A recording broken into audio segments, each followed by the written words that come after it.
off my plate, but here we go. If anybody was curious about the new BH3 power rankings, you absolutely cannot read that, but it is Force Gaming up there, and then Peps in second place, newly crowned as the first team to be headed to the World Championships.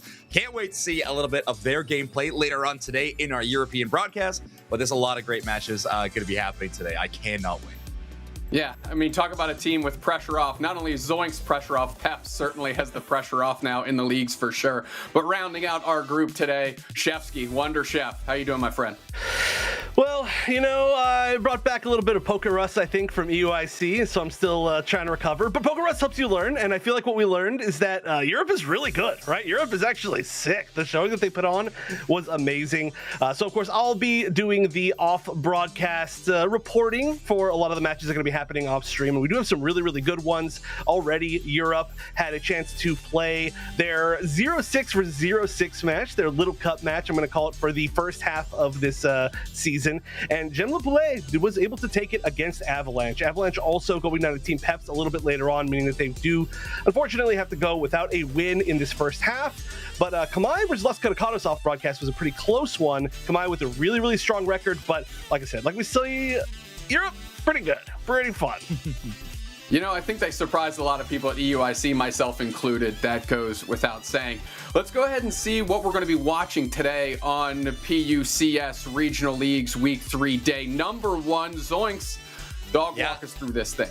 Like I said, this is going to be the conclusion of the first half of this season today. So at the end of the day, every team in their own regional league will have played every other team. So some great highlight ones to be looking forward to. We're starting off the day with a heater in EU with Volticons versus Komaï. But in LATAM, we got some amazing ones. Peru Unite versus Infamous Gaming is going to be a really fun LATAM South versus LATAM South matchup. And Force Gaming versus CACM. Got a bit of a rematch fight going on between those two teams from LAIC. And then, of course, I think the match that everybody is looking forward to on today's broadcast, Root Dignitas versus Evil Geniuses. The two titans of NA will finally be clashing in the regional leagues. I can't wait to tune into that one. Of course, as Chef mentioned, we had our Little Cup, aka the Toilet Bowl, off stream, and we're going to round out today with hopefully the Super Bowl in between two undefeated NA squads. Let's take a look at our standings as they are right now. Throw the graphic on the screen, thank you. And because Chefsky already talked a little bit about EU and the off-stream matches, why don't you go ahead and run through the regional standings of Europe for us? That's right. We've got pretty similar, I would say, to North America overall, where we've got two teams that are somewhat leading the pack with Komaï and BH3 Esports, two teams that have been really showing up. Of course, Team Peps right below them that just had their amazing showing. So we really have a chance, I think, to see them jump all the way to the top if they continue playing like they have been. Middle of the pack is a little bit closer, Engage Volticons and Loscaducados. And then down at the bottom, Gem Poulet, like I said, managing to pick up their first win. And Avalanche, unfortunately, like a true Avalanche, falling all the way to the bottom. They're going to have to make some big adaptations for the second half of the season. That's not wrong. Good read on that, Chefsky. Latin America, Soph, walk us through it. Yeah, of course, Kirk. And we are no unfamiliar to Force Gaming just being really good. We saw the power rankings that our Vibes analyst brought in there, Zoinks. 6-0 for Force Gaming, the team that has been preparing through Regional League to compete on the ACL finals because of that third place that they got on LAIC. Then we have Semina Esports from Latam North 4-2, tied with the Latam South Infamous Gaming. And then Peru Unite, our current world champions, on 3-3. A little bit disappointing of a performance so far. EUAC as well, not having as great of a performance that we know that they have on LAN. And then we're going down to the three teams tied: Entity 7, 2Z Esports, CACM on 2-4, and Dreamax, although having that third place, almost actually the third place on LAIC, on the Regional League 1-5. Yeah, if there's one thing we know about Latin America is all of these teams are incredibly strong, and they're battling themselves in this regional league incredibly hard. Rounding out, of course, is Kello to talk to us about North America. Yeah, so as you touched on it previously, we do have the Super Bowl later on in the day between Evil Geniuses and Root Dignitas, who are currently at the top of the standings, both at that 6-0. So one of them are going to end up coming out at the end of the day with that loss. However, later on as well, another match to determine where this middle of the ground is going to stay is going to be that Lunex Gaming versus IX Gaming. So whether we're going to end up seeing any switch ups there, depending on whether Lunex can defeat IX Gaming, we'll have to wait and see. And afterwards, we're going to end up having that Aftermath Esports and TI gang. So in the end, one of those teams are going to also come out with one win, and we'll have to see who ends up landing themselves at the bottom of the leaderboard after this. Yeah, I mean, between Aftermath Esports and TI Gang, I'll call it the toilet bowl. I know Chef didn't want to, but I will. One of these teams is going to get flushed by the other, which means somebody actually has to leave with the win, and that is certainly a place that one of these teams wants to be. You don't want to close the door in the first half of your regional league without a single win in that column. We are all 5 on screen. However, we bring you back to send you away. Me and Zoinks are going to be grabbing Komaï Volticons, our first match of the day. So the rest of you 3, get on out of here. Get out of here. Production, send them. Bang, we did it. Zoinks, now that you are the vibes-based analyst, what are the vibes that you're feeling about Komaï Volticons? I'm feeling great. This is going to be a really, really fun matchup between these two squads. Komaï Volticons are two teams that seem pretty close in terms of power level, if we want to call it that. However, the rankings, there's a pretty wide gap now being created. Komaï, right before EUIC, and now since post the event and with their one match they've played off stream, seem to have a ton of momentum behind them, already cruising. So they're looking really good. I think it's squads to be watching out for, but Volticons could be that spoiler team. A decent performance at EUIC, so I think this squad really wants to make some moves. Yeah, I was just about to say that, you know, getting into the top 8 at EUIC, they won their group, Zoinks, at EUIC, able to put together a pretty solid day 1. Unfortunately, their run was stymied in day 2, but I think they made it further than even you or I would have predicted, even though you are the vibes-based analyst. Yeah, you know, I can't read every vibe. I'm trying. but Zeus Next, when I can't read every vibe, then I pivot to stats. So shout out to our incredible stats team for putting together some of these packages for us. Komaï versus Volticons have such an interesting lineup for our match today, Zeus Next. They are on average one of the most even-keeled matchups that we've had so far. Average score is within 20 points. Average knockouts are both sitting at 16 average knockouts per game. Average assists, one team's got 32, one team's got 31. Where things start getting a little crazy is actually average damage. Komaï Esports averaging 210,000 damage as a team, whereas Volticons Unite averaging somewhere around 274,000 damage. Very interesting. Volticons is a team that does like to play ranged attackers quite often, either in that attacker role or even in the central area. They're going to pick up a lot more passive damage, where Komaï, they like to get up in your face, utilize players like Gatlu, flexible players like Adesu, and really force their team's agenda upon this matchup. So get more in your face, more melee driven, a little bit less on that damage front in terms of overall stats, but otherwise the record's hard to argue with.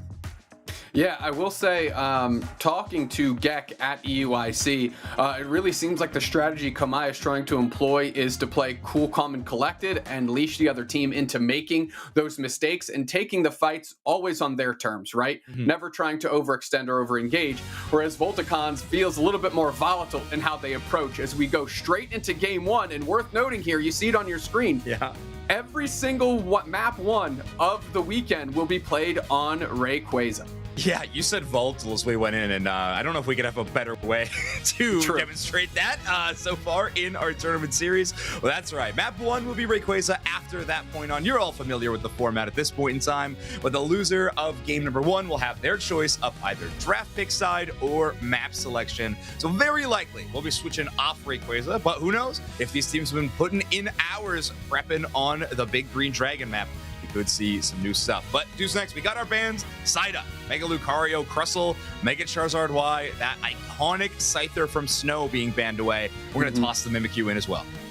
Yeah, and one thing worth noting as well, we do have a global Umbreon ban this weekend as well, so we won't be seeing Umbreon at all. First pick here, Mega Gyarados, unsurprisingly by Tibby. Yeah, it is interesting with, like, you know, one of those premier defenders being gone in Umbreon. Do we go for a very early defender pick? But sometimes the power level of a few of these Pokemon in the metagame just supersede any kind of role picking in these situations, and you just gotta first pick. So Mega Gyarados, a great option. However, Gatlu not playing a ton of this Pokemon in our EUIC event, instead relying on Pokemon like Lucario or even Mega Lucario if they have access to it. So or even the Blaziken being one of their most iconic matchups to see in the top path against Tibby. But for now, let's go with Komaï picking up the Mega Mewtwo Y. Mega Mewtwo Y, what I'm looking at is that Blastoise for Gek carrying that bell. Brand new item added to the game not too long ago. And of course, Blastoise was a crazy strong Pokemon at EUIC. Volticons the other way, gonna grab Zacian there for Chari, and Fizzy on the Snorlax. So a lot of good options still for Komaï. Yeah, there's an open world there. Fizzy already grabbing Snorlax. I feel like we do have some power picks available. Vaporeon, one of them. And speaking of a Pokemon that can use that bell, that might be terrifying. A Pokemon that already is phenomenal in the HP recovery department. Adding that new held item is just going to give Narami another tier of HP recovery. This is going to be a very difficult evolution to knock out. Without a doubt, you know, Garchomp having kind of a nice resurgence at EUIC, surprising a lot of players, and actually seeing a lot of players go to it. So unsurprising that Gatlu, who's played that Pokemon year in, year out, rounds out their selection there. We do have what I believe is going to be a Blue Bear, and of course, the Blissey. I have been very unimpressed with Blue Bear lately. I'm more than happy to be pleasantly surprised here, as it looks like Toast is going to draw down the Ceruledge. Yeah, it is interesting with Volticons Unite. Having that Scyther banned away, Snow is the type of player who, you know, for lack of a better term, likes that Pokemon they can kind of 1v5 on, given the opportunity. And so with Urshifu, you have that opportunity, but that early game can be so tough. The only other reason I can truly think of it is for Urshifu's mechanic of doing a little bit more true damage, trying to avoid some of the defenses and shields that Blastoise, Vaporeon, Garchomp could all have. However, you gotta pay the price. If you're gonna get into that melee range, you're gonna have to deal with a lot of crowd control from that Blastoise and Vaporeon as soon as you get in the mix. That full heal, you're gonna want to use that at very opportune times if you're Snow.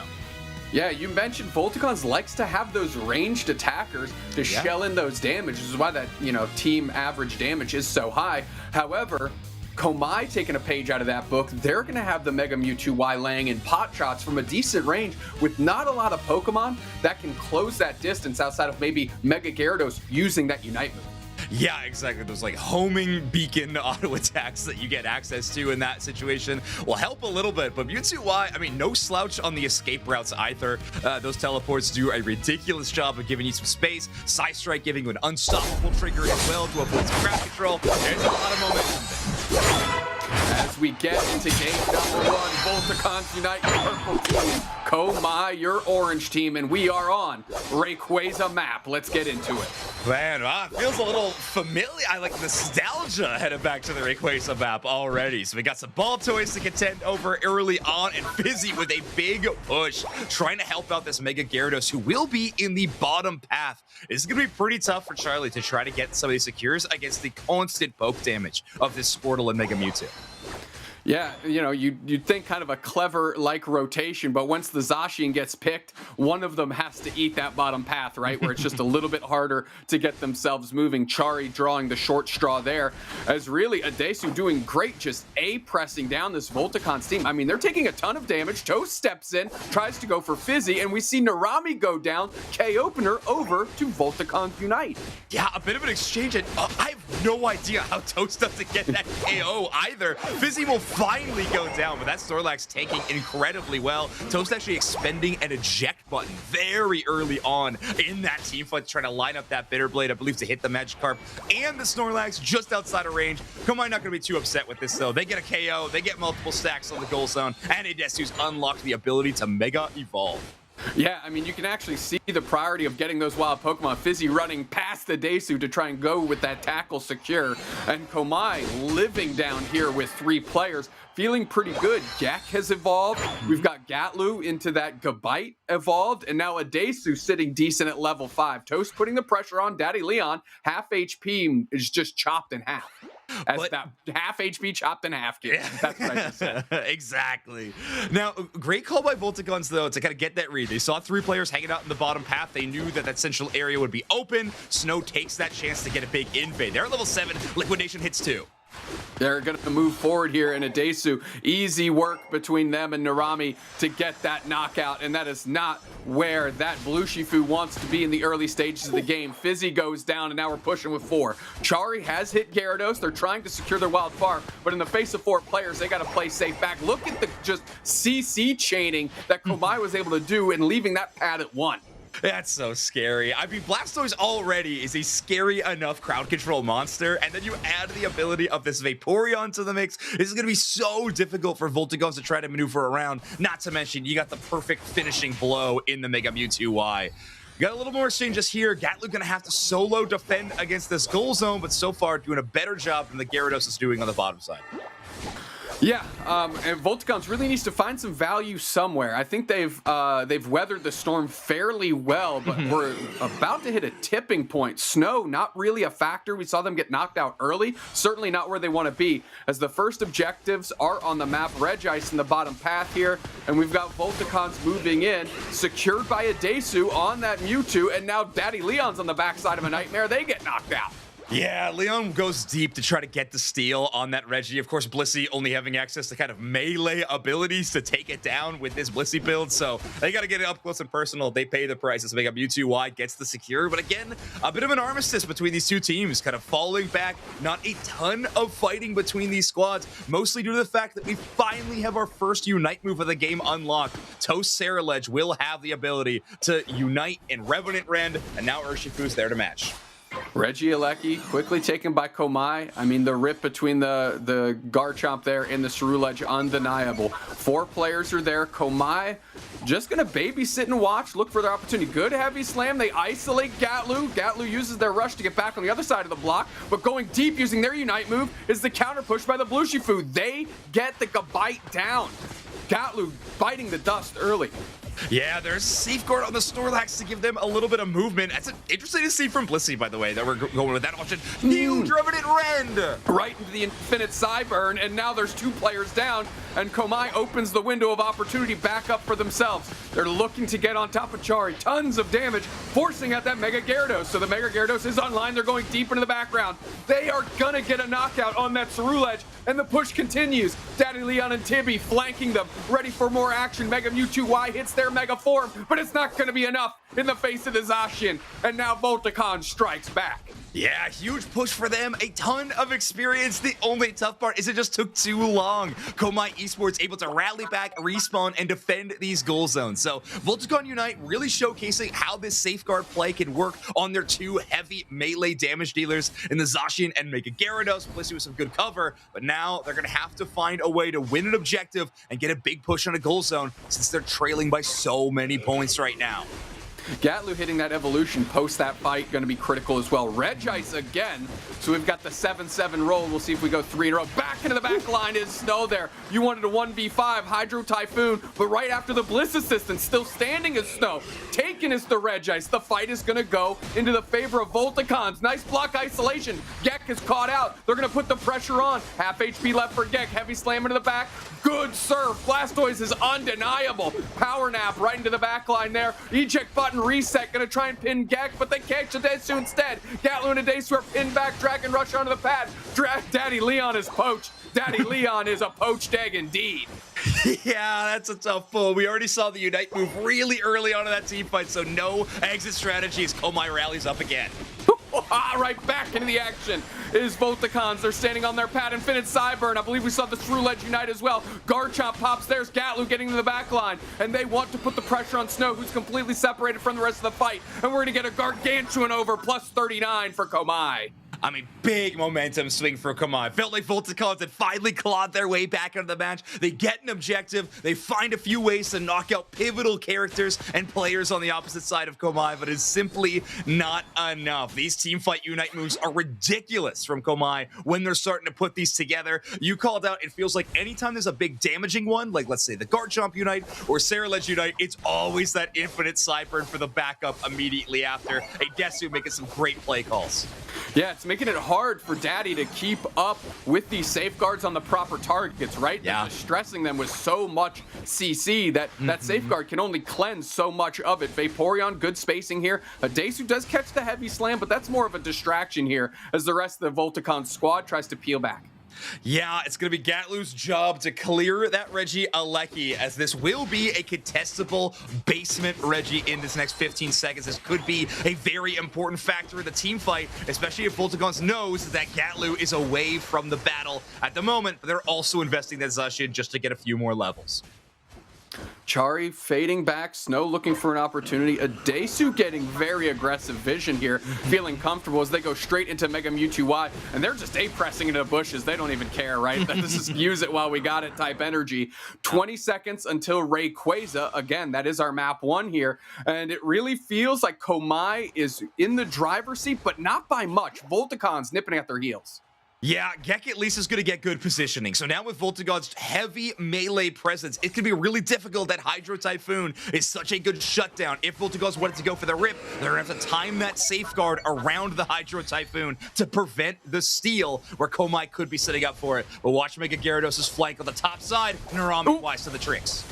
Gek is poached. They're going to surf back and try to get into their own engagement here. Back into the back line. We see the Zacian pop some action. The Hydro Typhoon is out, but it's pretty much for naught. They finally pin Chari against the wall. Garchomp, Infinite Sideburn follow-up. Gek is able to grab a berry. They're surfing back into the action. Through Ledge Unite is there, and it's going to catch 2 in tandem with Gatlu. Now Snow is on the backside, and Snow is gone, melted in half with the raw power of Komaï as they're working on Rayquaza. You've got Fizzy hanging out, trying to make a hero play. We've got the block so they can't get stunned down. We're going to have to get a heavy slam over, but it's too early. Rayquaza's not getting touched. They want more bodies, Zoinks. Volticons is getting snuffed out. Rayquaza is getting taken. Cerulege gets credit, and it's all of Komaï in that team fight.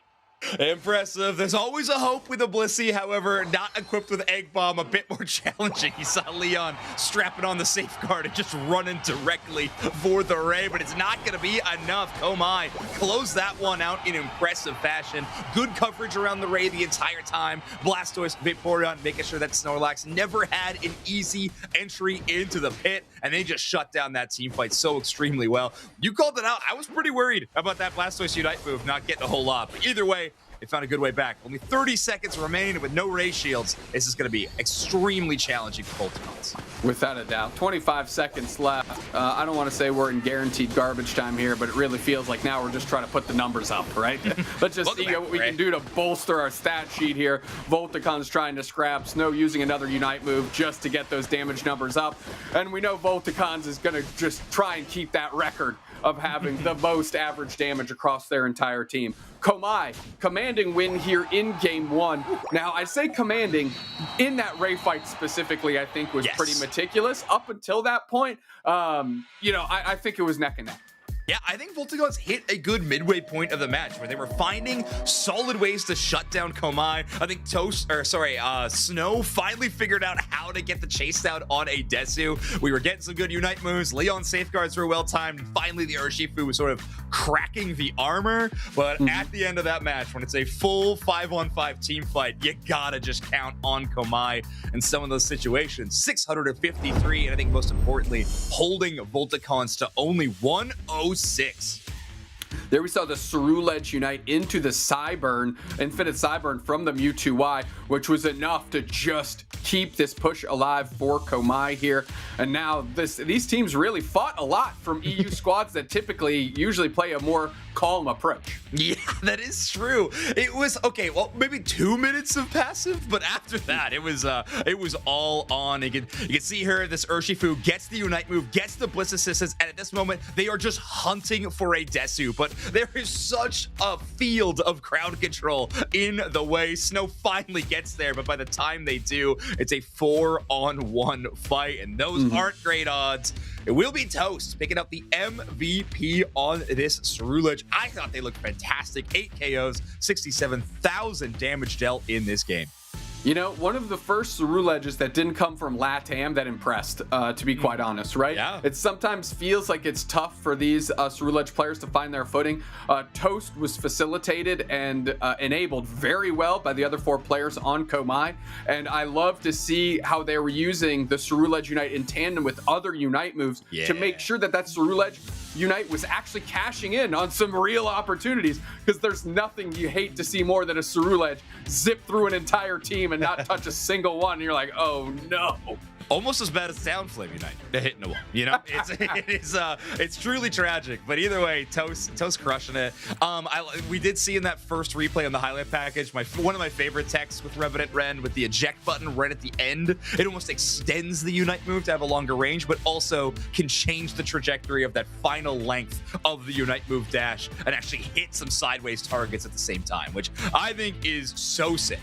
But, y'all, I hope you enjoyed Rayquaza. We're going to be seeing more of it today. However, I am pretty excited to announce that map number 2 will be Groudon. So we are going to be switching it up. We're going to Thea Dry Ruins in this next game. And Volticons are going to be that first pick. Love Thea Dry Ruins, by the way. S tier. Slow clap to that. Also, Groudon, currently our ranked ladder map as well. For those of you solo queue gamers out there, this is what you're going to be seeing if you fire up the game right now. Komaï, up a game against Volticons. Now, I hate to say it, when are we going to get rid of this Blastoise, big dog? Like, please, like, release us from the Blastoise prison. I am begging. The thing is too good. It's too strong. I mean, when EG didn't ban it against Peps, I think the question everybody was asking was, what the hell are you doing? Seeing it in that game, you know, when you have the best thing on it, the Hydro Typhoon, not even be the reason it was able to turn the team fight because it was just 2 back-to-back surfs instead. Come on, dude, what are we doing out here? Yeah, if a Hydro Pump is better than Unite moves, sometimes we gotta start scratching our head about why this is making it through the ban phase. But if you're Volticons, you're gonna have a couple of choices with it. Of course, you can switch up your banning strategy and include it in there, but you're also sitting in that first pick position. And genuinely, with the way the metagame has been revolving around this Pokemon, I think it's a legitimate option to consider that early in the draft. Now, with things like Mega Charizard no longer in the ban phase, and Mega Lucario, Mega Gyarados, you might see a trend of these Pokemon that I am including. Maybe you gotta consider those for the first pick. But either way, draft side will stay the same. The only thing switching up will be our end boss and a little bit of Tall Nose. All right, Volticon's gonna queue up another ban here. Hovered the Blastoise just for a second. It might be Vaporeon decided the problem. No. Just keep us forever guessing. Mega Mewtwo Y gonna force a Desu onto something new here. Is Mimikyu, I believe, is where Komaï went last time as well. It was this ban, the Mega Charizard Y, into that Scyther, Scizor, and Mimikyu is where they rounded out last time. We'll see if they do that again. Yeah, it's curious. I mean, Mimikyu, obviously a strong Pokemon for Snow to play, but it's also one of Toast's best Pokemon, which I think is really interesting. And if anything, I think it speaks to me that Toast, since EUIC, has been practicing some new picks. We have not seen a lot of Ceruledge from them in the Regional League so far. It has been basically only Mimikyu, Talonflame, and weirdly sometimes Decidueye. But now we're starting to see some flexes, which is really cool. Komaï just kind of adding more weapons to the arsenal that they'll have in these draft screens. All right, Tibby grabbing that Mega Gyarados again, which means the opportunity for Blastoise is right there for Komaï. And if I'm them, I'm not changing up much, and they agree. The Blastoise is there. Crustle is not on the ban list this go around, so that is technically available for one of these two teams. But, you know, Crustle isn't Blastoise, Blastoise is Blastoise, so you take Blastoise. Oh my word, Blastoise Vaporeon.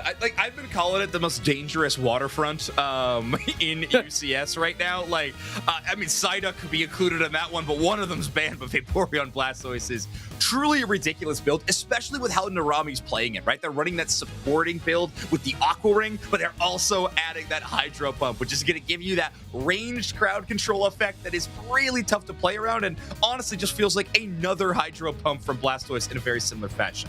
Chari going to be swapping it up, though, with the Darkrai pick. Darkrai and the Crustler taken right now. I'm a little concerned with the volume of damage they're going to be able to do. We really need less burst, more rip, especially to get through that Blastoise. And something that might play at range, a Desu gonna pick up a Alolan Rapidash there. Galarian Rapidash.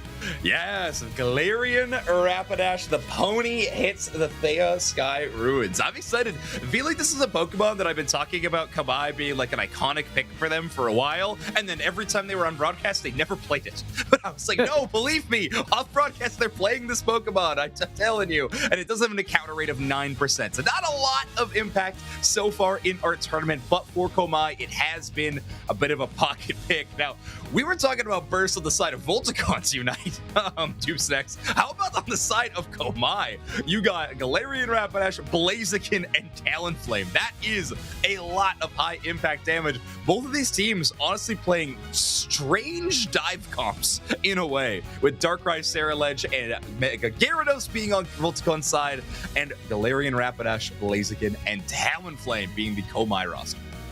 So I have to ask you, Zoinks, looking at these two rosters, and they're both playing some dive mons. What are they trying to dive on? Yeah, that's a great question. I think early game, obviously, we're going to try to get some quick KOs. Both these teams are pretty fond of the central area invade strategy. We saw Snow doing it in game 1 already. I think Desu is going to utilize that high-speed, speedster-style Pokemon, obviously, to pull off some of these and get some early game impact onto the Magikarp on the other side. But when it actually comes down to dive, I think these team fights, they're going to be fast, they're going to be furious, and we're going to do it for family. So I think that's mostly what we're going to be focusing on. Is it going to be a specific target? No, but we're going to press all of our buttons at once, and we're going to hope that's enough. Sure. I guess on the dive, you want to be the second diver, right? You want to have the dive happen, and then you want to be able to dive on what dove. Yes. So let's see how the diving breakdown happens. I know you're usually vibes-based analyst, but we might need you to be the dives-based analyst here on this one.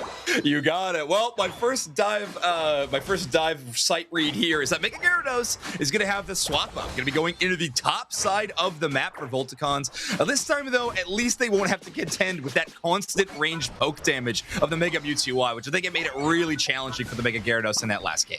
Volticons, your purple team. Komaï Esports, your orange We miss team. you, cowboy. Let's get into this game number 2. Komaï up a game and getting some easy stacks in early, but they see that Snow is on the horizon. Good stun out of Fizzy. Can't quite convert on Gek.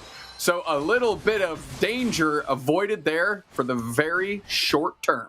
Yeah, Gek utilizing that eject button pretty early, but seeing as it was what the central area Pokemon was already getting the dive, you're probably okay. You can get that one back in time. Snow on the escape as a Desu, truly leading into the speed, the fast, the furious, the Pokemon. Look at my horse! My horse is amazing, brother! A Desu, relentless with the chase, able to get a huge knockout, evolve, and all of a sudden Komaï smells blood in the water. They get tons of points in. You want to talk about diving? I think we just saw our first one. What are the dives analysts on that?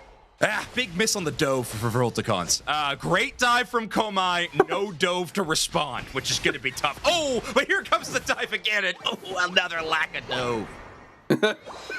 This is going to be miserable for the folks at home, and we are not gonna stop, not today. Desu looking pretty darn good on the horse, kind of like shades of a Dodrio, the way they're moving up and down the map so quickly and making their presence known. Daddy Leon babysitting upstairs. Here comes Snow, who's gotten bullied a little bit by the Galarian Rapidash, as mentioned. They just have no time to breathe in any of these moments. As soon as they show up and is in one of these paths looking to find a KO, it's a Talonflame, it's a Rapidash. Something is chasing you down. They have not had the opportunity to get the levels. Currently, Toast leading the lobby at level 8. They just need a couple more wild Pokemon to KO before that Flame Sweep Unite move is ready to go.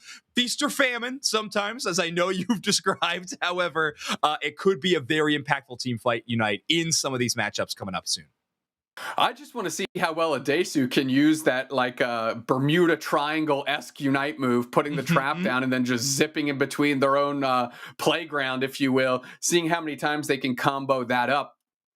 Early stages of this one, Komaï is in control. That's really off of this Galarian Rapidash. I think its impact being a little bit faster than anyone on Volticons anticipated. What can Volticons do to adjust here while we work through this pause? I mean, we've made the joke about like counter diving with the dove, of course, but I genuinely think it could be a bit of a trump card in some of these situations. If you can bait either the Talonflame fly at an inopportune time where they don't have that bailout option, if you get Galarian Rapidash in range without its Pastel Veil, like unstoppable trigger, you could get some big moments, get a KO, and come back in this matchup. We've talked about some of these compositions that focus on dive and burst damage and early game presence.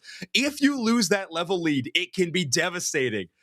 The only problem is, great, you can shut down the damage core, but how do you shut down Gek and Narami on this Blastoise and Vaporeon? While maybe not being a major factor quite yet in the game, that's honestly the late game threat that I am scared of if I'm on Volticon's side of the lobby. That is a very terrifying crowd control source for Komaï, and it could be game defining in some of these battles into the final stretch. No, that's a great call out. You know, when your diving mechanism can actually be your defender player going in and diving in first with like the Hydro Typhoon, for example, setting off the dive chain reaction that I assume is going to happen. You take the dive, but you also reclaim the dove in that exchange, right? So the dive, the counter dive, and then you get the dove, which in that exchange, I believe puts you one ahead, which is where you want to be in the dive-dove exchanges here that we're seeing between two dive-centric teams. It's a classic dove ahead strategy, which puts you one ahead. It's something we've seen forever, and I really do think it's going to be a major play. By the way, everybody, for the pause, we should be back momentarily. We did a one-player drop. As soon as they are back into the lobby, we'll be continuing this matchup. Dubesnacks, you mentioned it. So far, this game number 2 has been all Komaï. Volticons really struggling to get in, but honestly, I think if anything, that linchpin is going to be the Mega Gyarados. It is so extremely strong. It has just powerhouse levels of just in-game stats to work with, but not to mention a Unite move that is very, very strong. We saw it have to be utilized almost defensively in that game number 1, where Mega Gyarados is able to dive down underwater, dodge a couple of these major moves, and then return, resurface, and start having an impact. But they are going to need to utilize this thing extremely aggressively if they want to shut down this Komaï roster. Yeah, I mean, Volticons is expending their first pick of the draft twice now for this Mega Gyarados, and I don't think they got the result from it, or at least the performance from it in game 1 that they would have liked to see here. So in game 2, I'm with you. I want to see this Mega Gyarados make a difference, and even if they are using their Unite move, maybe defensively or like in a reactionary fashion, they have to at least execute on a follow-up that is offensive, right? I mean, if you're anticipating getting the Talonflame, right, you avoid a fly from the Talonflame by going underwater, make sure you're popping right back up so you can try to eat the bird before it gets back to its side of the map. You know, really make your impact felt, because in the first game, we did see those defensive Mega Gyarados Unites, but they were never able to flip the script with it. And if you're investing your first pick into a Mega Gyarados, you have to think it wasn't for that clever defensive Unite move that it has, right? Yeah. The unfortunately, it feels like the early fish, not the one eating the bird in this situation. Sounds right. You hope for the best sometimes. Yeah, I don't know how sayings work, but I think that's pretty close. Either way, yeah, we want to see that Mega Gyarados initiating the team fights rather than responding. However, again, the composition being put together by Komaï is very much a composition that will be starting a lot of these fights. But we're back in business, everybody. I don't know if Spraggles does it every time, but here we go. Volticons unite your purple team, Komaï your orange team, just to really rehash it. Just to make sure everybody knows where we're at here, as we've got a little scrap in the top pass. Snow looking to get a couple knockouts. There's Gek going down to that Gyarados, not quite Mega yet. They're sitting on the doorstep. They're going to try to get some more evolutions. Fly to the sky, crash lands, tries to prevent scores, not enough. Snow gets their points in. And here comes Fizzy, Tibby, and the rest of the gang with their points as well, able to shrink that score lead. Komaï still ahead, though, by about 70 points.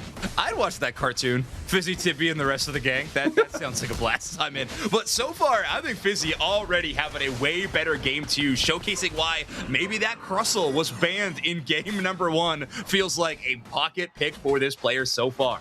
They will secure that Regirock, so a big boon for them, and they've left that goal zone at only 4. So potentially a big overdunk for Volticons Unite. The top side of the map a little bit later on.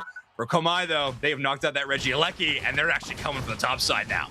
Yeah, they're leaving Snow downstairs to defend that Regieleki, but the fight is where Komaï wants it to be. There's that Galarian Rapidash Unite. We see them dart through. Tibby goes down at the hands of Gek and the rest of the squad. Darkrai finally stepping into the mix. Doesn't quite get hit by the overheat by Gatlu. Good thing, because that would have buckled them. Fizzy goes down, and Komaï leashing back control, saying you may have shrunk the score lead, but we're going to stretch that thing right back out. 226, 229, 100 points, 97 points separate these two. Yeah, Fizzy doing a solid job of separating a couple of those Pokemon with the Rock Tomb. Unfortunately, the only one they don't catch is the Talonflame, who's got 39 points in pocket. So not the biggest overdunk we could have, but honestly one of the largest we could have at the stage of the game. And this is kind of what we expected to see. Komaï Esports on that invade strategy. Gek having to that's the eject button, but great coverage by Gatlu. Rolling out the welcome mat with the Blaziken overheat in case anybody wanted to chase. Yeah, but you can kind of see what Volticons is trying to do, right? They're going to leverage Fizzy's Rock Tomb, try and trap some players, and then collapse, right? With the Darkrai, Dark Pulses to pop back through the void and deal some critical damage there. And if they're trapping speedsters like a Desu, like this Galarian Rapidash, they're going to be all right. Smart Strike there, I believe, is where we're going. True-Ledge Unite barely clips one character as they're trying to get out of dodge here. We've got the Darkrai putting pressure. We have Rebel Rouse, Flame Sweep, no wall, no wall, confirmed. We did it. Tibby going back there, Mega Gyarados now, and pulled into the Nightmare as Gek. Maybe the worst target you could have asked yourself if you're Darkrai, but they do take care of the Blastoise, leaving that Nightmare, but the Nightmare is in fact belonging to Volticons because Toast was left unchecked and Toast took over the game. Yeah, I mean, listen, the regional leagues have been great for a lot of reasons, Duplex. I feel like the whole iron sharpens iron mentality has been amazing for this EU squad. Currently, we're going to have the Regieleki cards. I think that's likely going to go to the overheat. But one of the best things, these teams constantly improving. We're starting to see week after week, Flame Sweeps hitting no wall. Like, the power level of these players is just rapidly increasing. So I'm a pretty big fan. I'm a huge fan of no wall Flame Sweeps as well. Glad to see that these teams are finally leveling up, realizing, you know what, this is just a bit better if I'm not collapsing into state parts of the map. Not too bad there. Regieleki going to get worked on by Volticons, and last time this happened, Komaï beat the brakes off of Volticons in the top path. We'll see if they have any cheeky strategies here. Yeah, right now it's just going to be cleaning up that Regidrag. However, Volticons on a quick rotation. They got a chance to take this one away, but not when Toast is on the case. Another True-Ledge Unite. Hydro Typhoon kicks up to Fizzy is low, Tibby is low. Moving back through with the support of that Talonflame is able to cash in on a knockout. Toast getting another one there. Feeling good. Surf reposition. Tibby can't really find their footing, which makes sense because they don't have any feet, I guess. as they are just getting wrecked. Daddy Leon goes down.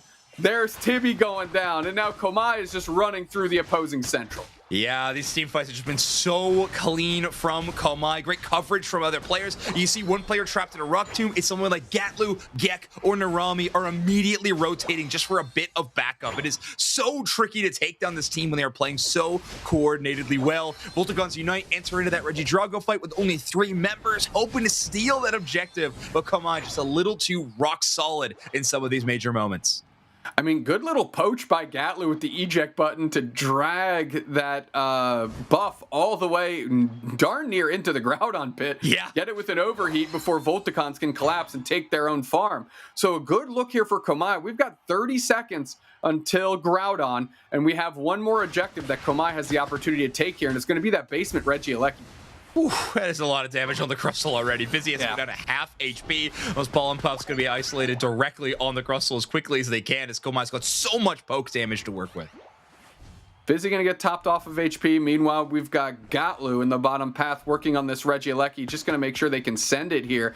And we're trying to time out our scores a little bit. No, they just break that goal zone, but now they're out of position. Komaï going to be in the middle, Gatlu rotating back through. All right, Darkrai going to get us some early damage on. Force Gek to get some healing from the Vaporeon, and they rotate. So great work by Volticons to earn that space back.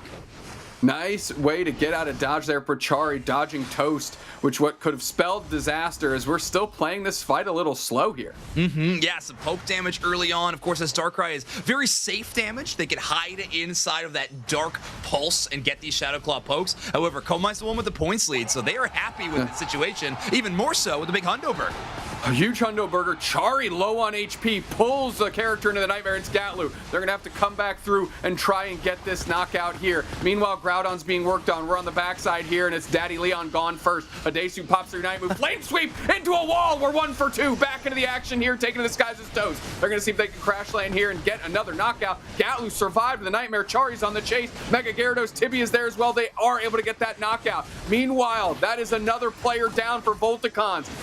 Komaï is seeing these characters forced to retreat here. Chari and Tibby have nothing in the tank. Straight with a great follow-up is Adesu to cash in on Chari. Cash in on another one. That is 2 players down. Counter punch by Tibby does get Adesu down. And now nobody's working on Groudon, but it's Volticons that's going to need it here with under 40 seconds left. Yeah, always in these situations, the team with the lead benefits from an even trade. No matter what, that is going to be more time off the clock. Tibby does have to hyper-focus on the Groudon right now, but they got so many things pushing them outside of the pit, and now the damage is what they got to contend with. Narami getting on the scoreboard as Snow, with a hope and a prayer, start to hit this Groudon. They are, Chari is able to secure, but now they need to get points in. They're down by a bunch now, and there's not enough time to get these points in, my friend. Komaï using the clock to their advantage, and I think they're going to take themselves a Game 2 win and a series win. Yeah, Groudon goes down, but not a single score is deposited post Groudon buff. Komaï Esports from start to finish in that 10-minute match, absolutely dominate. And that will be a huge win for them, putting them so far in our season at 7-1, where they will conclude the first half of the UCS Regional League for EU. Great showing out of Komaï here. Volticons really having a difficult time, 1, contending with this Galarian Rapidash, and 2, yet again, in my opinion, having a hard time contending with Blastoise. It's just too difficult to deal with here. Now, Volticons does have an opportunity to improve, as we're seeing how masterfully Komaï played this Groudon fight. Like you said, even exchanges, knowing they have that big-time score lead.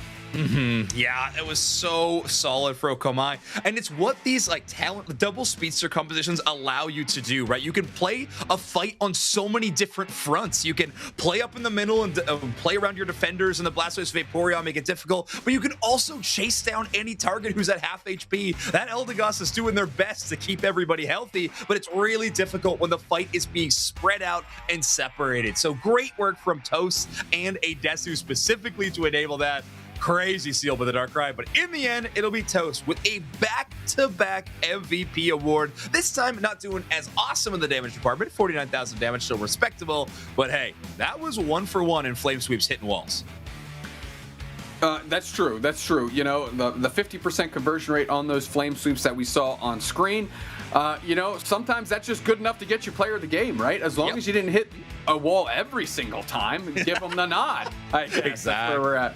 Adesu want to take a look at their damage, 66k out of them, and they were everywhere on this map as well, really making it easy, I think, for Toast to follow up on the targets that they needed to, because, you know, obviously the Rapidash plays a little bit more in your face, whereas Toast can just take to the sky and find the target that they want.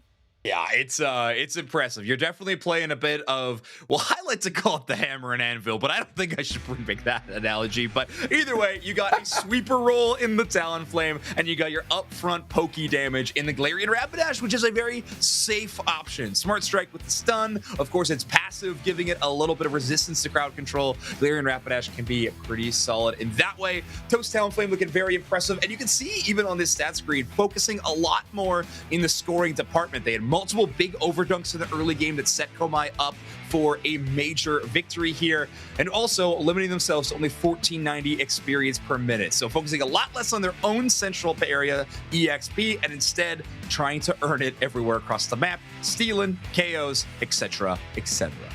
Yeah, I mean, the speed of Talonflame, you know, with that Charging Charm, with the Float Stone, able to take advantage of that late Regieleki that was sent down the lane by Gatlu right on that solo rip. They're able to get a quick Hundo Burger in there and really compound the interest on that score lead that they had, and making it difficult for Volticons to contend with not only the score that existed, but grabbing the main objective and, of course, fighting through that tank front line of the Vaporeon and Blastoise. Zoinks, that's it for me and you for now. BH3 Loscaducados coming up next. We will see you in a bit. But first, we have an NAIC slide. We have something. But first, let's take a look at that. Zoinks, talk about it, because I don't know. You got it. No worries. I hope you all enjoyed EUIC. It was such a blast, whether you were there in person or watching at home. But I gotta admit, being there in person is absolutely so sick. So if you want to reserve your hotel for NAIC, scan this QR code for more info and beat the crowd and get your spot locked up for NAIC. It is going to be so much fun. But this time, for real, we're going to be jumping to a break. We got more EU Regional League action right after this. Get us out of here. To celebrate Pokemon Day, Zapdos, Moltres, and Articuno will be joining the fray. The magnificent power of the 3 legendary bird Pokemon comes together. Soar stylishly into battle. You can participate in the event to unlock their Unite licenses. And even more Pokemon are scheduled to be added. Don't miss what's coming.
And welcome back, everyone. Six Chef here with some of what's been going on off stream already. Of course, because we're starting with LATAM, it's going to be amazing. We're starting off the day where I'm honestly just going to show you the last like 3 minutes of a game because these matches are simply just too good to pass up. Reminder again, of course, that there are lots of community streams if you want to watch these live. But we've got Dreamax going up against Entity 7.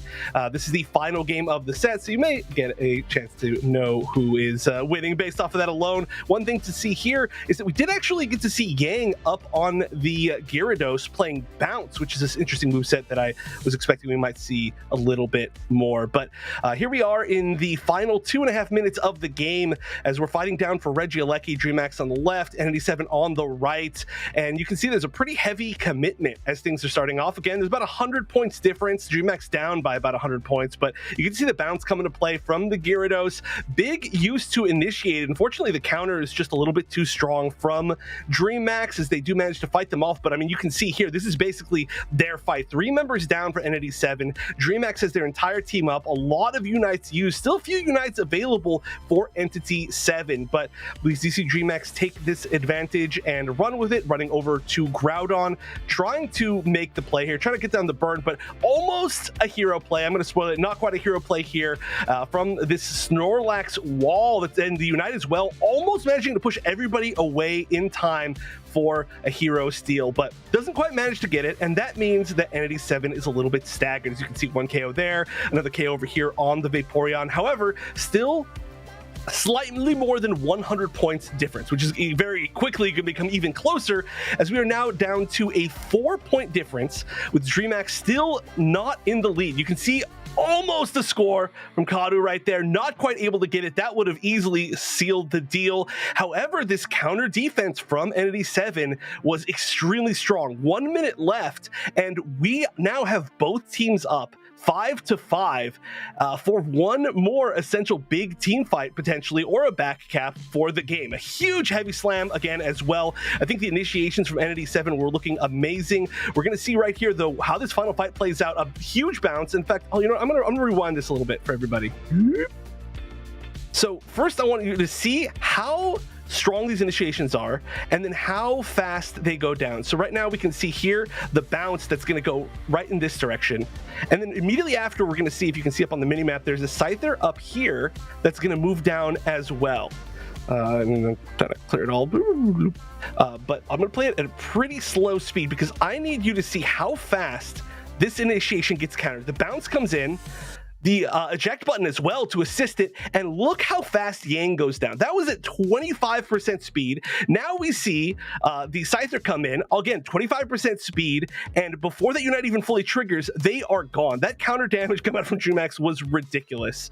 And basically off the back of that, I mean, we get to see a 5v3. Another huge, amazing heavy slam. I gotta say that was some MVP Snorlax play. However, it wasn't quite enough, as with 25 seconds left, we do finally see Dreamax Dreamax move forward, score enough points to secure the lead, and then win the game. So really good stuff to them, but that one really came down to a very interesting ending, one more interesting than I think we usually see. A little bit of a score race, 2 full team fights, and then the full team fight ending up being both in the bottom path, which is very, very rare. But Dreamax, that does mean we'll be getting another win, 2-0 over Entity 7, two amazing teams that I'm sure we're going to see a lot more of throughout the rest of probably even today. But for now, we got to get back to more actual LATAM matches, as we're going to send it back to Kello and Soph today to do the hard yakka. You did not just say hard yakka. You did not just say hard yakka. Oh my gosh. Oh. Well, we have been using some pretty interesting expressions today, right, Kello? We have the Little League, we have the unmentionables that Kirk brings to the table as well. So we're getting to a very interesting step here for week 3, day 1 of UCS. And Kelly, our next match today will be BH3 versus Loscaducados. And BH3 is just doing so well on standings now. They are on... Oh, exactly. Let's start out with Loscaducados. So, Kelly, do you want to go through the roster for me, please? Yes, Loscaducados are currently ranked 6 on the standings with the 3 wins, 4 losses there. But they did actually have a pretty great performance at EUIC, where they actually ended up clean sweeping their groups 2-0. Didn't drop a set, so they did end up making it through the top 12. But that was where their run ended, as they did end up losing to Twi Esports. So definitely going into another strong contender here today with BH3 Esports. Whether they can make some upsets happen, because, well, we know anything can happen, and, well, we love some surprises, don't we, Soph? We do. And we already started this week very interesting because of Breakwaza being always played in the first game of every series so far. But as you mentioned, BH3, let's have a look at their roster with Rezu, Sazuro, Krenix, Yutao, and Megu. This roster is undefeated with 6-0 record so far. And we know that this team has been playing. BH3 as an organization has been part of the EU ecosystem for a very good time. And of course, all the players in this team as well have a lot of baggage for Pokemon Unite Championship Series that they can deliver, and they're definitely showing. Yeah, definitely a mixed bag in terms of going into the regional leagues. We definitely have those veteran players here that have been participating in the UCS since pretty much the very beginning, but it's also lovely to see newer players come on in. I know Krenix making their debut last year, being able to just find their home with BH3 Esports here for this season. But we are heading on into our first game here. So just to clarify, I believe it is Rayquaza that is always going to be that first match, and then whoever ends up losing from this game here does end up getting to select out of the 3. But Ben, so far, how are you feeling seeing these megas on the ban phase there? Soph? Well, it's not unexpected. We have been seeing that quite a bit, especially that Charizard Y with the Gyarados as well. One thing that we were mentioning, how Gyarados could, and we thought that it should have been banned last game that we were watching with Zoinks and Dupsnax as well, but that was not the case. But Blastoise, Mew, Crustle, and the Psyduck will be the rest of those bans. But Loscaducados, they go for the Mega as the first pick as well with that Mega Lucario. Yeah, you've just got to lock these Pokemon in. I feel if they don't end up getting banned on out, that seems to really be that priority. Otherwise, I'm getting flashbacks, PTSD, seeing Mewtwo Y paired up with a Blissey. I'm very curious to see whether this is actually going to end up being an Eggs Blissey, or whether we're going to see that Helping Hand Blissey work in tandem with that Mewtwo Y. Obviously, we can have some change in items later on, but it does have that special attack specs equipped. So I'm assuming we're going to end up having a healing Blissey here, but we'll have to wait and see. Yeah, especially with that Rescue Hood as well, all makes sense in the healing department if you want to stack and get as much of that HP back in regards to your squad. Speaking of HP back, Megu does pick that Vaporeon, very strong right now as a defender with a lot of self-healing, with that Bell that was mentioned earlier today by Dupsnax as well, that just really rounds out this Pokemon and makes it perform super well. On the other side, we have a Latias and a Galarian Rapidash plus a Blaziken to finish the Loscaducados roster, plus that Garchomp on the side of BH3, only waiting for the last pick on Yutao. It will be a Mimikyu. One thing I absolutely love seeing during EUIC was Rapidash. So I'm really glad to see that Rapidash is being selected here by Loscaducados. It's just one of those speedsters where you dash in, you dash out once you've done that damage, but also just having that lockdown potential to lock down one of that targets, especially considering that Umbreon is not available to play for this weekend. So it's just a matter of, well, which target do they want to go for? Mewtwo, why? Maybe a Mimikyu that's coming to dive at you, or a Garchomp. It's definitely going to be one of those tricky situations, but if we do end up seeing that Dazzling Gleam, having the Mimikyu and a Garchomp run at you, that could also work in their favor. It could, definitely. And as you highlighted as well with the Umbreon being banned, we have so far today with the first series and right now a very high presence of Snorlax. Always one of the most dependable defenders in this game, and it doesn't change when we get into this year of UCS. But Vaporeon, I'm very happy to see it, although very, very strong. I'm happy to see that it's in a place that is more competitive, because when it was released back in November, it was feeling very underwhelming in how it was performing. But now in this game, BH3, when you pointed out that potential Safeguard plus the Mewtwo Y, we know that's a combination that really works super good. But we didn't see any change in items, so it might just be confirmed that soft foil you talked about.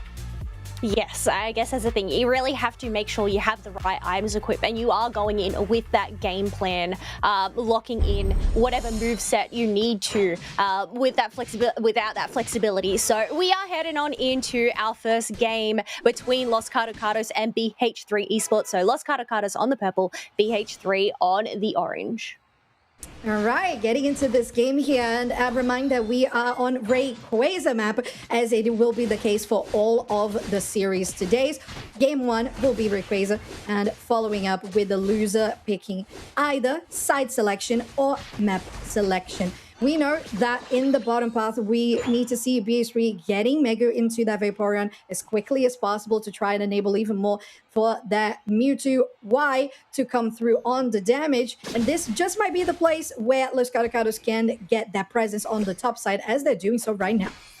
Yeah, we can see on that mini map that both of those central laners had head up to the top path, just gaining their positioning in that tall grass, waiting for the birds to spawn. But 3 of these members are here in this tall grass, while Utah is just across the way, and they're instantly going to play rough onto them and get wiped out.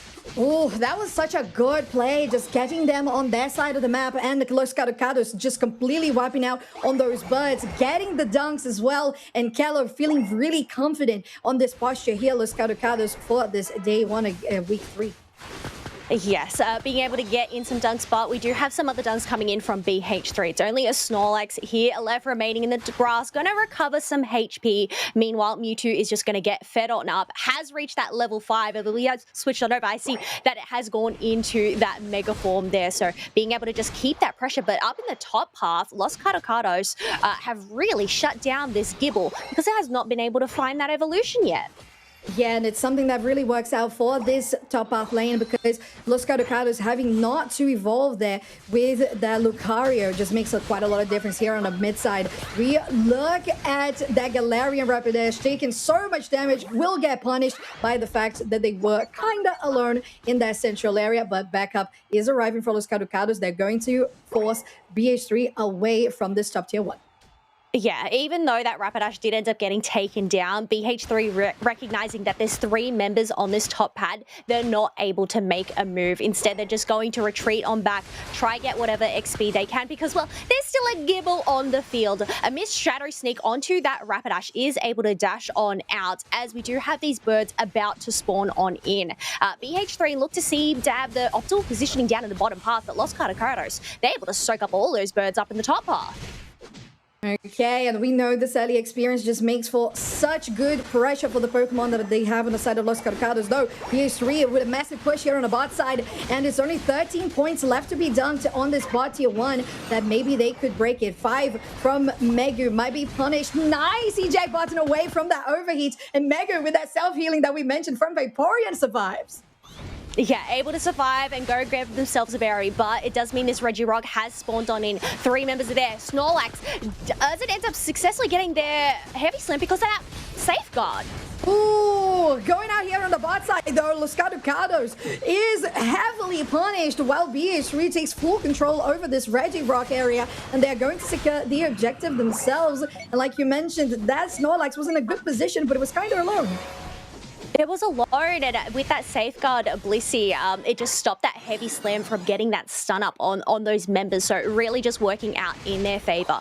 Meanwhile, we do have Relic going and locking down that Regieleki, who has crushed into that top tier 1 pad, so they are still able to hold the lead at 129 points to 97, but that is still a pretty close point lead so far. Yeah, just roughly 30 points differential here for the both squads. Though Mego is sneaking here in the tall grass, just waiting for an opportunity to maybe squad at 27 as well. But both teams are focusing on the top side. Both defenders can just squirrel on the bot side, and it should be okay. Loscaducados making some pressure here in the central area, just pushing BH3 away. Although Mego, once again, always in a sneaky position, this defender. But they are not going to fully commit to anything now. Just a couple of pokes and bursts here and there, Keller. Yeah, knowing that they do have some backup arriving, trying to just chip away as much damage as possible, prevent them from pushing any further onto that tier 1. The Mimikyu's going to make a move, being able to pick themselves up a 2 KO streak. Snorlax is once again left all alone. And it just looks like BH3 is relentless on every push they make, and started most of the times by Megu on this Vaporeon, getting a lot of good vision on the tall grass as well. They're able to steal this blue buff from Naya too, and BH3, although they were behind in points, as they still are, they have quite a lot of good control of the map so far. One thing is an outlier for me is this level 12 Mimikyu. How on earth have they scaled so far so quickly? So Utah is definitely looking to be in a great position close to that level 13 and getting their second plus movement on hand. Oh, that's going to be nasty damage, and we know how it goes with the Mimikyus. Now cleared out here, these birds by BH3 on the bot side, as the bottom Reggie has spawned on the top side. That Regieleki is also there. Don't live it out. Rage goes down here, almost takes down that Mega Lucario. He's going to try to escape, not able to do so, and BH3 in position to start this objective themselves, as Loscaducados is forced to base, although Nayat is still going to be there. A nice heavy slam that comes out by the Snorlax, but they are just alone once again with a supporter. Now Jose has arrived with that Blaziken, might be able to get an overheat to go in. Yorikanen as well, who's going to be able to get in. It's going to be Loscaducados, and he steals it. Blaziken doing exactly what the Secura has to do, and they are going to win this fight. Followed up as well. Megu can heal, but not sufficiently. Yeah, being able to take that Regieleki but also wipe down 4 members of BH3 is massive for Loscaducados. Regieleki is going to push on forward to tier 2, so this just provides them that opportunity to go and sweep out this central area buffs. Latias even pick themselves up that blue buff. It's just a question of whether they can also take this tier 1 pad. Yeah, we're approaching the 3-minute mark, and that final stretch is pretty close. Now Jirari is trying to get that 9 through, but the Snorlax will go down in that attempt. Meanwhile, BH3 successfully takes 40 gubbins to the top tier 1. It is such a close match so far, as we have close battle, a minute left until Rayquaza does spawn in, but there's only 8 points difference so far, so it could really be anybody's game. And I guess with Rayquaza being that first objective, that is not the position that you want any team to be in, because Rayquaza, once those busts are secured, are going to be so hard to stop. But BH3 are somewhat risking it all. Mewtwo ends up getting taken on down, as Garchomp does as well, giving Rapidash that 2 KO streak, and it looks like they're hungry for more. Oh, yes, they are. They have quite a lot of damage because of the numbers advantage too, and the overheats to finish it off with the Mega Lucario. What a great engage that was started by Jirari with that block to force BH3 out of position. But they might be punished back though. Bertillo takes a lot of damage, but Nayad will allow them to escape, with Jirari just being a very huge body blocker, as they're now trying to line that overheat up. Doesn't quite manage to do so though. Mega has arrived. The Psychic Side button comes through as well, and that's the damage with that limit outrage on the top line. Ooh. With Jose taking so much damage, they are just the secure option for Loscaducados, and it's down. BH3 has the numbers advantage, although when you try to get your Ferrari to push them back, it's just the Snorlax alone. It's a 4v1. Maybe a heavy slam over the wall could seal the deal on this, but Just it's not when going to be well timed. Loscaducados BH3 found their opening, they somewhat ended up manage whiffing to- that final fight, to having stop multiple members getting up taken the on down, but also and utilizing their resources a wait for little the bit earlier. Time Meant them that to come in. BH3 were able to just And then come secure on the- back and sweep them out, taking those Rayquaza shields. They now have that advantage at 435 to 129. And one thing to note is Rayquaza buffs aren't transferable either. Exactly. I was just thinking about that, Kelly. We're just on the same wavelength, or maybe just same brain cell. Who knows? Just tell us in chat what you think Kelly and I are sharing here. But with Loscaducados having that disadvantage because of the non-transfer buff, they need to score, and they can't do it if they don't have the pressure, and it's gonna be in just enough for a couple of points, though. 45 seconds to go with a good block here will manage to allow Loscaducados to score more, but they are still around 300 points behind. Yeah, leaving 3 members to go and defend while Blissey and Garchomp went and empty out their 50 AOS energies just to try and make sure that BH3 sealed the deal here was a really great play from them. It's 367 to 635, and looking at Loscaducados' points, they just do not have enough AOS energy on hand.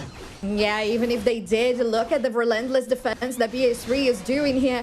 Although Jirari, up until the last breath, is going to try to get those scores, it's not going to be enough. BH3 with a win on this series. Game 1 will go to the undefeated team, continuing to be undefeated. Yes, it's just a question of whether they can remain undefeated here today. I've definitely got to say, Loscaducados definitely made them sweat. It was a close game pretty much throughout that whole way throughout the map, and I'm sure we'll end up seeing that being demonstrated on the graph later on. But we do have some highlights here that we got to say. The steals, the secures from Blaziken, this actually really worked well in their favor against BH3. It did. A couple of moments, Loscaducados felt like they were in good control of the game, especially early game with that pressure they had on the top side with that Lucario, pressuring the Gibble, which we pointed out during the fight. But in this game in particular, BH3 just knew how to navigate the mid-game, Kelly, and that made a huge difference to elevate to the level 12, so close to level 13 in the pivotal moment that Mimikyu was. It was just too much damage to handle. Yeah, I think the bounce back really worked well in their favor, but we do have an MVP from the match, Yutao, reaching that level 13 at pretty much, I think it was the 4-minute 30 mark left remaining, able to deal out 48k damage, but also 11 knockouts. Those Shadow Claws were nasty. Oh, yeah, they were. And we got to compare that as well to the amount of feints that they had, because we know just how a Shadow Sneak and Shadow Claw build works and how it's played, and it means going all in on a play. Sometimes you go in and sometimes you don't get out before heading back to the Pokemon Center. So with 11 knockouts and 2 feints there, I'm going to make you sick, I promise. KFA is the ratio between knockouts, feints, and assists. It's a great KFA they have going on. Using the abbreviations. I actually hadn't heard that one. There we go. Teaching me so far. But yes, I think in the end, it's also just having that Safeguard, Helping Hand, Blissey really just go and elevate their game, just being there to go and provide that additional support, that is extra shielding whenever they did end up diving in and things were looking dire for them, just to give them that little bit of an edge and then get that sustain back with their Shadow Claw. But yeah, graph, very close up until the end. I guess just being Rayquaza map, you know? Just Rayquaza things, so Rayquaza things. Yeah, you know what? Yeah, that's a very good point to consider. We're not just talking about a comeback that was well executed by BH3.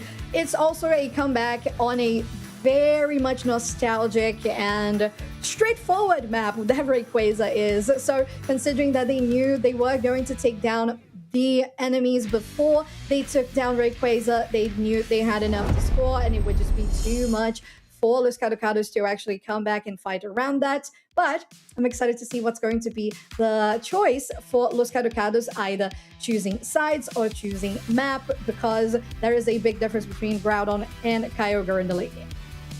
Yes, I don't know whether they'll end up prioritizing that map choice. I feel like choosing the side when it comes to draft is really important, and well, you know, leave it in the hands of the opposite team to go and choose whether it is going to be Rayquaza again or whether we're going to see that Groudon or Kyogre. But we do have confirmation there that it is going to be a Groudon map this time around. So if a team does end up securing any of those buffs in that final stretch, they do end up getting transferred over.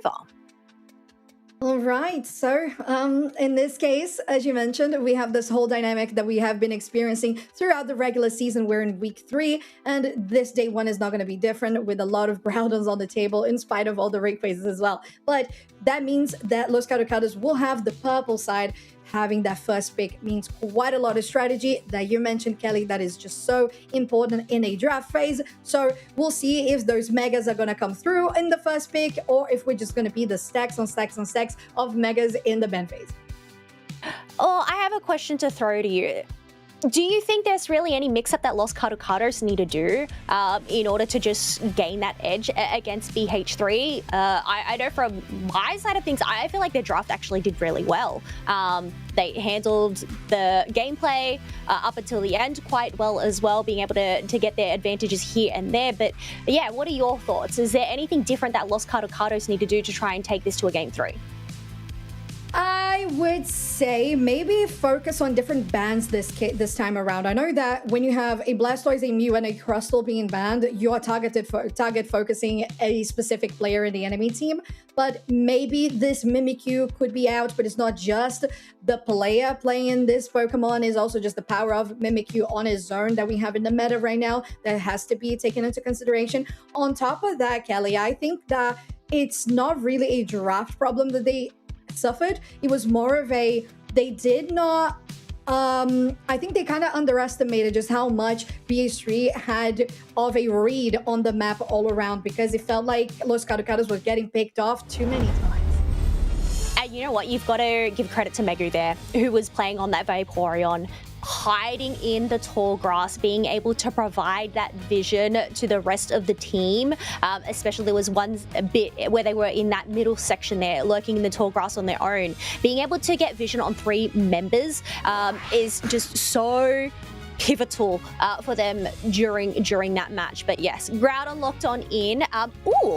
We only have 1 Mega Ban this time round, being that Mega Charizard, but Blissey has actually made its way onto that ban table. Interesting. So really considering that Sazuro was one of the key elements there for BH3 to reach that victory. So in this case, that also means that the Mega Gyarados is available. It has been confirmed by Krenix as well. And on the side of Loscaducados, they go for the Mega Lucario as they did in the last game, plus BH3 continuing to carry with Mewtwo Y now there for the present. One thing I am really surprised about is they have decided to let this Mega Gyarados through. I feel like Mega Gyarados at the moment is just one of those top all-rounder, one of the top megas. So to see them getting on through, I'm quite scared. But yeah, it's just a matter of whether this Mega Lucario can really hold up its own against it. And well, Jiraiya does have the Crustle on hand. Walls. I don't know if that's going to be enough. Well, we'll see, because there is a lot of just crowd control potential with that Eldegoss plus the Rock Tomb and the Crustle that you mentioned. Although Jose has confirmed a Mimikyu to steal it away from Utal. So I'm interested to see what's going to be the case here. But a lot of scary Pokemon too for Loscaducados, rounded out with that Darkrai. It's BH3 finishing with a Blaziken that was picked by Loscaducados in the last game. So they traded out those last picks themselves. Yeah, I feel like this is some similarities, but pretty much a completely new draft between these two teams. Yes, we do have Resu on the Mewtwo Y once again, but it doesn't have that pairing with that Blissey. So whether this Hooper pairing is going to be just as effective. But yeah, seeing Darkrai come on out paired up with that Mimikyu, I guess if you can't ban it out yourself, pick it up. But even then, just Mimikyu being that gutter pick for them, I'm very, very surprised. Absolutely. I'm interested to see what's going to be the gameplay here with Megu, because I think that the Mamoswine fills the shoes of the gameplay that Megu was using with the Vaporeon really well. Just taking those very advanced style grasses and just being certain that they were going to survive a push. And I feel like Mamoswine does work out really well in that regard. But I know that because Loscaducados stole that Blissey away, or actually put it in the bench, I want to see how the Mewtwo Y is going to perform, because it can be a little squishy if you get on top of it. And with the amount of collapsing engages that Loscaducados have, it could be a little threatening for BH3. Yeah, you have Mimikyu if they do end up opting for that Shadow Sneak to go on them. But even then, needing to deal with the sleep from a Darkrai could really put them in trouble. So yeah, it's really going to come down to Megu on that Mamoswine to try and get those isolations if we do end up seeing that Ice Fang, but also Utao on the Blaziken to hold up that front. But here we go. So if we're heading on into the second game with Loscaducados on the purple side, BH3 on the orange with the 1-up advantage. So if they end up winning this one, that's going to be match point. Well, and it would just continue the unbroken record of undefeated for BH3 in the league so far. Oh my word! On the bot side, we actually saw Darkrai being a little sneaky about that positioning, but immediately punished by BH3. While on the left side of the map, we have Sazuro that was trying to stall and maybe make Jose miss one of these buffs. So far, haven't been able to do so. Just one of those wild Pokemon. So there's the backup here. Naiad could be able to follow with a knockout here onto Sazuro, but Jose is on very low HP and they just choose to retreat. Yeah, losing that red buff to the Hooper, but also the fact that Hooper was able to trick in their berry. They know that that's just a lost cause. There's no point spending time chasing Sazura around. Instead, focus their efforts up in that top path to try and get that leveling. And they have successfully done that at that level 5, but potentially at the cost of Sazura getting knocked on out. There we go. Well. Yeah, so on both sides of the map, we had a good collapse on the 3v1 that managed to get a 1-for-0 knockout payout. But for the side of Loscaducados, they managed to get the early scores in just like they did in game 1 with 20 seconds for the Regidrago to spawn in the middle. We might want to see that BH3 will have a Blaziken, but they are just waiting to reach that point. Here they are. Yeah, interesting move from Loscaducados. You can see on the minimap that Darkrai ended up going and focusing their efforts on the central area while Mimikyu was attempting to get some dunks up in that top path. So making sure that BH3 wouldn't be able to go and steal those buffs, as we did see that Piloswine make its cross. But Hyperspace Hole able to save those two members as they retreat. Blaziken is trying to make it escape as they get chased down by that Darkrai, but Gyarados being able to save the day for them. Okay. They managed to take the Darkrai out, but it was really close. It just was able to survive because of the fact that Krenix used that Ninja Doll. Now here on the top side, continuing with the chase by that Mega Lucario. The Hooper will send them back to the Pokemon Center, but Rally is not going to escape this one with the Ice Fang to lock them down. BH3 does capitalize, but it was a very messy fight all around.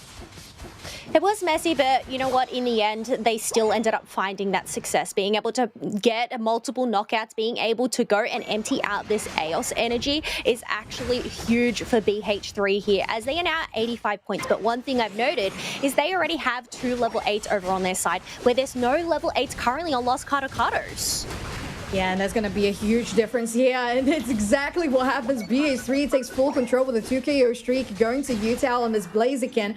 But Regieleki has been just abandoned for the moment, Rock Tomb, but it's not going to be just what they wanted. It's just one knockout. The Loscaducados are able to stop, while BH3, once again, forcing the Ninja Doll. Now going into that Darkrai Unite, trying to get away. Rezu, well, they're not able to do so. They just get away from the Regieleki, while Loscaducados will take the top Regi.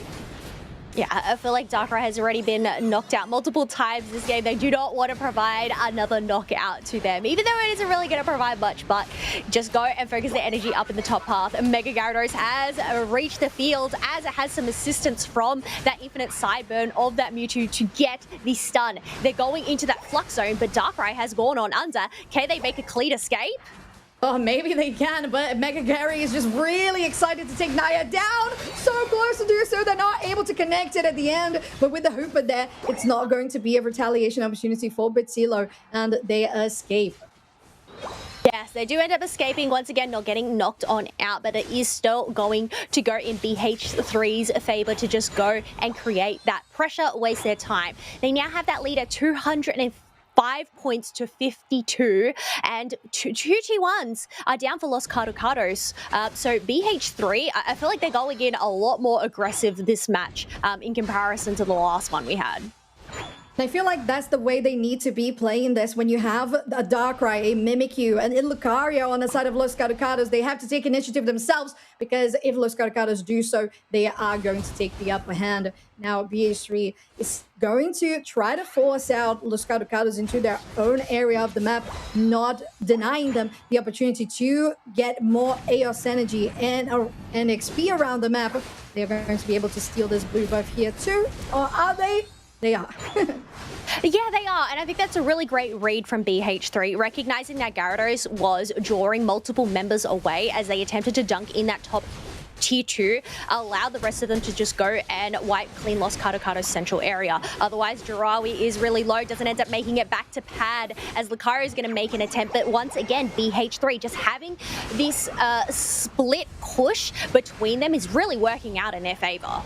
It absolutely is, and the damage from that Mega Evolved Mewtwo Y also worked out wonders. Now Mega Gary trying to get even another one on Nayat, and Krenix is able to do so, finding that 3 KO streak on the Darkrai. Now BH3 will start out the Regirock, and I don't believe Loscaducados wants to really contest this. Well, on the bot side, BH3 is also making a move for the Regi. I like it. I think when you are so far behind in levels, it is going to be so difficult to try and contest these objectives. So really all you can do is just soak up whatever wild Pokemon there are to try and gain some experience, get these Unite moves back, and also I think just collaborate together and get ready for the next push that BH3 make an attempt. If they do end up making an attempt, they don't really need to. Look at their levels so far, Soph. Yeah, it's just quite a huge lead at level 13s, 12s all across the map, while Loscaducados stuck on the top number being the level 11 too. Now Jirawi will get a nice pick here onto Mega, using that move to get away. And now he's dodged. Azura will use that eject button as well to escape, and BH3 should be okay for the moment. Yeah, just retreating on back, not trying to give Loscaducados any chance of getting some KOs, catching them isolated. Crustle does end up getting taken on down 1 minute before Rayquaza does end up spawning. Isn't going to really provide much to BH3, just reset. But once again, it's just going to divide Loscaducados and make them scramble even more. It really does. I feel like this might have been just a strategy from the Crustle to get the Unite move gauge back, but BH3 with 200 points on the lead means that the Loscaducados really have to win the fight and the the Groudon in this next game. Yes, it's really going to come down to this positioning. Can they get an isolation onto BH3 unless BH3 are able to make their move first? Really, it's a really tricky situation for Loscaducados to be in. But there you go, Mega over the wall and straight into that Mega Lucario, who's used their Unite move, but Mimikyu with their Play With Me to try and save them. Oh, okay, so it's going to be, so far, just a 1-for-0 for the side of BH3, while that Cotton Cloud crash by Nayat, just trying to separate BH3, will be at the cost of their own HP bar. Now they're chasing for Jirawi, gets a nice Rubble Rouser too, Groudon's 50%, BH3 could have the damage, but it's still going to be Loscaducados with the Mega Lucario, who take the objective. Just as they were on the back foot for the whole game, they were able to go and secure a Groudon, get multiple KOs onto BH3 because of their hasty maneuvers into the tall grass. Really ended up costing them there. It's just a matter of whether they can dunk in another 200 points because 100 just went up into that top path by Mewtwo. Oh, that was a good sneaky push by Vrezu. It might just be the last thing they do for the last minute of this game, but it was still enough with that lead that BH3 has gathered so far. Loscaducados have to move forward here on the top side where they were defending, now pushing on an aggressive stance. 38 turning into 76, but they're still around 200 points behind. But just when they were scrambled eggs, it looks like they're starting to form an omelette, looking good and fierce. Whether they can just manage to stick together and not crumble under the pressure is the question. 402 to 587 as more dunks go into that home pad from that hooper. But we do have 2 members currently down. Now we're third, and Loscaducados are going to dunk in more points, but they are still behind. They are behind and they don't have enough. AOS Energy to score here. There's an 11, 576 to 587. It's just so little. 9 points is the difference between BH3 Esports and Loscaducados to potentially 22 coming with the Mimikyu, and Loscaducados turn it around.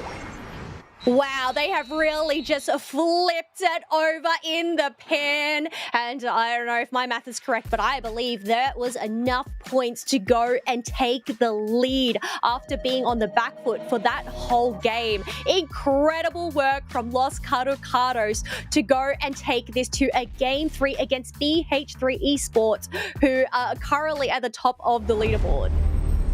And that is the first loss that BH3 has encountered in Regional League. Loscaducados making it happen with every single wild Pokemon that was on that last bit of the game. They managed to get that AOS Energy into score. And we saw this fight here before Groudon happening with a big push that started with Megu on that Mamoswine, and it could have been good, but then with the Rubber Rouser and having that Mega Lucario in just that nick of time to steal it at the end, Kelly, just made the world of difference.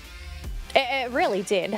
Being able to just go and get that secure, the Groudon buffs, to go and help them win the rest of these team fights, gather more AOS energy, even when, you know, things were looking so tight for them. Like at that point, 15 seconds, 576 to 587, but thanks to some wild Pokemon, they were able to just go and make that difference. But yeah, in the end, really, even though they ended up getting dove on by that Mamoswine, being able to go and enter that Mega Lucario phase to go and win that fight. Even if Jose did end up risking themselves and getting knocked out in the mix, it really ended up just paying off for them in the end.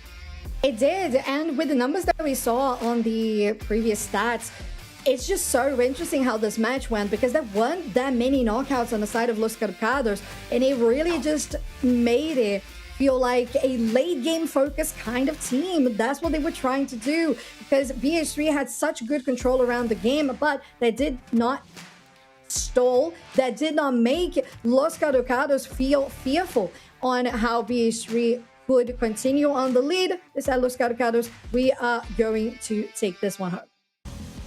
Yeah, we were saying just how much of a chokehold they really had on Loscaducados. See, that graph just pretty much being stuck at 52 points right onto the end.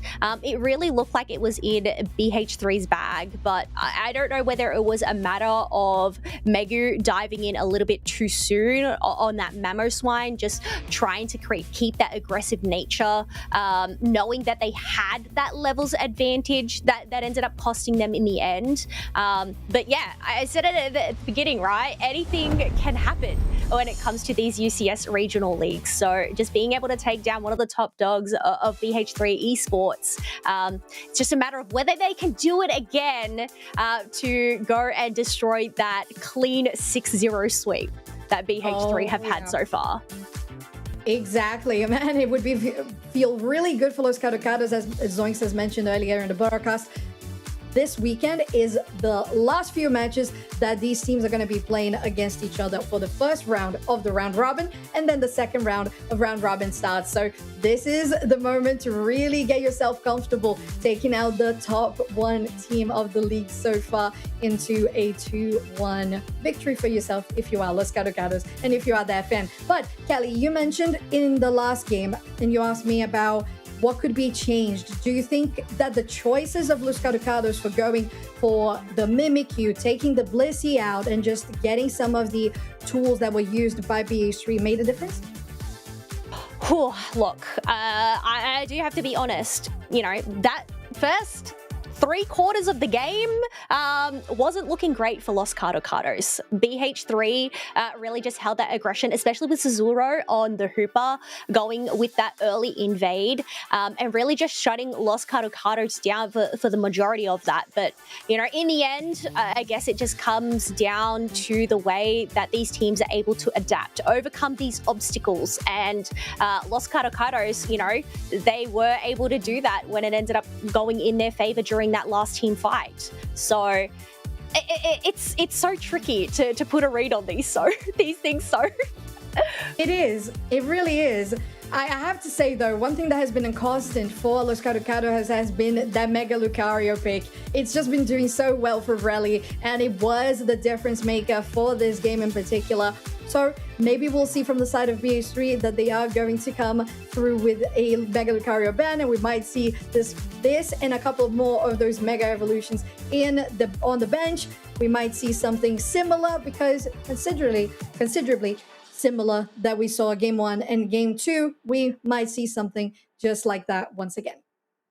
Yeah, well, I guess it's going to come down to what BH3 end up selecting here, because they are the ones that lost, so they do either get to choose which side they want to go on, or whether they want to select the map. And I believe Loscaducados are going in with their first pick, whereas the map is also going to be Groudon once again.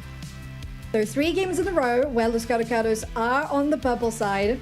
Having that first pick is something that, considering this is where we are with BH3 and them having to fight back from being 1-0 up to now being tied 1-1 in this series, they might be looking to target that Mega Lucario, which we mentioned. Let's have a look, Kelly, at this last few seconds of replay here. There was a good push, but then the close combat from Rally into that dash, getting not just the 2 KO streak, but the objective, it just connected everything that was necessary. Let's have a look at that again.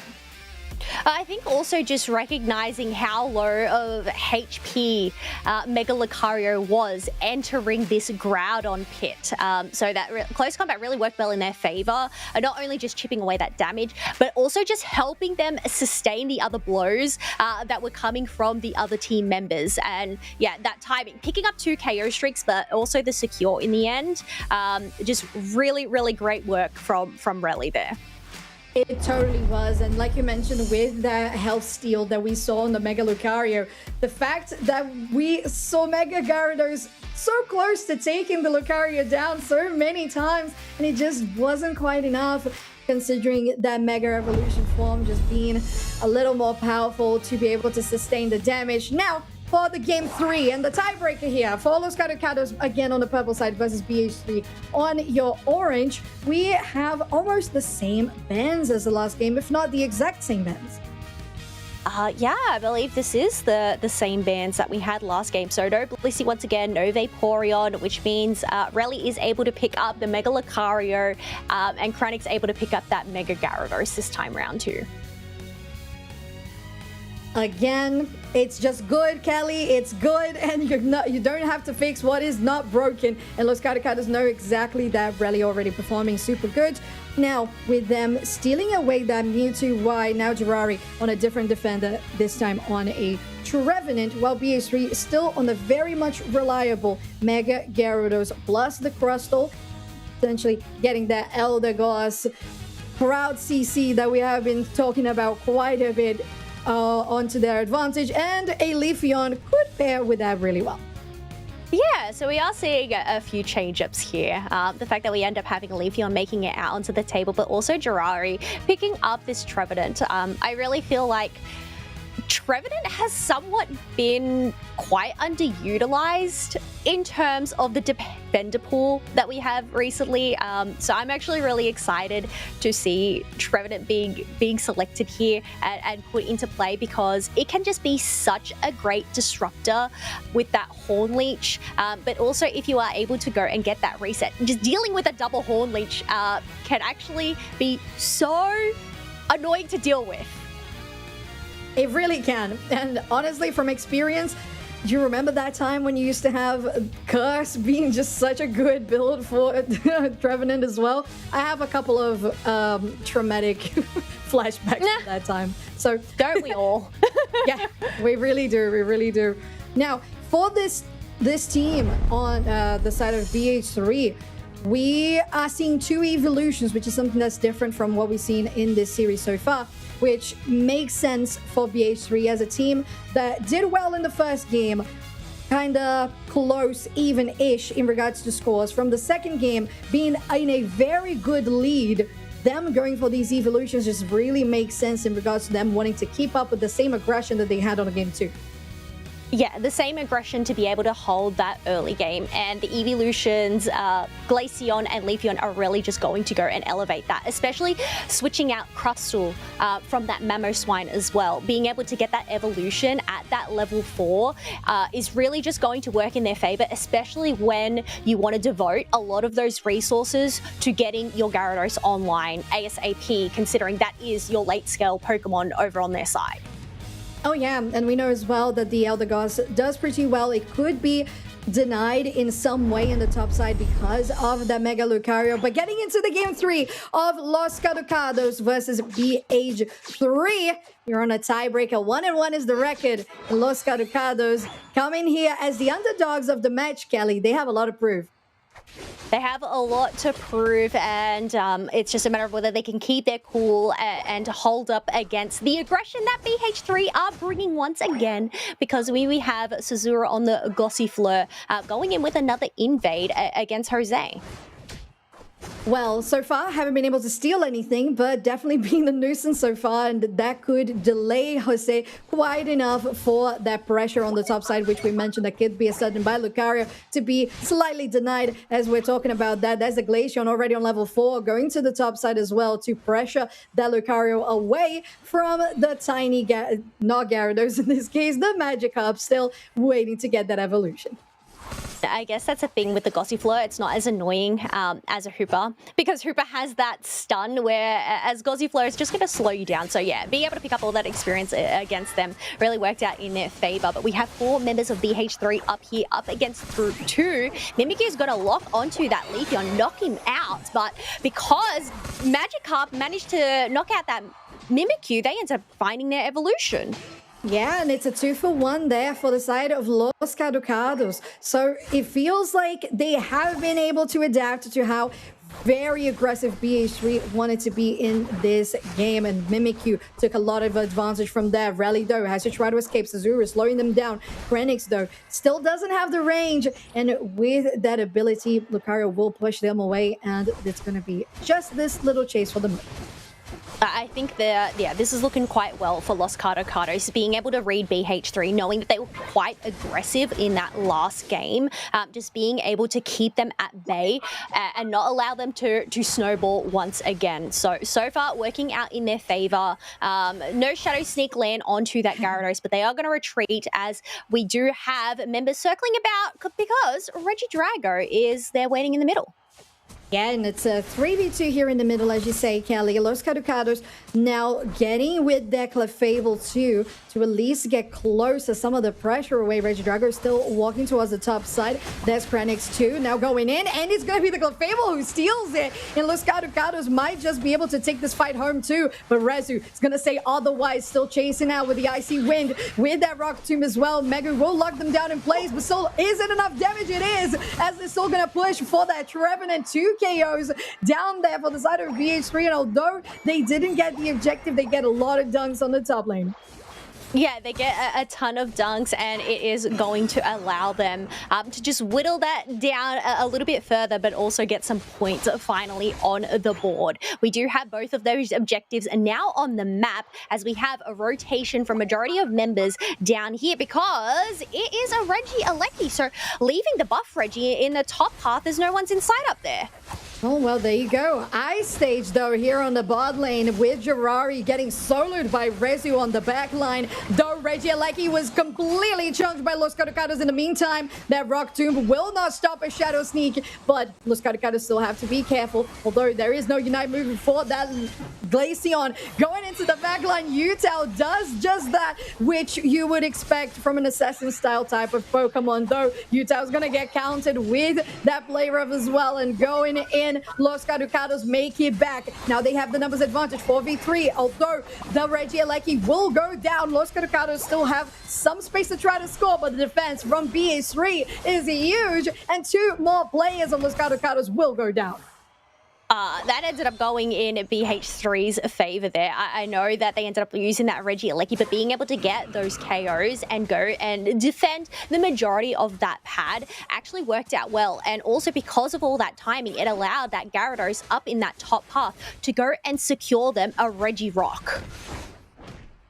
And that is just really, really good.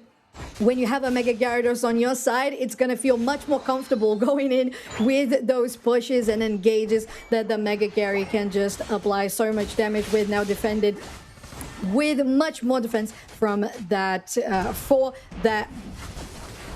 My brain just shut down. Continue, Kelly.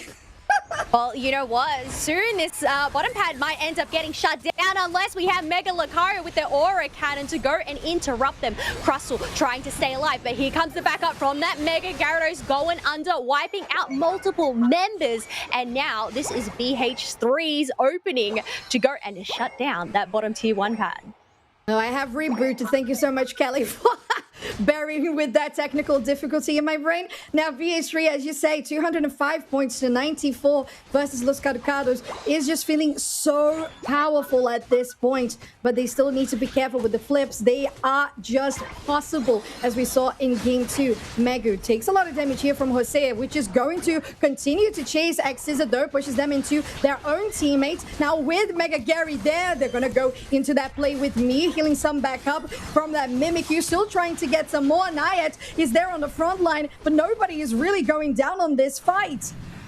No, Mimikyu being able to go and sustain that fight thanks to the healing from Naya on the Clefable really worked out on their favor. But this pad is left on 2 points and they are really defending it with all of their might, not letting them go and picking up another KO. And I guess considering they have lost that bottom tier 1 pad, they want to have some advantage going into that final stretch there. But we have a chase coming on down there as Leafeon ends up getting wiped out.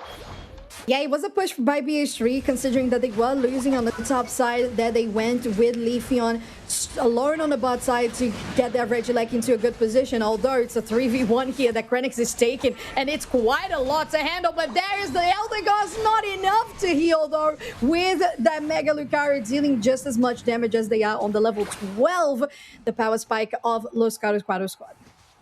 I know Loscaducados didn't end up really getting much from that besides those 2 KOs, or the 1 KO onto that Mega Gary, but, well, they ended up taking their Unite moves and, you know, going into that minute left before the final stretch. It's really just a moment to try and soak up whatever wild Pokemon is available to get those Unite moves before that final boss ends up showing up.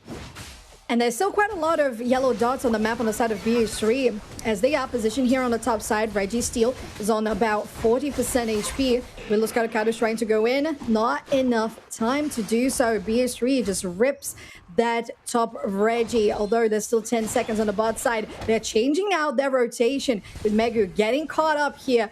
Still going to slow them down with that Rock Tomb. Need to be very careful about the final stretch, just soon arriving in 20 seconds. In the meantime, Yutao is going to find Jirari, and there is no defender for the foreseeable future, or at least for 5 more seconds. It's not that long. They do end up spawning before Groudon does end up coming in, but BH3 definitely have the advantage. They have recognized this as they are continuing to push on out Loscaducados all the way back to their top tier 1 pad. They have the lead, and a huge lead at that, at 269 to 94. It's just a matter of whether they can hold their ground in the Groudon pit. That's a good one. And we gotta highlight Megu in all of these Rock Tomb engages. They have just been so good to set up for that Leafeon and that Glaceon as well, especially that Mega Gary. They're doing just the same here with getting Clefable away from this fight. The Aura Cannon will get used by the Mega Lucario there to turn Mega, but Groudon was attacked. Now, not being focused on. Nayat will get cornered. The X-Scissor just to lock them down as well for Rezu to take that last KO. This is getting a little spicy. Spicy, dicey, and all things not nicey. We do have Jirari getting blocked on Earth with that Rock Tomb, trying to delay some time as we have that Mega Gyarados spawning on in. Lucario not able to find a hit with their close combat, but Mega is able to get a huge X-Scissor on them and go and let that Glaceon finalize the KO.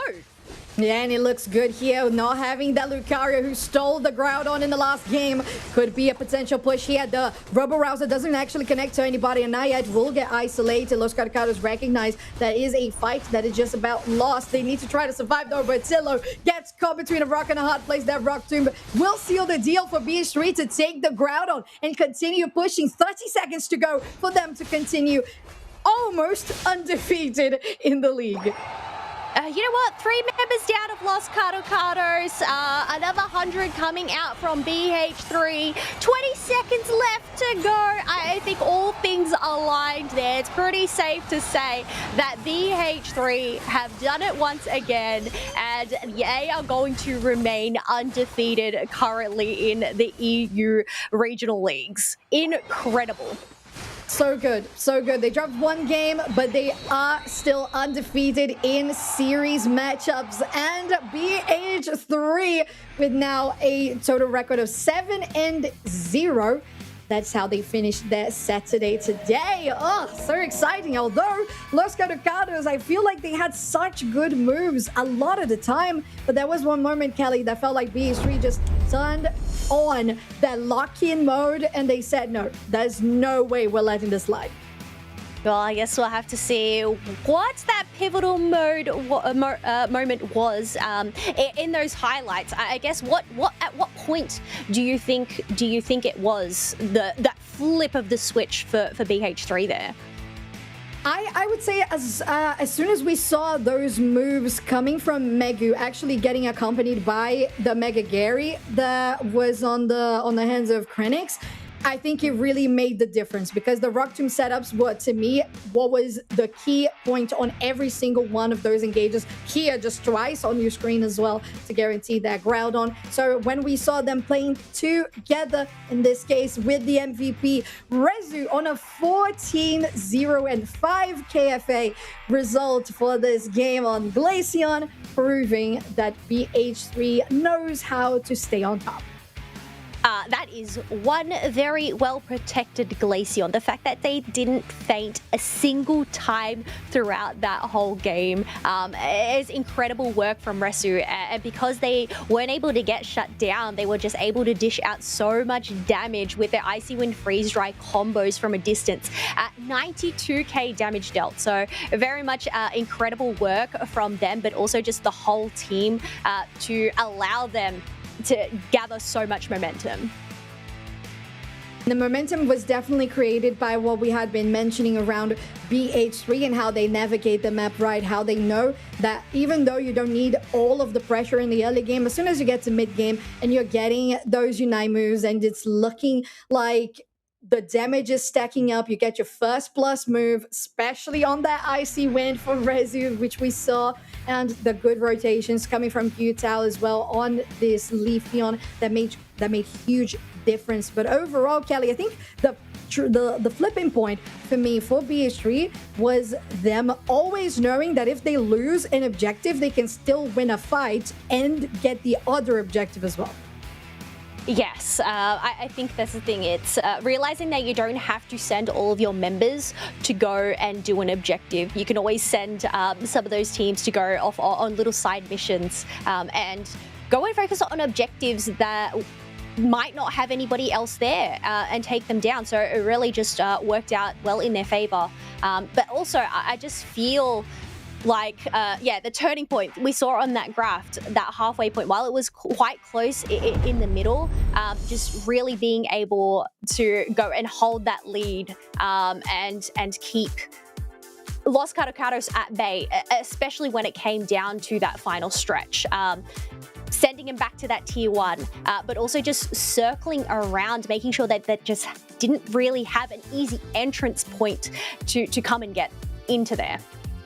Oh yeah, and I feel like, as you mentioned, with the points graph just being so even all the time, that's what really makes the difference for me in regards to BH3. Them recognizing, okay, we're not super behind, we're not super ahead, we are just almost there. Make sure that when we do commit, that we're actually getting something out of it. And that's kind of the vibe overall that I had specifically about this match. And maybe we'll see what the vibe is later on with Zoinks too. We'll see what his opinion is on that. But first, we need to go into a short break while we get things ready for our next match, which will be Team Peps versus Engage. Don't go anywhere. We're going to be right back with Unite Championship Series.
And welcome back. Six Chef from the sidelines coming back in, and I've got the tea both literally and figuratively on how these off-stream matches are going. So we had Twi Esports going up against Stamina in LATAM. Going to another game 3, we can take a look at how that one ended up. And I do have to say there were some really interesting things that happened. We can see, at least for the moment, a pretty normal draft. We don't get to see anything super cool until maybe the next off-stream match. A little bit of spoilers. But the way that this ended, you can see it was a very large disadvantage. I'm actually going to pause this because there's a lot of stuff to go through. Large disadvantage for Twi. They've only got 91 points against 324. They're in a position that's just not very good as far as levels. You can see there's level 14 down here. That's always scary. So really nothing going in their favor. But I do want to talk about how this fight played out because I think it was very smart on both sides. So we can see right here up in the tall grass, Stamina actually waiting for an ambush, which I think is a really cool positioning. You can see them on the minimap, waiting for them to rotate up. But they realized that on the side of Twi Esports, and so you can see they walk forward, they position a little bit, they're like, okay, clearly we can see some people here. What we're going to do is we're going to wait, we're going to get the pollen puff here onto the mammoth swine, and then we're going to engage. But look at this beautiful, I don't even want to say, counter to that, where the entire team backs up at the perfect time for the side of Stamina and then just jumps on Antharos. That is an absolutely beautiful little level of mobility just to start things off. But then I want to see another nice little play where we can see the fight begins to engage. There's some little fights back and forth, but we got to start here. Big Unite, right? So this is the big opportunity. We see the Blastoise get the Unite and launch up a few really important members. Now there's some Unite usage here that I think is really good, where we can see right here, the big target is going to be this Lucario. You can see already the Side Strike on it, and then immediately afterwards, we get to see the Mimikyu. Now, as the Mimikyu is targeting this, that means that we've seen a lot of resources already spent trying to take down this Lucario. You can see right here a perfectly timed instant Unite coming out from the Eldegoss that lands immediately as it gets out of that Mimikyu Unite. So everybody's still helping on the side of Twi Esports. I think it was a great way to play that. Unfortunately, there's still a level 14 Urshifu on the other side, so they continue to play this out, and the Unites are all gone. The Charizard's Unite's gone. This Urshifu just absolutely cleans up. But still, with all of LATAM, you just have to expect that we're going to see some amazing plays, even in some of the matches that are a little bit more stomps, because all these teams are just so incredibly strong. So that was a Stamina Esports win 2-1 over Twi, and that's a big record boost for Stamina, who's looking to be at the top of the charts at the end of today. So as usual, I'm so happy watching any LATAM match. All the plays are amazing. If you want to learn how to play any of these Pokemon, that is certainly the way to do it. But we've got more matches coming up from the same region, so I'm going to send it back to the original Dunkheads. Chef, that's right. We got Zoinks and Dupe Snacks going into another EU match, but LATAM match recaps are always something we enjoy. Really intense matchup between those two teams. Twi after a really hot tournament at EUIC, I think hoping to hit the ground running with a bit more momentum, but Stamina are a stalwart, impressive team. So close match there, but Dupe Snacks, our next one in front of us is going to be Team Peps, our EUIC champions, going up against Team Engage. A great litmus test for Engage coming off of EUIC here, as we're taking a look at Team Peps, Klaus, Zante, Potato, Bruv, and Marv. Your AOS Cup champions defeating EG in a best of 5 in that Game 5 and really putting on a show in front of that home crowd. Yeah, our first world champions for 2026 qualified squad here in Team Peps. This roster played so impressively, defining the tournament metagame with their double defender compositions and just truly playing around that so extremely well. Able to shut down a lot of creative strategies from different teams that they ran into. Their opponents, though, are going to be Team Engage, and I think you are correct. This is going to be an interesting litmus test for this team.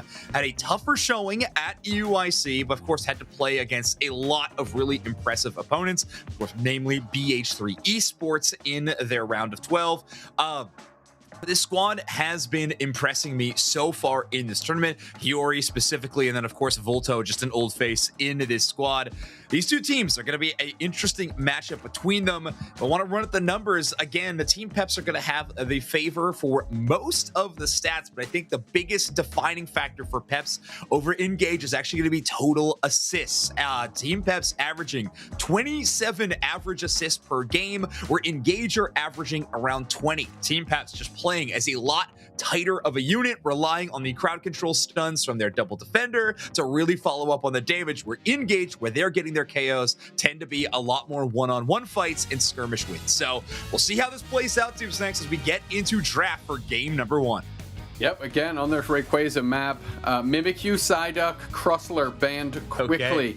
We'll see if Engage is willing to allow Team Peps to grab some of those defender favorites here. And honestly, if Engage doesn't ban it out, there's a real shot that Bruv takes that Blastoise first. Yeah, well, with Team Peps actually locking in the Mega Gyarados ban, I think it's a very realistic option for Engage. However, Mega Charizard Y is still available, so that is likely going to have to be Engage ban of choice. But oh, they're going to pivot a different Mega Y. Listen, Zante has certainly earned credibility enough to warrant this ban. Mega Mewtwo Y going to be the first pick. Team Peps, Mega Charizard Y, Blastoise, all options, and, well, Klaus wants the Mega. So yeah, so now we have a great opportunity for Engage to grab that Blastoise themselves, grab a shutdown tool. You know, we see Slowbro hovered with their Unite move, the Slow Beam, no, Blastoise. So back the other way, Team Peps has a good opportunity to get some prime targets here. Potato would love to have this Garchomp. They got banned out a little bit at the EUIC Grand Finals and was stress pressed onto things like base model Gyarados. Looks like Zante gonna grab this Mew and Marv the Mamoswine. Zante great on Mew when that Mewtwo Y isn't available. Yeah, it was interesting to watch the Mega Mewtwo Y arc for Zante at UIC, because throughout the regional league, we've seen Zante kind of stick to attacker role Pokemon that are like game changers. They can have big moments that define. However, Mewtwo Y, a bit more of a passive damage dealer. But we're back on Mew, a Pokemon that can truly change the landscape of any match. Bruv hovering that Mr. Mime as Potato is looking to see where they're going to end up here. Potato does have the opportunity for the base model Gyarados. That's where they go. And Bruv ends up wheeling back to the Mr. Mime. And I am a huge fan of that. Yeah, me too. Not a lot of players are, seeing as it is sitting at only a 5% encounter rate. Thank you, Bruv. Yeah, literally just Bruv. The appearances. Yeah, a little bit of a spotlight on this Pokemon. On the other side, if we want to talk about an encounter rate Pokemon, Blastoise, just truly a credit to how dominant of a entire season it has had in these regional leagues, sitting at 96% encounter rate. Patches come and go, but it seems like Blastoise just sticks around. It's unfortunate, but you are correct here. Hiyori rounding out with this Scizor Scyther pick.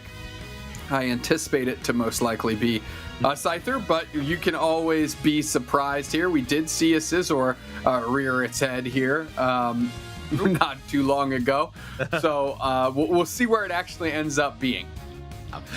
I think very likely going to be that Scyther, but you're right, though. Stranger things have happened. Interesting to note, Engage is going to be the team opting into double defender.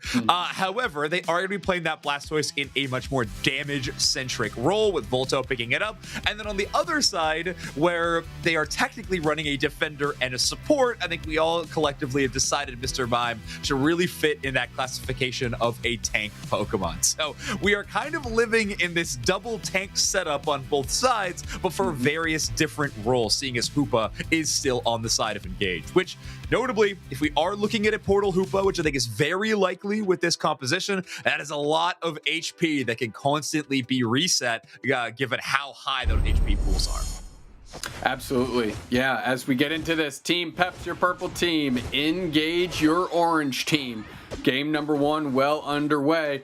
And it looks like we've got the Hoopa going to be escorting this Scyther through the early stages because Marv is on a mission. Yeah, they've seen the tape. They understand where Marv is going to be showing up. And of course, on the Rayquaza map, the Aselgor and Escavalier are in closer range in terms of contest. So Marv will miss the secure on the first one. It's actually Greg who has both buffs currently. And Scyther are going to be short of any as they try to chase down the Swinub, and they will not get the chase. Marv will at least make it back to the path. safely. Ooh, quick K opener for Bruv on Mr. Crime out here, getting themselves a long rap sheet early as they get their stacks in as well. We're going to try and just strike them down. Snorlax doing their best in the face of 3, but it's a lot of good pressure early by Peps. Yeah, I mean, getting Klaus to level 9 is just paramount right now for Team Peps. Wherever they go, I imagine the entire team is going to look to follow. As you can see, they have left a Magikarp alone in the top path. Everybody else going to all in focus on this bottom side. Is there any player that is used to playing this RPG style game than Potato? Always by themselves, you know, under-leveled, facing multiple players on the opposite team. I'll be there later, guys. Just hold it down for me until I can get back. And yeah, that is a player who has honestly defined that play style. They will eventually get the evolution, though, and Marv will show up for the backup in a timely fashion. As again, Potato will not be able to Mega Evolve. They are playing standard Gyarados. However, by far and away, the more popular moveset on either form of Gyarados will be the same. I think we are looking at the Waterfall Dragon Breath build. Well-timed stop by Volto there to prevent Potato from getting stacks in, and finally able to dunk that in. Unfortunately, full pockets for Volto means that Potato's going to eke these things one at a time here to get those stacks in.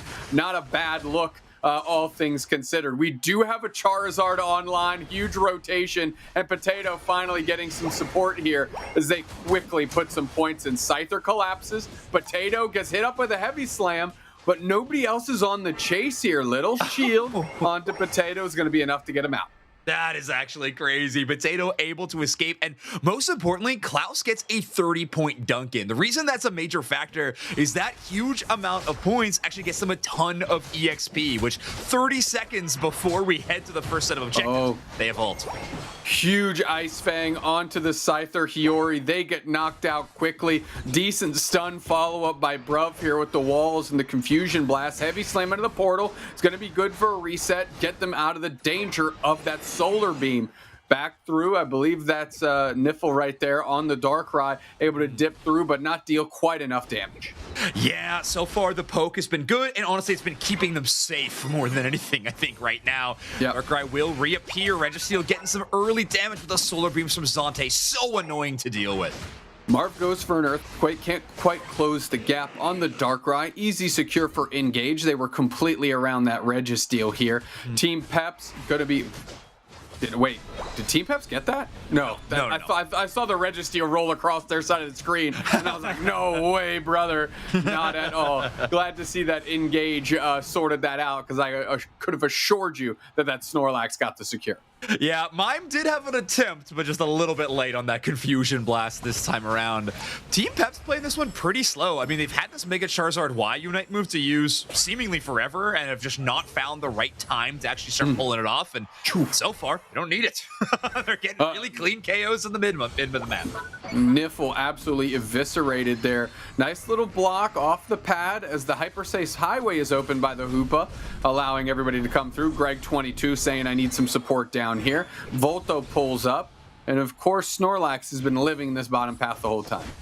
Yeah, kind of playing the role of a potato on the flip side of the coin. This boy Snorlax is trying to defend this goal zone, and so far has done an okay job. Team Peps, the majority of their scoring has come from the top side of the map, which is, of course, where that Reggie Alecki will be appearing every single time when we are on the Rayquaza side of the map. Believe it or not, I mean, Gyarados, Potato has been alone, but still sitting at level 9, feeling pretty darn good despite the lack of support. And here comes the rest of the team. Zante's at level 9. Klaus is level 11, looking to step in. Quickly gets a knockout here, cashing in on the work of everybody else on their team. Going to grab both berries. Niffle is right there as well. Tries to make it happen in the face of 4, but it's just too difficult. Into the Dark Pulse is Niffle as we go back up top. Gyarados Unite is used. We're trying to stress test these folks as the Rings Unbound was able to get Hiyori into the top path. Good surf reposition. Volto putting in damage. Look at that waterfall, brother. All the way to the Scyther. Gets the knockout. Finally, Volto gets one back the other way. Hydro Typhoon is down, but that is not going to be enough to prevent them from getting Ice Fanged and repositioned. That Fire Blast was gargantuan, and that's a quick knockout. Yeah, great coaching by Zonte just to give Marv the backup they needed. Tiny bit of shield, gives him just enough room, and finally, Volto falls. Either way, great play on this top side. I know Potato eventually goes down, but is able to waterfall, weave, dodge a Hoopa, and Blastoise constant stuns to actually stop that big score. Felt like Engage finally had a moment to start coming back in this game, and Team Peps snuffed it out. Nice Earthquake by Marv to actually bait out the Surf, which leads to an Ice Fang reposition. Solar Beam isn't there, but the Charizard Unite is. That's enough to deal the damage in tandem with Mamoswine. We're in the backside. We've got a Power Nap in the middle of this fight here. Is it going to be enough? The size of that Fire Blast is gargantuan as Marv gets a KO Shrika 2. Keeping up after all the work they put in at EUIC, said the job's not done. And Zonte with a big Solar Beam there to help cleanse the darkness that is Engage.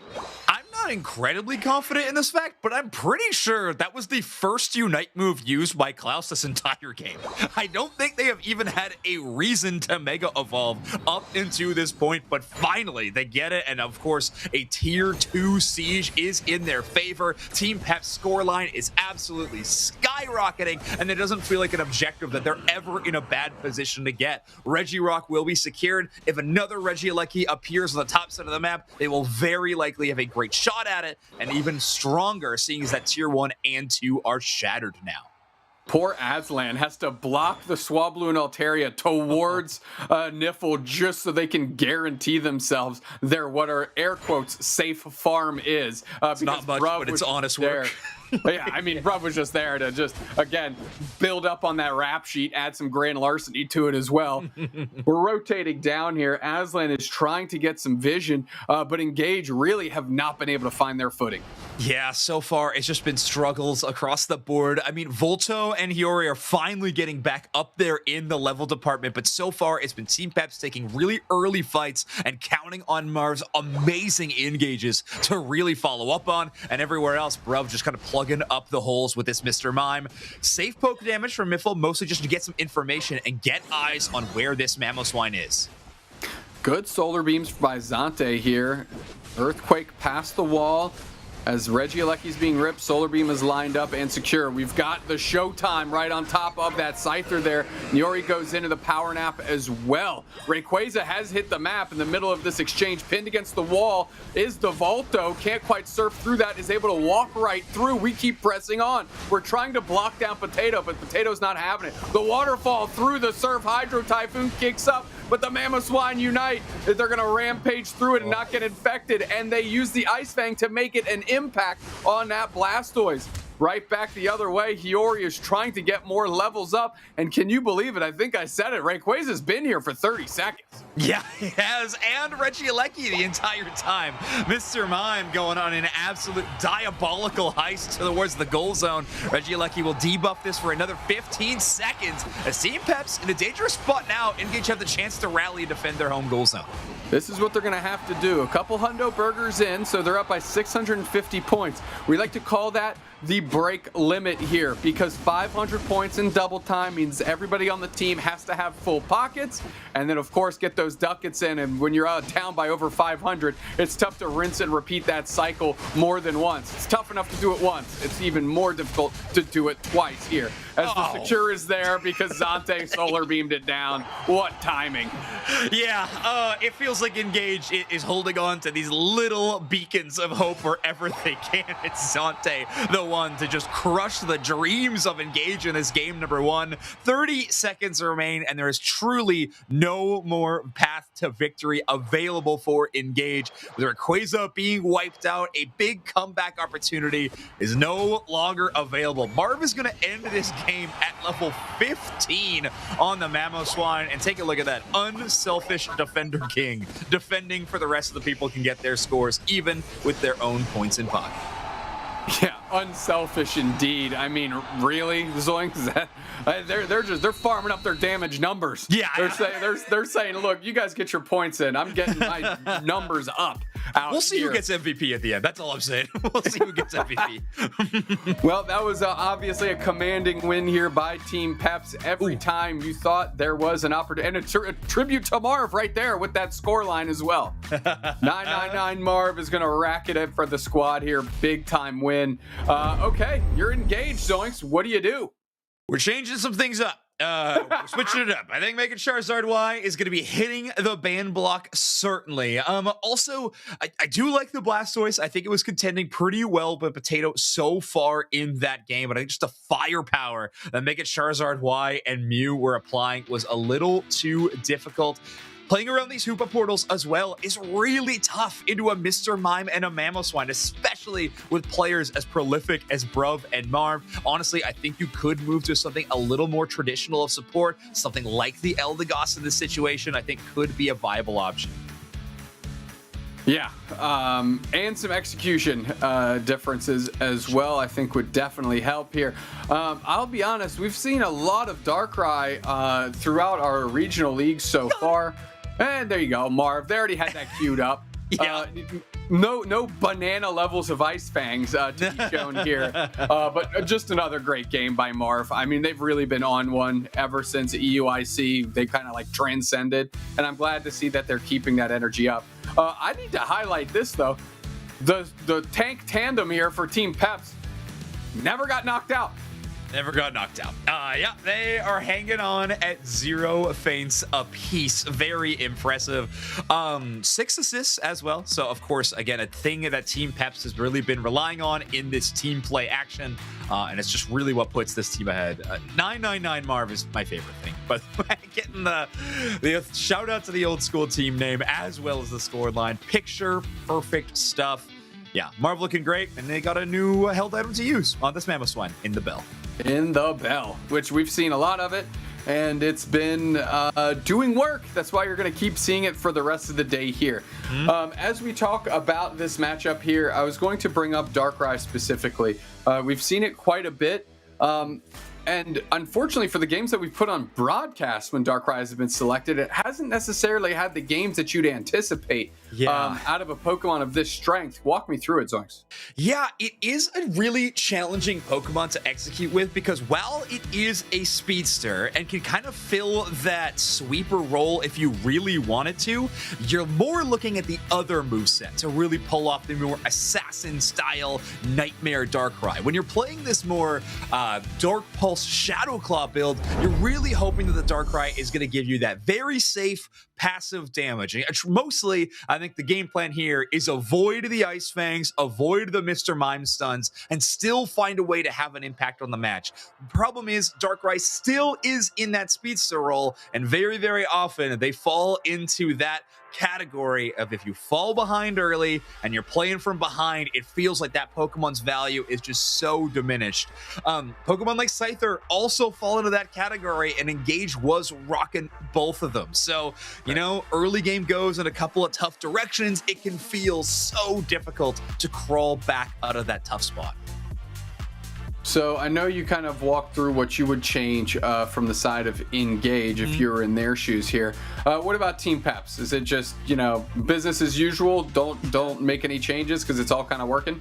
Well, it is an interesting spot to be when you're that team. I thought it was an extremely clean team fight. I liked what we saw from Marv on these constant invades. I would expect it to get harder, though, at this point in time. Engage has already been committing the Hoopa to try to be there for the backup. I could see Team Peps even doubling down on this strategy. Marv has not always been alone on some of these invades. Oftentimes, we can see a player like Bruv, Klaus, maybe even Zante move in there for the double invade. So we could see something like that show up if Peps wants to make any flexes so far, but at this moment, I think Charizard Y being first pick makes a ton of sense.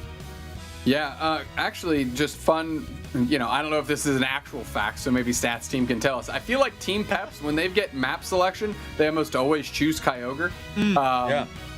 Which I'd be wondering, Stats Team, get on that. Let us know what the Peps Kyogre map selection options are. But look, they get Darkrai, they get Mew, and then Team Peps gets Blastoise anyways. And Zoinks, not good. Like, this is not the best. In terms of power picks and Peps being comfortable, I think so far they're 3 for 3 on opportune options that they're going to have access to. Now, the one thing I was going to say about the Blastoise pick, and I was mostly going to direct it toward Aslan's pick, is I wouldn't hate something like a Slowbro into a Mega Charizard Y base composition just to have that Slow Beam to shut that Pokemon down. You do have Darkrai Unite, but even then, I don't know if I would consider that to be opportune option. in the 1v1. Volto will rotate to the Machamp, though, a Pokemon that we've seen into these heavy crowd control compositions a ton, especially at EUIC. So Engage more playing the counter strategy more than building out their own kind of composition to synergize with itself. Yeah, Potato going to grab, again, the base model Gyarados, and unsurprisingly, it looked great in that first game. Zante going from kind of the ranged expert, going to be going a little bit fast and furious here on this Galarian Rapidash as Hiyori nabs up Blaziken. Okay, interesting. Yeah, Potato, a bold player here. We saw them get out of danger a couple of times with that potion battle item as well. Pretty clear opportunity for them to just barely stay above water, but they don't have access to full heal, which I think is maybe the scary spot to be in, right? You have Machamp and Snorlax, and even Darkrai is going to give you some pesky sleeps as well. This is a spot that Potato has been able to weave out of, but that could be a route to victory for Engage. If you can land crowd control consistently and opportunely enough onto this Gyarados, that could be a crack in the armor for Engage to exploit. Well, I mean, historically, Potato has been a player that you can kind of leverage to your advantage to get yourself a team win, whether it was in the draft screen, which no longer seems to be a weakness in Potato's skill set here, or the fact that they're going to be alone for most of the game might be a great way to stress them as well and use that opportunity to kind of exploit and leverage yourself some good positions in the early parts of the game. Because right now, Engage kind of lost it bell to bell, and that's even with a Magikarp alone in the top path, 4 players in bot. Yeah, it was interesting. I honestly, if I was with Engage, maybe you swap paths early on in that situation where they had the Squirtle go in there. But either way, my turn. Team Peps, your purple team. Engage are going to be your orange team. And Hiyori on the Cowboy will be clearing out that central. And there's goes Marv. Going to be alone. I actually was kind of curious if the Rapidash would go along for the ride, but a solo invade for this window. No, actually, Zante and Klaus paired together, trying to clear the central area quickly, and those berries finally populate, and Marv, with an eject button, is going to at least stay alive just a bit longer. Unfortunately, with 3 players around them, I can't imagine this will last too much longer here, as it lasted just a hair longer than I could have ever imagined. Enough to make me catch my breath a little bit in that moment, but they will make it away. Klaus, a little bit slower on the levels. Reminder, last time on this first flank, this Charizard was already a Charmeleon and was starting to carve up the opponents. So Engage able to defend their own central a bit better and lock down that early path on the bottom side. So already a better look for Engage in game number 2. Yeah, I mean, Zante now having to evolve to get themselves online versus when they were just the Mew means they're a little bit more hungry for that experience in the early parts of the game. Team Peps, if given the choice, chose first pick over map selection. When they do, they have opted for Kyogre. Bang! Okay, my memory wasn't so far off there, Zoinks. Yeah, you nailed it. Very interesting. Okay, well, I think that first part of that stat is going to be very common for most teams. I think they really do like picking that draft selection. Given the map selection, Kyogre being just a staple of Team Peps. Interesting data for maybe the World Championships later this year when teams are going to be going up against this Team Peps squad. Yeah, Engage opting for this orange side, I'd imagine. Otherwise, they not only chose the map that Peps wants to play on and gave them the pick that they like to have. So you'd like to think that Engage is at least taking a little bit of agency here since they lost game 1 and got to pick game 2. Potato doing great up here again in the early stages. Charizard is online, doesn't have the Unite move yet, but we're gonna have to keep an eye on that character as Klaus is looking to do a repeat performance of game 1. Yeah, and honestly, I was pretty surprised with like how well the early game was going for Engage. They get some decent levels. They did not show any priority to that Regidrago. Ooh, tough KO though. Team Peps returning to this 4-player push on bottom side for the second game in a row now. Yeah, Miffle getting knocked out there on the Darkrai yet again. We still have a 4v3, and now this could be a Pokemon you look to try to shut down. Miffle's only going to get a little bit of face time with the Gyarados, does not have an opportunity to fully 1v1 that Pokemon. Will be Regieleki at the top side as they push for Potato. Potato gets out of danger. Look at the mobility from that waterfall, man. Oh, Marv goes straight in, does the Machoke back down. Reggie Alecki is low. We're not even going to make a play for it. They're going to fade back, does Team Peps. How is Engage going to use it, though? That's the question. They have had some opportunities, but I don't think they've cashed in on them in a way that makes a lot of sense, or at least gives them a sense like they're trying to take advantage of these opportunities. Yeah, I guess they just trust Aslan here in the situation. Ooh, big damage from Darkrai, but just not enough to close out on Clouds. Aslan tries to look to kidnap an enemy player from Team Peps, but does not find the block in a good spot. So we'll have to just rally back. So Engage, they go for the split push after that Regieleki, like you just mentioned, but shut down by Peps' quick rotation. A couple more stacks in for Potato up top. Engage is kind of splitting their resources a little bit. Blaziken going to be in that central area here, working back through, and there's a knockout onto, I believe it's Greg22 picking up the Mew here. Hiyori rotating back, seeing that Aslan has the block down, a heavy slam there. What can we do with it? Surf doesn't clear out the trash, but it does buy. Oh, I thought it bought enough time for the score. Charizard Unite is popped. Bang, knockout in tandem with Zante using their Unite move. They're not leaving anything up to luck there, as one player is dispatched of, and the time and space that they need to score points is bought. Plus 30 over dunk there. All right, great look for Peps. They buy that out. If there's any silver lining for it to get engaged, you made it expensive. To actually break that goal zone, there's no major objective they're fighting over in that situation, and they had to spend multiple Unite moves. So this next Regieleki should probably be in your favor, at least on paper. Gyarados, Charizard, Galarian Rapidash, none of those Pokemon having Unite move access to. And on the other side, you have Machamp, Mew, Darkrai, so much to work with. This should be in Engage's sightlines now, but Team Peps never makes these things easy.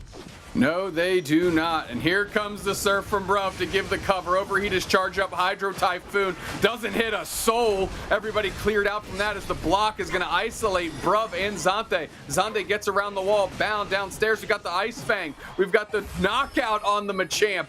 Very quickly, as we're going for more scores, into the fog is Greg22 with that Mew Unite, and it's KO streak of 2 for Marv on this Mamoswine.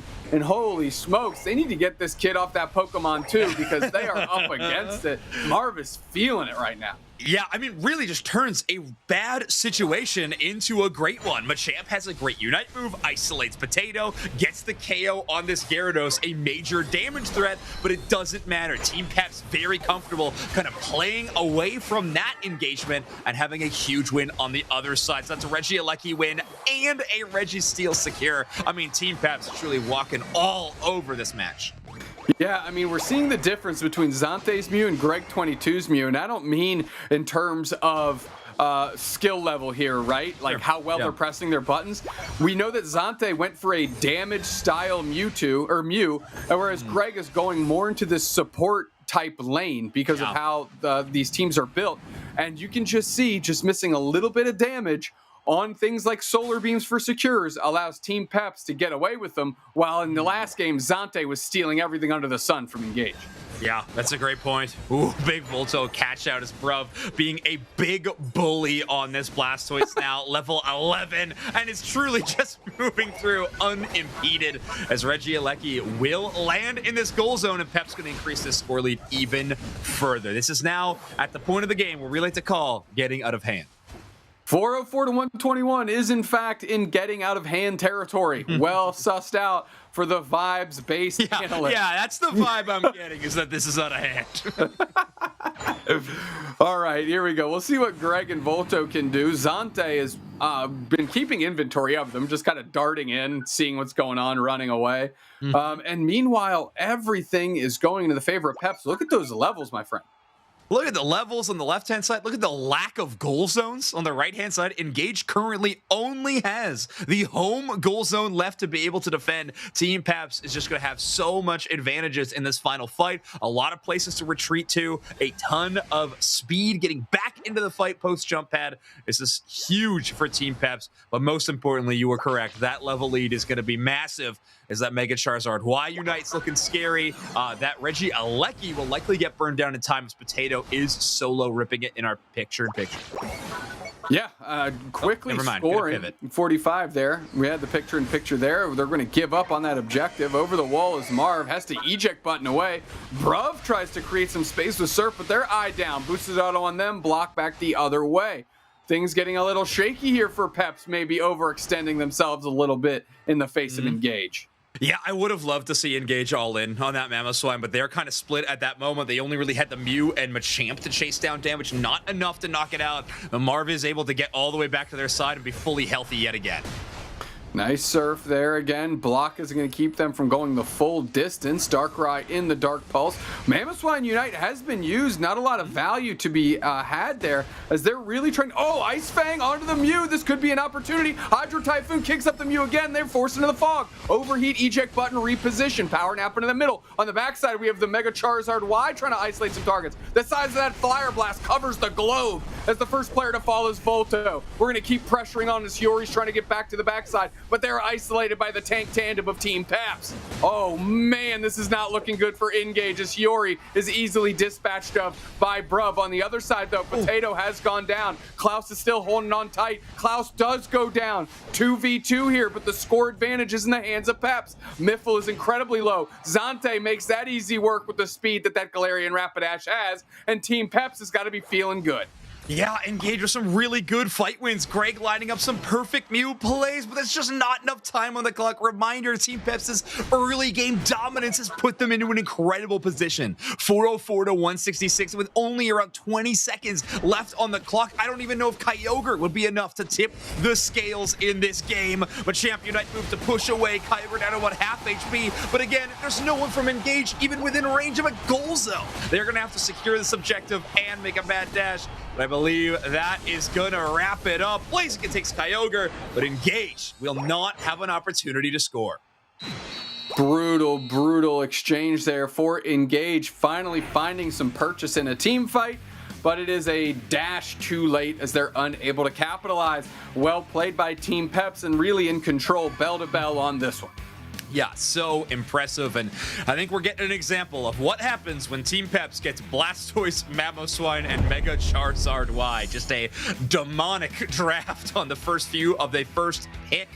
The big plays here from Team Peps to get these goal zone pushes. Reminder, in this game number 2, they set up a very rare board position with every single Tier 1 and Tier 2 goal zone broken.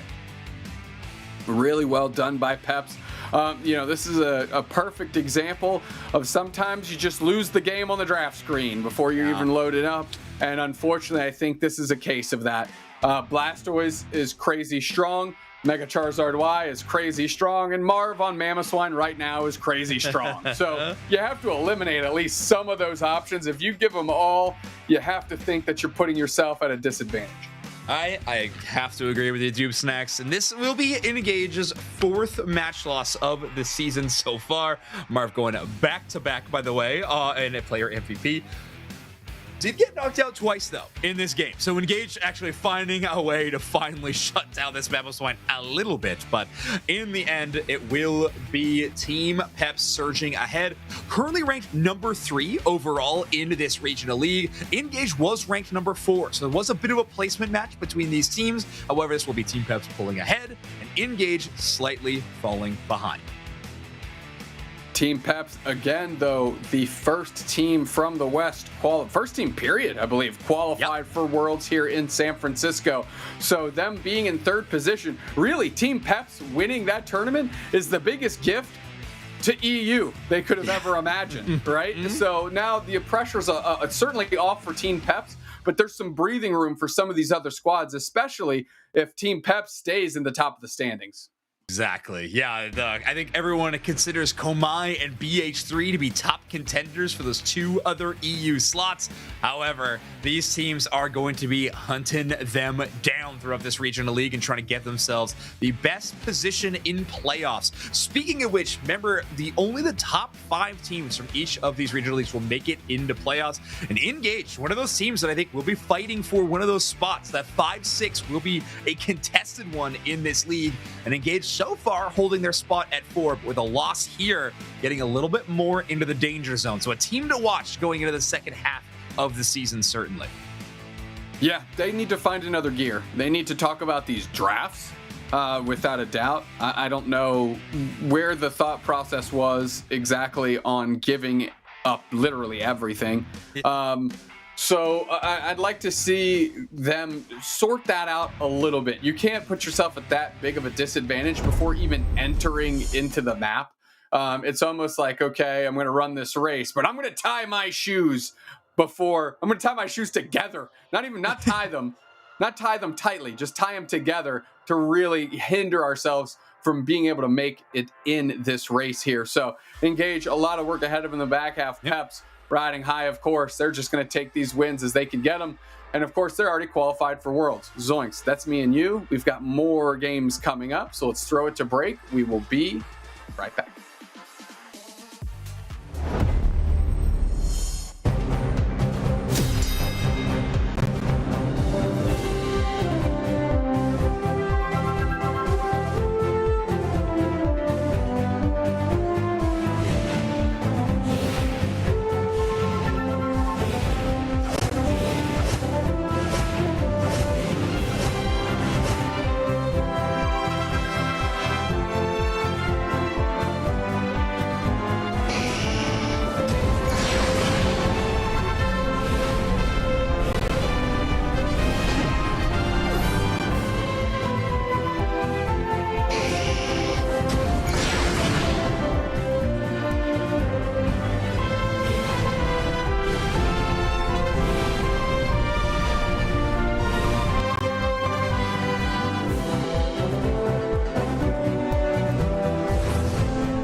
And welcome back. What can I say? We've got more good matches off stream, more good matches on stream. That's what we've come to expect, especially from LATAM. I was mistaken. I thought there was another LATAM match going on, but EU, of course, was just completed. So let's take a look at what I had a chance to look at off stream with Dreamax versus CACM, two teams who, once again, have been very much I don't know, proving that they are meant to be here. Unfortunately, Dreamax in this league a little bit lower on the score. CACM also trying to fight their way back up. But one thing note here, Frank says Estrella's BF, but that is Frank on the speech that I feel like we haven't seen for quite a while, Meowscarada. So excited to see that. And we're actually going to stop here once again, just to showcase again what we're going to the final 2 minutes of game number 3 at. A little bit of a disadvantage for CACM as far as points. Level advantage once again for Dreamax, but you can see over here in the corner we see the start of the clones happening from Meowscarada, and I really just kind of want to pinpoint how Frank was playing throughout this entire game. Or you can see now once again they are rotating down here. They're really playing from the back line the entire time. You can see them really not engaging with the rest of the general fight. And we can continue the fight here as they are playing almost more like a backliner. They're sending in a clone. They send another clone right here to try and bait out some unites. We're seeing a lot of poking coming out from CACM. They do manage to find their first pick. And even then, I mean, a great wall off from the Crustle to be able to confirm those KOs. But you can see all the way back here, I'll actually rewind it just a little bit. We can see down here in the bottom right corner, the first fight actually happening with the Meowscarada, once again in the backline, almost playing more of a defense. You can see they managed to use their Unite move to take the KO on the highest level Pokemon in the entire game, which is that Urshifu. And that leads them to a, oops, I'm playing the wrong direction. I know how to use this, certainly. I just want you guys to see this again. That's a really big key to playing this sort of counter dive against the strategy that Dreamax was running, which is why they had such an early lead. But they played it amazingly. They managed to get 3 KOs. They managed to pick up a few more after. They managed to take Groudon. We're going to continue to speed forward because I still want to show off how much of this like safe Meowscarada play came into play here. So again, one more little KO, but there's still a 160-ish points lead. They get to score a little bit more. We'll get Meowscarada up in the top path, and we see a really solid defense being played from Dreamax. Now, unfortunately, they are a little bit staggered, so they are going to end up losing this. But once again, I just want to point out Frank. You can see here in the back line, creating a clone, staying in the back, and then waiting to move in until like kind of the last moments. They do manage to pick up another KO on the Urshifu, which is so important that I just think that the way that they played as this counter dive, extremely smart. So really good stuff to CACM being able to close that out. And I just really wanted to show off some Meowscarada because I think we haven't seen Meowscarada nearly enough. And I love the Pokemon. Very, very fun. So now for real, I definitely am not too sick to realize where we are in the broadcast. We can take a look at LATAM, of course, with one of our LATAM casters. So we'll send it away to Kello and Soph.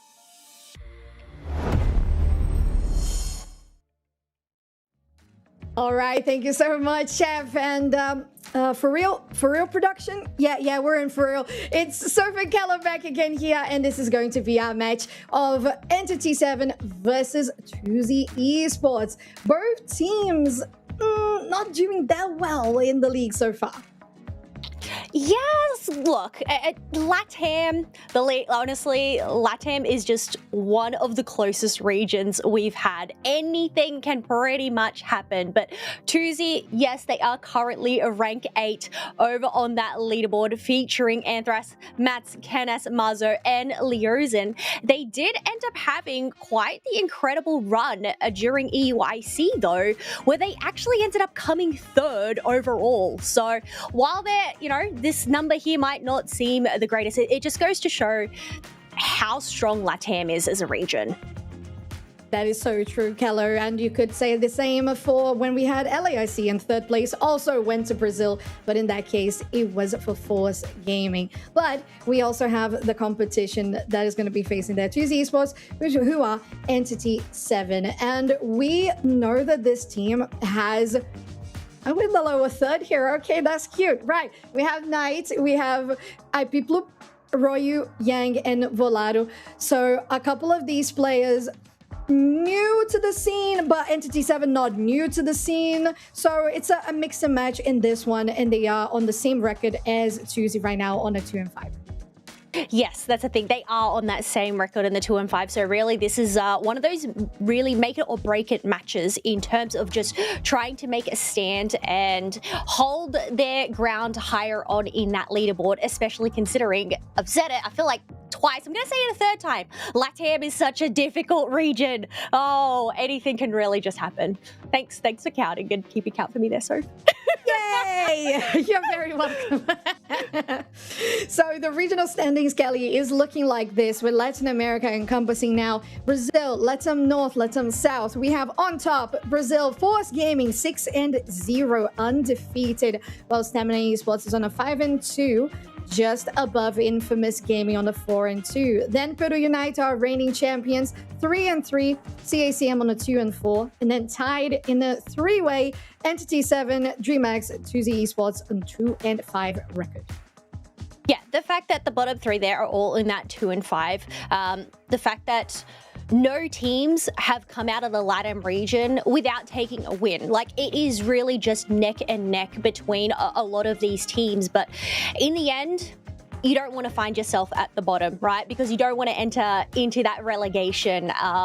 So it's really, this match is going to be quite important for Twi and Entity 7 to just try and make a step up and just create themselves a safety net. It is a double round robin after all, so we're only reaching that halfway mark, but it's these early matches that really do end up counting a lot. It's true, and we got to mention as well the fact that now being 2-5 Twi Esports, they have representatives here on the leaderboard of most damage dealt throughout the LATAM region. We have Mats in second place there for Twi Esports, as well as Kenneth on the 5th place. See, I need to use my fingies. I need to use the fingies to count. Fingers. I was using my fingers. You can ask production. I was using the fingies. And we have this play style.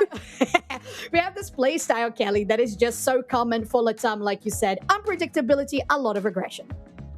One thing I've noticed from watching LATAM this season is they really just go out. They really love to fight. They really love to brawl, pretty much taking any engage wherever they can. So, you know what? It's no surprises that our stats are quite high there. But yeah, here we are as we progress on through to our average knockouts for the LATAM region. We can already see that Mats from Twi is on there as well, with the average 6 knockouts paired up with Nemo and Reggie as well. So, you know what? You gotta land those KOs. That buys some space, but yeah, it's look, we're all about them stats, right? But I know numbers aren't everything because, you know, numbers, hands. Because they need to be counted on fingies. That's why they're not that important. Exactly. You only have so many fingers, Soph. Exactly. Can only count to 10. And we have Twi Esports on your purple side and Entity 7 on your orange. Of course, for today, all of the first games of every series will be a Rayquaza map, as we are already almost finishing the bend phase with a Scissor Thither, Side Darkization, plus a Charizard Y, the Mega Charizard Y, Mega Lucario, and just waiting for the last one, it will be a triple Mega bend on the side of Entity 7. Yeah, the fact that we see 3 Mega Pokemon banned here, this is what I've been talking about. Ban out those Megas because they are just too strong. But that does leave open for Blastoise. And you know what? I know we don't have Mega Blastoise currently in Unite at the moment, but I really feel like Blastoise's current position in the meta, it doesn't even need a Mega because it is just that strong. It is really good, and just rivaling that, we have Vaporeon as well on the defender position, who is picked by Entity 7 alongside a OG Gyarados, not a Mega this time around. But it's interesting to see what Twi is going to be picking up here, because we know that some of these players are experienced Blaziken players. We've seen Twi, if I'm not mistaken, we saw Twi as well play the Empoleon at LAIC, but I might be confusing that with Dreamax. It could be a Brazil confusion on my end. Yeah, we did end up seeing some Empoleon there. I unfortunately cannot clarify that one either, but one thing I can be certain of is I think Entity 7 would have been watching EUIC because we saw Marzo play a lot of the OG Gyarados. So the fact that they've gone and banged out this Mega Gyarados and locking that in first pick, I'd say that's probably just a little bit of a dig at Marzo, making sure that he doesn't end up landing on that Pokemon because he actually made it really look good. Yeah, and although Marzo wasn't really on the charts for the most damage dealt that we saw there, or I think it was a top 7, it's still Marzo we're talking about, one of the most experienced players in the Latam region. And this game will be playing the Mimikyu, and this composition for Twi Esports will be rounded out with a Ceruledge plus a Inteleon as well, while Entity 7 having that Urshifu, we could be seeing the Blue Bear, which we saw earlier today too, which would make a very good, interesting color scheme alongside the Gyarados and the Vaporeon. I feel like Trevenant is the wrong color here. It needs to have a blue there. But no, we're not about color schemes here, okay? Not everything has to have that aesthetic, but we do have some switch arounds in those final preparations as Valara is going to lock in that Trevenant for themselves and has equipped the newest item, the Vanguard Bell, onto there as well. Yeah, it's always important to notice how the competitive play goes around those new items, because that's really the only way you can know that an item is actually good or not. Because, you know, Kelly, when we play, we see everything in the solo queue, but it's the competitive play that actually tells you what's good or not. I think, yeah, given with Vanguard Bell being one of those newer items, I guess for those folks that aren't familiar in terms of what it does, it's when a hindrance is inflicted on a Pokemon from the opposing team, the holder's HP is restored by a certain percentage. So considering how much crowd control that we do have over on the side of Twi Esports, to just be able to go and benefit from that. So even if you do end up having that hindrance, potentially with that extra HP restoration, that would be enough to just sustain that. That way, once you are no longer hindered to come back and, you know, do your thing. And I think, you know, as a defender, that's the whole thing, is sustaining in that front line is what's so important to supporting your back line, which will end up being that Miraidon. Exactly. And it makes quite a lot of sense as well to have that on the hands of Antares, on the Blastoise. And we know that these two Pokemon having such huge HP bars, it will be something that helps them out really well to continue tanking and supporting all of that damage that will be dished out to them. On the other hand, the Vaporeon, being the other defender on the side of Entity 7 alongside that Trevenant, is running the Incense. So in this case, when you have a defender being ranged, it really just helps much more to have that cut healing that the Incense will provide, which is something very interesting to think about, because as you mentioned, Miraidon is your main line of damage from a ranged position, and the other part will come from the melee on the Gyarados plus the Urshifu. Yeah, that is such a good point. While there isn't really the traditional continuous healing on the side of Twi, if we do end up seeing Hyperspace Hole, I think it's more just to try and disrupt the amount of self-sustain that Twi have in their current kits, as we are headed on into our first game. Twi Esports on the purple side, Entity 7 over on the orange. Alrighty, and of course we have a sneaky Hooper going for an invade, but so is happening there with that Eevee that was close to the Cubfu. While here on the bot side, we have a eject button that has to be utilized there to be able to get the Swabble away from danger, while Leozine is really pressuring this Cubfu. Cubfu, as one of those starting Pokemon, is so tricky, especially when going up against a Hooper that does have that better secure. So you know what? You've just got to use all resources in your kit. I mean, even use all members in your team, as both of those defenders came out to help this singular Cubfu ward off this Hooper. And it was very nicely done by Entity 7 there. Knight stood straight on top of that berry to deny the Hooper from healing. So that was a very nice move as well, not just rotating, but the skill on pressing the buttons like Tube's next spoke in the previous series. Look, buttons is how you end up winning games. So, I mean, well, there's obviously more to that, but you got to push buttons.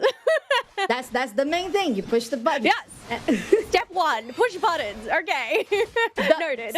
Step 2, think about what you've clicked, I think. Or maybe it's the other way around. Who knows? Gotta ask the players if we have interviews later today. But we already been through the 850 mark, and there wasn't that much of a big, like 3 or 4 member rotation. Most of these lanes have been more on the 2v2 for the most part. And I think that is because of the nature of their own central area Pokemon. Yeah, I think it's more just trying to get their levels online before going in for some really major brawls, especially considering being invaded would have slowed them down in the tracks otherwise. We do have a bit of a brawl starting up here in the middle, but quickly that war turtle gets shut on down, allowing Entity 7 to march towards this bottom tier 1 pad. And they gotta go through the walls and be very sneaky there. They actually escape. Nicely done there by Tuzi to get their player back to the Pokemon Center, reset, and not actually get collapsed upon. Now Entity 7 is on 114 versus 88, which, to be honest, is a very high amount of points that have been scored by the 720 minute mark.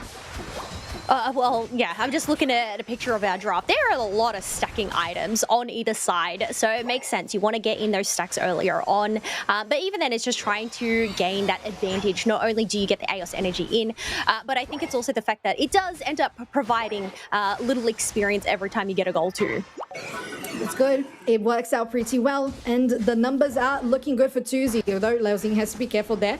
Regielek is not playing on that side if you get into range, but all of the players here on Entity 7's side.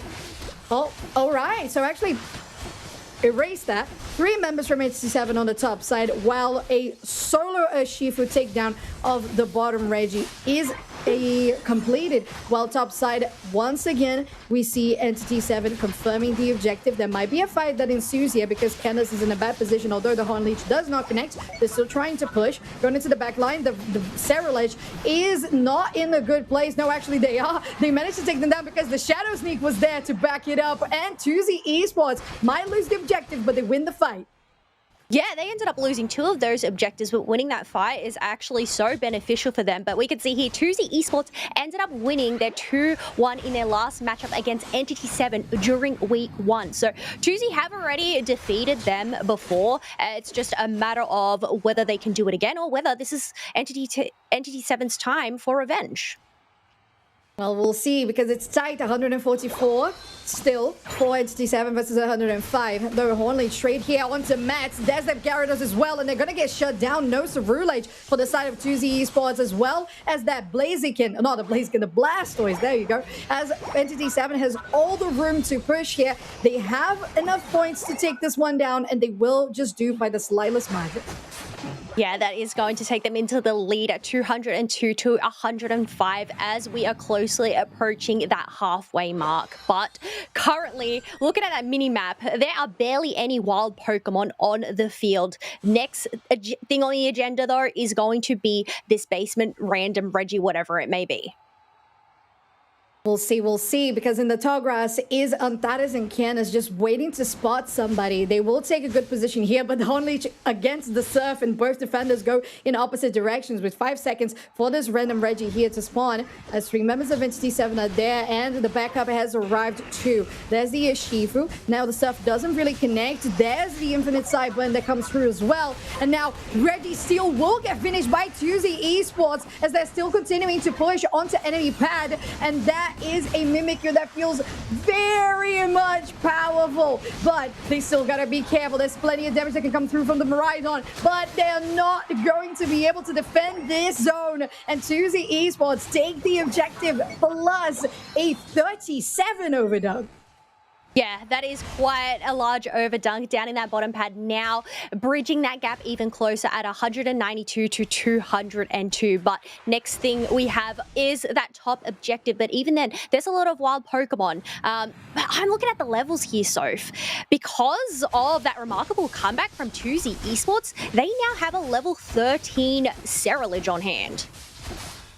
Well, that power spike, that's good. That's really good because we know how much power the second level up ability really brings to the table. Now Entity 7 with that Reggie, like he pushed on the top side, feels really good to just get the pressure into the central area, deny the enemy from getting into their own jungle and getting any of those wild Pokemon stolen. Yeah, I guess that's the thing. Reggie, like, he can be used as a distraction, but you got to cover your all your bases that way. None of your Pokemon ends up getting stolen. Otherwise, Revenant Ren coming on in, sweeping on down and cutting down Trevenant the Fish and the Vaporeon as well. So this is going to be Twi Esports' chance to try and take this lead. And the way they were able to just push back that Miraidon with Antras going into the Flux Zone really benefited them there. It sure did, Kelly. And honestly, the overdunk that they were able to get there with the Cerulege on the top tier 1 was huge. Although, again, still power on power, 242 versus 239 for Entity 7. This is the moment as we are approaching final stretch for both teams to focus on those yellow dots on the map. But first, this big yellow dot that might just be a blue dot. Regice is on the board with that surf from the Blastoise, just trying to get people away. It is still Entity 7 who takes control over the pit, although now having to use that to jump away, Blastoise will get Siltster down. No, they're able to get away once again with that Phantom Force. Nicely done, although the Mimikyu might pay for it. The play rough is still there, or actually the play with me, but Max will follow. And wait, Revenant Ren, they're still standing? They're still standing, but only by an inch as Trevenant is going to go in, bonk them back to the Pokemon Center, and now with the numbers advantage, Entity 7 are going to try and shred down this Rayquaza. But here comes the Hooper Unbound. Blastoise to go and stun out those members, and now we have Entity 7 at such low HP, so can Twi Esports make this comeback here? It's possible. Kenneth is there, Kelly, and they're trying to poke down onto Knight, but there's Villado too. Antares, though, takes a good stance here for their front line, getting some heals back there by Knight, and now they're going to be on a lot of HP. Two of these defenders to take the front line is very important. Now the Horn Leech onto the Mimikyu, and they might be caught off here. Mazo is going to get shot down immediately, and 239 points is just a 3-point separation between both squads. Twi Esports Antares will go down as well. Kenneth will soon follow as Entity 7 rightly focus on the Rayquaza. It's the Rayquaza, considering 3 members of Twi Esports are down. It's up to the Cerulege or Hooper to try and make a play. Kelly goes in, go and do it! Oh, the Revenant Red! No, it ends up being the Miraidon Yang to go and lock that down for Entity 7 there. Okay, so Entity 7 just at the nick of time. They're able to not only get the objective, and we know just how Rayquaza works. The speed of those scores is just incredible. With the shield, you're not getting cancelled, and they are ahead. Although it's around 200 points, there's still 30 seconds to go, but there's another knockout to make it 2 members down on the side of Twi Esports as Entity 7 can still continue to push here. They are able to separate that defender. Antares still trying to get some more with the knock-up here with the Hydro Typhoon, but it's still just buying time for the inevitable to happen, Kelly. Yes, only as we had that 10-second cooldown, there is not anything that Twi Esports can do except just go and recuperate, think of a game plan heading on into this next game, because it is a best of 3. But I mean, the fact that Entity 7 were able to take that first match against Twi Esports, because this is the second time that they're going up against each other, hey, they're getting one step closer towards that comeback arc. Oh yeah, and we love those. It makes for such great storylines, Kelly. And I feel like this game in particular, it was very power on power, not just on the numbers, which we're going to be looking at in a little bit, but just the fact that both teams had very similar stances. Go in for the same objective. They were always fighting for it. There wasn't that much that was given away freely. No, not at all. Pretty much, yeah, majority of those objectives ended up being contested. I think bar that first one down in that bottom path that we had the Urshifu go and solo down on. But afterwards, I mean, we're going to end up seeing that graph. It was so neck and neck between these teams. I mean, I do have to say, though, despite the points, like Twi Esports, the level lead that they had quite earlier on seemed to work well in their favors, but Entity 7, they just managed to make such a great comeback in that later game. Well, we are still in a moment for Twi Esports where they can keep the same record that they had against Entity 7 on week 1. That was a 2-1 victory. So Entity 7 is standing in that position which you mentioned, trying to get the 2-0, if necessary a 2-1, but they do want to win this. Yang is your MVP on this Miraidon for 2-6 as their KFA, and we know how pivotal the damage was coming from those charge beams. Oh, yeah, 100%. As you said, 70k damage, and that's because of the strong front line that Entity 7 had there. Valaro and Knight on those defenders, but also when you have an Urshifu and a Gyarados rushing at you, it is going to be so tricky to try and deal with that Miraidon in the back line. I mean, even with, say, a Shadow Sneak Mimikyu, because the way that they instantly turn around and go and help them, it worked out well in their favor. It did. It did. Good rotations all around from Entity 7. Twi, a couple of moments that I will say maybe were too exposed. Looking to get those picks with the Mimikyu, I think Mazo sometimes didn't quite connect on the members that they really wanted to with their Shadow Sneaks. But it happens. It's just part of how high risk, high reward a Mimikyu is, though Entity 7 navigated that really, really well. And we have this fight here over Red Jace. That was just one, even before it started, for Entity 7. I think one thing to notice, we'll end up seeing it here. I believe it ended up being Marzo who dove in first with their Shadow Sneak and then followed up with their Unite move and ended up getting taken out quite early on in that game, which ended up leading to another member of Twi Esports wiped out by Entity 7, giving them that numbers advantage heading into the Rayquaza pit. And I know it was very much back and forth between that. Even though Entity 7 seemed to have the foothold going into the pit, the fact that Twi Esports were able to hold up with 3 members and stall out that Rayquaza, and it looked like they were able to make a comeback. But yeah, Entity 7 in the end was still managed to do that. We're doing like slow-mo, like we're pushing all the buttons here to do the slow-mos and the rewinds. Don't only push buttons in game, but you know, even in the production side of things. Yeah, we got all the fingies just going for all of the slow-mo combinations, and you know, I appreciate it. I think it's fun. And Kelly, I think, just like you mentioned, maybe those Shadow Sneak plays just had the Mimikyu a little too isolated, but we gotta give credit as well to how Entity 7 all throughout the game not just got those objectives which you mentioned were usually contested, but when they had the opportunity to just send the Urshifu on their merry way to the other Reggie, they did.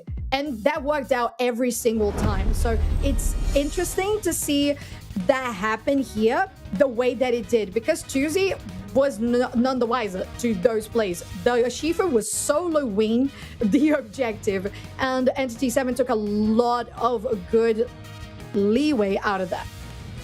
I think it really just goes to demonstrate a lot of trust that you have to have in, you know, not just as a whole team, but also just in individual members to get the jobs that they need to get done, and just be able to hold out even if they are one member down. So just being able to take those plays, yeah, 100% is super duper important. But we are heading on into our second draft. So we have Groudon map picked up this time round, and Twi in that first pick position. So once again, 3 megas banned, but we don't have a mega being selected up first. It's going to be the Vaporeon for Twi Esports. All right, interesting. So you have that huge self-healing defender that we have been seeing a lot throughout the regular season so far, alongside a second defender here. So Twi Esports taking the stance of having the Crustle to add to that Vaporeon, which was something that Entity 7 had themselves in that composition last game. But we might see Mats going again for the Cerulege, and they do, with Entity 7 maintaining that OG Gyarados plus the Blastoise. I'm interested to see if we look for the same type of ranged attacker here for Entity 7 like they had with the Miraidon.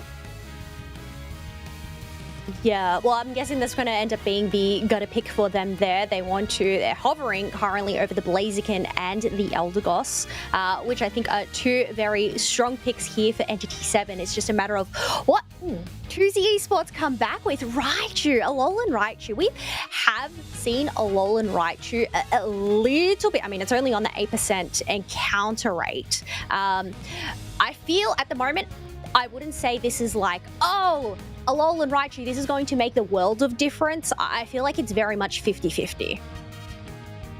Yeah, I wouldn't say it's a high risk, high reward, but I agree on the 50-50 for sure. Just sometimes it just does really well, over 90,000 damage, and some other times it's just there.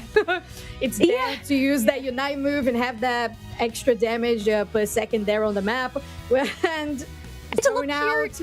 And to look very sweet. I agree.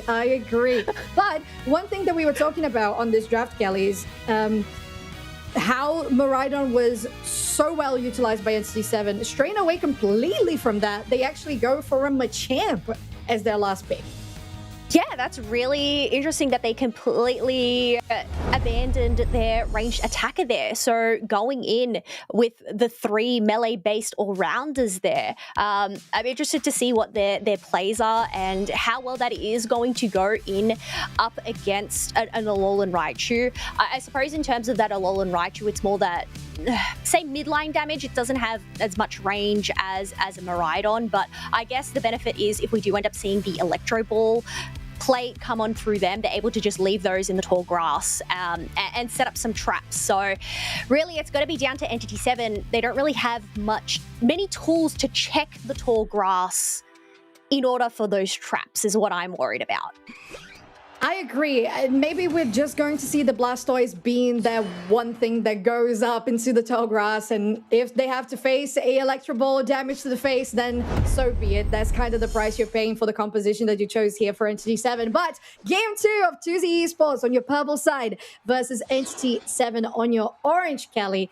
And I am interested to see how Entity 7 will fare without that ranged attack, because so far I am feeling like there is a bit of a advantage to having the Alolan Raichu.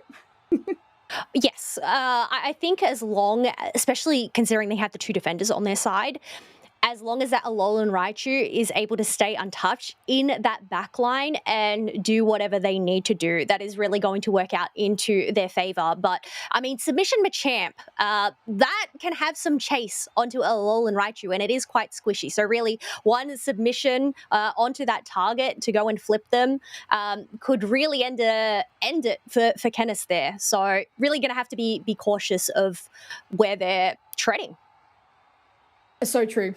And it's the both way, right? You highlighted the Electro Ball, now you highlighted as well the potential for Submission Machamp just doing quite a lot of good work. But I think there's a big difference here from what we're going to see early game between the Chakadet versus the Combusken as soon as you have those 2 central area going for the top side or the bottom, and whatever they choose to go for the early birds. As we are back from this pause here, Lelsing is the Vaporeon here. Now Eevee trying to get some sort of nuisance happening from the side of Entity 7's. Well, okay. They were just waiting for that last bit of range and the exact perfect pixel to get over the wall. I appreciate that. You got to give it tonight, though. The Gossifleur to go and protect that Torchic from getting invaded and having those buffs stolen. It means they do end up reaching that Combusken form. But down in that bottom side, Crustle does end up evolving. It puts up a Rock Tomb straight away,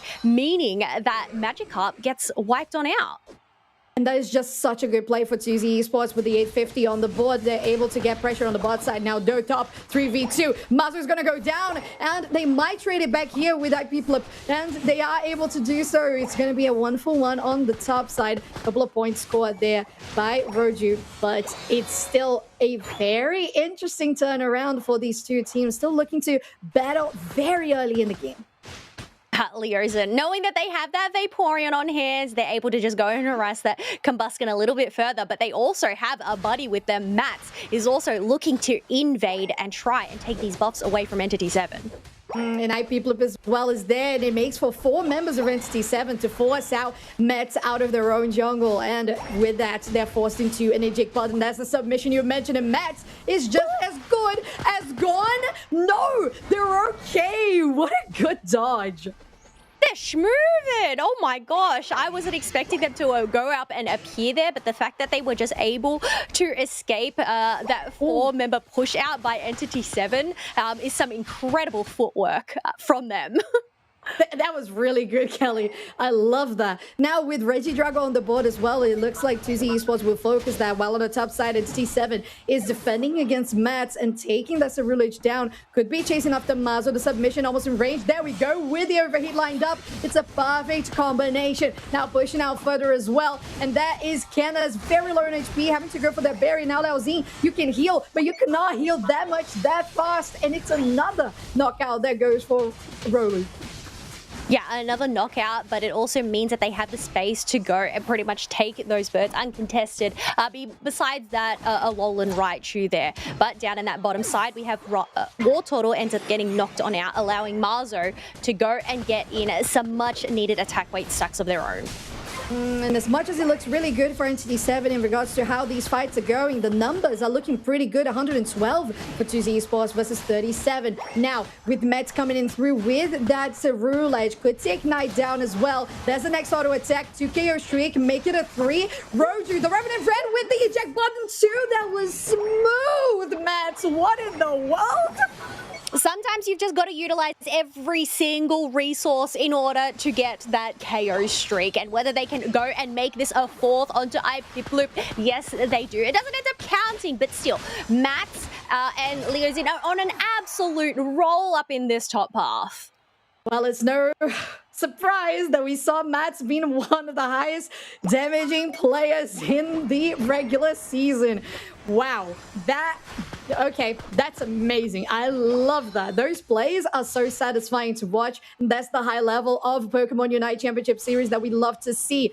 Now, with the Electro Ball there on the bush, not enough damage there onto Young to actually poke so much of that HP, although they are melting this down with that overheat. It's Roju who gets that objective. Now with Mets coming through as well, like Scissor could put the Crossel in a bad position, and Thaddeus will use the eject button away, but there's the current as well that comes from the Gyarados that is forced out to continue pushing. Reggie like he's there, so make this a 5v4 for the side of, or actually a 6v4, now turn it into a 5, because Twi Esports said, well, we might be down on numbers, but we have quite a lot of pressure on the hands of Mazo and this bus ball.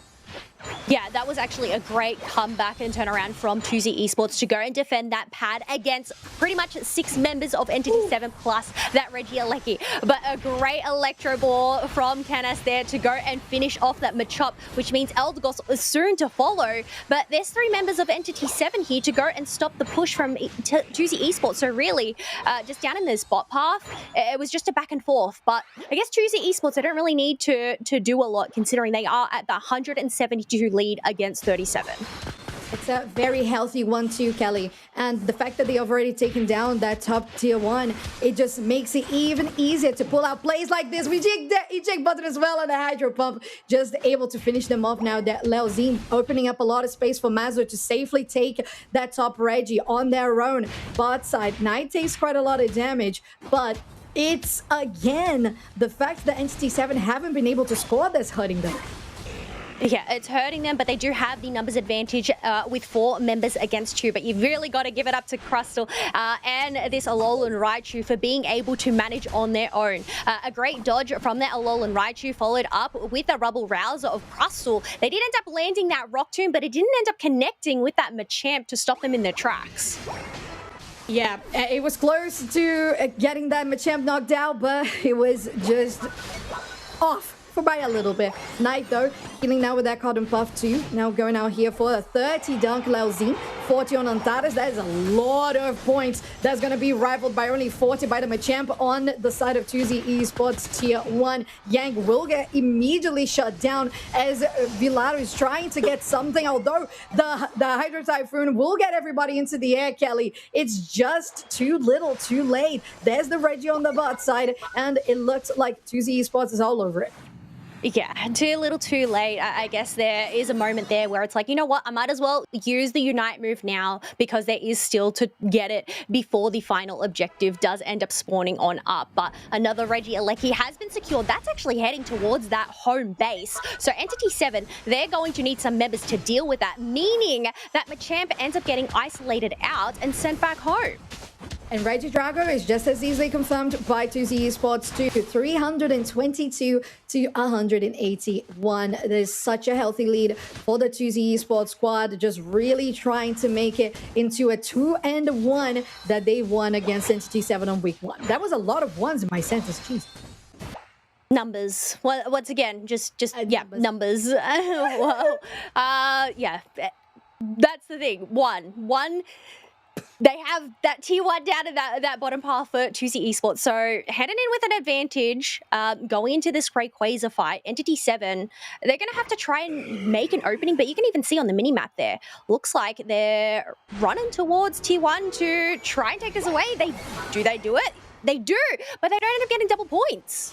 Okay, yeah, no double points, a couple of seconds away from that final stretch, just like you mentioned. But there's still quite a lot of presence from Twi Esports in this central area. Entity 7, though, reconquering this space, as maybe that would be a backcap by the Gyarados on the side of Entity 7. On the side of Twi, though, plenty of traps with those Electro Balls, trying to find an angle submission, going for Leozine, but they're not going to connect. They're really scared here over the wall, though. They are taking the Vaporeon into a bad spot, but it's instead Twi Esports who will take the Machamp down. And as they're still pushing out here, they have enough to go for Roju, and they do! With that Revenant Ren, Mats is just on fire today.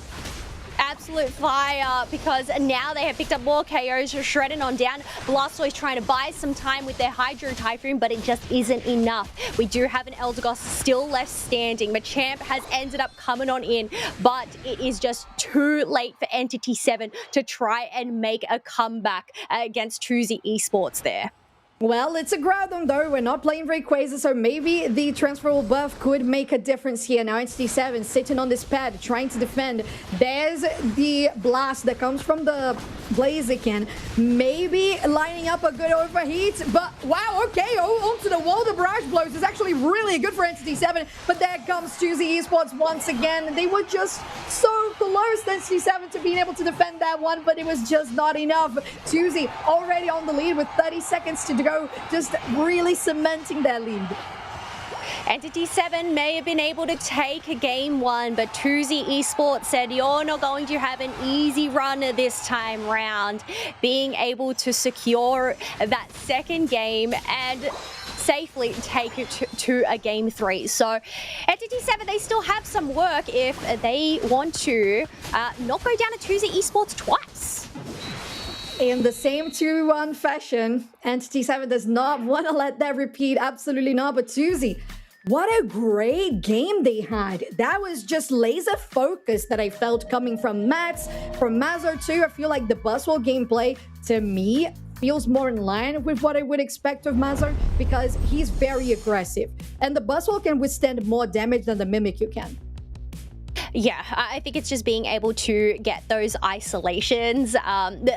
Even then, using their teammates to go and knock down their other teammates with that swole. That's one of the things that I love about Buzzwole. Oh, it's nasty. It's so difficult to play against. This play from Mats, though, it was amazing with the Revenant Ren over the wall, and then to here, it was I think it was a 3-KO streak even that ensued by that. And overall, it's just no joke how Mats has been so high on KOs, on damage dealt since week 1, and it feels like Twi Esports is just on the way to making that repeat happen with that 2-1 record against Entity 7, turning that into a 4-2. So, given how much of a threat that Mats was in that early game, they managed to pick up 15 knockouts in total, 11 assists. Do you think a Ceruledge is worth banning out or stealing then? Because I feel like you don't want to give Mats the Ceruledge again. Yeah, the thing is, do we have on Entity 7 a just as strong Cerulege to actually try to deny it? Because it's a very high contender that you gotta beat if you're stealing it away from Mats. But it could be a case of having that Pokemon on the bench. It's possible. Although we had 84,000 damage for Mats, it was still 26% of the games of this team's damage. On top of was Kenna's on 109,000 and 34% of total team damage. The quiet hero in the background, Alol and Raichu, are really just making a showing there. We said at the beginning, like, it's really hit or miss, and it's just a matter of going and protecting them. That way they can just do whatever they do best in the backline. And, well, I think given those numbers, they definitely managed to do that. They only ended up actually fainting once during that game too. Which is a very good KFA. Wink, wink. Wink. I am winking. I just want this Wait, why are you stick. winking? Why are you winking? I don't understand. Hold on. Let me get the camera in. I'm just like, please make this be something that people say, please. Oh, the KFA! The KFA. I'm pretending like everybody uses it, but only I do. But so that's like a KFA. You know? How does winking tell me that though, Soph? Because I'm a very expressive person. But I couldn't see you. We weren't on I know. screen. That's why I was. That's why I said it out. That's why I said it out loud. All right, you could have probably just been saying the word, but were you actually winking? I think we need proof. I was. Wait, give us your best wink. Ask production. Was I winking? I was winking. Production says I was winking. We'll trust your word. We'll trust your word. Oh, look. Enough just winking and everything from us. Game 3, it really, once again, just demonstrates how strong and how back and forth LATAM as a region has been throughout the regional league so far. Because you just really, it's just so difficult to put a read on these teams. You just don't even know what's going to happen. It is very difficult. And I would say that at this point, with how much LATAM has improved, yes, we can joke and say they're the aggressive region, they're unpredictable. They just have a lot on their just widespread of options of how they want to play, and they can execute most of those well. But I need to take a moment to talk about the fact that Entity 7, having lost that game, they chose Purple side, which means they might be trying to steal the Cerulege, which you mentioned, Kelly, and it's not going to be banned, so it's a possibility. No, but it looks like they've gone and banned away this Gyarados, knowing that they are in that first pick position. It'll be interesting to see what they end up prioritizing, and seems to be the most valuable asset on their team, and it's going to be this Psyduck that has been banned for the previous 2 games. So really, it's all falling into their favor there.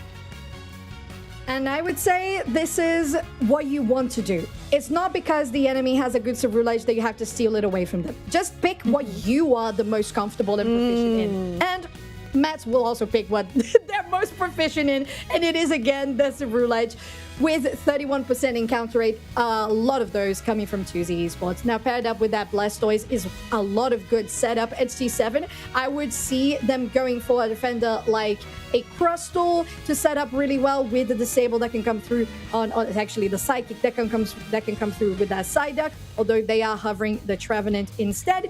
That will be picked alongside a Mewtwo wipe. Yeah, I think Trevenant is still a great contender there in terms of those defenders. You know, not only depending on what the moveset that we do end up seeing from this Psyduck, if it does end up being that Psychic to get that displacement, pairing that up with a Horn Leech can really just cause so much disruption and isolation on the side of Twi Esports. But one other thing that is going to end up providing those displacements is going to be Marzo selecting this Machamp. I was just gonna say they went from the superpower on the Bustle to potentially the submission on the Machamp this time around.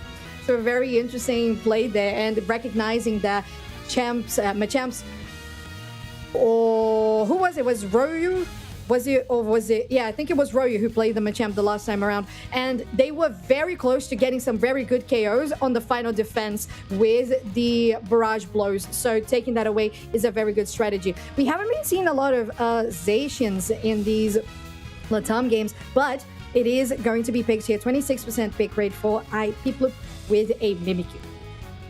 Yeah, so pairing that up. I mean, yeah, we have seen a few Zacian games, as you mentioned, but it's so hard. Like, in terms of the all-rounder pool, there are just so many options to play with. And you know what? We do love variety because that is the spice of life after all. So I'm glad that we're seeing some mix-ups here. But one thing that is locked in once again is Kennis, the silent hero from that last game on the Alolan Raichu. So do we think, I guess, given the other four that they have, Kennis is going to be able to run away with this one again, or do you think Entity 7 have a good hold to handle this Alolan Raichu now?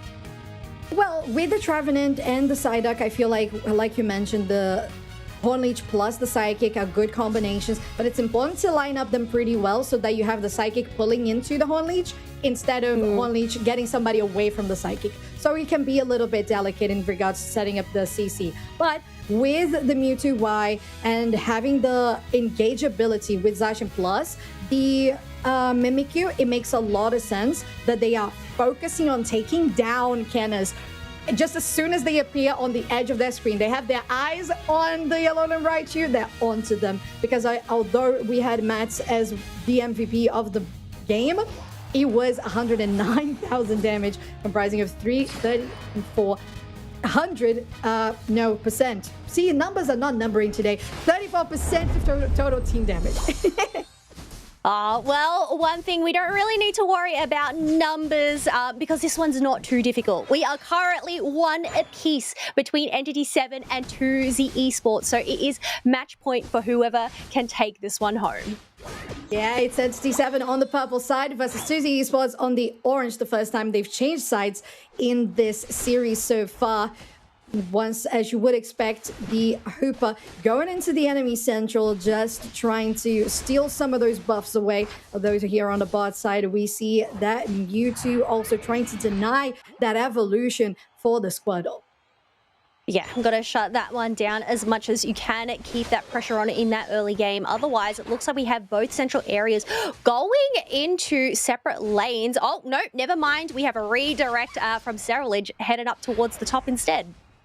Oh, it's true. And in the meantime, although I thought that Mewtwo Y was stealing things away, no, Candace is 26 of those Eos Energy picked up for that Pikachu, and they're doing pretty well on the top side. As you mentioned, a very big collapse, but this is still going to be Entity 7 going for that Pikachu very, very swiftly, and Entity 7 taking the dub as well on the top side, going for the dunks and scoring around 20. Yes, going in that dunks, that's going to give Yoryu some stacks for their attack weight as well. As they are lurking in the tall grass, it looks like they are just going to leave and retreat back to go and finish off those buffs. But shortly, we do have that Regidrago spawning on in. It's still anyone's game at this point. Early days, early days. Yes, it is, and Entity 7 is just trying to assert their own dominance with 45 points scored to 0 for 2Z Esports, as the orange team themselves is gathering here in the central area to go for their Regidrago as soon as it spawns, and they very quickly secure it. Yeah, that wasn't even contested by Entity 7 at all. That ended up getting shredded on down. So Alolan Raichu was the one to go and lock that in, but Entity 7 are lurking in the tall grass, just trying to get that vision before making a move. Kennis double checking the bush, making sure nobody's there, and also landing some traps. But I'm wondering, can Entity 7 see Alolan Raichu planting those traps there? Oh, that's a good question. Although that sneaky push is not going to go well for Roju, as they are going to get taken down with Mats coming around to help, although Kennas was a very juicy target. Yes, juicy indeed, along with those birds that end up getting soaked up, majority of those to 2Z Esports. But Matt's just pivoting on backwards, considering they're quite low. And yeah, it is actually going to be a submission Machamp from Marzo this time, round 2.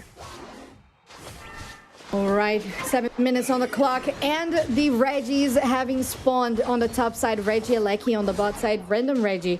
As it looks like Twi Esports is most interested in that roulette Reggie, while IP Flip is going for Reggie Alecki themselves with that Mimikyu going into the back line. And Ryoju is going to get Twi Esports away from pad just long enough for them to be able to score. Yeah, but they don't have enough AS energy on hand here, so they're not going to be able to break it before getting this Reggie Alecki. Nonetheless, there is still some room for a potential overdunk, considering that's left on 36 points. But Twi Esports, they've just decided to take their wins down in this bottom path and get some stacks for both of these members. All right, so the numbers are finally equalizing, Kelly, for the side of Twi Esports, as they have taken down this bot tier 1, and Entity 7 is just trying to get some information around here, the central area. Knights take some damage themselves, but they still have the backup of their teammates. With Twi Esports, now dead even, 112 to 112. Both teams have to try and think, what is the next course of action? Yeah, I just realized that as well. The fact that they are even in score currently, the thing that I am noticing in Twi Esports' advantage is they have the level lead. They have 2 level 10s over there on this side. They now have all Unite moves on hand, whereas we still have 2 level 7s on the side of Entity 7. But we're going in for an engage here to the benefit of Entity 7, as they managed to take down both the Cerealedge and the Machamp. Yeah, that 2-for-0 is really good for Entity 7, and Twi Esports was very close to taking down Knight, but it would still be an unadvantageous trade for them. And at the end of the day, Entity 7 not losing any resources to that, and still going for invades, stealing out the enemy AOS energy. He just really sets them up well for the next Reggie. Although Twi is no blind to that, they are already on the pad. Well, you know what they say, early bird gets the worm, and whether this ends up working out in their favor, as they end up catching a stray Psyduck who wandered too far from their pack, potentially just to provide vision for their squad, allowing us, yeah, you can see on the mini-map, Entity 7, they are scattered about the whole map currently. And scattered as well is the amount of AOS energy and yellow dots that we have. Not that many, and if they are on the side of Twi Esports, as they are going with the Hooper amount here to the top side. Still 4 minutes on the clock, plenty of time to recharge for final stretch, as they are able to take this objective down. And Twi now having Villaro isolated, they are just about with the 2 KO streak for Mazur, actually for Mats, to continue on pushing. Reggie Alecki will hit on pad. They have enough points here to score really well with 40 and 40 for Canis, plus on the Machamp 2 for Mazur, as they are still with the buff onto the pad. They're able to continue. There's a side blend too, and Entity 7 will turn this around. Now, even with that pad being broken, they are committed to pushing. Antares though will escape on a sneaky recall, as they are still getting a 2 KO streak confirmed for that Mewtwo Y, and setting them up better for all that AOS energy that has just spawned. Oi, I'm not too sure about that play from Twi Esports. They managed to get that Reggie Alecki, but I feel like they waited too long up in that top path, whether it was a strategical move or whether it was just trying to do the math, because losing 3 members there, I feel like they could have just taken their dunks and run with it instead of giving that comeback experience to Entity 7. I totally agree. But Twi Esports, although that happened, they have just capitalized, having a 2-for-0, make it a 3-for-0 just after that fight happened on the top side and transformed into casualties all across the map, as there's still 228 to 183. And again, the early bird, they are the earliest birds. They are this bird. No Psyducks in sight this time around. They do not want to make the same mistakes that they did previously by getting wiped on out, especially considering it is close to that final stretch. But a free Reggie steal to Twi Esports, and considering their team, that is going to be huge for them heading into this final stretch. And it's 20 seconds to go, Kelly. The positioning here is mirrored with Twi Esports on the bot side, Entity 7 on the top, just looking to take that objective down with 10 seconds to go might just open up for Tuzi to rip this Groudon straight off spawn. But we'll see, there's still 4 seconds to go, and it's looking really spicy. Yeah, you can see that Valara is trying to get vision on where Twi Esports are, who are hanging about that bottom side. Reggie Alecki is free to crash on into that tier 2, but it's really in Entity 7's ballpark here. They're the ones that need to make the move because they are the ones that are currently behind in points. It's not even that behind, Kelly, but it's just enough to make you feel worried. Although the Reggie, like it did hit the pad on top tier 2, it's just not worth it to chase it. Twi Esports taking all the control here in the central area as they are placing those electro balls, the traps, to get people away from the pit. Groudon is activated, although nobody's really committing to it yet. Oh, but you can see Valara is triggering those electro balls and letting them disperse while walking away, so they're not taking a lot of damage from them. But yeah, once again, Entity 7, they're the ones that need to make a move, but it ends up being Marzo and the Machamp to go and make a move. They miss their barrage blow! And it's looking so good for Twi Esports as they have collapsed on the top of another one too. Valara has to flash away with that Hydro Typhoon to try to set up Entity 7 into something more, but that's another KO, and Canis is still standing, now pushing out onto Valara. There's the Focus Bend that gets activated, so much healing on this Trevenant. There's still Roju, there's still Ipip, they're trying to get more damage onto this backline, but Max is unrelenting as they're still trying to continue pushing. No, Entity 7 is just about as gone as it can be. Yes, it's only the Zacian that is still left standing. They do have Unite move still on hand, but Twi Esports are now taking this opportunity to shred down this Groudon for free and hold that lead against Entity 7. It's just a matter of whether they can work together and get some KOs, but I think they're the ones that are going to get KO'd in return. Looking good for Twi Esports. They're already on the lead. They have scored in this pad. This zone is down as they're heading toward home goal, as there's still many points to be scored, and make it a win for Twi Esports. Yet another 2-1 versus Entity 7. Wow, I think that patience there to buy it out that time and really make Entity 7 sweat. Try and find a maneuver, but Marzo is just like, you know what, enough waiting, I'm going in. Diving on in with that submission, and while they did end up whiffing their barrage blow, that was just go for time for Twi Esports, while Entity 7 were just not prepared at all.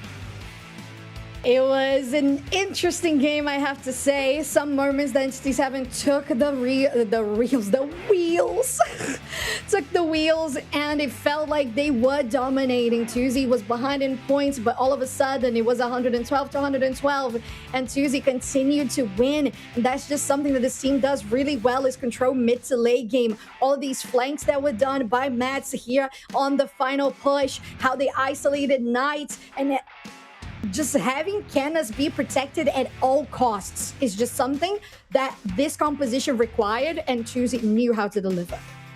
Yeah, I think landing those electro balls to try and bait out Entity 7, not only did they provide that vision, but slowly chipping away at Valara on that Trevenant, which was pretty much that go time for Marzo to dive on in. But once again, we do have Mats as our MVP for this game. 9 knockouts, 3 feints, and you know, I know it isn't as high of a damage as we saw previously, but that still ended up getting to do what they needed to get done. I'm really curious to see what Canis on the Zalal and Raichu's stats are though.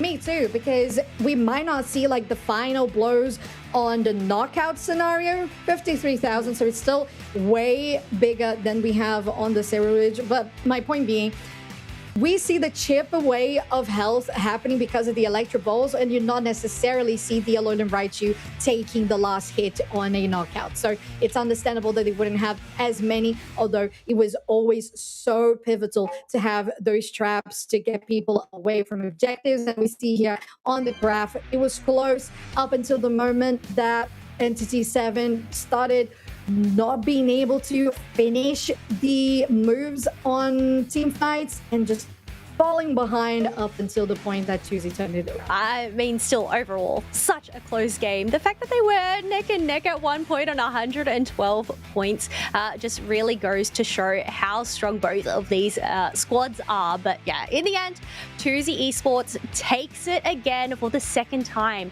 against Entity 7 there. So just improving their scoreboard on the standings there. Yeah, and the 2-2 and 2-2 is still a win. Although it went to game 3, it just proves that both teams are super competitive, and Twi is happy to continue in a more of a winning streak, if you will, compared to how they were beginning of regular season and how they came back after UIC, right? Yeah, exactly. I mean, the fact that they ended up coming third at EUIC, there's a lot to learn from those in-person events. But even then, I feel like they're just a lot of these members there. They're veterans to the game, right? They've been experienced in terms of being on that stage, but then also just playing from home and just working together. It's really just it's the progression that we love to see, the growth that we love to see within these teams. And I love that. I love that because, I am biased. When I was doing LAIC for the first time, I saw Twi Esports take on the first LAIC for Pokemon Unite ever. Gotta talk about that. First ever LAIC that Pokemon Unite was part of the squad. First LAIC that Pokemon Unite was on a championship Sunday. And in Brazil, in home territory, Twi Esports went to grand finals. And that's just a soft spot in my heart, and it's good to see them bounce back, right? Because you would expect so much from these players. Max, for example, our MVP today for this squad, they played on Aegis Flames at Worlds last year, and they were the best team ever that I could have hoped that would come out from Brazil to represent the region in Anaheim. So I am thrilled to see them bouncing back and to see Entity 7 as well perform really well, because I saw an increase of performance on the side of Twi, but Entity 7 was neck and neck for the majority of the time. Yeah, exactly. And this is why I've said it before, but LATAM is just so hard to read in terms of, who's going to make it where, because a lot of their skill levels there are quite equal. But in the end, it's just having that edge. And Twi Esports, they had that edge. They had that advantage going on into that final stretch there. But in the end, Twi Esports, that 3 wins, in the regional standings so far, so holding their ground against Entity 7, because you do not want to be in those bottom positions.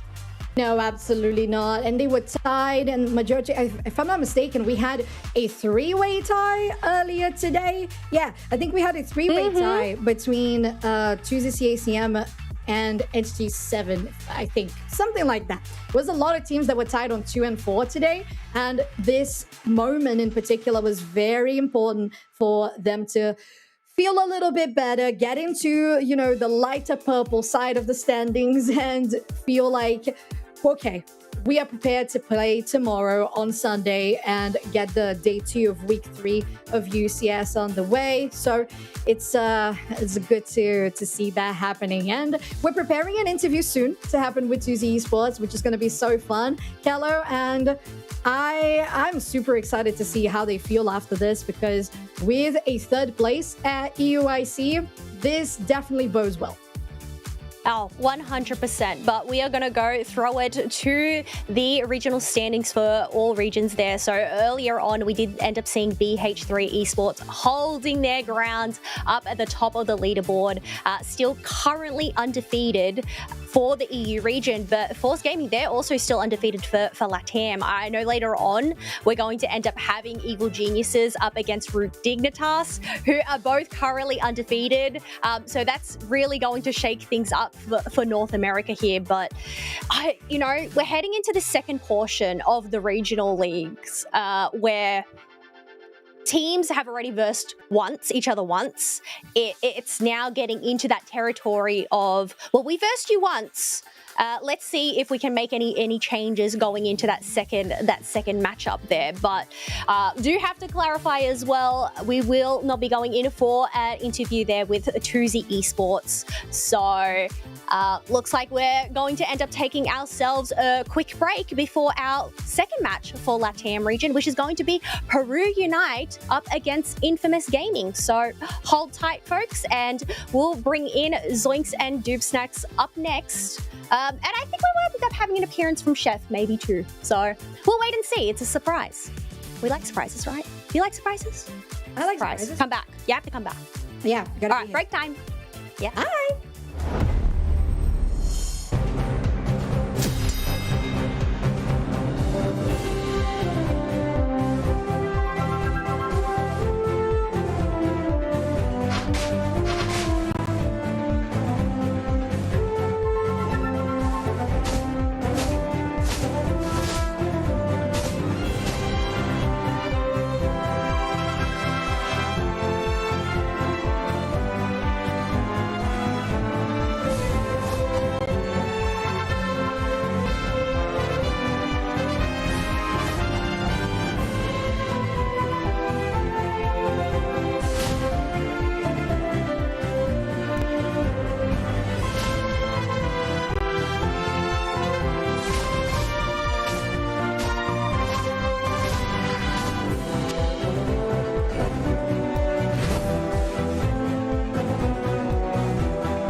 Welcome back. The off-stream matches have continued to be awesome, and they've got a long one for you this time around. So I'm gonna head right into this one pretty quickly because I've got 3 end of games to show you all.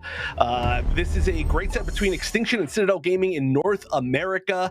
So we're gonna start off here, and we're gonna pretty quickly get into the last 10 seconds of the game. So I'm probably just gonna pause it as we get there.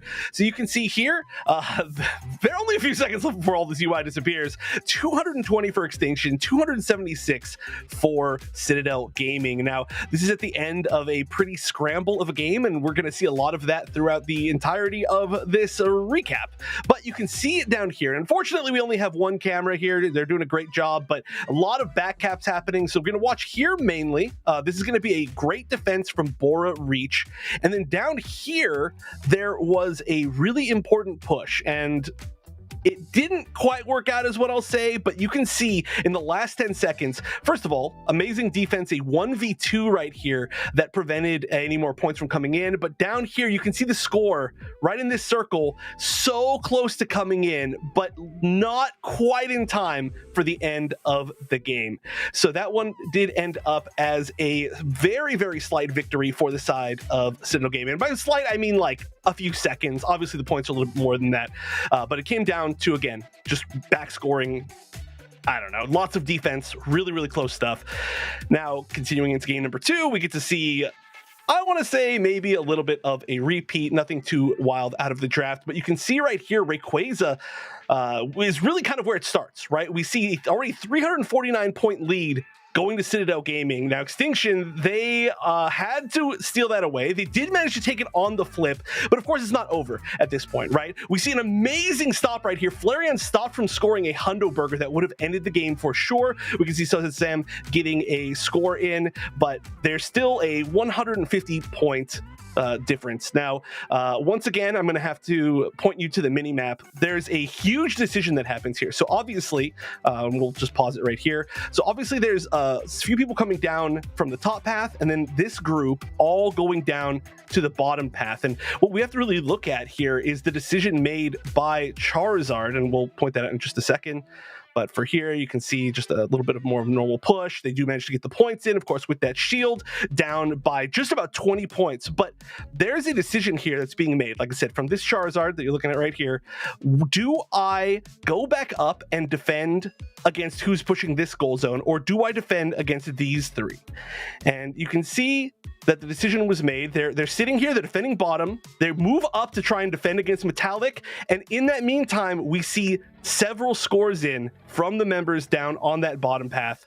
And that leads Extinction to win by only 28 points. So a super, super close game, all based on decision of defending. So you can see that this set was really, really, like, it was full 10 minutes of action. And of course, it's not even it. You can see the score here, how it barely jumped at the end. But game 3, of course, it's going to come down to some weird stuff between these players. As we can see here, they really decided to start the fight here at the 2-minute mark, and a huge lead from Citadel Gaming as far as points, not in levels, but they get absolutely eliminated down here in this bottom fight. And now, again, I want to point out some really, really amazing decision making that led to how this game turned out. So you can see it's kind of a 5 versus 2, and one person, very importantly, is this Hoopa, who does have their Unite move. Now, we can see they decide to just burn down Rayquaza. Makes a lot of sense. 91 points. They got a pretty bad, deficit here. The Unite coming out, the portal, and immediately, I'm going to even replay this. You can see literally like a second before this Rayquaza was taken. This is where the Alolan Raichu was, all the way at base. So they immediately teleport through.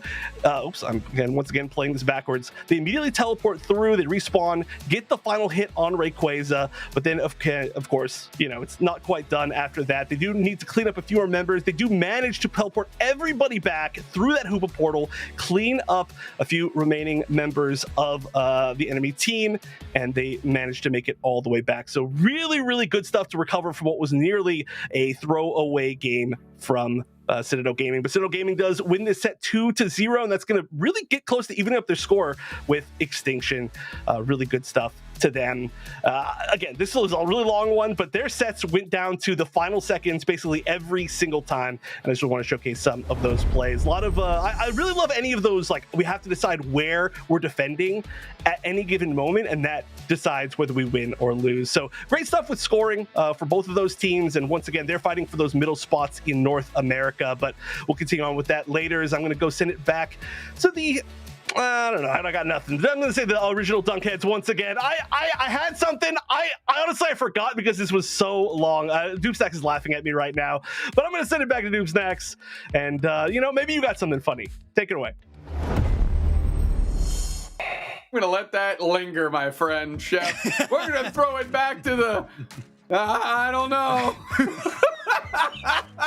What a gem. Great breakdown from you, Chefsky. Appreciate it. Extinction having a lot of trouble this year. Their team members almost feel like a revolving door at this point. Haven't really been able to get into some sort of comfortable swing, and watching them lose right there has to be vicious. But we've got a better matchup ahead of us, right? This is going to be a fun one.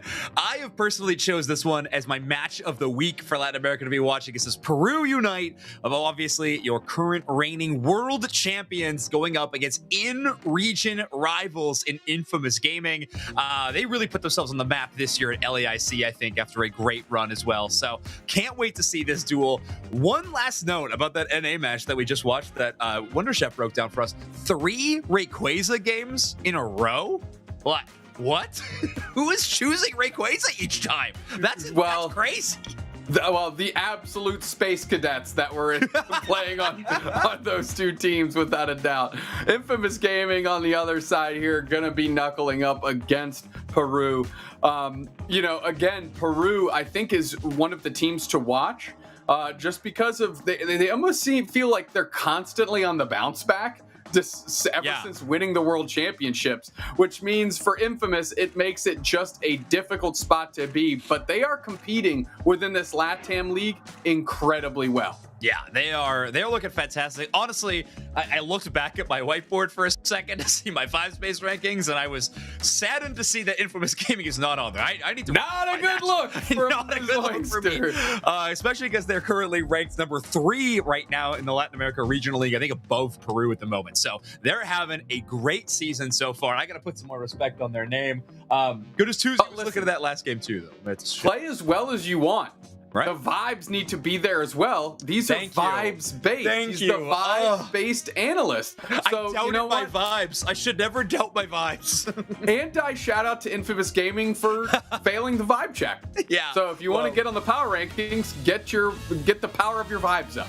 Well, what a match to course correct here for Infamous Gaming. They're going to have first pick against Peru Unite. They're going to lead off with the bands of Mimikyu, Mega Lucario, and Ceruledge. Those are 3 back-to-back tempo-targeted bands if I've ever seen them. Peru Unite doing the bold strategy so far for the Mega Charizard, Y Blastoise, and no third band.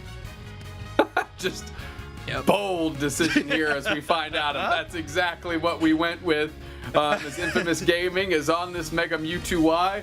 And production, if you could add in our talent chat to make sure we are in fact cruising along with 1 less band than necessary, so we can see where we're at. We're gonna assume we're gonna keep marching forward here. Could be a misclick by somebody. We'll say it. Ooh, Infamous Gaming gonna be bringing out the Alcremie, a Pokemon that had a great tournament at EUIC. Specifically, Roland on that Pokemon was looking fantastic on this support. A very focused healing-based support, obviously with a Unite move that is impactful but is dangerous. Let's go! It seems like I was asking for this in the break. The Palmot returns. 80% win rate at EUIC, and we got it here on the Rayquaza map. Did get confirmation that there was no ban. Peru Unite really just rotting the lightning out here. They knew they were going to get Palmot. They knew they wanted a ban shy. Really just masterful levels of trickery out of Peru Unite, and I'm sure that's what it is.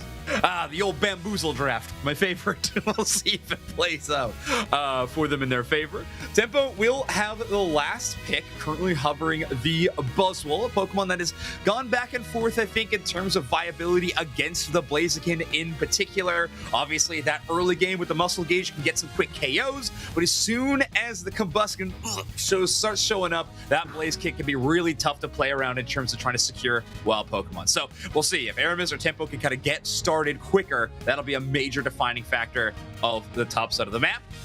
One more thing we got to consider is a triple melee composition from Peru Unite. They'll have no range to work with. Yeah, which means Nemo is going to have to use that Supercell Slam and get into the back line, right? And trying to bypass, the Mamoswine, that big cake Unite that Gohan's going to try and set up in the middle of their frontline brawlers and really put the pressure on this backline Mewtwo. Why? Just off the rip, Zoinks, looking at our loadouts here, which team do you think has the advantage going into game one, just based on draft vibes only? Draft vibes only? I like Infamous. I'm taking that one. I think the Mega Mewtwo Y has just been so phenomenal. I think this could be a really impactful Pokemon. Obviously, that triple melee might be a challenge for it, but just the Unite move on the back of some of those big swings, that could be massive. The only thing I think there might be a discrepancy is when we see these really focused healing supports, I like seeing the brawl composition surrounding it. So honestly, I'm kind of shocked to not see Alcremie with the composition more on the side of Peru, but we'll see how the actual game plan works out. Obviously, that Unite move could be a big repel to wherever this offensive push ends up coming from. We'll see. Also, you mentioned Supercell Slam from Palmot being a great entry tool. Not to be confused with Buzzwole's Super Swole Slam. It's Unite move. So that's going to be fun for us. Yeah, I'm sure we're not going to drive anybody at home crazy with that one, as we are into game number one. Infamous Gaming, your purple team. Peru Unite, your orange team. Game number one between these two squads. One rank separates them, and 3 games separate the opportunity for those to switch. Oh, I love this LATAM League. The parity feels just so important between these squads. Always a great competition. And now we got a matchup a little bit close to home with these in-region rivals. Dubsnex, the only thing I did want to mention about stats-wise, Infamous Gaming actually leading some of these leagues with average KOs at about 20. Peru Unite only 13 average KOs throughout this league so far. Surprisingly low for Peru Unite, just based on how much we've watched this team fight and how much they tend to fight when we have them on our screen here. As we have Peru Unite settling in a little bit, still just a Doable and a Magikarp. It's tough in the face of this Mewtwo Y in the early game to really find value, as we have Aramis with the flank on the Combustion, poaches the Doable, and it's going to be a knockout on Draken K opener, Infamous Gaming. Oh, and they might go 3 for 3 down here. Yeah, this Magikarp hoping it would get at least one of those pieces of wild Pokemon. It probably fills the effort gauge even off of a Swablu, but not gonna find it. And they will get sent back to the Pokemon Center. Infamous Gaming now having to try to repel Peru Unite as Tempo and Kea starting to get a little bit of impact on the top side. And whew, it's Magikarp locked in fish jail. It's Infamous Gaming offer a pretty clever invade here. Yeah, really going to help shut it down. And obviously the evolution for Mega Gyarados is critical, right? You got to get up and moving, because Magikarp is not worth anything right now, despite what Jesse paid for it in that one episode of the original Pokemon. Bang! That is what we like to call a callback. A 20-plus year callback, my absolute favorite. Also, something to note, Peru Unite does lose both their central area Pokemon to that invade. Seeba's taking one, El Cheche taking the other. However, Anemo able to pick up the red from the opposite side. Does get picked up by the Ice Fang. At full heal, gonna get him out of danger though. Yeah, nice cleanse there to try and give them some chance. And Nemo is low, actually Swole. Now I'm mixed up. Supercell slams out of there to make sure they don't get knocked out. And because the Gyarados is online, we are able to provide a little bit of cover there with the Dragon Breath. Diabolical work. All right, we have a quick pause. Sounds like we're going to be jumping back into this one, so here we go. Oh, there. And right back in it. Here we go. All right, well, yeah. A little bit of a do-si-do action there. We go in, we're back out. We go in, we're back out. Yeah, the old tap dance. Also, just diabolical work from whoever, in the back is making up these move names was super blank slam for 2 different Pokemon in 2 different maneuvers. Well, listen, you know what? That's why they decided to cut down to just 1 moveset per Pokemon. The naming was really what was destroying us, right? Yeah, it's a tough lift. So many names. Most of them already exist in the video games, right? We already reused them. So we've established that. I can understand why we need to, separate some of that effort away as we hopefully are right back in. There we go. We are. Overheat charged up. Does pop Psyduck in the bill, but they're no worse for wear here. That's Mega Mewtwo is why putting pressure on. Yeah, good body block by Draken as well. I don't know if there's a better defender in the world at doing things exactly like that. Just having a full heads-up play of being offensive, being defensive. Great work from this Crustle player. Draken looking for some action. Great Rock Tomb X-Scissor combination and a good follow-up by your world champs. KO Streak of 2. Zainus was stuck in that little fish jail for a minute, but now that they're in dragon mode, they're feeling pretty darn good. Another Trapdoll Creamy, tons of damage on them. Tries to move back forward, pull back by Kea, and now the pressure is on. Mega Mewtwo is wide, or Mega Mewtwo is wide. Mewtwo Y is Mega'd again, and now they're gonna have to be able to take the A-press on Psyduck and finally get a knockout. Yeah, Draken makes it out of that situation. I thought of those auto attacks with the Mega Mewtwo might get the KO, but I think 1 auto targets Anemo instead, pumping out a Tall Grass, so the Crustle is able to escape. Peru Knight gonna get the bottom and top side objective. This is huge. Anemo with an eject button and the Super Cell Slam all the way to the back line comes just shy of KOing that Mega Mewtwo. Regirock great defensively, but not adding that offensive extra punch means the Palmot will not get the secure. We pan up here to the top side as Regirock landed and Nemo goes in again. Going straight for Infamous Gaming is Nemo into the Flux Zone, but they don't have the support core there to help them out quite yet. Kea actually gets a decent little Psychic down, and it's just enough for the moment. Aramis misses with the overheat. They are knocked out by Nemo back the other way. Zainus on the scramble because they went deep as well, and that Escavalier is taken by Peru Unite on their way out. Yeah, I like that play from Peru. You're going to look at a lot of these situations in this match, and Peru's going to take those team fights exactly like that. They are not going to waste time trying to slowly set up for these fights. They are going to have Anemo jump into the back line, tempo, try to force things from the front, whatever they can do. They don't want to take unnecessary poke damage from the Mewtwo Y in terms of setting up and playing front to back. Instead, enable flanks from all these all-rounders you're trying to employ and really make Infamous Gaming double guess where you are going to start these fights from. Impressive stuff from Peru, and so far Infamous really struggling to come back in this one. Okay, Earthquake eject button, Ice Fang miss. That's a good resource that they're able to pull out of C-Bus there for the low price of 1 Rock Tomb. Nice X-Scissor poach, pick up on the Slam, Buzz will follow up. Overheat is charged up, but it's too early. Rebel Rouse, X-Scissor for 3, and the follow-up is there as well. 2 players down. Mega Mewtwo Y is trying to scramble, but they are caught between a rock and a hard place. And Peru Unite is putting the screws to Infamous Gaming on this one. You got KO streaks all over the map, and now you finally have Zainus taking the basement objective off the map as a goal zone is, guess what, taken off the map. And they delete it so fast, Oops Next. They will have all the time in the world to rotate towards that top side Regieleki as well, if they even want it. But seeing as the pathway all the way to the home goal zone is available, you have to imagine that's going to be set up. Also, that Crustle setup play and the Gyarados fall, it was disgusting. I have never been more scared of a Gyarados looming underneath the water than I was there. Well done, of course. Mewtwo Y putting some pot shots down, forces the headache out of Psyduck. All Creamy is down, and so is Aramis. Now it's Regieleki easily taken by Peru Unite. They are in a dominant form here, Zoinks, and they're really looking like the world champs now. Yeah, they have unlocked another tier, it feels like, or at least have caught Infamous Gaming extremely off guard. I feel like a lot of the Pokemon on the enemy side just have not been able to find an impact of the game. Blaziken with Champ have felt like non-factors so far, as Peru Unite have just been deleting these fights so incredibly quickly. There's been no good setups for Infamous Gaming to capitalize on.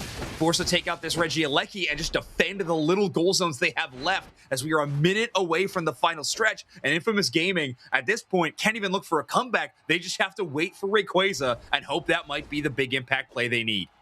Yeah, definitely have to just weather the storm here. Peru Unite doing a great job, not only cutting off Infamous from the rest of the map, but cutting them off from their easy experience. Peru Unite, when they've been crosstown shootout mode, they've taken everything with them on their way out, and it's making it even harder for Infamous to keep pace here. As like you mentioned, we've got 30 seconds till Rayquaza, and Infamous Gaming needs this thing with a lot of members standing and a lot of scores to have a chance.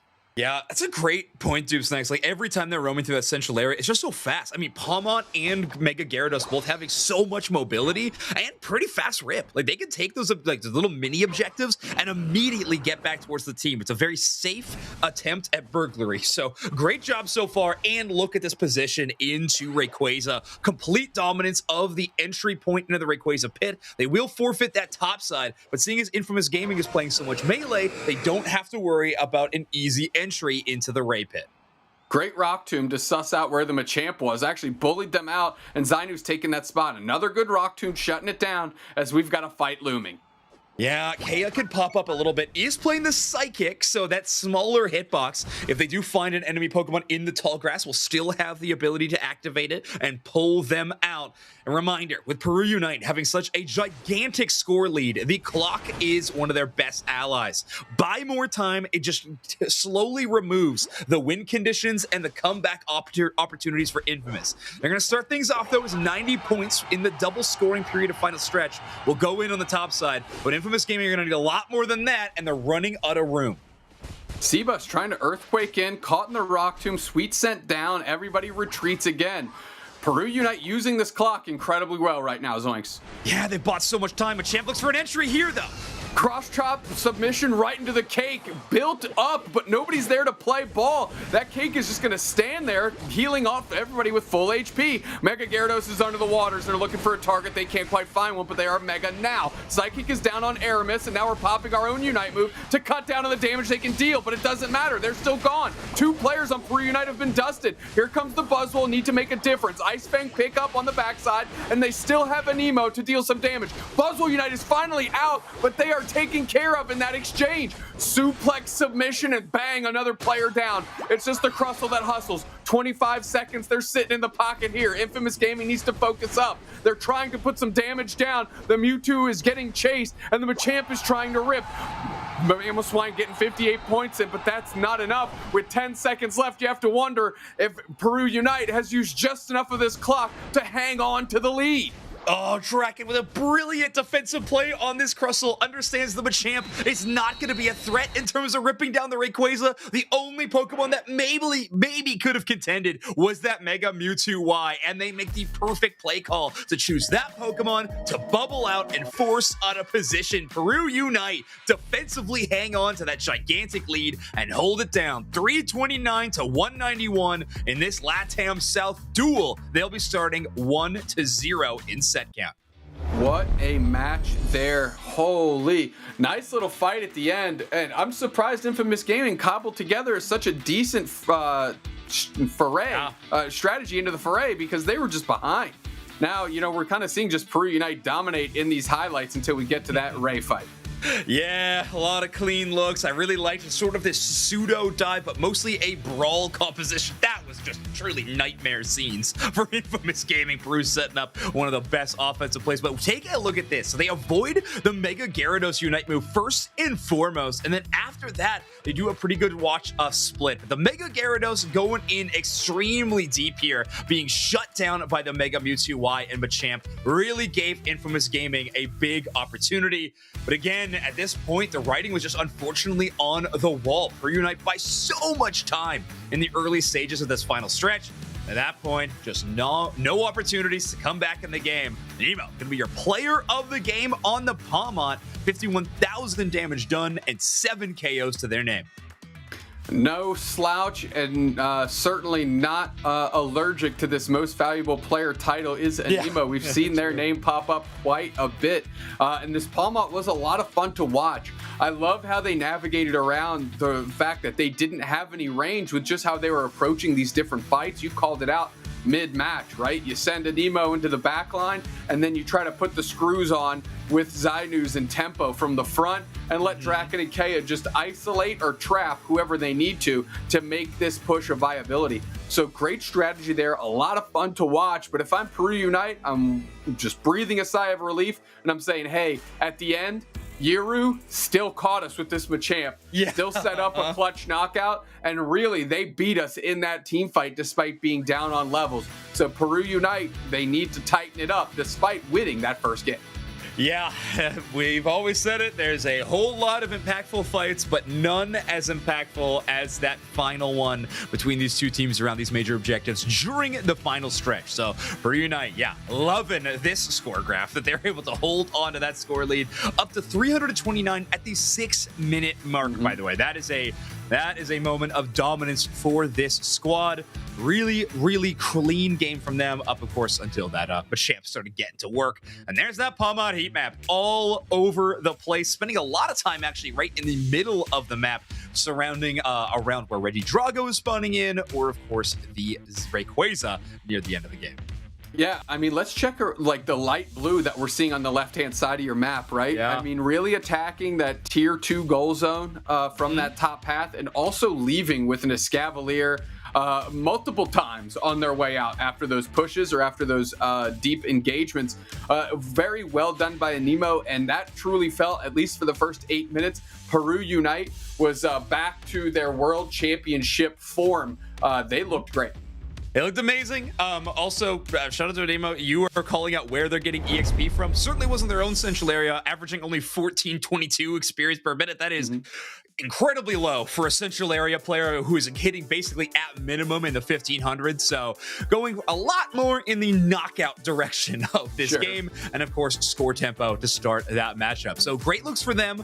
I'm curious about where we're going to be headed to in game number 2. Obviously, I think a very rare case in that NA recap that we got of 3 Rayquaza games back to back to back. I highly doubt we'll be going that way. And there it is, the confirmation. We will be going to the Groudon map next game, and Infamous Gaming will remain first pick into this next game. Let's see if we get 3 bans from Peru. Yeah, let's see what we get here. Let's see if they're going to elevate themselves and just completely cash in on the fact that you're allowed 3 entire bans. So not going to settle for 2. They're going to go all the way for 3 here. Peru Unite specifically, I want to see them tighten up these games. They are 3-3 in this league. They are currently in rank number 4. Infamous Gaming is rank 3, right ahead of them. So beating them, having a matching record, but taking the head-to-head, I believe would move them into that 3rd spot.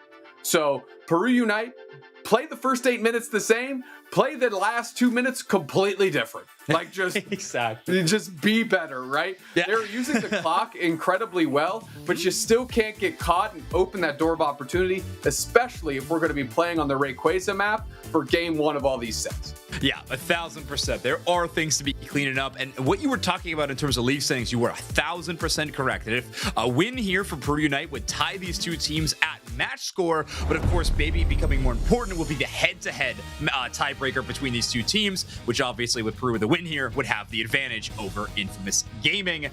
Here we go. The map has rotated to Groudon, and the bans are starting to trickle in. Mega Lucario, Mimikyu, and who knows, maybe we even get the Ceruledge. There it is. They're not worried about Tempo's Buzzwole, I suppose.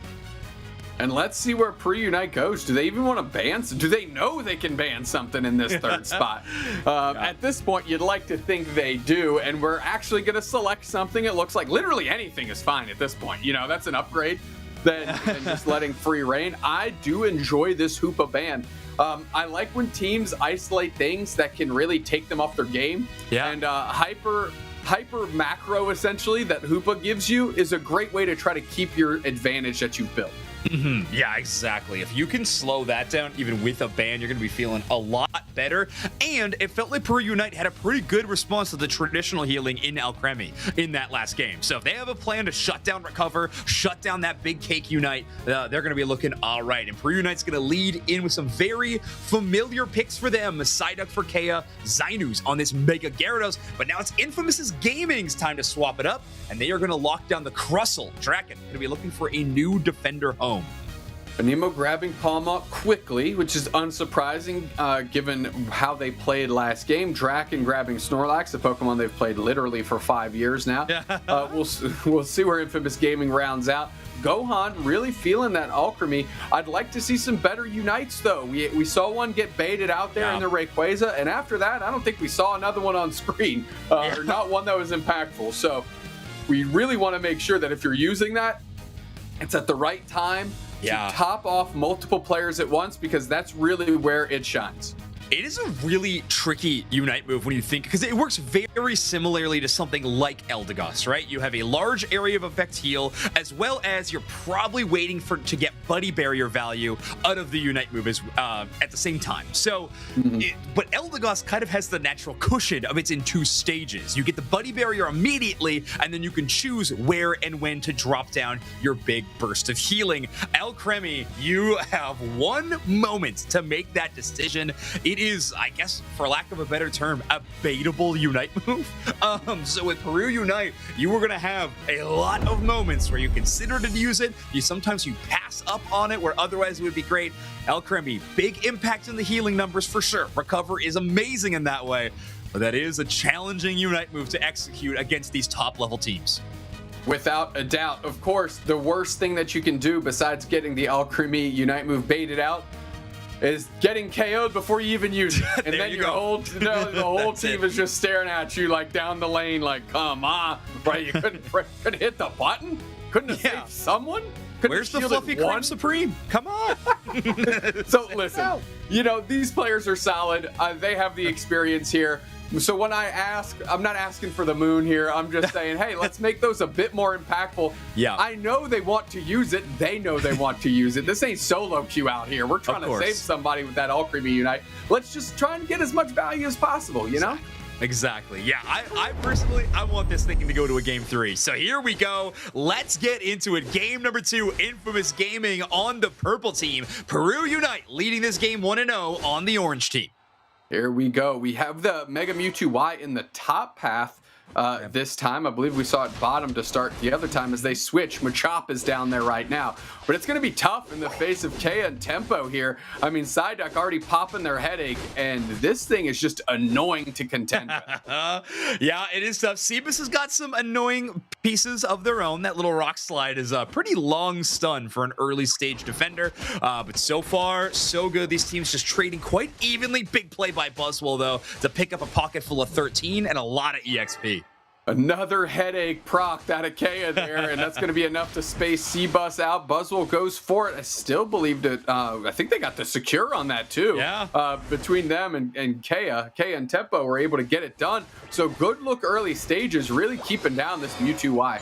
Yeah, they just got their first Eos energy. So the very first last hit for Mega Mewtwo Y finally happens, but now it might be an opportune time as we do have a Nemo on the flank on the bottom side on this Pomo. Supercell Slam.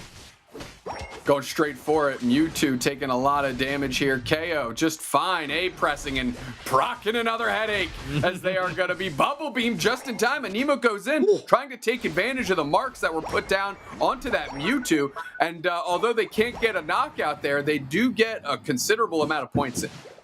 Scary scenes there too. We got Palma who's opting for that Razor Claw held item and with the red buff. So just a really sticky situation. Mega Mewtwo Y has to utilize some boost to get out of danger. But now we have submission online for Yoru, and they have the constant recover healing. The dollops are there for Gohan. So Yoru is a very dangerous threat even at only this level 5. Let me ask you, is there a funnier Pokemon to see submissioned than Gyarados? Yeah, I don't know. Yeah, it's truly a large... maybe. I'm just thinking of how big Pokemon can get in our game. So yeah, maybe that one. Okay, well, we'll put a pin in that question. Chat, let us know. Yeah. Funniest Pokemon to get suplexed in the game. We'll see what we can get here. Good pressure on Draken. They try to heavy slam out. Not enough. We have another headache out of Psyduck. I'm just going to... We need to have a Psyduck counter, like headache counter. That would be awesome. We're trying to put some damage down, and they do get the knockout on the Mewtwo Y. And of course, the Psyduck coming out of the headache there is still able to get a knockout before they are completely unable to hit their buttons. Sebas attempting to steal the Regidrago with the Rock Tomb is going to show up a little bit shy. Draken with a bit better of an engage this time. Nice heavy slam, but they got a lot of damage to contend with. Yeah, I mean, Draken able to take a rest there, eat a big overheat, take a couple pot shots, and still make it out A-OK. Overheat is there. Overheat is ready. Regieleki belongs to Infamous Gaming. We'll see what they're going to do here. It looks like they're going to grab some experience and really just see if Draken is willing to contend. Great opportunity for a good over. That pad is left at 1. Yeah, this is scary. Euro's a tough decision. You could just break it and try to get to your level 9 a little bit quicker in this situation. Blaziken doing this exact same thing. They cleared all the wild Pokemon inside of that path that would despawn as soon as that goal zone breaks. So sounds like their time is now, and they've started to grow wise to Peru's tricks. Yeah, Anemo quickly sought out, sussed out, and damage put on. Rocktooth doesn't quite get the trap, but there's this great Psyduck Unite to provide cover and allow Anemo to get a knockout. Now they're flipping the script on Aramis. Buzzwole Unite comes out, gets another knockout. Heavy Slam is there. That's a Crustle that's trapped in the skies. They get knocked out. So Peru Unite turning a precarious situation into one of pure positives here, and it was all off the back of a very well-timed Psyduck Unite by Kea. Yeah, I mean, Kea just Rumpelstiltskined a terrible situation into literal gold. Like, that's a KO streak of 2. They get a goal zone break. Like, you can't really ask for much better than that. And Infamous Gaming is down 1 red buff. Like, this is incredible. I can't believe they're able to pull that off. Of course, Palmot's Unite move giving a bit of HP recovery, and then that Psyduck damage reduction just so phenomenal. Peru Unite playing really well as a, tight-knit United squad. The game is called Pokemon Unite, and they are delivering on that namesake here. The block tries to separate. Suplexed is Draken. Gone is Draken. Kea is trying to bubble beam through and provide some cover here as they're rotating top. Tempo is watching pad, and they're also watching Machamp go up for a big slam dunk right in their teeth. Nice reposition here. Overheat is there, picked up in the middle of it. Tons of damage down. Psychic catches them, and Buzzwole finishes the job. Meanwhile, you have Zainu's going crazy in the front line, and Anemo putting the pressure on so they can break another goal zone plus 32 on that overdump. Now, let's see if Peru Unite wants to continue this onslaught up, and it looks like they do, or at least in terms of information. Draken gonna hug that inside wall of the enemy central area, try to see if there was any, free wild Pokemon EXP that was left up for grabs, but they are checking every piece of tall grass. Watch out for these roaming defenders. Draken making sure that Peru Unite has eyes and ears everywhere. Yeah, as you mentioned, eyes and ears everywhere without a doubt. That means they have, again, the positional advantage in the top path for that top Reggie. As the Regieleki is marching in bot, they are positioning themselves well as Peru Unite. Although the score lead isn't as egregious as it was in Game 1, it does feel like Peru Unite is yet again in the driver's seat here as they're working on this Reggie Rock. Yeah, it felt like the early game maybe a bit cleaner for Infamous Gaming, but Peru Unite just really not even missing a step throughout this one. 4 minutes remain. Another Regidrago will spawn in, and it might be one of the first objectives Infamous Gaming will be able to pick up easily in a while. However, big push here from Machamp. Draken power napping in the middle of 4, gonna pop up C-Bus twice. Doesn't look like it. Oh, okay, they're going with the follow-up. Zainu's going straight in. Eject button, reposition, power slam, block. And now we're trying to separate Alcremie, but they are doing a great job this time around. Phenomenal value. C-Bus has to Rubble Rouse as well to get that shield, as now it looks like Peru Unite is kind of splitting the attention, working on Regidrago while they're trying to get a knockout on C-Bus, and finally they are successful. Draken, meanwhile, is just leashing everybody along. Peru Unite gonna get this Regidrago for free. Yeah, remember when I said it was going to be an easy Regidrago for Infamous Gaming like a couple seconds ago? It's like, yeah, that one should be easily theirs. Peru Unite, again, just finds another way to make the challenge for Infamous Gaming even more difficult. They take a nice split fight. They separate the Crustle from the rest of the team. A great Alcremie Unite move keeps Infamous Gaming in the running, but it only buys them time. Peru Unite won the battle for space. And when that happens, that means that Regidrago cleanly going to go in their favor. So even more experience landsliding their direction. It's the reason why their damage trio is all sitting at level 13 right now. Draken getting eyes on all of Infamous Gaming, who are trying to get that top goal zone sorted here, and they are successful. Meanwhile, this Regieleki is eviscerated, and it's going to start its march towards a bottom tier 2. Draken back to the middle, but Infamous Gaming looking to position. We're going to have a few short 10 seconds until Groudon hits the map. Reminder, Groudon probably the objective and buff that is the most transferable. With that damage buff, you could start to see buffs being stolen and traded away. But here it is, Groudon already hitting the map. Infamous Gaming with the poke, big Rock Tomb. Huge Rock Tomb engagement is attempted, but no follow-up, and that allows Anemo after their Hundo Bird to come in. The cake is set, but Anemo goes straight towards it. Fitted Sideburn is down, but the pressure is on. Mewtwo Y falls first. Mega Gyarados is in the middle. They're looking for their target. They swirl into the middle, taken by Machamp, but now they can have the opportunity to flip the script on this fight. They're trying to hang tough, but it's 4 players down for Peru Unite, and this block by Draken is trying to get them out of dodge, but the chase is on. The submission snatch misses. KO Shrika 2 for Yoru as they're looking to score, and all of a sudden, Infamous Gaming, the tides are turning. Yeah, I don't know if Draken expected to make him be too wide to take the jump pad to the middle of the map, and this X attack is going to be hurting a little bit more. So now Infamous Gaming are going to be able to put in a lot of points. They make this big risk, though, as they bring the Groudon buffs to Peru Unite potentially, who are in a mad dash to get the chase. Tempo, try to use that Clay Doll as a method of catching up to the enemy squad. Why not a Selgor as well? They're not out of it yet, but watch out for the Blaziken of Infamous Gaming. Does have a future Hundo Burger in pocket, and only 50 seconds remain on the clock. Yeah, so there needs to be a 250-point differential here that are made up between these two teams. Make it 260. Now, Peru Unite needs to start with a catch. They need to get themselves the shields here so they can have the extra damage and, of course, the ability to score quickly. Unwilling to give it up too easily is Infamous Gaming. They're looking at their target. Kea gets eviscerated, pops and a headache just in time as Seabus looks like they're going to be giving up theirs pretty quickly here. One into the hands of Palmot.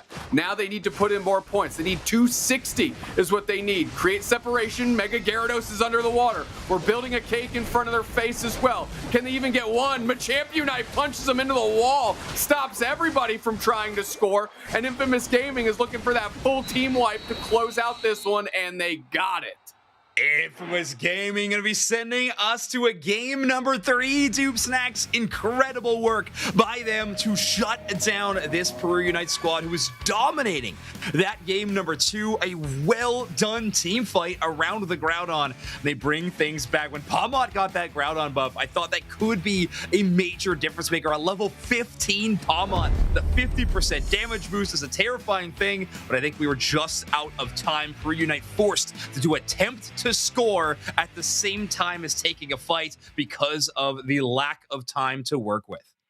All right, let's take a look at this Groudon fight here. Great catch. Draken and Kea are put there. Seabus gets into the back line here. The cake is built, and all of a sudden, straight for them is the Psyduck Unite and Anemo. They're going to get a quick knockout here, if I'm not mistaken. Yes, on the Mewtwo. But the whole time, Groudon is getting ripped.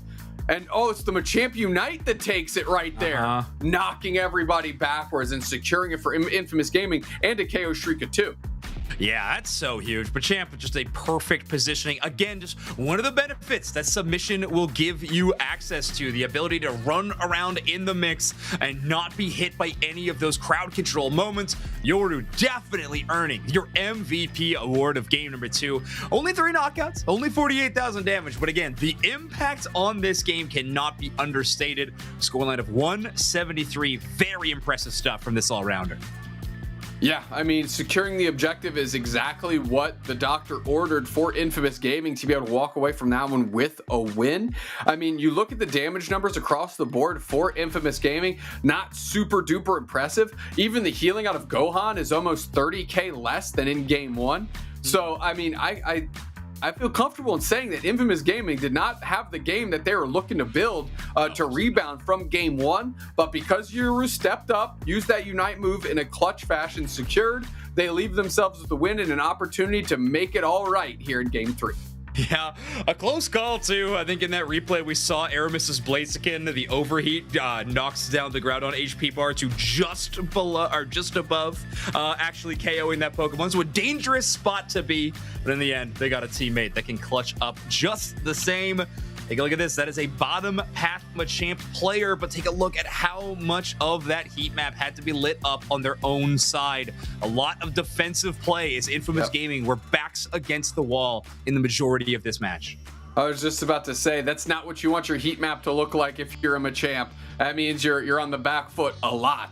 That means you're backing and recovering at your own goal zones a lot. So again, Infamous Gaming able to win in game number 2, but not in the fashion that I think they would have written it up for themselves here. So now that you get another bite at the apple, let's try and clean it up here in game number 2. We've got our Groudon back on the map here. Let's break it down, Zoinks. Yeah, I just want to take one more look. So yeah, watch out where Aramis is trying to set up. You see these rock tombs from Seabus are trying to isolate if anybody from Peru Unite could have a big swing. Well, 4 players from Peru Unite are focusing on that very low HP target of the Mega Mewtwo Y. Buzzwole targets down the Crustle with the Unite move, so maybe a tough roll there. You have the Mega Gyarados working in on the left side as the Overheat is currently channeling. Watch this explode, and immediately after, Seabus just has to give the Machamp swinging in from the bottom side has to clean up that Groudon. And clean it up they did. That Overheat just a hair early. You can see it there, that big expressway that's being built under the Groudon. And it's going to be fired off just a bit too early. Bang. Look at that's criminal.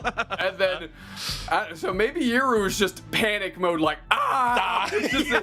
just hit all my buttons now type energy. Whatever it may be, it worked out very well for Infamous Gaming here.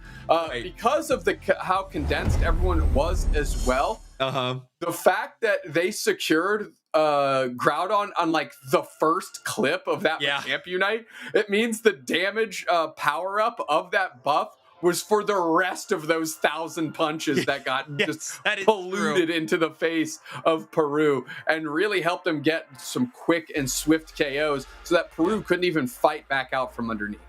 Listen, in defense of Aramis on this Blaziken, I would have preferred Yoru to use the Unite move earlier and push all of my opposition out of the way while lowering down Groudon's HP. However, that is of course not the narrative we're painting, so that's on me. But either way, all's well that ends well. In terms of Infamous Gaming, they're able to pull that one off and force a game number 3. The question is, can they find a way to batten down the hatches and have a better early game? Because Peru Unite has found, it feels like they've solved it so far in these first 2 games, at least in that stage of the match. Yeah, I mean, honestly, if you're looking at it right now, Peru Unite has played 17 great minutes of Unite across 2 games.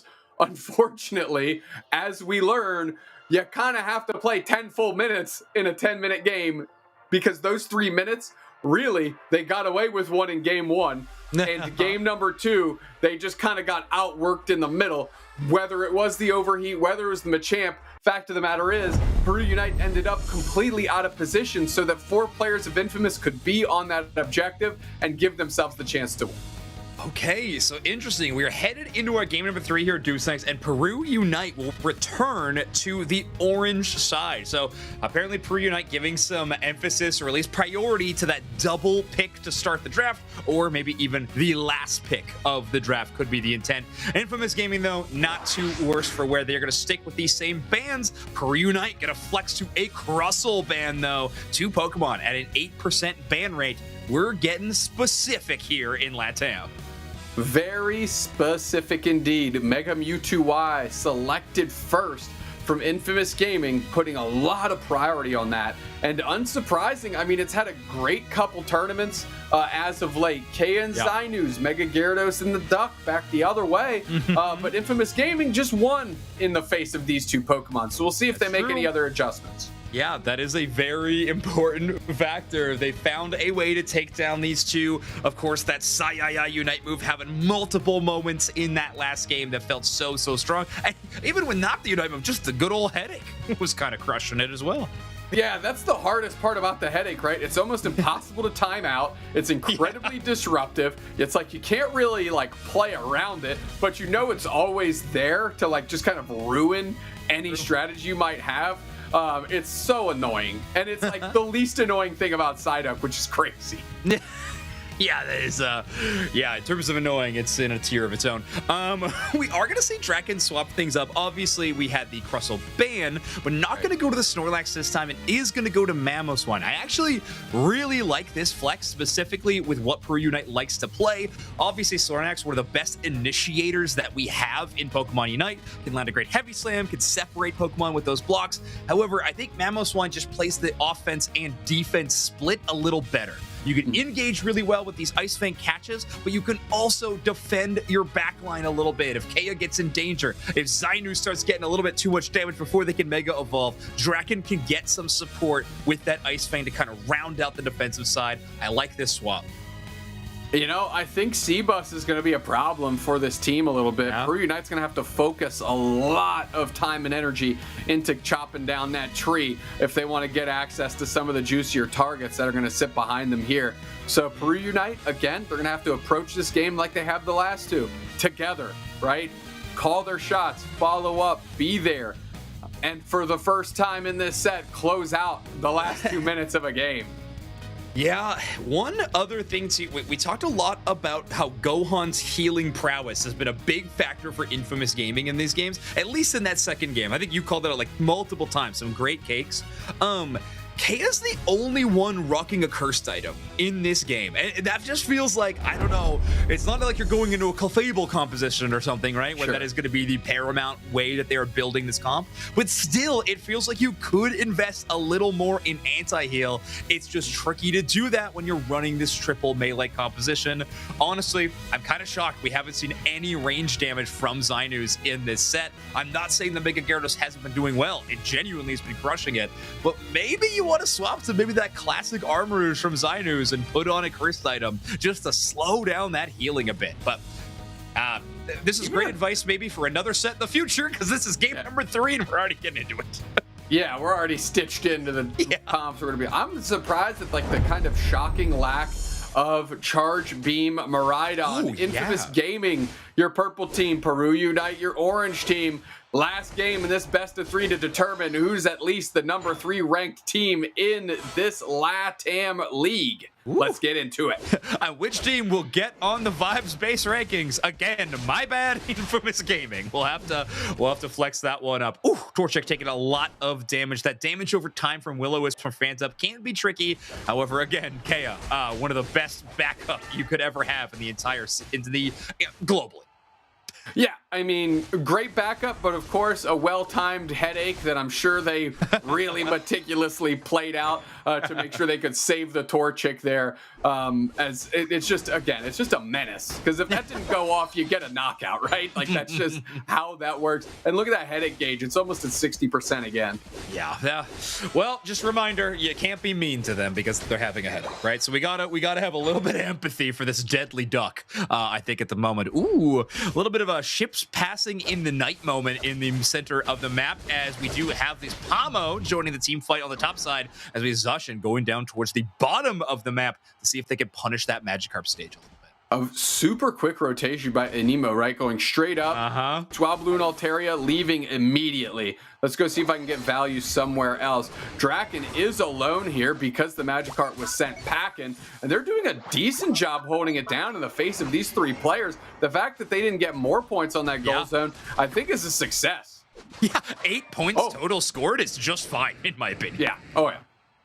Yeah, so at the moment, Draken doing a great job shutting down things on the top side, but we're 10 seconds away from one of the first objectives of the game in this Regidrago, and it feels like a lot of Pokemon making the quick rotate, and that's already a KO. Mega Mewtwo Y being chased down by Tempo. Combusken. It's tough to give them credit, but they do get a KO. Yeah, hopefully it gets them one step closer to evolving, so we don't have to look at that thing anymore. And also, a terrible icon on the minimap, like vomiting for sure. Yeah, face card is not doing a whole lot of favors for that Pokemon. Combusken looks like somebody accidentally turning on their face cam, like on their phone. But that's just like what their picture is. Mega Zoom meeting Pokemon all-rounder Blaziken, unfortunately. But here we go. Zainu's crushing it, and again, a absolutely hysterical submission. Sends it sky high. Big back from Draken, though. That is crazy.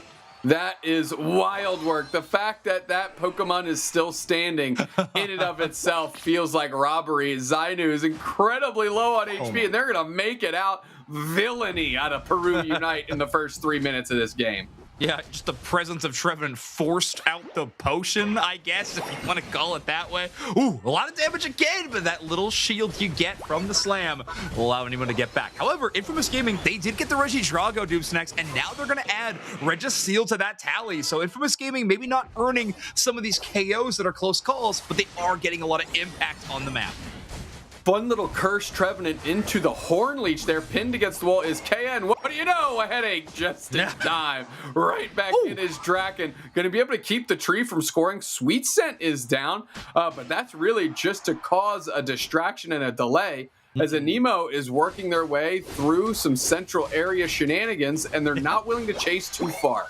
They got 2 buffs, though, so clearly I think the impact was working out quite well. That buffed slow on the Sweet Scent going to slow down Anemo for a second, but no one there for the follow-up since Machoke was on the recall and Mega Mewtwo Y was heading back for some more EXP. So Peru Unite instead just staggering up here on the bottom side, seeing if they can gain any vision. I think Draken, very wise to see us being in that opposing tall grass right now. Yeah, they could have had kind of like a double Earthquake slam combination, deciding not to, as they certainly know where everybody else. Curse, Horn Leech, Earthquake, Separation. Anemo's going to try and stand tall here. Nice little Psychic.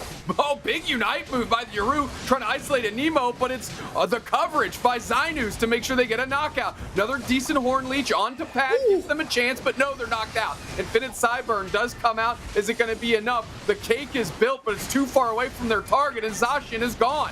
Peru Unite is collapsing on this goal zone. Super low on HP. An opportunity for L on this Mewtwo Y to deal a ton of damage. However, the points are still finding their way into the goal zone here. Great Psychic and great follow-up by Anemo on the backside. Supercell slam back in the middle. That's 2 players gone. Peru Unite is absolutely relentless. Children, avert your eyes. That was terrifying. Palma just at 1 HP that entire way, but it doesn't matter. They can trust Kea to land the stuns every single time. These Psychics are so perfectly timed, and Anemo knows that the HP recovery from Palmont naturally will be just enough to get the job done. Huge overdunk. Now they get the objective. They got a ton of KOs in EXP, and just like that, Peru Unite swings very, very favorably into the lead. Anti-shout out to the Hollowware that Draken has elected to use, not going with the Beats by Mamo option, which is certainly the superior one. Suplexed is the Psyduck, cross-chopped is the Psyduck, Horn Leeched is the Psyduck, but Mega Gyarados waterfalls into the back line.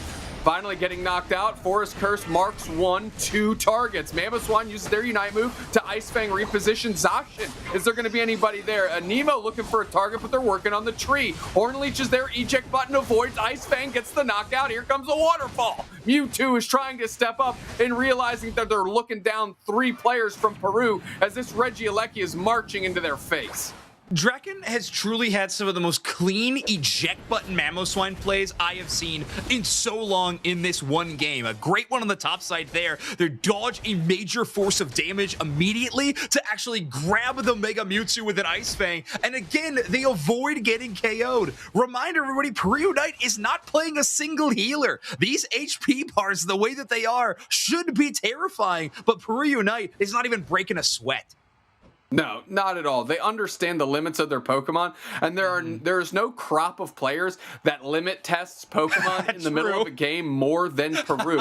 And that comes down to the full trust that they have in Draken and Kea, which absolutely are like, they are the facilitators of the worst habits of the players on Peru Unite, right? You know what I mean? Like, they get to just go banana lands crazy because they know that Kea and Draken are just always there, somehow making it work. It's going to be terrific. 1 minute until we have our last objective of this set. Nice submission, reposition, Horn Leech. Going to get yourself a Psyduck credit. Overheat, bang. 3 players, Anemo follow-up. It's a 3v5, and they want the action. Here comes the Gyarados, water falling through into the back line. They get suplexed. Anemo's low on HP. They charge a slam. They go for the tree. The tree unable to Horn Leech once, but they catch everybody back. Huge Cyburn going to collect 2 bodies there as Mamoswine is suplexed by Yiru. Yiru's putting the screws to them, and a Horn Leech Alcremie tandem knockout there. Registeel is going to be going to Infamous Gaming. Peru Unite with 2 players down.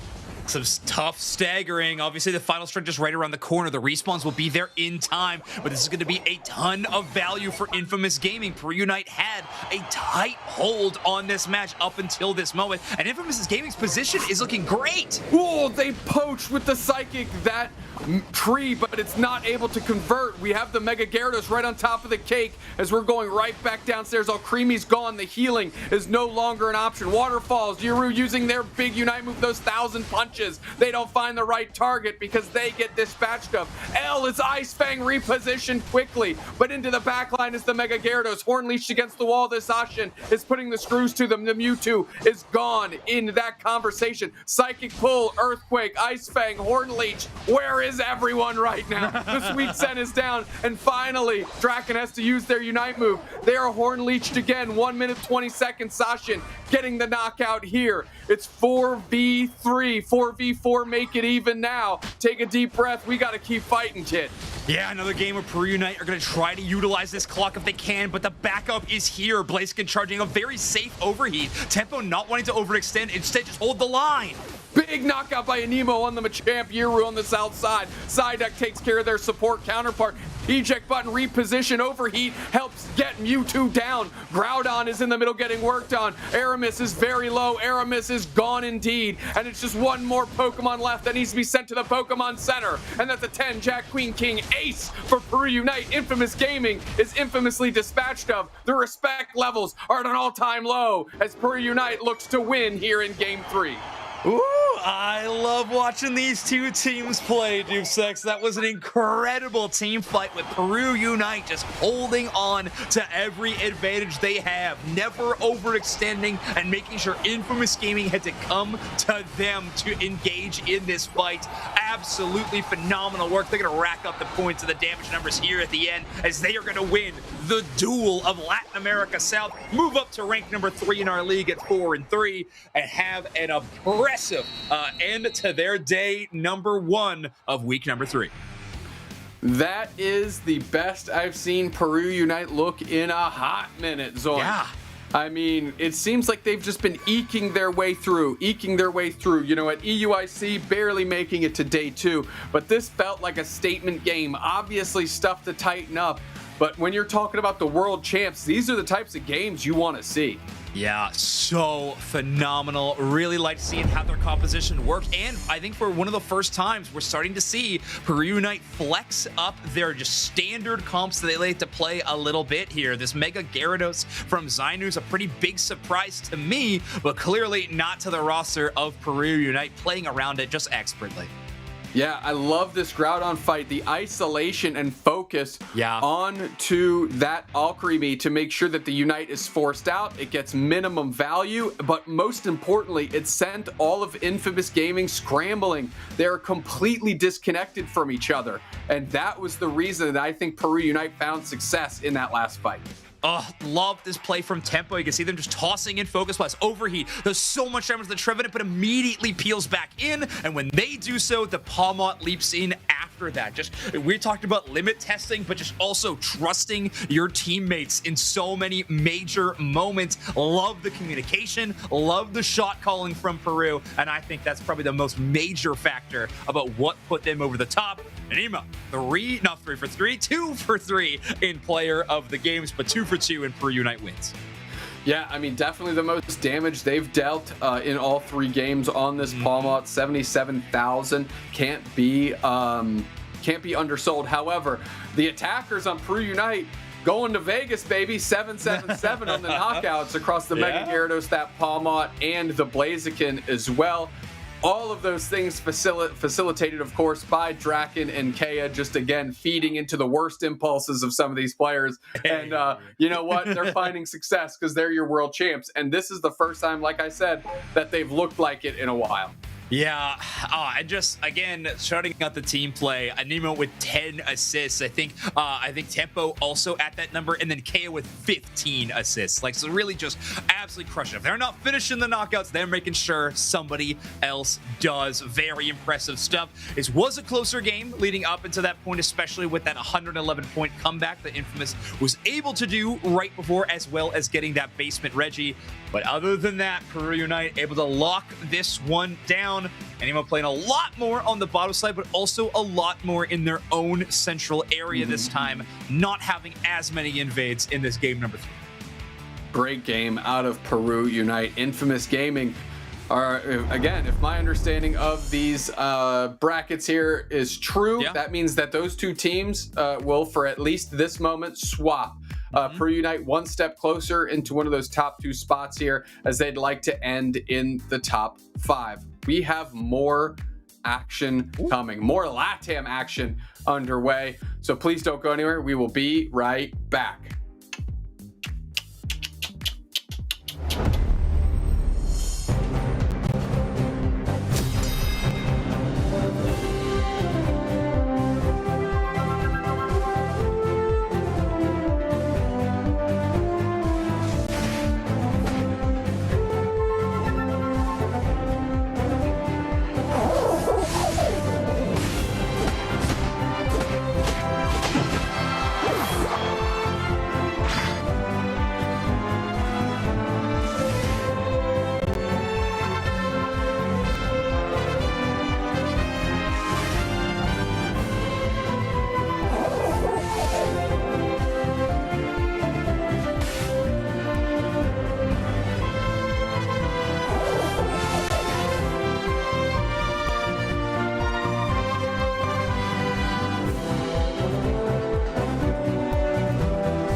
And welcome back, everybody, to the Pokemon Unite Regional Leagues. We are in for our last match for the LATAM region.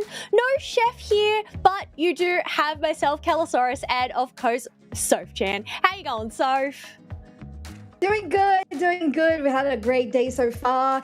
I'm excited to see Peru picking up the pace and just doing better like they did in this previous series. So I'm super excited. And the next match is also very, very exciting because we're going to have Brazil and we are going to have Mexico. So Force Gaming versus Yes, very much excited for this match. We have current #1 in the regional standings, Force Gaming, who have not dropped a single set here. But for those that aren't familiar with them, we have Lau, Soltu, Kailuk, Falb, and Angel on this team. So yeah, they are the last undefeated team in LATAM currently.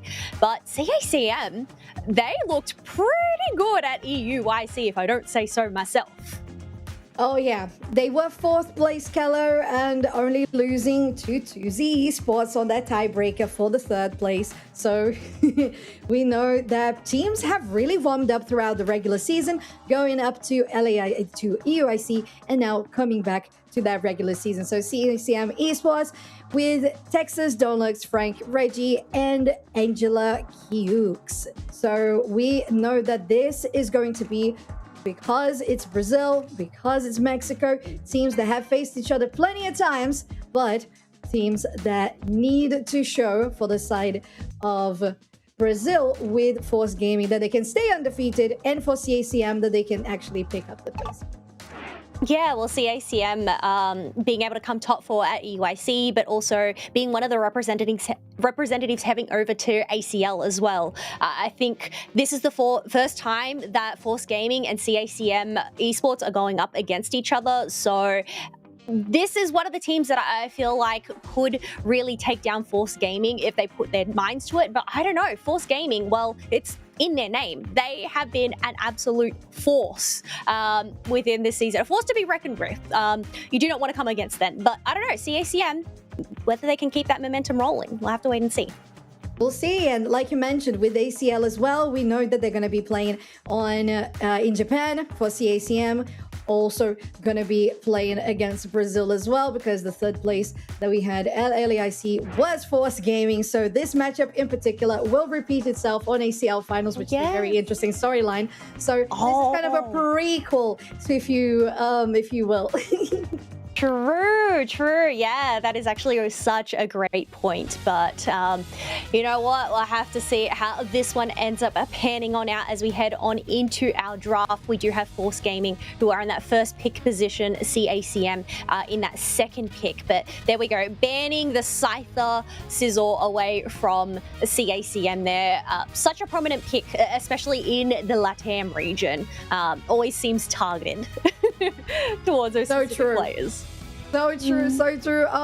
It's the case against Peru. It's the case against CACM here, and we love to see it. We love to identify players and be like, well, this Pokemon cannot be on the hands of this player, and that is what we have been going on here for LATAM for a while. But Force Gaming has completed their ban phase with their Scyther Sizzle plus Mew and Blastoise. Meanwhile, CACM went for the Mewtwo Y, the Mega Gyarados, and the Mega Charizard.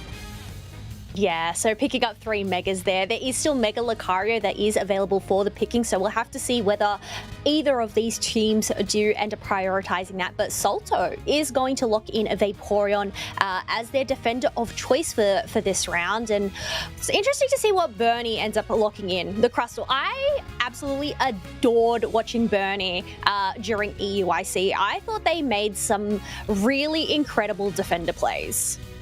Yeah, super steady player, and of course being in this role where you have to be the most dependable, the most reliable of players in your squad is definitely one that Bernie does super well. Now on the side of Force Gaming, alongside that Vaporeon 1st pick you mentioned, we have the Mega Lucario and a Psyduck with very high encounter rates so far. Nothing surprising on the Mega Lucario, but it's nice to see. Oh, wow, Mega Charizard X. It's on a 5% encounter rate, and it's right on your screen. Yeah, I I am so surprised. I know the other Mega Charizard is the one that is very much hotly contested and consistently banned, but I feel like after the nerfs, we haven't really seen this Mega Charizard come out to play. I mean, yeah, as you mentioned, 5% encounter rate. So I'm very, very much intrigued to see how this goes. Also, Frank, Mr. Mime, I'm wondering if they're going to end up having some switch up here, or whether they are actually going to roll with this. Looking at their items, they have that Cursed Incense, the stacking specs, along with the Wise Glasses. So we're looking at a damage Mime here. That is so interesting, right? And I kind of feel like CACM took some inspiration from Team Peps at UIC, having Bruv played that Mr. Mime as well. It's just something that really kind of, resonates. They played UIC just 2 weeks ago. It feels like an eternity sometimes when we have these ICs and they're like, oh my God, it's so intense. And then you go back home and you're like, oh. But it feels like most of the players have learned quite a bit. They've changed their play style according to what they really practiced in LAN space. And I feel like this is really what's coming to term here. I would say so. That is a really good point, especially because we saw during one of those match highlights that Chef came in with, Frank ended up playing Meowscarada. The fact that we don't even see that speedster very often, the fact that we are having a Mr. Mime, a supporter that we barely even see come out into draft, I feel like Frank is really just experimenting all of these picks. And you know what? I am all for it. Whether it ends up working out is another question, but we absolutely love to see this exploration and trying to push Pokemon to their limits and catching opponents off guard. But here we go, Soph, heading on into our first game of this set. Force Gaming on the purple side, CACM on the orange.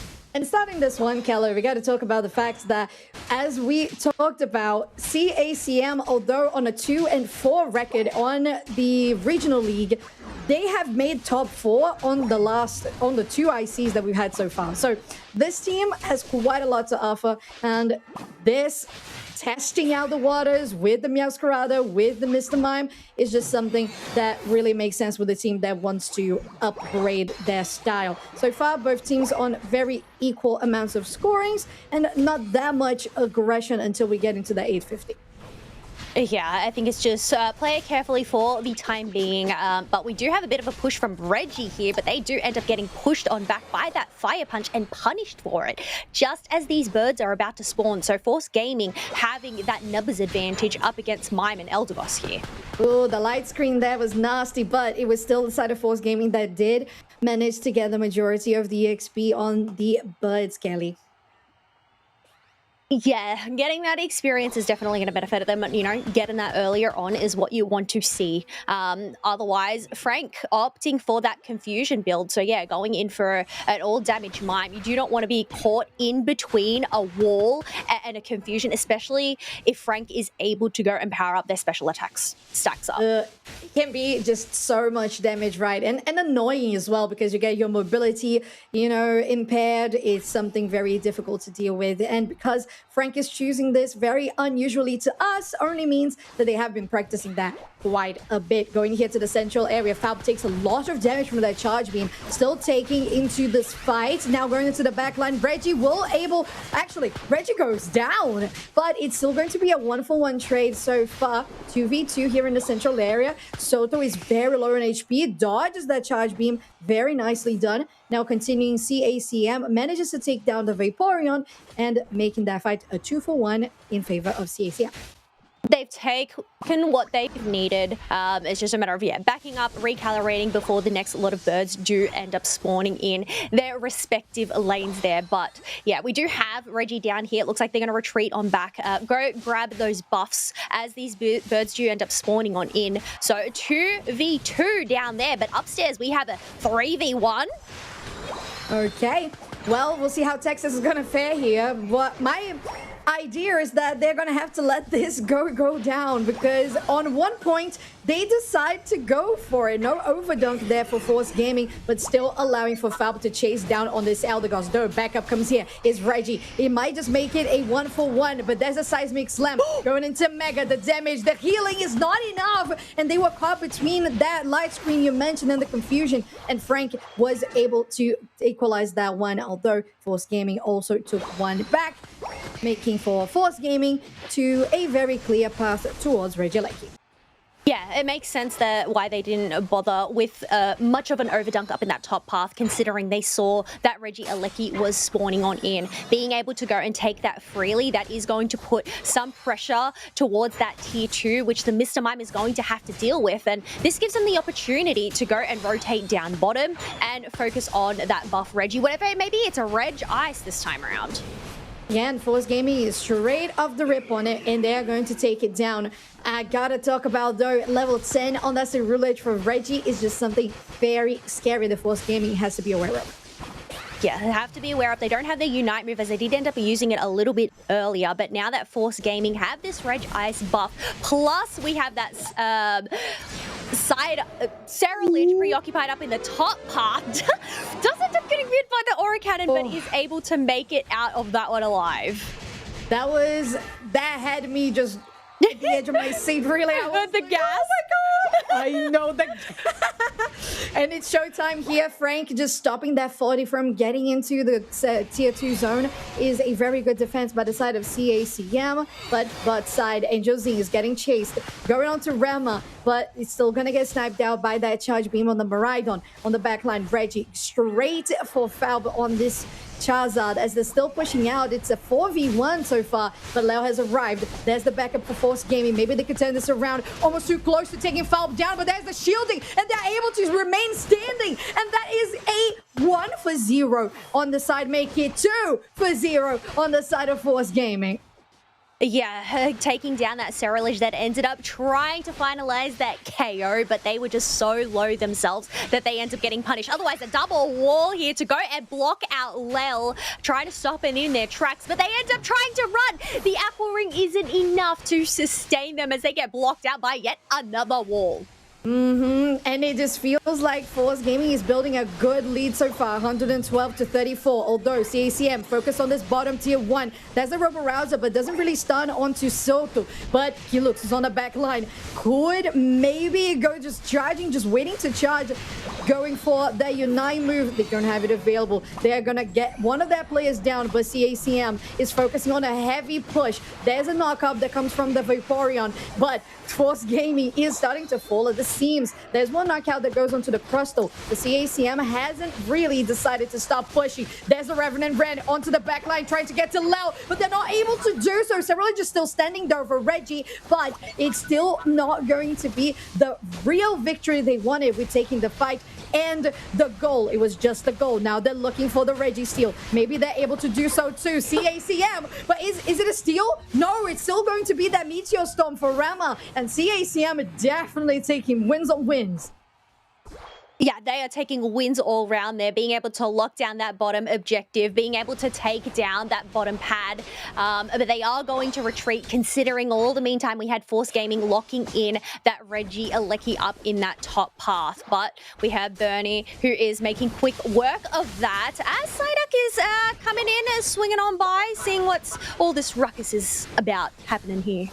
Yeah, Reggie is just ready to pull up and just be on top of that Psyduck, but they recognize this is not the prime time to do it. Though that bush is just looking very tricky. Force Gaming has a lot of vision in this enemy central, and that is Reggie going down with that ambush.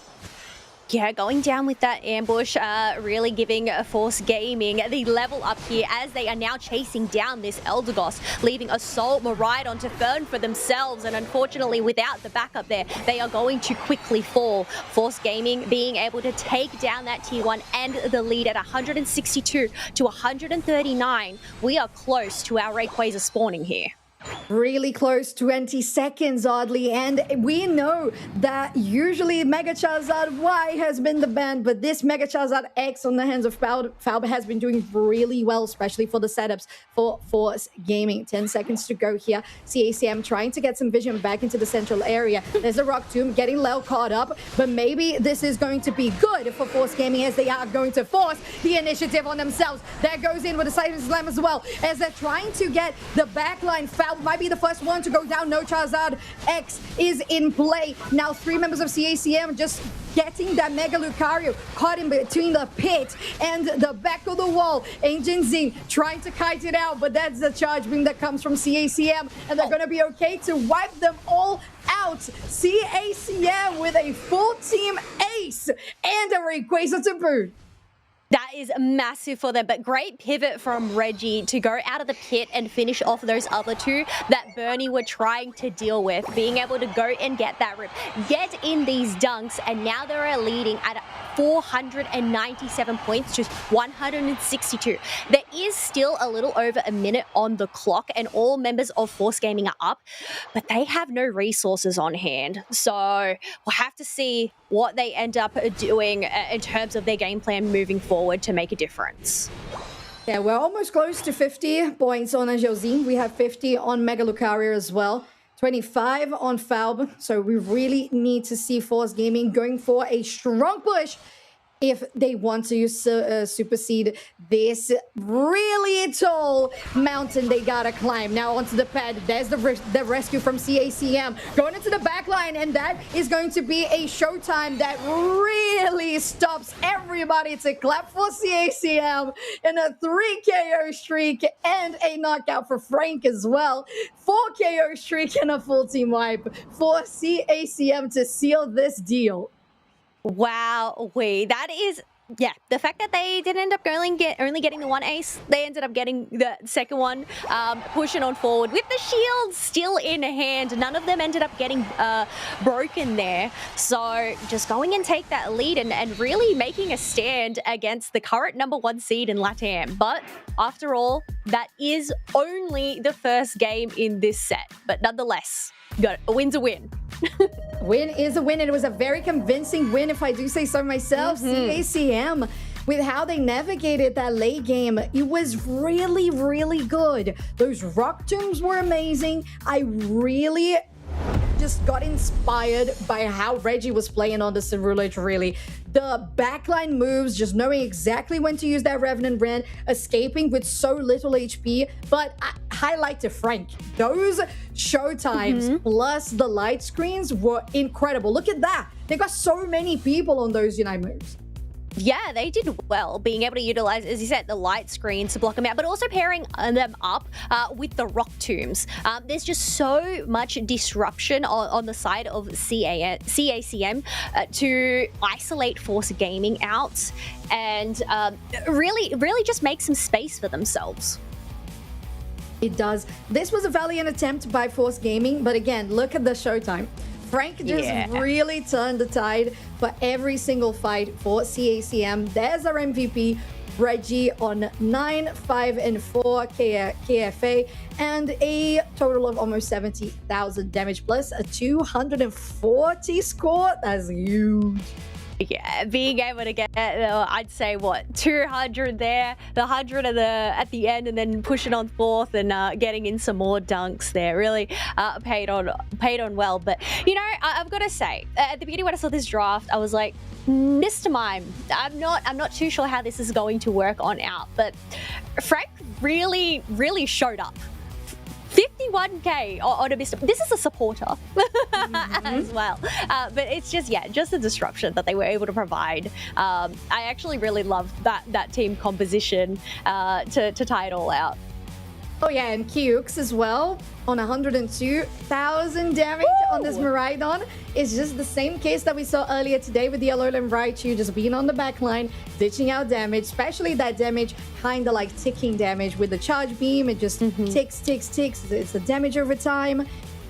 When you look at your health bar, it's gone. And that is basically what happened majority of these fights, initiated by all of the great setups we talked about with Mr. Mime, with Crystal 2. course, with Rager MVP. But this is a close game in regards to numbers for the majority of it. But when it came to the last team fight, they just did not mess around. No. And yeah, especially when you're going up against the first seed, there is no room to mess about. You've got to lock on in and really just make a statement here today to really just make it even more difficult for us to take a read on LATAM and who is really at the top of the standings. But, you know, there is still one more game left to go, so we'll have to see how that one ends up panning on out and whether CACM are able to continue that momentum forth. And we'll see if Force Gaming has that momentum forth to try and climb back from this challenge that is going to be going for a game 3. So, Kelly. Had a lot of game 3s today. So many. Is this a me thing? Is this a different thing? Can you count it on your fingies? We casted a couple. This is a couple. That's a couple, okay? I thought this was a couple. I mean, this could be a couple too. Well, yeah. Anyways, pretty much end of the story. There's been a lot of game 3s here today, so we'll have to see if we get another game 3 if Force Gaming are able to win this next game. Yeah, I'm thinking about the bans that we had. We had Force Gaming going for the Scyther Scizor, Mew, and Blastoise. I still think they are very legitimate blends. They're not bland. They are not very powerful Pokemon. No, absolutely not. They're very good Pokemon. I would say continue with the same bans that you had for Force Gaming. Maybe, I don't think the Mega Charizard X was a problem at all, but there were a couple of moments in the early game that maybe Fab was exposing themselves a little bit too much. Yeah, I don't think there was a problem with that composition, really. Maybe it was just the fact that they couldn't deal with so much setup that CACM had with the Crystal, with the Mr. Mime, even with the Eldegoss as well, with the Cloud Crash.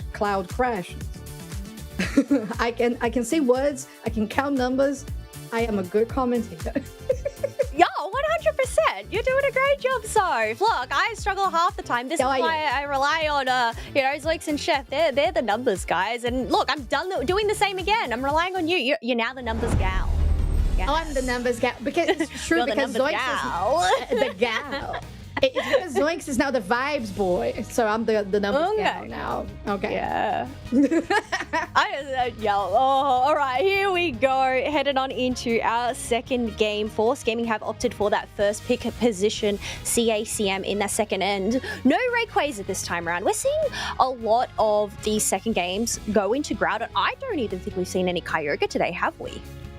I don't think so. I've seen Groudons on Groudons on Groudons, even on game 3s, Groudons on Groudons, Groudons everywhere as far as the eye can see.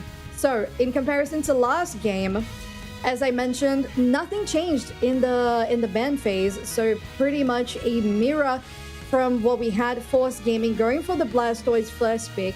If I'm not mistaken, it was, a Psyduck last time around, so they're switching things up a little bit. Oh, there was that difference. It was Cerulege now banned instead of the Blastoise. I caught it. Oh, okay. Yes. No. I guess, want to take that away from Reggie, especially considering how many times they managed to make it out of a fight with such low HP. But even then, just the damage of the Revenant Rend to come on in. But you know what? I think these two picks, the Miraidon and the Crustle, Bernie looked great on the Crustle, building those walls. We'll have to see whether it ends up getting paired up with Mr. Mime again, or whether we'll have another surprise from Frank in the end. But Lel locking in that other defender, being Vaporeon, and Psyduck once again for Force. On the other side, we have that Crustle that we know performed really well for CACM in regards to setup with the Miraidon once again. But you might see a Metagross? Oh, okay. 2% encounter rate. This is new. This is different. I mean, if you just do computing crash on people that have been already collapsed by a rock tomb, and then you do the Cotton Cloud crash, it could be pretty fun to watch. Look, look, I know they went Mr. Mime last time, building the walls. That only, you know, there's still a way, an exit out of that one. There isn't really much exit around the wall that Frank ends up building with yet. Their Unite move there, unless he ends up dashing over it, which I suppose Meowth can do, as we have Foul picking up that Meowth. Alrighty. Hey, this is my first Meowth. Oh my god, I love this. This is amazing. Oh, let me bring a fun fact before we wrap up this draft. There was one singular time that Kyogre was picked today, and it was by Team Peps. But it was once. Only once. Okay. Oh, okay, so we didn't end up seeing Kyogre today. Yeah, wow, I'm surprised that we're not really seeing much Kyogre. Groudon seems to be that central boss selection. Oh, also, I noticed, completely, how did I miss this? We have a Serena. Yeah, we have a Serena. I'm excited to see Serena there. I love what we're seeing here with this composition. We're seeing a few picks. I mean, quite low encounter rates there, and you know, as I said, I absolutely love to see variety and get to see these Pokemon have their time in the spotlight. Oh yeah, and I just love it. I feel like it's fun to see not just the other Pokemon that haven't been super meta to be played, but by a team that has just now proved to us that it can be played and that they can be really, really good in the hands of Frank nonetheless. So we'll see how that's gonna go. We saw Reggie being the MVP of their map win on the Cerulege. We'll see what they're going to do on the Serena this time around. We don't question the competency of this player, but sometimes you can question just how powerful the Pokemon itself is. As we're getting into quickly our second game of the series of Force Gaming versus CACM Esports. As on your purple side, you have Force Gaming, CACM on your orange. Let's get things on the way. Yeah, underway. I can already see that we are sending Meowth into the central area for Force Gaming, and over on the other side, we have that Bound Suite played by Frank, soon to turn into that Zarina. So this is normally an all-rounder I feel like you see up in the central area, at the top area, sorry, rather than the central path. But I mean, it makes sense. You want to get them online ASAP. But even then, Metagross or the Beldum, I'm surprised considering it struggles to get online, evolving at level 9. It does. I gotta point out, that play was very interesting by Force Gaming. They had the Eevee going into the enemy top side, straight onto the goal zone, very low on HP, stole the Eos Energy on the way, straight in time for the berries to arrive, have those berries ready to go, dash onto the second berry, score, stack, and leave. That was pretty cool. The fact that you remembered every single one of those steps in order, Soph. Yeah, right? This is why you're the numbers gal. Yeah, clearly, yeah. The great memory. Oh, thank you, Callie. You're so kind. Oh, but up at the top path there, we do have Beldum being able to sustain that, still giving over a stack over to that Combuskin. But yeah, they just have to be wary considering that Vaporeon, we can see, has ventured down into that central area. But that last game that fought was Force Gaming's first ever loss during all of UCS. That was their first ever loss? I didn't even know that. My mind is blown. That is amazing. I love it. I love it. And again, a reminder that Force Gaming and CACM will be facing each other on ACL Finals because they were CACM top 2 and Force Gaming top 3 of LAIC 2026. And Kelly, getting into this game here, Lel is taking quite a beating here on this Vaporeon as they're going to get taken down by Reggie on the Serena, getting pushed back by that Wartortle. There's still a Regidrago on the way too, but that's a 2 KO streak for Reggie. They don't need a Cerulege to be doing good plays. They're still chasing out here. They might be able to take Angel Z, but it's still a Wartortle. They got to be careful with just the HP bar that's just not as squishy. That still opens up a very good way for CACM to take the Regidrago. Yes, it was just some great teamwork to make sure that no members end up getting left behind. Bernie breaking up the fight with their Rock Tomb, allowing them to go and secure that objective. So, I mean, so far, Force Gaming, they're not too far behind, but one thing I do know is Zarina has their Unite move on hand, where no Unite moves are available on Force Gaming just yet. Yeah, they're still trying and fighting to get there as they're fighting here 2v2 on the top side. Red Jai's very low in HP, but it's going to be that overheat, one of the best secures in the game to guarantee that for Force Gaming. While on the other side, objectives are traded and CACM will get the Regieleki. To get the Regieleki, we do have Blastoise and Psyduck here looking to defend, but Regieleki just walks straight into that home, into that tier 1 for free, allowing some more stacks for Reggie to get their attack way up and running. Otherwise, coming in with a Queenly Ascended there to send Blastoise into the sky, but they're the ones that end up getting knocked on out because no more of CACM are around to help them out. No, they were still trying to catch up, and now Force Gaming has a good opening to try and score here on the bot tier 1. Overheat is lined up, not actually going to hit anybody. Bunny's going to go down, and now CACM with Frank on the front line, just trying to get people away from this pad, and they successfully do so, especially with the damage that comes from that charge beam on the back line. But there we go, the compute and Crash to come on in, paired up with the Hydro Typhoon, and there is just no escape for them. Whether they just ended up building their own tomb because they get sent back to the Pokemon Center is not what you want to see from a Metagross. Yeah, that was a little bit tricky, and I think it was very well calculated by the side of Force Gaming as well. Remy will go down, and Force Gaming has the opportunity to score plenty of points here, just calculating just as much as they want to overscore, to overdunk. But they are definitely going to score a takedown on this tier 1.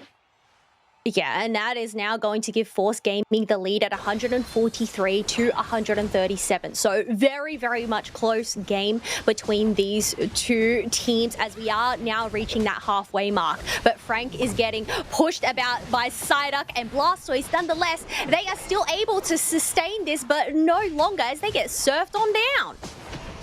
Oh, and Reggie just going for that Blastoise, but Angelzine will get away. The superpower Sai as well will help quite a bit to get CACM outside of range. Falb is very low in HP as well on that Meowth. There's the rest of Force Gaming that has arrived to potentially get something more. No knockups here, only on Bernie from the Hydro Typhoon. That's the Meteor Storm. Computing Crash will lock them down in place, and Vaporeon will go down. CACM still has the opportunity to push here. Rock Tomb onto Soto, straight into that X-Scissor, but that Headache will push them away, although CACM is still able to take down that zone. Take down that zone, clear up some space for this Reg Ice, but it looks like Force Gaming aren't really too fussed about it as we can see them scattered about on that minimap. Look like Meowth helped themselves to those buffs in the opposite central area, but CACM, Reg Ice on hand, there's another basement Reggie there. We'll have to see what their next moves are, considering they're to meet Force Gaming in the middle here. And it's a 4v4 at the moment, make it 5 even for the side of Force Gaming. Rhydon though still nowhere to be seen for CACM. Plus one will go down will be that Metagross as they're trying to potentially get people onto the wall there, Bernie, to maybe set them up for damage, but there's no damage to come through. Texas is there just trying to get Angelzine away from their own central, but Force Gaming takes the opportunity to score 50 on the top side, while 3 of the other members of the purple team will go towards bottom. Yeah, we can see there on the picture-in-picture that it is left at, I can't read that, it's too small, but very much low single-digit points. But this is going to give a chance for Force Gaming to shred down this Regieleki uncontested, and that's heading towards Tier 2. Well, 206 to 163 in favor of Force Gaming, and they have this Regieleki going towards Tier 2, allows for their squad to safely go for those wild Pokemon, gather EXP and Eos Energy to continue on to final stretch, just coming up in shy of 40 seconds. I feel like even though Force Gaming do have the points advantage, especially with another dunk from Meowth up in that top path with the 17, in terms of levels, they're pretty much on parity. We have a level 14 Meowth. We have a level 14 Sereno over on the opposite side. So it could really still be anybody's game. It's just a matter of, well, who's going to catch out who first? Psyduck does end up getting trapped by Bernie on the Rock Tomb, but they are still sustaining this fight, even though Maraudon tried to shred it on down. Compute and Crush is going to cut out early to try and block him out, but Psyduck is still surviving.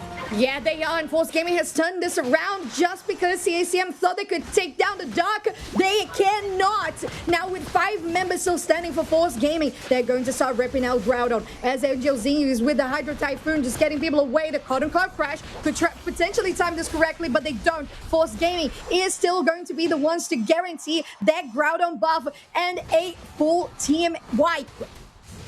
Yeah, Force Gaming being able to win that team fight and just waddle away towards these home goals and dunk in some points to just broaden the lead even further. 423 to 163. There's still a minute 20 on the clock.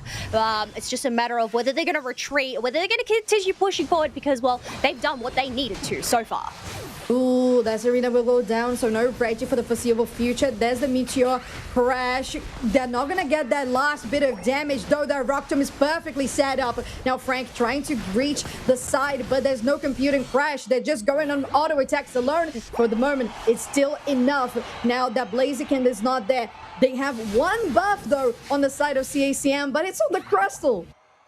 Yeah, it's on the Crustle, and Eldegoss is going to give him a Pollen Puff to go and restore them back to full HP. Payday comes on out, targeting 2 of those members and wiping them out, but Bernie still gets their 50 or their 100, but it just isn't enough.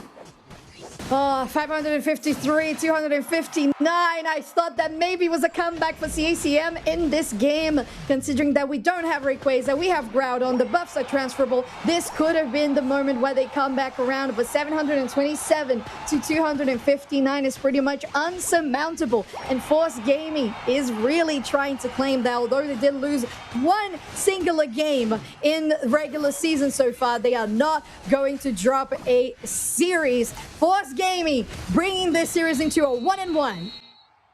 Oh my goodness, what an ending there for Force Gaming. Really just demonstrating, look, you took one game away from us, the first game. We are not going to let you take another. But, well, there we go, Soph. Another game 3 here for today, for week 3, day 1 of the regional leagues. Wow, what a day it has been.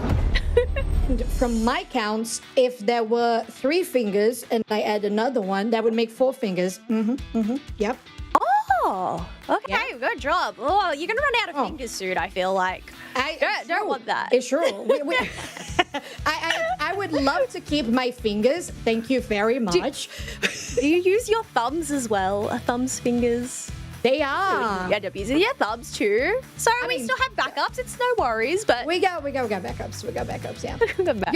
We're using thumbs, but no toes. No toes. No. No, we don't want to use those. But yes, highlights. Yes, great game for Force Gaming and CACM. The team fight there. And even then, I think Meowth. I was gonna say Meowth having their Unite move to go and knock out 2 of those members from CACM with their attempted push really worked out in their favor. But yeah, in the end, they end up getting 10 knockouts in total and only 1 faint. Yeah, that, from my counts, is a 10-1-6 KFA. 85,000 damage that this Meowth was able to assert, and 34% of the team's damage for Falb on Force Gaming. That's a very interesting way to get your team into a 1-1, but I don't feel like this is a pick that you would ban. Do you go for a straight ban on this Meowth? I don't know. Yeah, it's tricky because I think it's still one of those newer Pokemon to the roster. So to be honest, I feel like I just haven't even really seen that much of it to determine whether it is worthy of a ban or even a steal. I think it's more, they just had a really good game. And it worked out well in their favor there, just being able to get it online ASAP. But I don't know. I personally don't feel like it's worthy of a ban in comparison to some of the other Pokemon that we have in the roster. Oh, yeah. And personally, I don't know. Although the score and the record here, 281 points, the 10-1-6 KFA, it just feels like it's too niche, like you mentioned, to try and try it, and a little too situational as well. We just saw CACM maybe struggle a little bit with this Meowth, but now they have already had the experience of playing against Falb's Meowth. So maybe they're going to be better prepared. This was more of a surprise, kind of, you know, more Joker card in your deck, because is it going to work just the same again? It's a little risky. Yeah, it's really tricky because it's one of those things of why fix what isn't broken, all right? But then it's like sometimes, well, it might have worked once, but then it might not work again. To be honest, yeah, I'm not sure whether we're going to end up seeing this again from Force Gaming, or whether they're just going to end up switching it up. We've seen a lot of surprise picks just from this set alone. So who knows? We might get some more surprises. We might. That's very I like true. surprises. Me too. Surprises are They're good. fun. Yeah, surprises usually means presents. I like presents. Presents are fun. But for this game, Well, your presence is a present. this guy has been saying the nicest things to me today. I don't know if I could ever say as many back to her, but I'm a little shy, so I say them off stream. But this game 3 will be a Groudon map, and Force Gaming has chosen the purple side, which means they get the first pick, Kelly. Yeah, first pick, and we can see that the bands are pretty much exactly the same. So no Meowth is landed on that table. We'll just have to see whether, Force Gaming see it as a worthy pickup once again. But what is another worthy pickup is this Blastoise's first pick, which makes sense. Oh yeah, it's on a 96% encounter rate. So wow, it's always there in some way, shape, or form. It is always there. Oh, for a second I saw Delmise and I was like, what? But CACM looks to be locking in here an Eldegoss plus a Rustle. So the same kind of strategy that they have had throughout this series. Yeah, I guess it's more leaving those surprise picks until the end. You cannot give away your surprises early because then they can potentially get countered there. So got to lock in those safe, reliable picks up first. And well, you know what has tended to be reliable? This Vaporeon pick that Lel has locked on in. I don't know, Mega Lucario I feel like is also a reliable pick, especially when it isn't banned. But it is one of those megas that can be dealt with if dealt with properly, I guess appropriately. We'll have to see what they end up countering with themselves. I'm lost for words now. There we go. My brain is, the Sableyes come in and invaded it. Oh no! You're having Darkrai nightmares? I'm not gonna have Darkrai nightmares. No, I was standing away. Well, CACM has gone back to the Miraidon. We have a Machamp here. We've had a couple of submission Machamps today. It's interesting considering the matchups and just the amount of CC that can be layered. On the side of Force Gaming, they did finish with a Rapidash, Galarian Rapidash, and the Snorlax. So double defender for Force Gaming, while CACM has chosen a second attacker on the Glacier. You have to check your fingers, Soph. I think you need to add one more on the defender. There's 3 defenders on the side of Force Gaming. Oh my god, so you're right. They are really just built tanky to go and deal with the composition that CACM have locked on in for themselves. Yeah, it's a bulky one, is a very self-healing one. Yeah. But in this case, we don't have all of the defenders with the Bell. We only have the Snorlax and the Vaporeon. Who was the third one? Who was the third? Hold on. I just took a screenshot. Hold on. Snorlax, Vaporeon, and Blastoise. But Blastoise, yeah, that's the thing. Even though they are classified as defenders, I feel like Blastoise could probably be, even Vaporeon could probably end up being in that flex role of, you know, all-rounder, supporter type gig. So, you know, these backgrounds, they may be green, but they can definitely be played flexibly. Oh yeah. That's so true. And I am interested to see how they're going to be approaching these Pokemon that can be flexible as we get into game 3 of this game, making sure that maybe Force Gaming will guarantee that undefeated run to continue, or CACM will get themselves into a 3-4 record. Force Gaming on your purple side, CACM on your orange. I have got to say that would definitely be quite the boost in standings for CACM, as they are currently ranked 6 in LATAM currently. If they are able to take down the undefeated team, that would be an absolute boost in morale. Not for standings, but also morale all around. Oh, yeah. And I will say for the 3rd time or however many times, they need a boost in morale before they go to ACL finals, because both of these teams are going, and I just love the fact that they are, because LAIC was so fun in allowing for the top 3 to go to ACL this time around. Now, top side, we know the presence that Lucario can have in the early game. There's your Galarian Rapidash with a ton of damage onto that Machop. Now going to retreat because they don't want to overstay their welcome. No, just got to heal on up before these birds do end up spawning, but they do have the numbers advantage against this Glaceon and Eldegoss. I believe it ended up getting shred all around, but Force Gaming, they're going to continue pushing forward, looking to try and take down Texas, but they're able to sustain that on pad. Well, you got them a choke here. Submission comes in, pulls them into their own squad, and it's a 2KO streak that goes to Texas on the Eldegoss. They're able to go and dunk in some points of their own, but here we go. Snorlax taking a bit of a nap, which means Bernie is not able to go and finish off the job. Instead, they're just going to retreat. Focus on whatever wild Pokemon's on their hand. But actually, I see on the minimap there, Galarian Rapidash went for an invade, but ends up getting knocked on down. Oh, yeah, you're absolutely right. We didn't spot that at the time on screen, but the minimap is always there to help us out. Thanks for the spot, Kelly. While in the central area, we have that Regidrago that has just arrived. We see the CACM might be a little more interested considering the linear vertical rotation that they just took just now.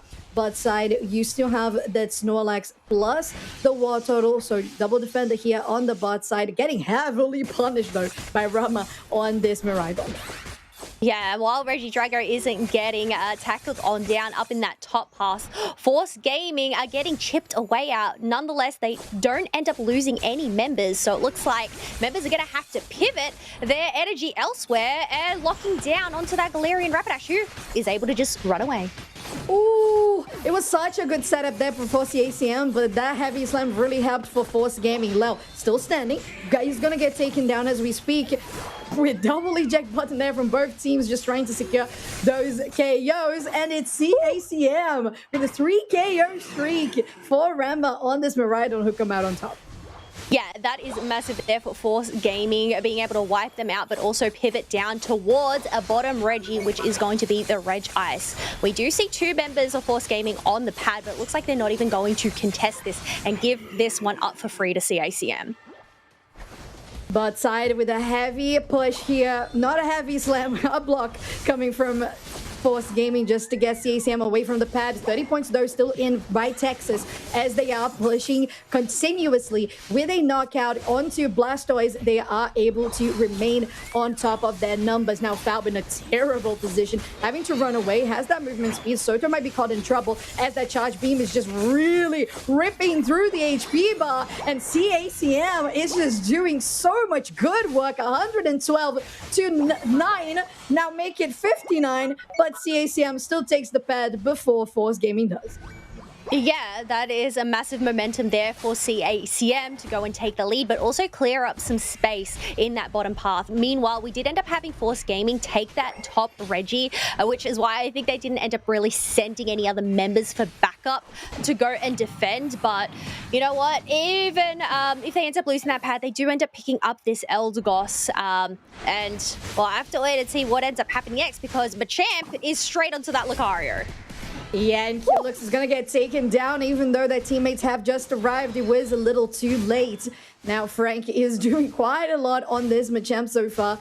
I wonder how the setups are going to be once you have that Rock Tomb and the barrage blows. Ooh, it's going to be crazy late game. Yeah, Bernie dunking in some 9 points in that bottom path. This top is left on 5, so that is going to be a 35 over dunk up in that top. So just bridging the gap in points ever so further. But currently, as we reach that halfway mark, CACM, they do still have that level advantage, having the 2 level 11s over on their side. Meanwhile, Rapidash is the highest level, being level 10 on Force Gaming. But in the meantime, we also saw Force Gaming equalizing the amount of points they had. Now trying to Angelzine to get that Hydro Typhoon. Managed to get 2 knock-up depth into the air with Soto going for the heavy slam on the eject button as well on the back line. Now CACM is divided. Force Gaming will take the Reggie Rock and they might just be able to escape with 1 casualty. Might be making it 2. Oh my god, the power nap is huge with a 4-member knock-up. Now with the X-Scissor trying to isolate that Snorlax. He looks is in trouble. The Ice Cool Spears are going onto them. But now Reggie has to be careful. They're between 1 and 2 players. But then there's the Elder Goss and Angelzine will get knocked out, and although Force Gaming felt like they were on top, CACM just really turned it on a dime.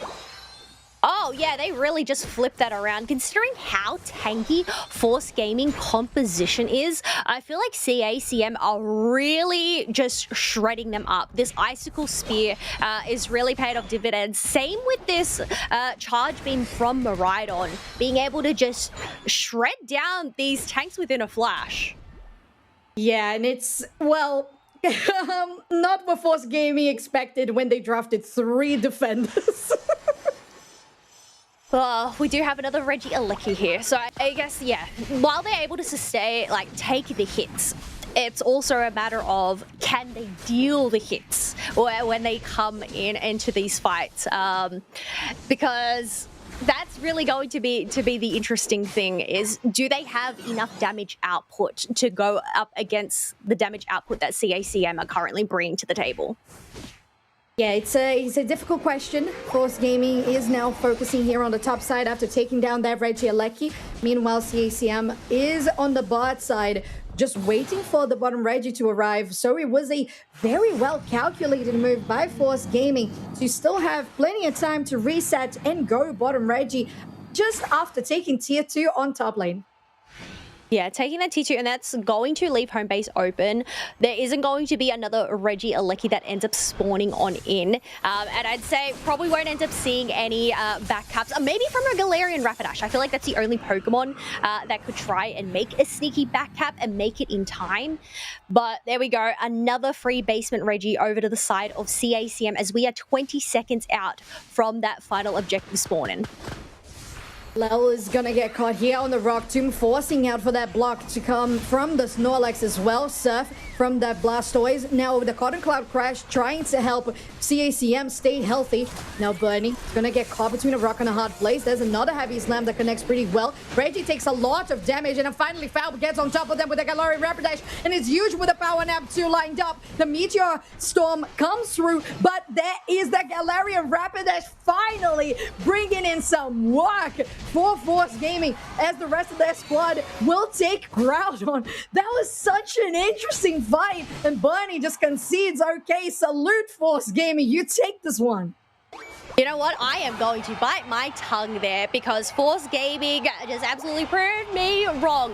Yes, they can sustain the hits. Yes, they can deal that damage. Getting that isolation on Glaceon by that Rapidash was massive work by them. Just recognizing what a threat Reggie was and taking care of them, allow them to just go and take care of the rest of CACM. Oh yeah, 497 to 153 is the current scoreline with 1 minute left to go. Now it's Groudon, it's transferable. There's one knockout on that Galarian Rapidash, which you mentioned. A couple of points that can be scored here on the top side, although there was another 100 by Force Gaming's Snorlax that were able to score on the home base goal. Force Gaming has to defend this one to take it home on a 2-on-1 fashion. Now, for CACM is falling low on HP. There's Soto getting that lined up with the Power Nap 2. And the defense comes through for Force Gaming as they're still chasing out onto Rama as they are gonna try to get that one with the eject button, managed to do so with the Surf, and now it's 3 KOs for this Angelzine Blastoise. 20 seconds left to go. All of CACM Esports have been completely wiped out. And while they may have been the first team in the LATAM regional leagues to take a single game of Force Gaming have not let them take a set, which means they remain undefeated. 7-0 is Force Gaming scoreline in the regional league for LATAM, and that is a comeback that I was just not expecting to see be pulled off the way that it was, on the backs of very well played isolations and just focusing totally on that Galarian Rapidash. For a second, Kelly, I was like, man, that Galarian Rapidash is not doing that much, is it? And then the final stretch happened. Bam. It's the slow build up, the slow burn. You've really got to, just heat up that water first before it starts boiling. And you got to say that Galarian Rapidash, they definitely reached that boiling point come this final stretch. Let's have a look at this again. The isolation that you mentioned earlier with the Glaceon becomes the isolation on the Miraidon, and we know that CACM was definitely winning these fights on top of Ranma's damage on those charge beams. But the way that Force Gaming played this defense as well, Soto getting a nice heavy slam on top of Power Nap 2, just really getting everything lined up together. Hiluki on the Mega Lucario, though, is your player of the game. 277 scored, 2-5-4 KFA. I think if anything this game has taught me is just trust the process. Something that the recipe might not look that great, but in the end, it's not until you taste it where you realize, oh wait, no, this is actually a combination worth mixing. Oh yeah, and that Galarian Rapidash had 31% of the team's total damage for Falb. So we were talking about it late game. Well, it wasn't just the late game that they had popping off. It was also all the other team fights. Sometimes, like you mentioned, Kelly, it's just a slow burner. You don't really catch how much a Pokemon or a player is doing in team fights because they don't get the final last hits, or because they're not doing incredible amounts of burst damage. But the slow burners, they're there, and they really make a huge difference in a professional play like this. Yeah, I know on the graph we didn't actually see who ended up securing what objectives. I think if my memory serves me correctly, be my backup here, so if you're the one with the good memory, but I think it was ended up being CACM that locked in majority of those basement Reggies. Oh, basement. Yeah, basement Regis. Yeah, it was mostly CACM. Yeah, Force Gaming was focusing more on the Regielekis for sure. And that's how they got into taking top tier 1. Then they went for top tier 2 with the Regieleki push, and then they even scored on a home base goal. So yeah, it's funny to see that the team that focused more on the Regieleki, on the Regis that are focused on battling, that on the final stretch, it didn't end up going that way, Kelly. Yeah, but you know what? That was definitely a fun set to watch.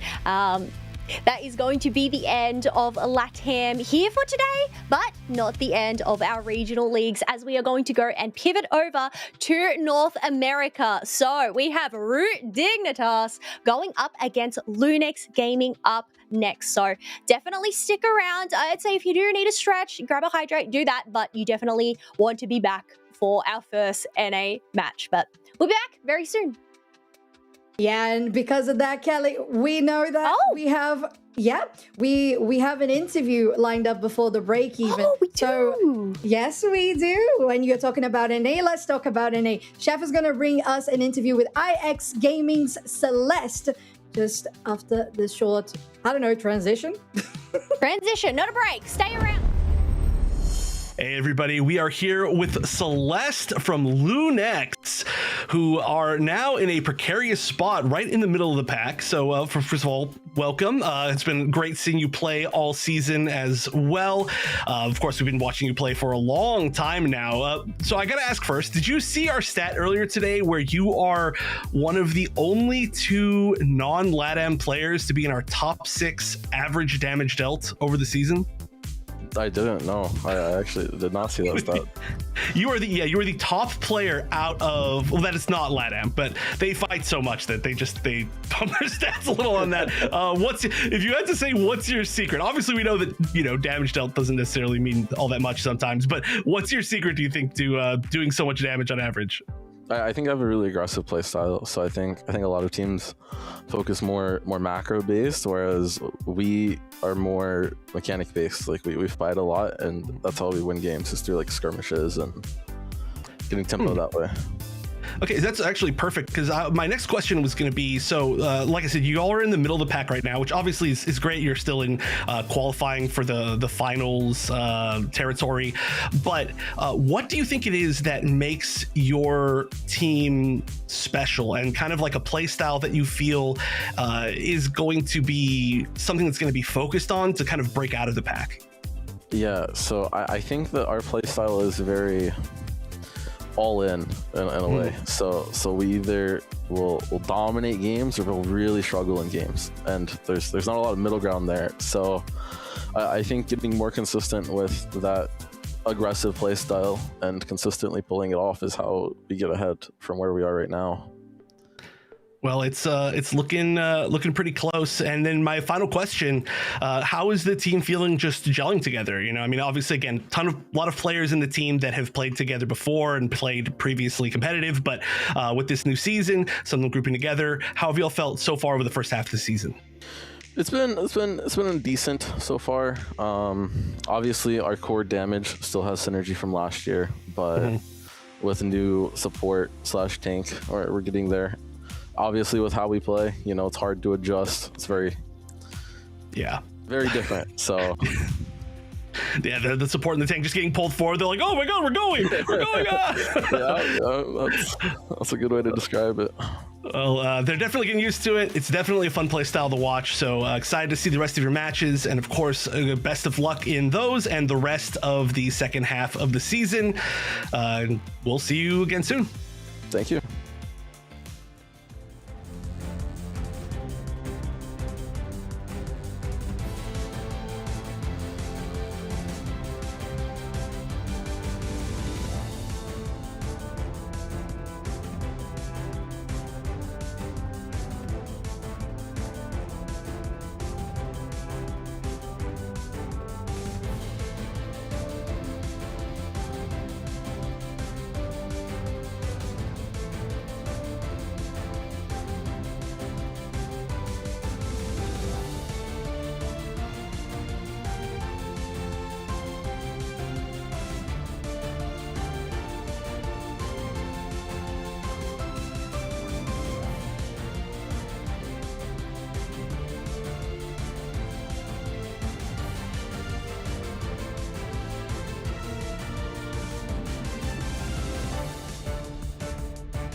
Hello, everybody, and welcome back to the Unite Championship Series Regional Leagues Week number 3, Day number 1, NA Match number 1.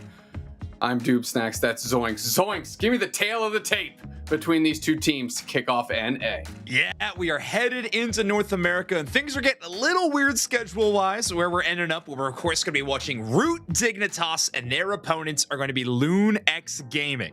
Reason I'm saying schedule is getting a little weird is this is going to be a second half of the season matchup. To make this real simple, is just the second time that Root Dignitas and LoonX will be playing against each other in the North American regional leagues. Also, shout out to Zugrug for really making their opinions known on Umbreon in these player photos. Yeah, you know what? Shout out to two things. One, Zugrug giving his own team photo a thumbs down. And number two, lapels so large this team could fly away on them. Hey, shout out to lapels. Also, Ender showcasing your favorite. Shout out to lapels has been called, ladies and gentlemen. Hey, Ender showcasing your favorite, but one of your favorites as well, especially in-game, with the Sableye being a big vouch as well. But anyway, Root Dignitas clearly at a 6-0 match record. They got the better end of the matchup versus LoonX in their previous showing, so they are definitely going to be the favorites. Also had a pretty solid run at EUIC, however cut maybe unceremoniously short by Team Peps in a major event happening at that land. Yeah, an absolute crazy matchup there. Of course, we just spoke to Celeste from LoonX Gaming. Oblivion, Celeste, IMAX, Lumiere, Tie-Dye, sitting at rank number 4, a 3-3 record. There is nothing that would make LoonX happier to beat Root Dig right now and send them into what was supposed to be the first half of the year's Super Bowl between two undefeated NA squads, into just sending them in with a blemish. So LoonX Gaming looking to turn it around here in the second half. I like that. I like the play-in spoiler potential for LoonX Gaming. Also, shout out to our stat team. This squad is averaging 280,000 damage per game, which is second in North America and the third best out of all of the regional leagues. So LoonX Gaming definitely putting down the firepower. Where things get a little sketchy between these two teams is a stat I wanted to talk about between these two teams is average damage taken. LoonX Gaming takes on average 292,000 damage across the squad. It's not awesome. It's near the bottom of the stat. Root Dignitas are exemplary players in this fashion. They take 198,000. That is almost 100,000 damage difference in terms of average damage taken between these two teams. When Root Dignitas is winning, they are winning in pretty brilliant fashion. LoonX Gaming, more, fighting to the bitter end kind of situation. Without a doubt, and LoonX Gaming is going to have to fight to the bitter end here against Root Dignitas again, undefeated in the first half of the season. We're going to put that in quotes because this is technically, again, the first match of the back half of this regional league.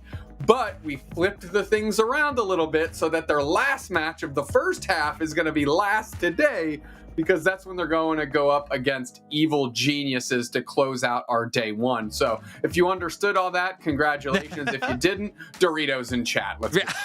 Someone's got to give us a Dorito in chat. Yeah, but anyway, and on LoonX's side, obviously they want to play spoiler, but they're also going to be playing in our next match on broadcast as well. So LoonX will be playing back-to-back games on stream. This could be a chance to get momentum, but I think against Root Dignitas, you want to start extremely strong right out the gate. So we'll have to see how that plays up in these two matchups. This is going to be an interesting one. Both these squads have some very interesting pocket picks, and Zugrug certainly does not want Umbreon. I love that player picture so much. Listen, fortunately for Zug, don't even have to deal with it this weekend. It is globally banned. Yep. And as we go into the Rayquaza map, we're going to see these bans real quick. Hoopa, Mega Lucario, Inteleon, Darkrai, Mega Charizard Y, and Mega Gyarados. Let's get after it. Interesting. So Toon is still eliciting these Darkrai bans. We saw it pre-EUIC in the regional leagues. We saw it at the event at EUIC, and now we're seeing it post the event as well. Darkrai is such a prolific Pokemon, especially with that player.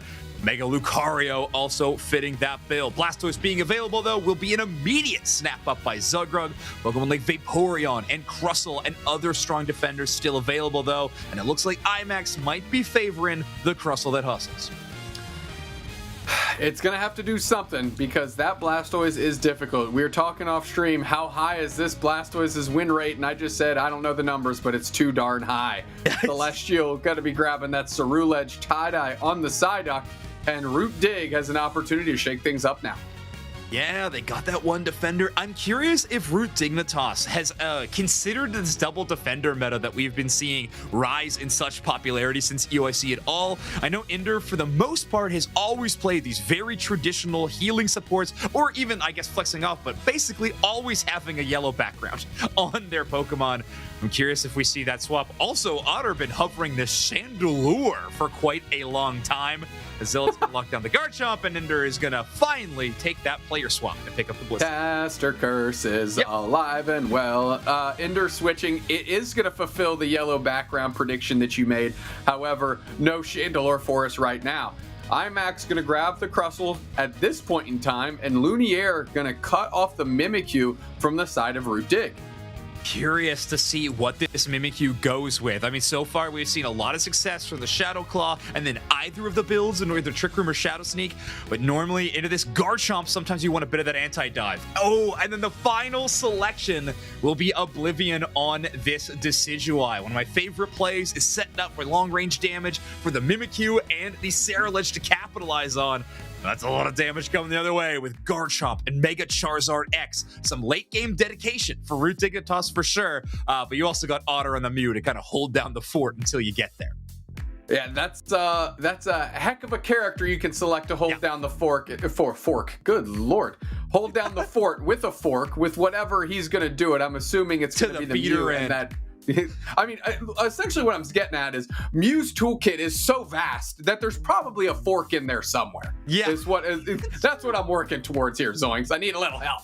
No, I absolutely agree. We almost had Chandelure, who makes the kitchen, makes the living room. So we were a few shades away from a fork showing up in this matchup. I don't know if we'll see it unless we go to a game 3, which of course you could consider a fork in the determination of fate in this match.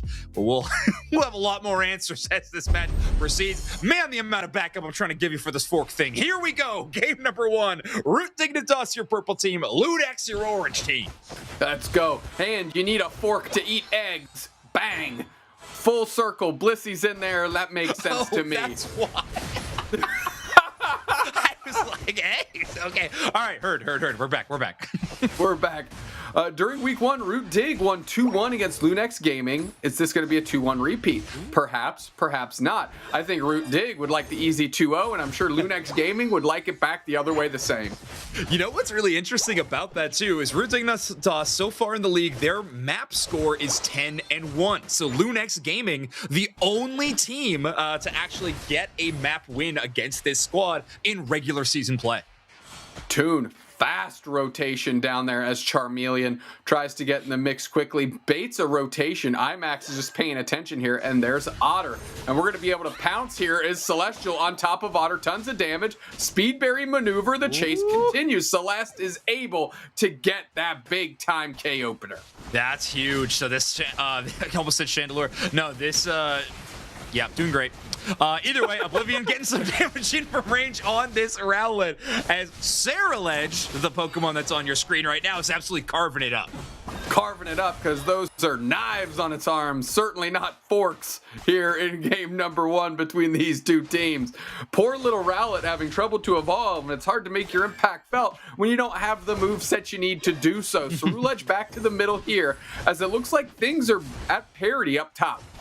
Yeah, parity down here a little bit too. Obviously, Otter hitting that level 5 just a hair before Oblivion does is going to be in their favor. But so far, just a pretty slow start for either team. I think Charmeleon and the Ceruledge kind of putting a little bit of a mix on things. Regidrago has spawned in, though, and Celestial is going to be the first one to get some damage onto it. Or, sorry, there's no Regidrago now. We're in Rayquaza territory. That's right. Those Swablu Altaria is going to be eviscerated by this Ceruledge. And Celeste getting another knockout in almost the exact same spot on the map as before on that chase down. Gonna get some good points in as well. A nice plus 30 for them. Lunex Gaming ahead on the scoreboard and doing decent early. Good engagement. Celestial wants some action. Fades back though. Provided cover by Tie-Dye, of course, on the duck with the Surf. We've seen a lot of Bubble Beam today. Nice to see the Surf as we are able to get the knockout. Celestial uses their Unite move. Do they have the support to follow up? Big chop through, and they're still moving. Ender's trying to take care of that Cerule Edge, but they can't, and they get points in to give just a little bit of HP back before the birds take them out. I mean, great aggression by Celeste to lead up to that moment, to have that early level 9. They're almost 2, make it 3 levels ahead of Toon right now. That changes momentarily as the Charizard finally hits level 8. But that is a huge Unite move play from Celeste, and they will very likely get another one before we even see a Mega Charizard X. And in that mix, Oblivion got online as well, Zoinks, on that push. So a lot of positive things coming from that kind of unmitigated aggression from Lunex Gaming, led by Celestial here. You got to give credit to cover on Tie-Dye and IMAX as well to make sure that they were able to sustain in that fight. Yeah, it's so major, and Celeste lining up a couple of those Bitterblade hits to hit multiple targets, which of course get that HP recovery. So really impressive stuff.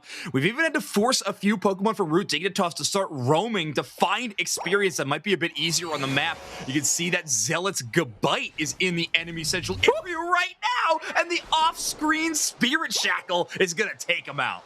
Yeah, no kidding. Oblivion sussing that out, lining it up, and between Tie-Dye and Celeste are able to get a knockout here. We've got the Mimikyu trying to chop through some opposing members of Root Dig, and we'll see how long they can stand in that flame, because it is a lot of pressure. The knock-knock arrow is down. Not a lot of targets to be found, though, by Oblivion, as it looks like maybe they're just going to put some more pressure up top.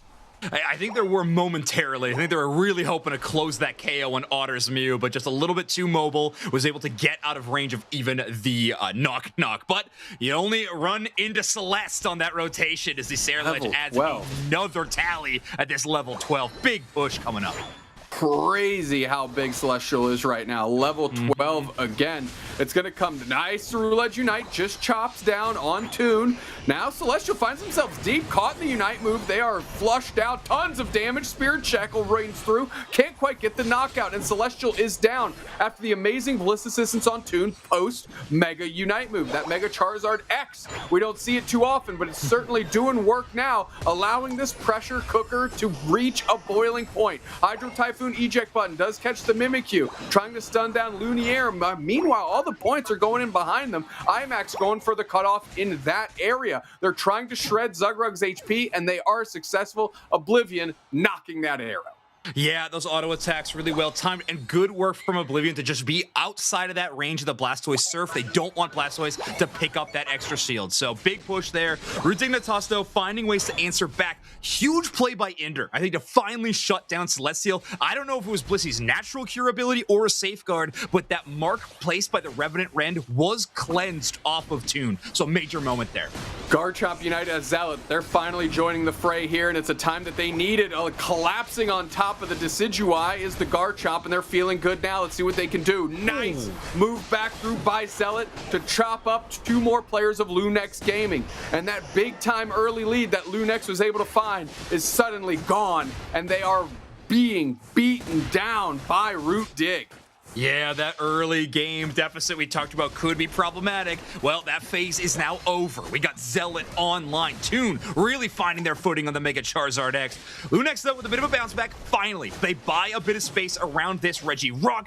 Zugrug's Blastoise is knocked out, and Lunex Gaming will knock out this objective and have a chance to rotate up to the Regieleki if they want to. But Root Dignitas might be getting a bit creative as they're actually hanging out on the bottom side of the map. They could threaten a Tier 1 push to up this score advantage. That's one thing that you have to keep in mind. Root Dig has pretty much been fighting with 4 characters all game, right? Right. They've just had Zealot on their own solo mission, like we talked about with Potato earlier in the day. And now, when Garchomp did step in and take a fight, man, did it look good with the rest of the team.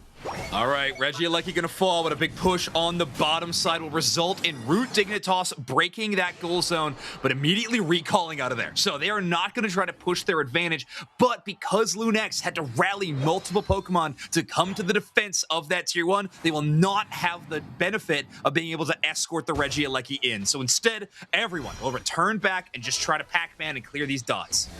Yep, we got 3 level 13s on the side of Root Dig all of a sudden, and a level 12 Blastoise to boot. Lunex Gaming has a ton of yellow pips on their minimap that you can see that they need to gobble up here in 20 seconds before we walk into our Rayquaza fight. Good Solar Beam susses out one. Celeste takes a pot shot of damage. Yeah, and obviously Otter will understand the cooldown reduction a little bit. Will know they found at least somebody in that tall grass. The Zugrak's going to take all that space if he can. Huge Surf. We had an engagement on the Garchomp. IMAX is very low. Surf again from both water types are trying to screen this out. IMAX is too low to contend though. Ceruledge Unite eject button repositioned, but Surf to space away and then poached by the Garchomp. Mimikyu Unite is down. Knock Arrows trying to put some damage in. Garchomp is gone. Can they get another target? Because Celeste is gone as well. Bliss Assistance on Toon. The Mega Charizard X is going to take that main character energy and see if they can make themselves the main character for Root Dig. They take the Mimikyu down and Tie-Dye's against the wall, pinned with a Surf Hydro Pump, and the action continues. Spirit Shackle is there. It does do damage on Mega Charizard X, but it's not going to be enough. IMAX is low on HP already, but the Surf chase continues. We're going to put that eye down on Zugrug. Big Spirit Shackle, tons of damage. IMAX to try to reset, but the Escavalier won't let them. Back into the middle of the Rayquaza is getting touched, my friend, and we'll see if they're looking for the rescrap. Celestial looks down at Otter, can't target them down. Yeah, watch out for Zealot in this team fight. They're the only one with Unite move currently, so this Garchomp could be in a major position. Zugrug takes so much damage, but Big Surf. Big Surf, and there's the Garchomp Unite, looking for a target. Otter with spacing. Is it going to be enough to take down Tie-Dye? Not quite yet. Poached over the wall into the Ray Pit, and Celestial, they're knocked out with a great follow-up by Toon. However, that costs them 2 players.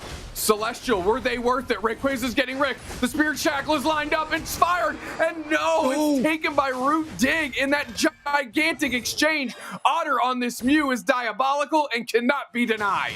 Yeah, it's going to be 2 Rayquaza shields available for Root Dignitas. Obviously, these cannot be stolen, unlike the Groudon and Kyogre buff. So if Lunex Gaming wants to come back in this one, and I'm looking at the clock, they probably don't even have that opportunity. Otter, the stolen Rayquaza, then going to lead into the Hundo Burger. Huge play for Root Dignitas to turn that around. Lunex Gaming look like they're bouncing back, but Root Dignitas shut that down. I mean, great plays by Root Dig. The poach of Celestial back into the Ray Pit with the Toon follow-up with the Fire Punch. That was a great combination in tandem that they needed. They needed to get Celestial out of the map before it could run roughshod through everybody. And although they had to sacrifice the Garchomp in that exchange, Zealot went down for the team. The fact that Toon was there to close in that KO, great work. Yeah, there were so many big moments here. IMAX just takes so much damage. And there, another moment, by the way, we see the eject button to reset that Ceruledge Unite move and mark the Blissey, but Ender is able to completely negate that Unite move with the Safeguard and just cleanse away that Revenant Red mark. Huge maneuver for Root Dignitas. Now to weather some of the storms. Lunaire making things a little mixy, getting the Mimikyu into the back line, but, well, that's a Mega Evolved Charizard X with Bliss Assistance. They're going to be just fine.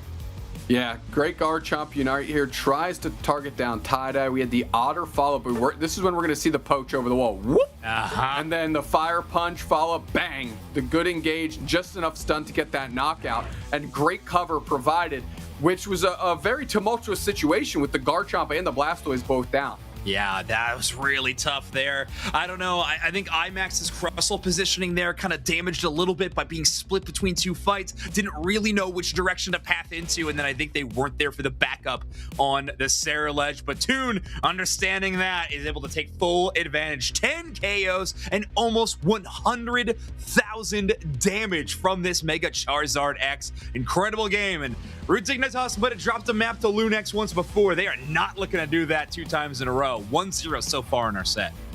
Yeah, 10 knockouts on the other side for Celestial. A lot of that work done in the early stages of the game. They couldn't shift gears, though, when it came to the final stretch, unfortunately. Both literally the final stretch of that game, but also the final stretch of the game in general and what you want to do with your character. Get to level 13 and keep pressing that early advantage. Very well done by Root Dig. I think they adjusted incredibly well. And when they were finally playing face up with 5 characters, they really were taking some cheeky team fights and delivering and following up, which is what's critical. Yeah, that is huge. I really enjoyed that game. I thought it was a really interesting final end state. Another one, though, that I think would have been made so much easier for Lunex Gaming if Blastoise wasn't in this game.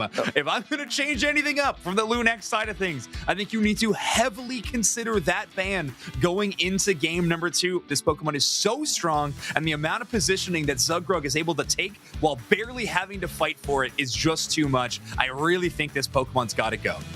I agree completely. That is definitely the story of the day for me. So we take a look at the heat map here. Fortune, unsurprising.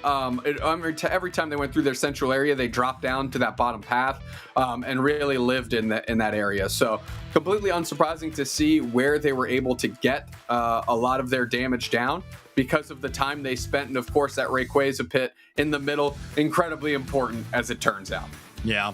And to reference Soph's favorite stat, I think the closest one we have is the KO plus assist with the feint, so I'll call that one the KFA at 4.2. So really, really impressive work from Toon, only going down 4 times, 10 knockouts, 7 assists. I guess it's KFA. It's not how you would arrange the letters to make that work, but it does sound cooler when it's KFA. So if I'm going to power rank that... You don't want to say calf? Calf is fine, but it's also Show me the calf. KOAF. Listen, we gotta really iron out these words. Oh, it's cough. Give me the cough. I'm down for cough. Okay, all right. Heavy on the edge. Okay, stats team, when we go, we want, give us the cough. People at home hate listening to us coughing into our microphones intentionally. We do what we can. It's exactly what we can. Root Dignitas starting off in a, an interesting match, but a great endgame team fight. Again, Lunex, the only team in the league, minus Evil Geniuses, because those 2 teams haven't played yet so far, the only team in the league able to take a map off of Root Dignitas. So far, they made it close. That Sarah Ledge looked amazing. I think a little bit later on, in some of those final moments, it felt like Celestial sort of felt like they were on an island, kind of trying to make the map theirs, and then all of a sudden, not having backup in a few key spots felt, that was Root Dignitas' chance to take over. I agree completely, and that's the difference between these 2 teams, right? When the game boils down into those big team fight moments, there was just stronger levels of coordination on the side of Root Dig than Lunex Gaming. However, when we were playing kind of 1v1, 2v2, and things were a little bit more scrambly, right? Less factors involved, Lunex held their own, and we saw that. So, what can Lunex do in the back half of this league season to kind of hit that next gear? Yeah. Because when you take a Pokemon like Decidueye to help facilitate your Mimikyu and your Ceruledge, and you are on the same page, well, then what's the point of picking it? Yeah. So, you gotta line those things up. Yeah, I agree. I also do think that Lunex has some pretty incredible flexible players on their side of things that can switch from that range into the melee damage dealers. Celeste is one of those players, right? We see them have a pocket pick of Cinderace quite often in some of these matches, but then Oblivion is exactly the same way the other direction. Does play a lot of attackers, but can switch up into some of those more melee-focused options. So we could see some of that be the flexibility if this like range damage not being followed up, or is there some bit of disruption? I do think this team has the ability to totally swap play style and play something that's more triple melee aggression if they need to, and that could be the wave to try to take down this Dignitas team. Again, it got real close there at the end. That Mew securing the Rayquaza obviously is a major reason that Root Dignitas is currently 1-0 in this series, but you gotta clutch up when it counts. So Lunex Gaming, you gotta play this whole 10-minute thing out. Absolutely. And Oblivion had the Spirit Shackle lined up.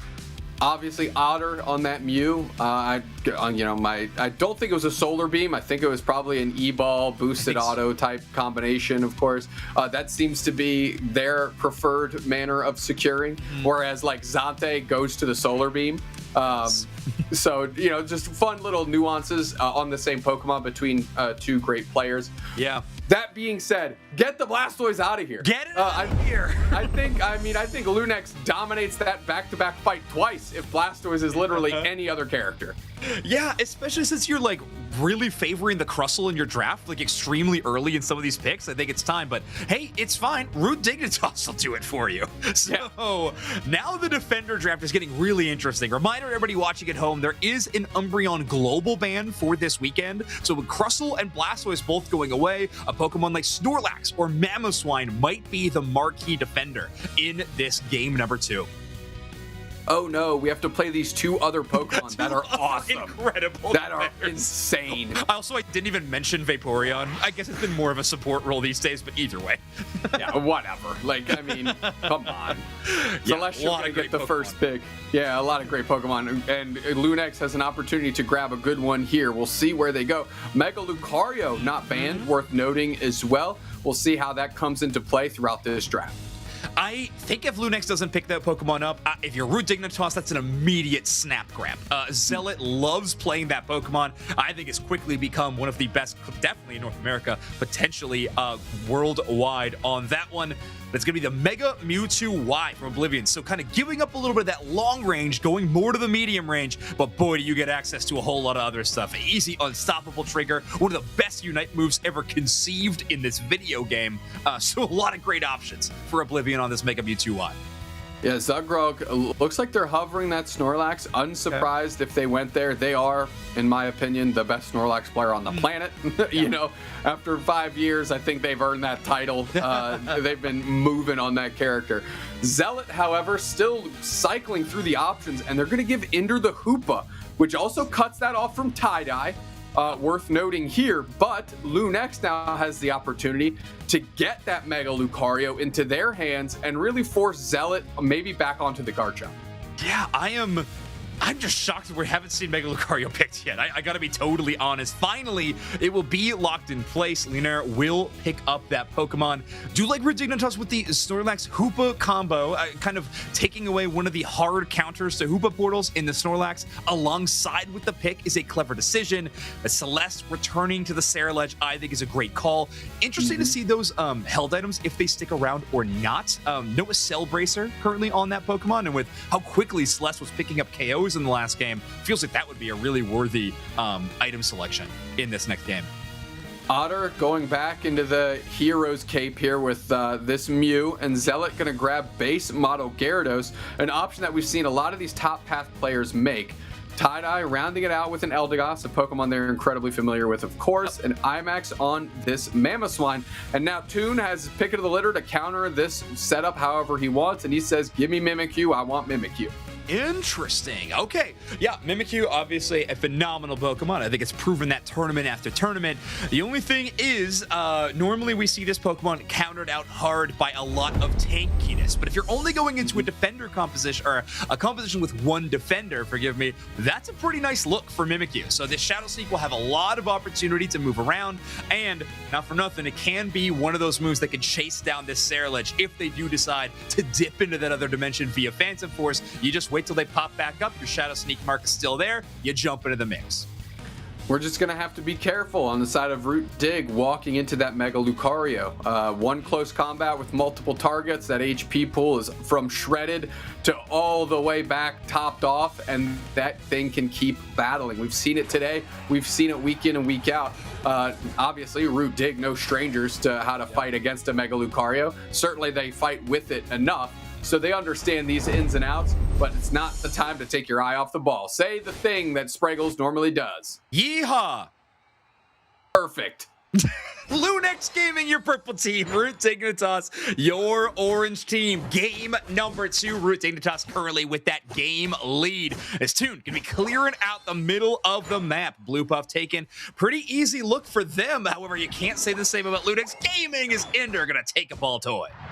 Char Cadet is incredibly difficult to get going early, and Ender is going to try and take advantage of that. Tie-Dye with the cover, just here to A-press Ender and try to slow things down.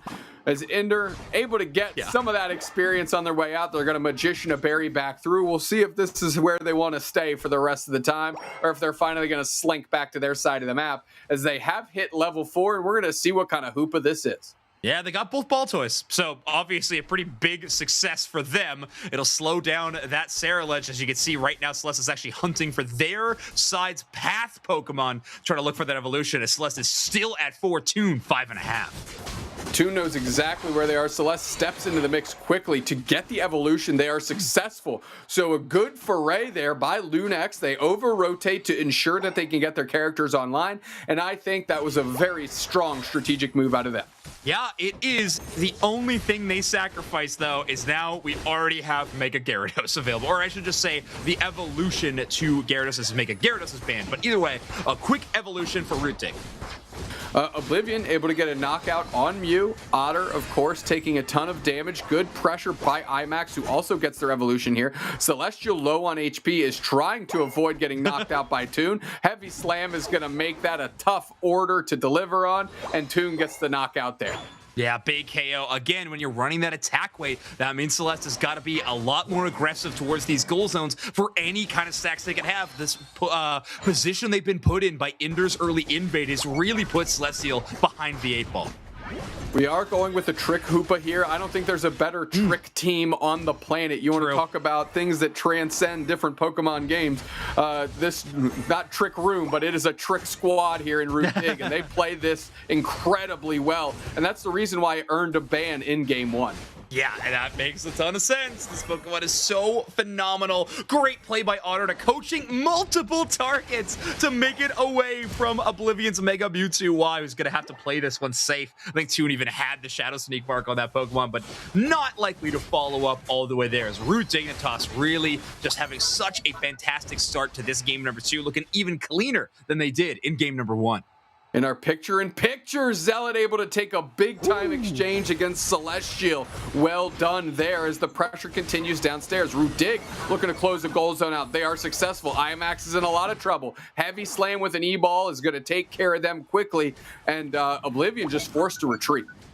You know, Doom Snacks, normally this is the part of the game where I start talking about Unite moves, macro usage, but I'm going to revert to my vibes-based talk a little bit here, and I'm pretty worried for Lunex Gaming. I think, unfortunately, that first game loss might have started to get to their heads, because right now we are not seeing that kind of, you know, cocky confidence that we see a little bit from Lunex Gaming in other moments. Instead, it seems like Root Dignitas are running the map right now, and Celeste has to basically steal away their own red buff as Snorlax tries to take. Regieleki is there, a pup, power-up punch, going to secure it for Root Dig as Reggie, oh, excuse me, no, I thought the power-up punch got it. It's flying in the face of Root Dig. Look at you go, Lunex Gaming, making something happen. Yeah, they do get it with the power-up punch to correct that poor Gyarados did not even stand a chance. But again, it's Root Dignitas never allowing one thing to impact another part of the map as they rally back for another big fight. Toon does go down, though. That's a huge amount of EXP over to the other side. Only problem is it's ending up on Tie-Dye's Eldegoss. So not the best target, but it is a big goal zone break. And all of a sudden, Lunex Gaming, some wind in the sails, and more importantly, some points in their column. Yeah, and in my just haze over here, I was thinking Mega Lucario because we're talking about Zealot's Mega Lucario was on Root Dig, so the power-up punch did secure, and then in my mind I was like, but Root Dig has the, it was just a kerfuffle up there, an absolute kerfuffle. Glad to see you sorted me out on that. I appreciate it. 107, 154.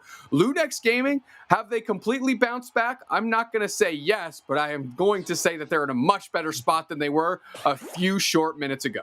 1,000%. You know they have a little bit more confidence, and now, more importantly, they got the EXP to take a few more of these fights. They got some Unite moves to work with as well. Mega Mewtwo to maybe even set one up with a big stun, as Zugra's going to go down to about half HP already off an early push from Lunex Gaming, but no one else going to really double down on that fight quite yet. Yeah, I mean, Trick Phantom Force to pull Zugrug back to the pad is going to do, it's just worth its weight in gold there. And again, there is no team that uses a Trick Hoopa better than Root Dignitas, in my opinion. KO Streak of 2 here for Luniere, the Mega Lucario that plays for Lunex Gaming. Yep, you know him, you love him. Great play from Luniere. And Mimikyu will grab the Sarah Ledge to prevent them from even having a chance to secure that objective, as IMAX's Mamoswine does not have an opportunity to KO that big boss on the bottom side of the map. It will eventually go down. So Root Dignitas utilizes that Hoopa Unite move for that ultra fast rotation to the bottom side objective. Yeah, again, we can see what Celestial's trying to do, right? Really put the team in the backpack and carry them to the finish line here. Unfortunately, Root Dig is just playing much more condensed, consolidated, and together. And it's making it hard for Celestial to find the same level of success that they did even in game 1. Yeah, it's in a weird way, their Unite move is going to be more impactful in this game than it is otherwise, but still, it's really tough to play these all-rounders into some of this crowd control. We have a trick Phantom Force on the Mega Gyarados, getting it out of dodge. Otter's into the mist here, 3 minutes, 30 seconds. The rip on Regieleki is happening. Solar Beam falls just a bit too late. Mega Gyarados does pop up, uses their Unite move, at least for a moment, spins up and is now moving back towards Pad. As it looks like Lunex Gaming wants this push to happen. Zugrug gets into the back line with a heavy slam and a block, trying to isolate. Another Shrew-led Unite comes out. Mamoswine goes down first, and now the Mimikyu, Toon, finds himself in the chopping block. Right in the middle is a power nap here. We have a heavy slam back, and it's Lunier getting another 2 knockouts. Is there going to be enough in the tank for Lunex to let this Regieleki hit? It doesn't look like there is. They're going to back up just in time. Oh, some big KOs. Yeah, Lunier on that Mega Lucario, just making it look incredible on that tier 2. The only problem is Celeste in that initial engage just takes a bit too much damage, so they have to play off of that main goal zone. They can't contend there with Root Dignitas constantly getting healed up. They have to peel back, which means that fight was on 2 fronts. That's going to favor Root Dignitas' defense. IMAX, of course, finds themselves caught out a little bit in the face of all those Root Dig players. They're going to take the easy KO that's afforded to them, and they're going to get a nice little Regirock going into our boss monster here in game 2. Yeah, Regidrago getting the secure, so big defense boost. So we're about to see Groudon showing up on the Theodry Ruins here in 5 seconds. Root Dignitas complete control of the middle of the map, and not even just the pit. Zugrug going in for an early push. They know exactly where everybody is. IMAX is pinned against the wall. Down and out. Heavy slam is there. Still holding on to our Unite moves. What was a flash in the pan is now dissolving very quickly. IMAX has a ton of damage on them. Trying to bait them in, and caught in a little trap is Zealot. Can they put the damage down? Big Solar Beam coverage. And now it's Celestial. They go into the Mega Unite. Excuse me, the Gyarados Unite move. Pops back up. Shrew-led Unite catches 3. Power Nap into the back, right into the close combat. Rings are unbound. We're trying to punch and stun.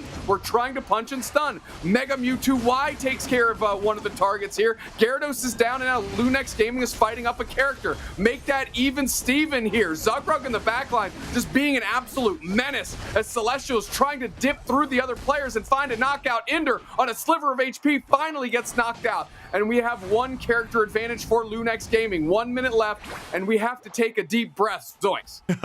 Yeah, I don't know if Lunex Gaming are going to be able to take that time. They do have the Mega Mewtwo Y who could rip down that objective very quickly, but obviously they don't have the Sarah for the backup. Celeste trying to land these Bitter Blades to get some HP restoration, but Root Dignitas breaking ankles a little too quickly. Mega Lucario and Mega Mewtwo Y are here to rip down the Groudon. They got the firepower. Zealot can't take the steal. Lumiere is going to secure the Groudon. We got that Hundo Burger back cap by Zugrug. They have the Groudon buffs, the easiest one to peel off of them, but of course the damage is pretty darn difficult. 207, 254. We need to find more ways into these goal zones. Lunex Gaming is moving forward. We need to create space. Boosted Auto is going to hit Lunier in the back line. We've got Mega Mewtwo Y still laying in pot shots on Zealot. Zealot has to fade back. I keep saying Mega Gyarados, but that is just base model Gyarados out here trying to get back in there. 10 seconds. We need more points. Another heavy slam is going to prevent. We need to start expressing and getting those points in. 22 brings it pretty darn close. 10 might make a difference here as the time is up and we need to check the score. Yeah, I think that final Hundo Burger from Leonaire's Mega Lucario will be at least just insurance policy. Gonna for sure give Lunex Gaming the map number 2 win, 395 to 254. So Lunex Gaming able to catch lightning in a bottle twice, potentially, based on some of these power rankings, as Root Dignitas will take their 2nd map loss of the Regional League season to Lunex. Well done in Lunex. I love how they played that final fight. It was incredibly well done, well spaced. Big Ceruledge Unite here. Of course, you see the Aura Cannon following through, right? Getting that Mega Lucario online. Power Nap right there to try and separate everybody. But we didn't lose sight of what we were doing. I think we just saw the Lucario pivot back and focus down a different target. Yeah. Zugrug is playing in the backline incredibly well, but at this point, it's just too much. Celestial able to step up, knock out Ender in that situation, and then we have the Rip, which boils down to, I think, a pup here, because the Otter is well spaced out, nowhere to be found, no hero plays this go. Yeah, some interesting decisions made there, right? Like the Snorlax from Root Dig is actually going for the back cap. Forgive me, I didn't see their HP bar at that situation, so it might have been, I'm just gonna get knocked out if I show up in the Groudon situation. But either way, hero for Lunex Gaming. Lunaire on this Mega Lucario, 6 knockouts total, leading their team in that department. 2 feints, 3 assists, but dealing 90,000 damage on this Mega Luca. Yeah, I mean, Lunaire was everywhere. Mega Lucario is a problem, and I think Root Dig needs to reconsider letting that get into the hands of this man. Lunaire incredibly comfortable on that Pokemon. Taking a look back at some of the other damage numbers here, and I'll be honest, nobody is sniffing what Lunaire was able to put up that game. Yeah, an interesting bit of a pause on some of these team fights between these teams, but Mega Lucario, the greatest exception in the lobby, really lining it up. I think that push on a tier 2 on top side did a lot of favors in terms of the numbers, but this one so far going to be going to a game number 3, so no matter what, it'll be a repeat of 2-1, which is, by the way, what our stat team predicted. If anybody's keeping track of our stat team predictions, it will be a repeat.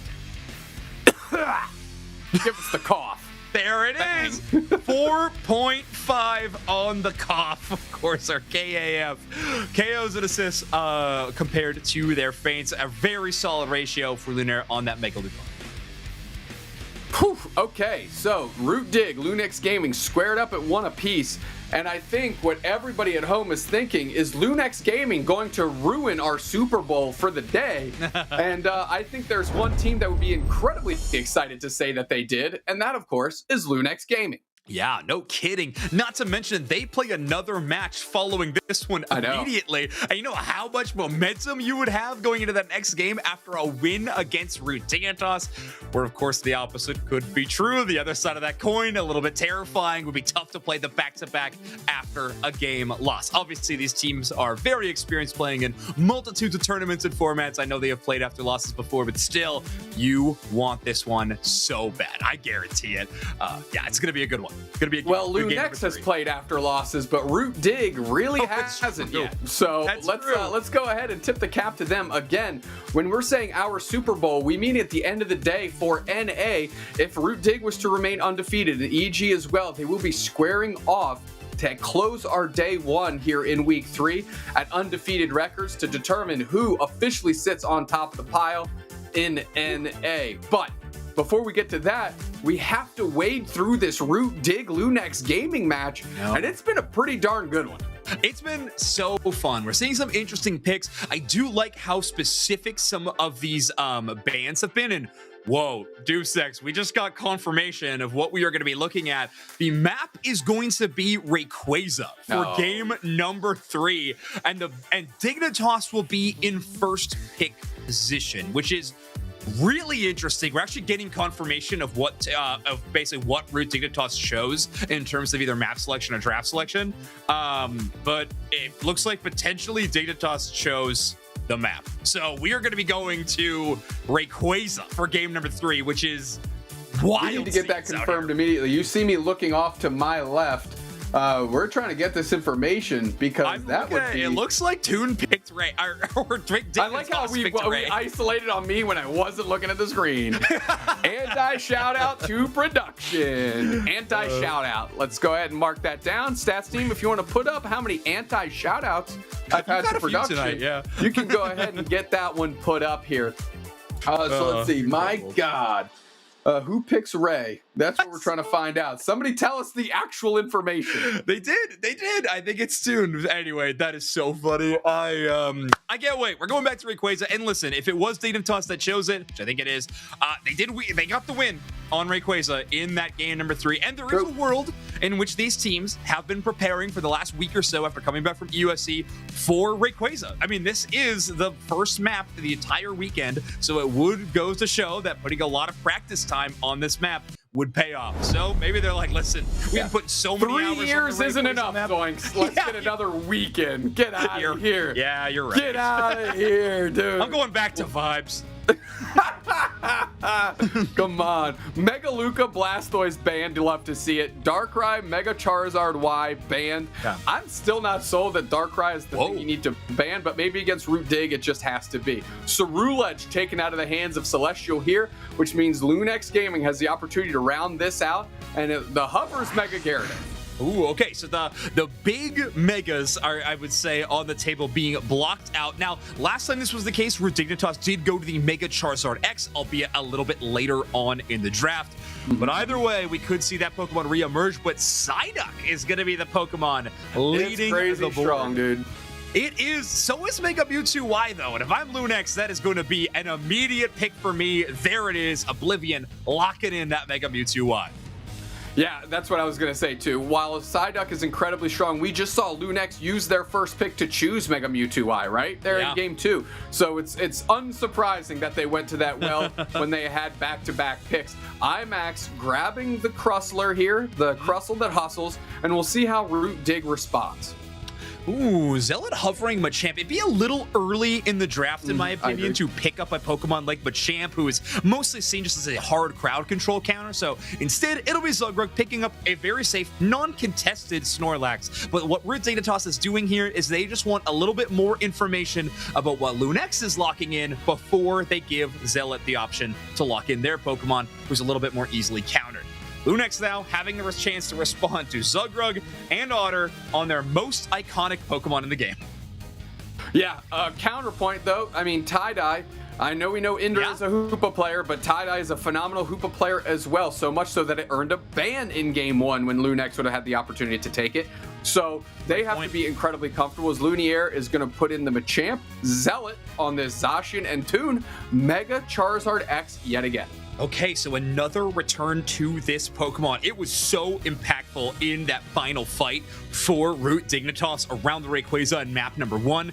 Ooh, so I was going to say I'm not going to be super surprised to see its impact in this one, but take a look at this. This is going to be a double attacker composition for Lunex Gaming. Oblivion with that passive Mewtwo Y damage, and then Celeste with some big impact damage from Inteleon. I should say potentially, we could see something like with the liquidation, but Double Glass's Spoon feels like a Snipe Shot build to me, but I don't know. We'll see what happens when we hit the lobby deuce next. What needs to happen for Lunex Gaming is Luniere needs to have another game of their life here, because the tidal wave of characters that are going to be running at them from the side of Root Dig is darn near endless. So you're going to have to cut them off if you actually want Celestial to have an opportunity on this Inteleon. True. Mega Mewtwo has its own kind of tools to use, but when you're going double attacker, you need to make sure you're buying both of them time to actually make a difference. It's hard. It's not an easy task to do, to create that space and then also defend those attackers. Also, we did get an update. We had to get in contact with our admin team to let us know all the situation, but it was actually Lunex Gaming that chose the Rayquaza in this situation. So Root Dignitas choose first pick in the draft, and then Lunex Gaming responded by choosing the Rayquaza map. So they're going back to the map they lost on. I mean, that's a pretty bold choice. It was a scary end, and it was a Mew that stole away the Ray to end the game. And that very same Mew is here in the lobby for game number 3. Root Dignitas, your purple team. Lunex Gaming, your orange team.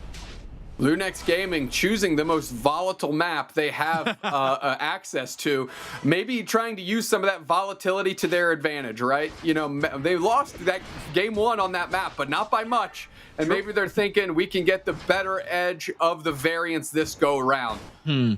To kick this thing off, though, we have Lunier on this little Machop. Going to have to work their way through as Tie-Dye is just being relentless, just A-pressing. No invade, just A-pressing Ender, trying to trigger these headaches early and off. Yeah, I love that call. You're a real Psyduck Hoopa player. That's a great point. Calling out, get that Psyduck headache out of the way. If you can manage it for the Psyduck, that'll give you a lot of early game advantages. So great heads-up play by Tie-Dye there.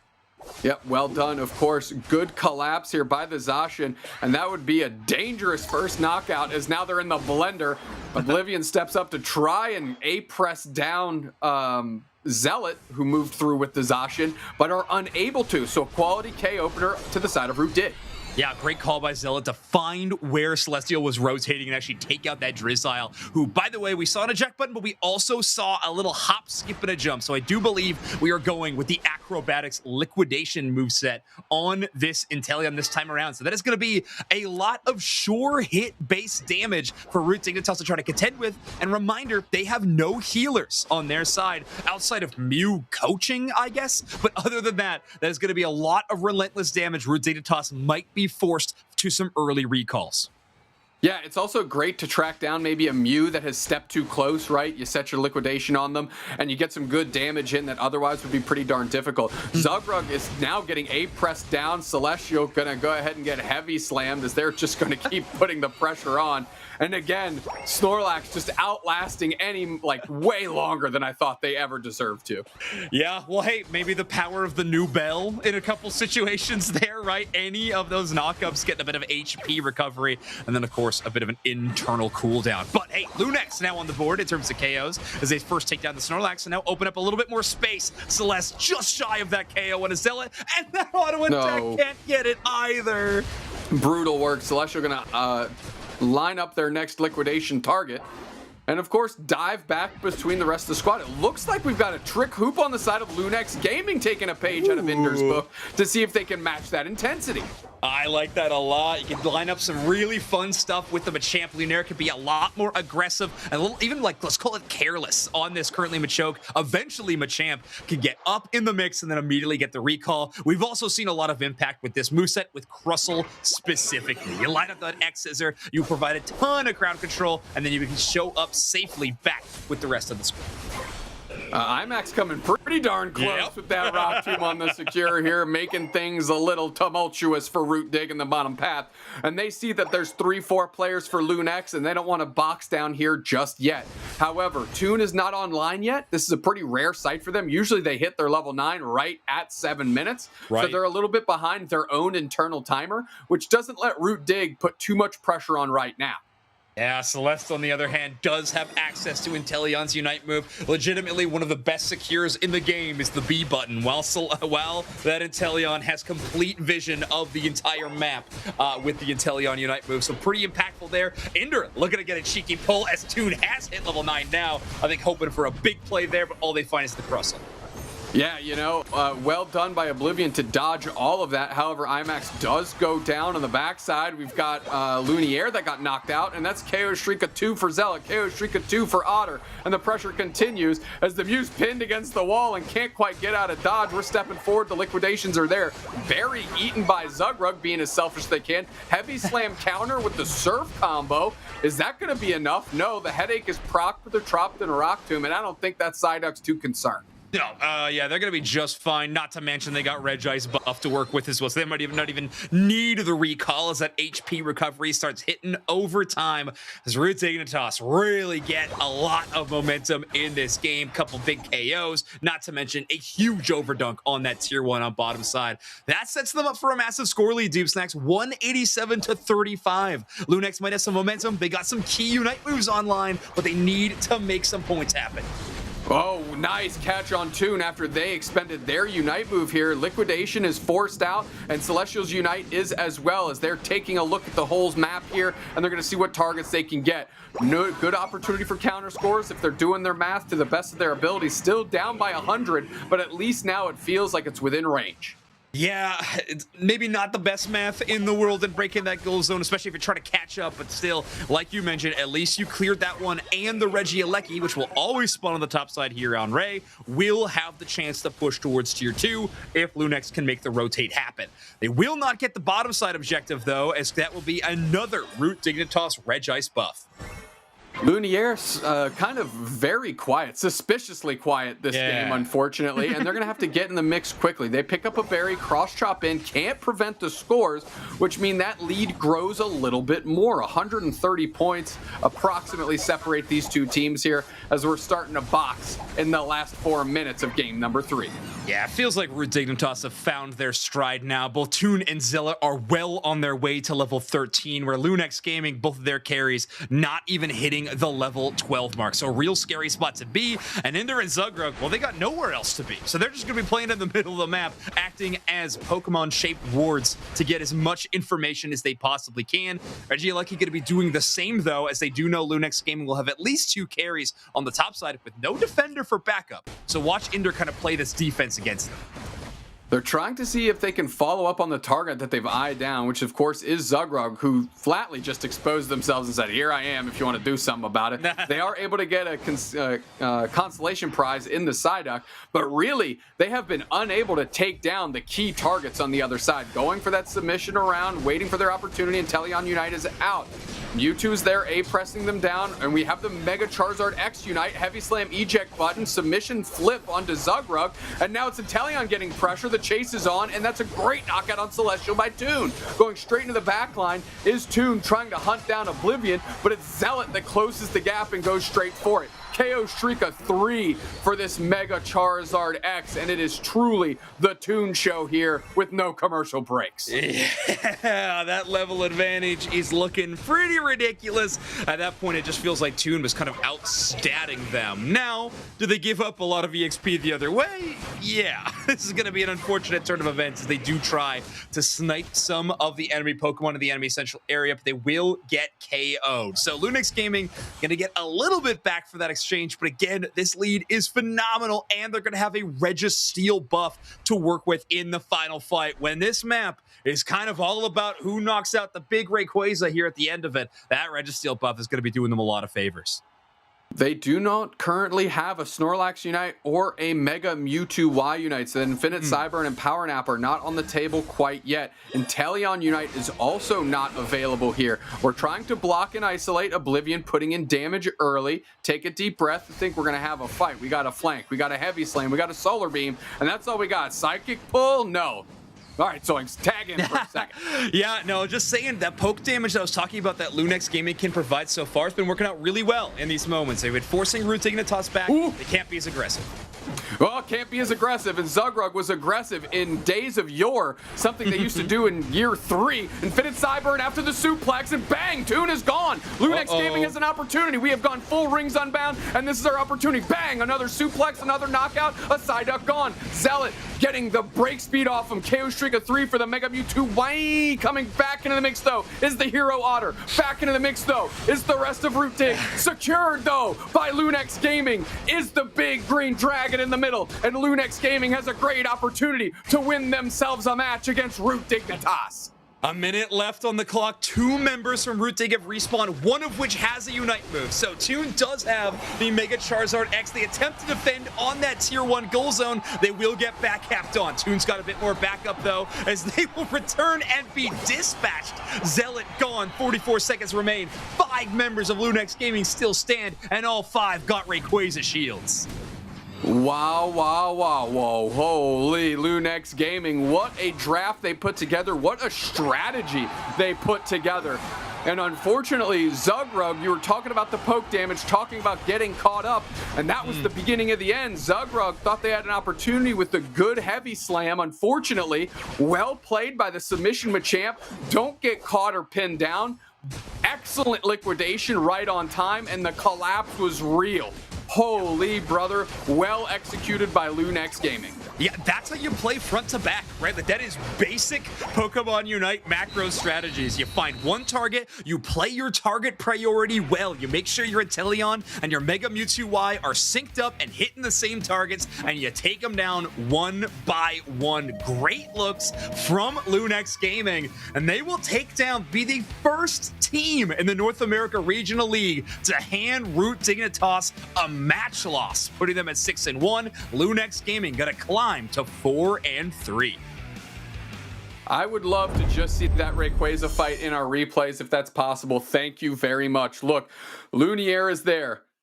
Ender catches the Psychic, pulls them out, Surf, heavy slam, straight into the submission. There's the trick there for coverage as well to pull the Machamp back through. Liquidation is down, and look at their focus here on Toon. The Charizard, bang, suplex, infinite Cyburn stun, Rock Tomb, X Scissor, bang, knockout with the Machamp Unite. And after that, it's smooth sailing. They're just eyeing down their targets one after another. Like you said, great prioritization. Now all they have to do is make sure Otter can't make the same hero plays before. They move in the fog, but they stopped hitting Ray, so that it was very uncomfortable waters for Otter to operate in, and secured finally by Celestial, and Lunex Gaming takes it game 3. Wow.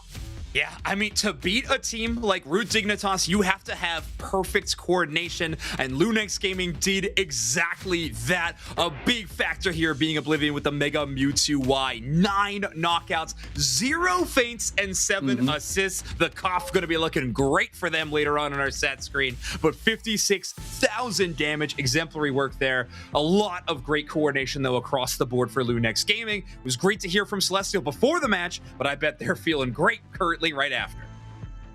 Yeah, I mean, that's the big, that big donut is what stands out to me. Rarely are donuts a good thing, but when you're talking about the number of times you've been KO'd, you definitely want that to be as low as possible. Lunex Gaming, Celestial, 0 damage healed as well, which seems crazy. Oblivion, 505 damage healed, which again feels crazy. On the other side, though, Otter, also a very low heal. So, I mean, these Pokemon that play at range were playing very well spaced out. Yeah, incredibly well. I think that was huge for these players, able to dodge these KOs and avoid just damage in general. You can see our Oblivion only taking 20,000 damage in total throughout that match while dealing almost triple that. So very impressive on the Mega Mewtwo Y. I'm sure it's the same case for the Inteleon as well. And there it is, a 16 cough. Brother, that is a deep cough. Holy, 16 again on that stat line. The cough, the KO plus A divided by F cough. On camera, he says, we did it. Incredible work. So well played by Lunex Gaming. You know, their draft on off rip looked a little bit complex to decipher what exactly the battle plan or the strategy was going to be going into some of these team fight scenarios. But I'll tell you what, they executed it flawlessly when they had the opportunity to. And you have to give credit to Ender, right? I mean, great psychic pull to expose the Machamp. The calls were just a bit off, and once Zugra landed on the heavy slam, did not convert on that stun and got suplexed. Wow, the follow-up was real. Well done. Yeah, that felt like a game of inches. If that stun doesn't go one way, if the submission's not in time, something, who knows what we're seeing for the end result. But an amazing match, great for Lunex Gaming. We are going to be jumping to a very short break. Before that, we are going to hear from Wonder Chef and an interview with Riker from IX Gaming. Take it away, Wonder Chef. Hey everybody, we are here with Riker from IX, who have been doing amazingly. So hello, welcome to the stream. I'm glad we get to do an interview with you. Are you excited for your matches today? Oh, super excited. You know, we didn't get to attend the UIC, so the break has been making us anxious. We just want to play. Well, you certainly have a chance. So got a couple questions for you. Number one, since maybe some people aren't as familiar with y'all as a team in general, it's been a wild ride, I think, from, I would say, 3/4 of through the last season into this season. How is everybody handling kind of the I don't know, like shooting up the ranks, you know, is really the best way I could say it, because there's been a lot of success being found. We're very happy happy with it. For a lot of us, it's like proving ourselves. Like a lot of us knew we were like pretty okay, pretty good at the game, but no real results to show it, like prove it at all. Actually qualifying for Worlds, like I know a lot of people said it was like a fluke and all this stuff, but for us it meant a world. It felt really, really good. And now that, you know, Worlds is said and done, we didn't do as well as we wanted to, but we've been doing so well in our region. It shows that all that practice, all that work that we were putting in is like really paid off, and we could not be happier for ourselves and for each other. Well, certainly it's not a fluke. We can guarantee that at this point, for sure. No questions asked. It was well-deserved, and obviously your record now is well-deserved. So speaking of your record, you are all in third place in the region, and you are so close to breaking into the top two of Root Dig and EG. What is your plan now that we're just about halfway through the season? We get to have the rematches. Do you have any sort of plan going into it to break into that top group, or is it just kind of business as usual and do what we do better? I think a little bit is business as usual. Like we want to stick to our game plan and just try to refine it as much as possible. But we do, like, I'm not going to say much on stream, of course. But we do have a lot of plans both in the EG and Dig. Now that we fought them both, we learned a lot that we were doing wrong, or things that they do that we weren't expecting. So we're hoping that in our rematches, even if we don't win, we make it so much closer. Like we think we can win, but at least we want to keep it close. We want to keep it competitive. All right. And I mean, the secret's to Ramadan, right? Certainly. It is the Ramadan. All right, sorry, spoiled for everybody. But no, all right, your matches are coming up, so good luck, and it's been a pleasure watching you this season, and I'm sure we're going to continue to see great things from y'all. Yes, thank you for having us.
Welcome back, everybody, to the Pokemon Unite Championship Series, now covering the NA region for the second series of the day. Myself and Keller are going to be taking you through it, and it's an exciting one because it will be IX Gaming versus Lunex Gaming. Pretty similar. We might get, just stumble over our words sometimes. But what's interesting here, Kelly, is that Lunex has just played and won against Root Dig, the first ever loss that Root Dig has had throughout regional season. Yes, definitely a massive storyline there, especially considering they were one of the two teams that were currently undefeated. But Lunex Gaming are making an absolute statement there, currently rank 4 there. But yes, we did end up having them last time, but Oblivion, Celeste, IMAX, Lumiere, and Tie-Dye for those folks that are just joining. But look at this healing. Averages 95k healing per game. That is a lot of healing. But they are currently second in NA, 6th global. Ooh, I love this stat. That's amazing. Especially not just giving us a damage-based stat, but a healing-based stat. I love that very much. And what we saw as well with Lunex Gaming against Root Dig was a very interesting gameplay focused on late game, but their contenders now is IX Gaming with Waylord, Brazy, Rika, Smuglass, and Liko. And Kelly, so far on a 4-2 record, IX Gaming is not in a bad place either. No, they're currently averaging 540 points per game. And we know in order to win these games, yes, healing, damage, all of that matters, but it really comes down to the points scored. And I think 540, that's a pretty good benchmark to have, but they're currently second in NA, 5th global with that stat there. But yeah, I guess in terms of where they are in the leaderboards, they're quite close in comparison there. So it's just a matter of whether Lunex Gaming can continue riding their momentum after defeating one of the top dogs in the NA region. But even then, listening to Rykar's interview that we just had with Chef, they're here to prove themselves. And I've got to say, they have actually done a pretty spectacular job so far in the regional leagues this season. I agree. And Kelly, I have a very interesting, kind of funny, maybe unfortunate piece of information that I just got from production in regards to Lunex. So Lunex and every team that plays in Regional League, once they get into a series, they do a coin flip to see who is going to pick side or pick map. In this case, because we have the first map picked already, Rayquaza, they pick sides, right? And Lunex has lost every single coin flip they have played so far, with 0 wins and 8 losses on coin flips. So they have never chosen their side of the map in Regional League. The 50-50 not working out in their favor. They probably don't play Pokemon Pocket. There. Yeah, I was thinking the same. Oh, but I guess one thing, I know they ended up picking Rayquaza there for that final match. Well, they don't have to worry about selecting that because Rayquaza, heading into week 3, we have that as our first map locked on in all the time. It is, but side selection is still a thing for the first game. And honestly, we've seen so much of losers picking purple side. I am a big advocate of choosing orange to have the counter pick, but I also understand the appeal of having the first pick of being on the purple side. And in this case, the first pick will be with IX Gaming, and the map is Rayquaza, of course. But if we talk in general, Kelly, we've seen so much Groudon today as well. Yeah, I think in terms of, we had that conversation before. We only really saw the one Kyogre map on broadcast being selected on up. So once Rayquaza is done with that first game, majority of these teams are going and picking that Groudon. I mean, besides that last Ray game that we ended up seeing. So, we don't have to worry about until the future there in about, I think 15 minutes time, or maybe, about 15 minutes time. So that's a future us issue. It is a future us issue, and it involves numbers, and somehow I became the numbers gal while Zoinks is now the vibes boy. So we got some switcheroos around the block, yeah. But Kelly, you mentioned there as well with the Rayquaza. We saw Lunex choosing Rayquaza for the final game against Rudig just this previous series. So we can agree that they're very much prepared for this first game against IX Gaming. Yes, I guess that's the difference that Rayquaza does bring to the table in comparison to Groudon or Kyogre, is the fact that once you secure those buffs, they're not transferable if they end up getting knocked out. So I think that's where you end up seeing more of those RIP compositions coming on in and just clearing that off the map, because I feel like in comparison, it's harder to come back from.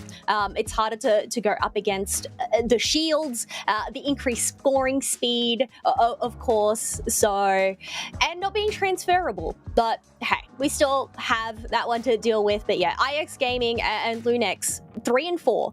Lunex, they did end up defeating Root Dig, but if IX Gaming end up losing this one, I'd say Lunex Gaming end up overtaking IX Gaming. Did I just get I just think I said the names the wrong way. Maybe you did, but I think I got where you're coming from. So in that case, it would be IX Gaming with a record of 4 and 3 if they get taken down by Lunex, and Lunex would be 5 and 3. But there's still the differential of the fact that Lunex has played twice today, so that will be a little bit of a differential. So let's have a look at the standings all around, with Evil Geniuses still on 6 and 0. That will be our final series of the day against Rudig. 6 and 1 for Rudig in second, with IX Gaming with 4 and 2, Lunex with 4 and 3, Citadel Gaming with 3 and 4, and the bottom 3 teams 3 and 4 for Extinction, 1 and 6 for TI Gang, and Aftermath with no wins so far. Yeah, so remaining at the bottom there, but we have discussed it before, it is a double round robin, so there's obviously room for improvement heading on into that second half of the season, which I guess we are starting to see trickle on through. But here we go, straight into draft there. We have IX over on that purple side, and Lunex in that second pick position, and we have a Darkrai ban coming this time around from Lunex. Yeah, it's interesting. It was so powerful during LAIC, just not as much of a ban priority for a good while because of how Megas are so strong. But IX Gaming here proving once again the Psyduck is such a worthy first pick on purple side. Yeah, we have seen Psyduck a fair bit today being picked in that that first pick position when it isn't banned on out. So locking in that disruptor for the squad, but that does free up the other Mega that hasn't been banned, being Mega Gyarados, to be locked in by Lunex Gaming. And 81% encounter rate, but also I'm not sure what its win rate is currently, but I feel like it would be quite high up there. Yeah, I agree. And the amount of plays that we're seeing today with good Rock Tombs on the Crustle plays, every match that we had, it worked out really good. There's still a Vaporeon slot that is open if either of these teams wants to go, in the case of Lunex, a double defender, or the defender option for IX Gaming. The next picks will be Hooper and the Cerule H4. It's Lunex Gaming. While straight off the ripper, Wigglytuff, it's for me. Oh, that is so for you. I know we ended up having a discussion off stream ourselves, and I asked, what is your favorite Pokemon? And you said Jigglypuff. So the fact, I think Smuglex may have been hacking our comms there and was like, you know what, I am going to do this for Soph. We get a Wigglytuff. I'm really, really excited about this. But also Pawmot. I have absolutely been loving seeing Pawmot out on the field. I love it too, and it has been doing pretty well today and across a couple of regions too. We saw it in Latam. I don't remember if we saw it in EU, but it's been happening quite a bit in this side of the Americas. And I know that you love it very much.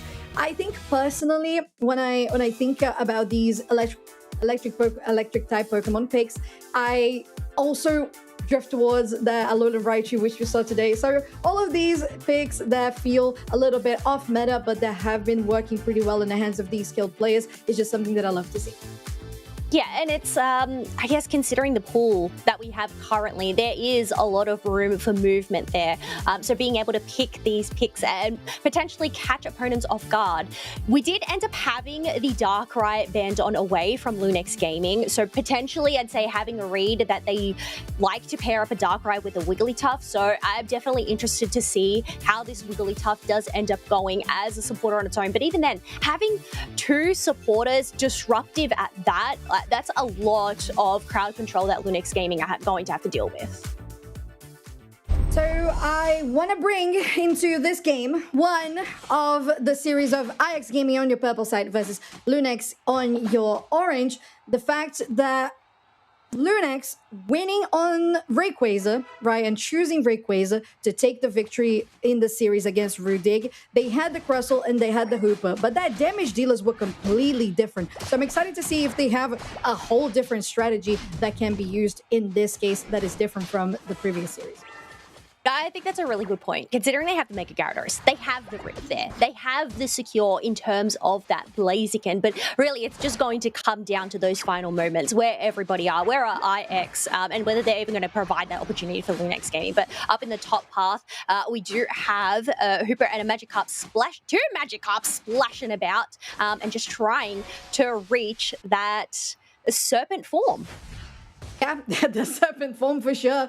And it's just so interesting when we have these types of games that include a Mega form of a Pokemon and their OG form of a Pokemon. But here on the bot side, looking very interesting as we already have 3 members of IX Gaming and a Sing Wigglytuff on the squad, getting these early birds plus a couple of scores. But Lunex is also doing the same on the top side, having accumulated 31 points. It's a nice rock slide just to slow Smuglax down, but they are still able to get this Swablu.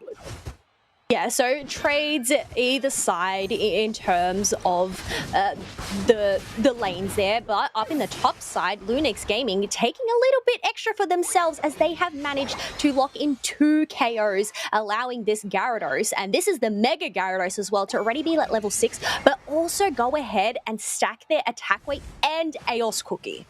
Oh, exactly. And that double stacking is just something that when you have that goal open, Kelly, you take advantage of every single time. And they're already 1 level ahead, which is very good for a Gyarados all around. In the central area, though, there is already a knockout on the Hooper, but the Rock Tomb here will guarantee that, well, actually, interestingly enough, the Rock Tomb was from their own teammates that ended up making them get KO'd. Oh, that's always the tricky part with Crustle. It can either work in your favor, against yourself, or against your allies. So definitely have to time that and aim that well. But we do have Chase onto this Mew, who does end up getting cut down by this Ceruledge. And Wigglytuff is looking quite low here as we have these birds spawning on in, charging on up, dives in that Hormot. But, oh wait, no, they're still standing, able to dash on out, and they're dashing back. What? Excuse me, they not just dash back in, Kelly. They get the knockout themselves. That's crazy. Wow, just the amount of self-sustain that you get going on there. Pretty remarkable. On the top side, Lunex is able to take down the top tier 1. Might just be able to take that Gyarados down too. But no, it's going to be IX Gaming with a good defense in turning this into a 1-for-1. I don't believe that Wailord will... Well... maybe they were, but they're not going to chase them anymore. They're too far away. Yeah, no, they're too far away, and really going up into a Gyarados, even if they are low HP, you've just got to go and collaborate with your team, especially considering this is that Regieleki. Getting ready for that defense, not going and bothering to go and contest that. But that is risky considering it's the 6-minute 20 mark and there's no jump pads available just yet. Yeah, it's something very important to point out, Kelly, and now with that, this just forces out IX Gaming to go and spend all of their resources on the top side. Wow, we have Vico here going so low in HP on that Mew as they're still getting chased. Lunex is really relentless in this invade as they keep on pushing. Double Dragon Current, but they wait enough, and Lunex will take that knockout with Regieleki. That is a 6-person push on this tier 2 pad, just waiting to have enough to score 37 on the 27. They are able to break it as well, but it might just be a little bit too much for Lunex there as they are going to get taken down themselves. Knocking through the door, Lunex Gaming did, because they let them stay, and Regieleki ended up crashing, and that means a home base is left wide open for any other future Regielekis in this game. But we have a little bit of a brawl between Forma and Crustle. Here comes the Blaziken to provide some backup, a great overheat, but they don't end up finalizing the KO despite the chase of that Focus Blast. Ah, the the focus blast was close, Kelly, and they had to use the eject button, but there comes the cavalry for IX Gaming, and they're able to take down the Blaziken instead. Here on the bot side, though, Oblivion clearly looking to find something onto Smuglax, maybe going to take them down. In a good position for the Rock Tomb is a good setup for them, but there's the counter attack by Rika, and it doesn't look good for the Cerulege. With this bottom Reggie up, it's just something that you don't really want to have happening to you. IX Gaming now with the numbers advantage, although you have your Hooper Unbound, and Celeste is there as well. Now, very tactfully, IX Gaming stops attacking that objective as Lunex will come through the portal and going to try to take this one down. They are looking to go for Brizzy, but they're not able to lock down that Gyarados yet. Very close to doing so, finally able to finalize it as Lunaire is still going to go for that Whale on Psyduck, but they're not going to overcommit. Switch the attention to the Regice is the best option. Yeah, I think that's a good option, knowing that they ended up creating that space. They still have that Crustal on board to go and defend them from a potential steal. So being able to lock in that Reg Ice, the global experience, but also that HP regeneration for the whole team is really going to benefit them, as we do have another objective on the map. But looks like two members are still sticking around down bottom. And, well, Kelly, overall, Lunax has built quite a good lead that sometimes they might just feel like they are in a good position to overstay their welcome. But top side, we have a lot of action going on as Regieleki is almost down, and it goes as we speak. Focus Blast to finish them off as well, and Lunax might be able to continue a push, although having that tier 1 already taken down, they don't need to overcompensate. Now Rika going for these two members here with that Unite move as well, getting a lot of damage in, forces out the eject button away from that Hooper, and they are going to be scattering out now with Oblivion going in on top of that bomb. Straight back to the Pokemon Center. 1 minute left to go until Ray hits the field. 58 points to 300 in favor of Lunex Gaming. Looking at the levels though, I've got to say IX Gaming have managed to keep ahead of it. The only thing is they need to try and get this Gyarados and this Pawmot to that level 13s to go in for a match. But oh, look at that. Psyduck ends up getting chopped on down.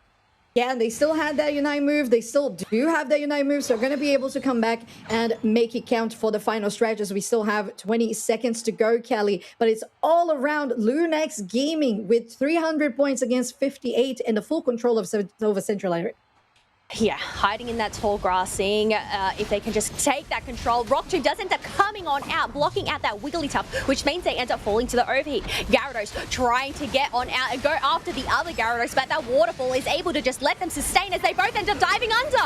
Oh, and the Hooper Unbound is still able to make it in time to at least drag their teammates back into the fray. Now Lunex still has quite a lot of good HP on those bars, but Rayquaza has been attacked. Oblivion goes through the portal. Gonna get sniped? No, just a little bit far away from that Mew range. Now Rayquaza is getting attacked, and Lunex Gaming has to trust on those Rock Tombs to get the people, but then the enemies away from IX Gaming. There's more that IX Gaming can do here, but they need to be very tactful about it. Now on the other side, Lunex Gaming could find another takedown, and they do. Following up onto that side, that Wheelon is almost faint, but they're not just quite yet. Now dragging Celeste away from that Rayquaza pit, as the rest of the Lunex team has to stop and take a breath. Yeah, well, no time to breathe considering there's only 1 minute left on the clock. They still need to make up less than 250 points. So they need to go and shred this Rayquaza, which Breezy has recognized. But Lunex Gaming, they're all up and running. They're going to try and stop them in their tracks. So it could be potentially anyone, considering this is a flick.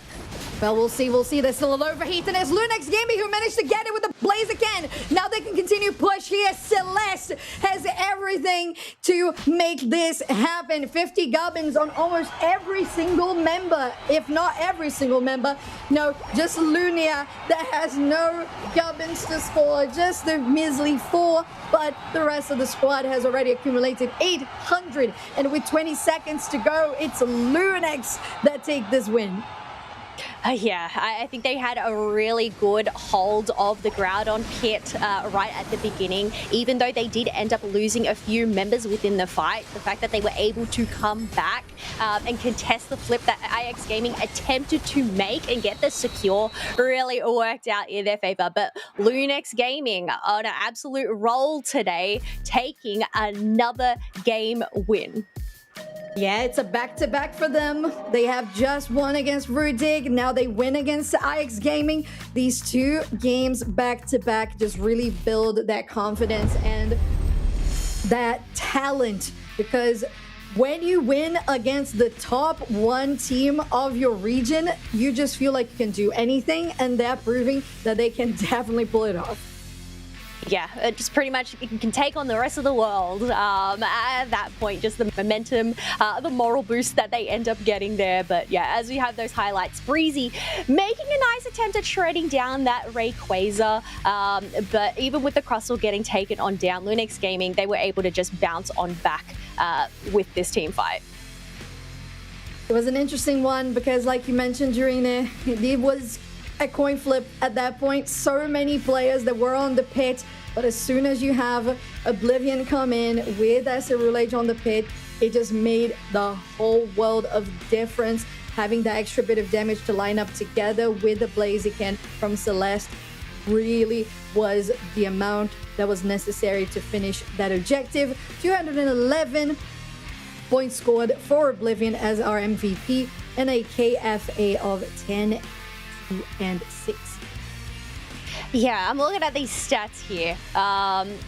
Celeste ended up dishing out 91k damage throughout that game. Like, that's the thing. You look at these damage numbers and they are quite massive. The fact that we had Lumiere there also on the Mega Gyarados dealing out 79k. And, you know, that's just this team composition that they had, even though they didn't have that ranged attacker over on their side, just full brawl melee, run at them and hope for the best.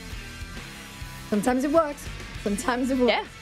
Well, it clearly worked there. Personally, I feel like I have some thoughts on the Wigglytuff pick here. I feel like, although I am the biggest fan of Jigglies, I would have much rather seen a Vaporeon there.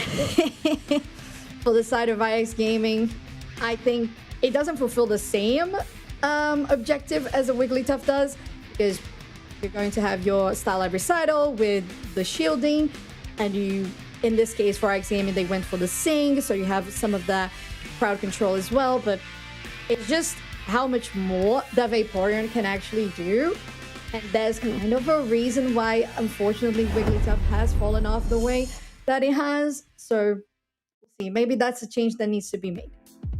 I think one thing to note for Wigglytuff as well is it has quite high special defense. So once it gets those levels, and the fact that Lunex Gaming, they were predominantly attackers there. So yes, as you said, I think the Wigglytuff is great into, say, cleansing a Revenant Ren from a Aceroulage, but as in terms of those stats overall, it still has high defense, and it still did well, and it still provides that crowd control, but maybe there's a reason why we don't really see this supporter being picked up as often, as you mentioned. Yeah, and it's unfortunate because I love her. I love my pink blobs very much. She's right here. When I saw that this cute bean was part of last year World's merch, I just it made me so happy. Right, so it's unfortunate to see Wigglytuff take a loss here, but it's part of the game. The meta exists for a reason. Breaking the meta is great, but it requires quite a lot of training and quite a lot of strategy in regards to how you're going to best utilize that Pokemon. And as you pointed out, Kelly, if you have more special defense and you're facing against attackers, what exactly are you accomplishing? Well, yeah, I feel like you could accomplish a lot with the Sing, but yeah, we'll have to see how IX Gaming end up coming and bouncing back up against that game loss against Lunex Gaming, whether we'll end up seeing any changes from Lunex Gaming. Also, just to clarify, we do have IX that have selected that first pick position, which means the map is going to be Groudon. So I'm guessing because IX have picked first pick, Lunex Gaming did end up selecting Groudon, not Rayquaza then? We need clarification, production, please. I need clarification. I would say, yes, we do. But provisionally, I would say that is the case because, yeah, I expect that one. And again, a majority of choices that first pick is the best option, quote unquote, because why would you willingly pick it if you... Still, I'm a huge advocate of choosing counter, because if you're orange side, you choose your last pick, which means that you can counter the enemy's wild cards. But that's just me. Well, we did end up having a stat earlier on pop up during that match. So for those folks that didn't end up reading it there, it said Lunex Gaming has played a total of 9 times on purple side, 6 times on orange. But they have actually won 6 of those total games on the purple side and 2 on orange. So I guess knowing these stats and everything, IX Gaming do have that first pick position. Could this end up working in their favor based on the numbers? I don't know. Numbers only tell part of the story, you know. Sure, they do. And we can manipulate the numbers however we want because we. No, so that's very. Oh. I'm not saying that we're gonna make something bad. We're just saying that we tell the story the way that we want to tell it. Come, Kelly, come on. I don't know. I feel like stories are flexible. Numbers are ingrained. They're there. They're logical. Okay. But you choose to say the numbers which you choose. So if you don't talk about a couple of stats, that also means that you're driving the storyline. Just saying.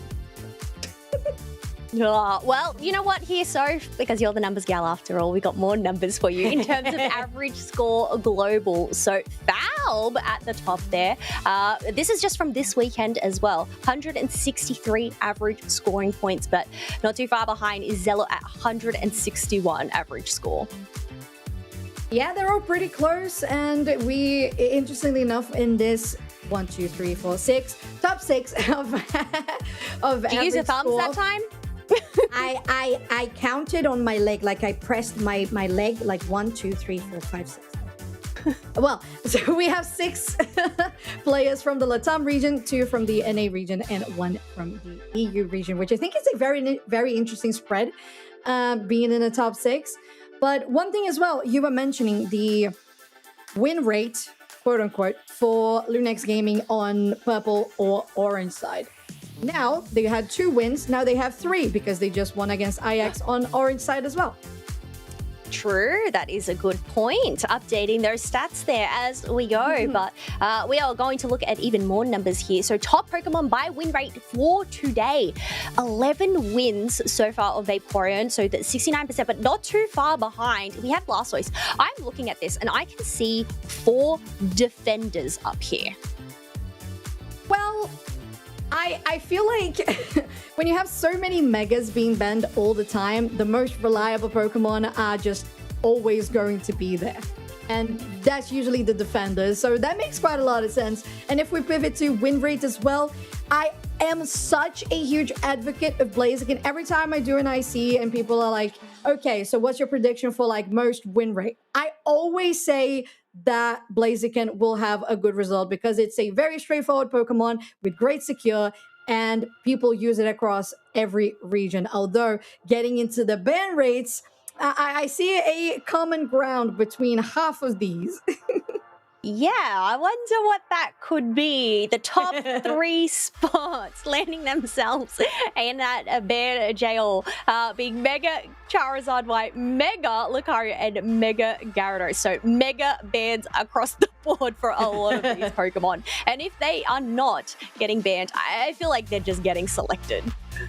Basically, yeah, because encounter rate shows exactly that. 100% encounter rate on the Mega Gyarados. That's crazy. The same for Blastoise, both on 37 encounters, followed up by the 97% encounter rate for Mega Charizard Y with 36 encounters, and then the Mega Lucario as well. Oh.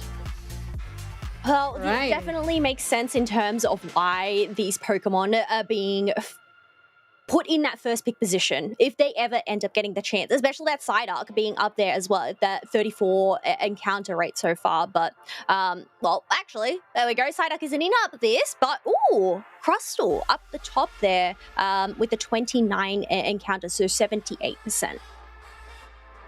Yeah, we had Psyduck on the first page. I think it was around 8. Oh, it was the double page. Yeah, I got a little confused for a second as well. I totally get you. You're fine. Hey, let's get They weren't at the top. They were, wait, 1, 2, 3, 4, 5, 6, 7? Exactly. 7. Exactly. Yeah. Yes. And the fingies were there. The fingies, they were there to help you through it. I know they were. Thank you, fingies. Thank you, All right. Yeah, no worries. Right. So getting into game 2, Lunex is once again on the orange side, where they won back-to-back already. IX Gaming is on the purple side, choosing potentially the Psyduck for their first pick. Blastoise has been one of those picks on purple side that happened to be priority, but it is banned this time around. So we see that Psyduck is indeed confirmed. Yeah, and I mean, it makes sense considering it was at that 92% encounter rate so far. So locking that in for themselves, but we have that Ceruledge and that Crustle locked in once again for Lunex Gaming, and so, you know, it worked out well previously. I think the combos are great in terms of getting that Rock Tube to allow Celeste to come in with their Bitter Blades, so run it back. Yeah, it works and you can do it. But IX Gaming have a Meowth here with a Buzzwole, which is also very interesting. We saw a Meowth earlier today as well. Oh, can't quite remember which of the teams was, but Lunex Gaming running it back with the Ceruledge, with the Crustle, with a Hooper. If I'm not mistaken, this is almost the same composition they had against Root Dig's last game. Almost. So we have the same running back. Yeah, the only difference is instead of having a Ceruledge, we had a Mewtwo Y. The rest of the composition is the same. Yeah, so bringing back this Inteleon out onto the field, which really just was a terror to deal with from that back line. Do you think IX Gaming have enough to deal with Oblivion on this Inteleon looking at this composition? I have to say, I completely blanked because I was looking at production. What was that? No, I was going to say, I did say, do you think IX Gaming have enough over their kit to deal with the Oblivion on the Inteleon? Sorry, even now I'm mixing up my words. It's true. When we saw this Inteleon being a liquidation one, so that sure hits is just something that has to be taken into consideration as well. Which again, orange side has that priority because you have the last pick. Yeah, but numbers, they have lost more on the orange side, so yeah. Okay. Sorry, numbers tell stories. I'm telling the story. That's all right. So, right. So we have the Psyduck, Buzzwole, Meowth. Oh, okay. That's what I missed when I was looking at production. All right. So we're gonna have a Psy-Kaboom happening in this game. We haven't seen that in a good while. Interesting. So we have the two Charcadet brothers facing each other. Huh. Okay. Oh, they are too. Good point. But here we are in our second game of IX Gaming on the purple side. Lunex on the orange. They do have that one game advantage there. So whether they can end up taking this set, that'll end up being 2 set wins for the day.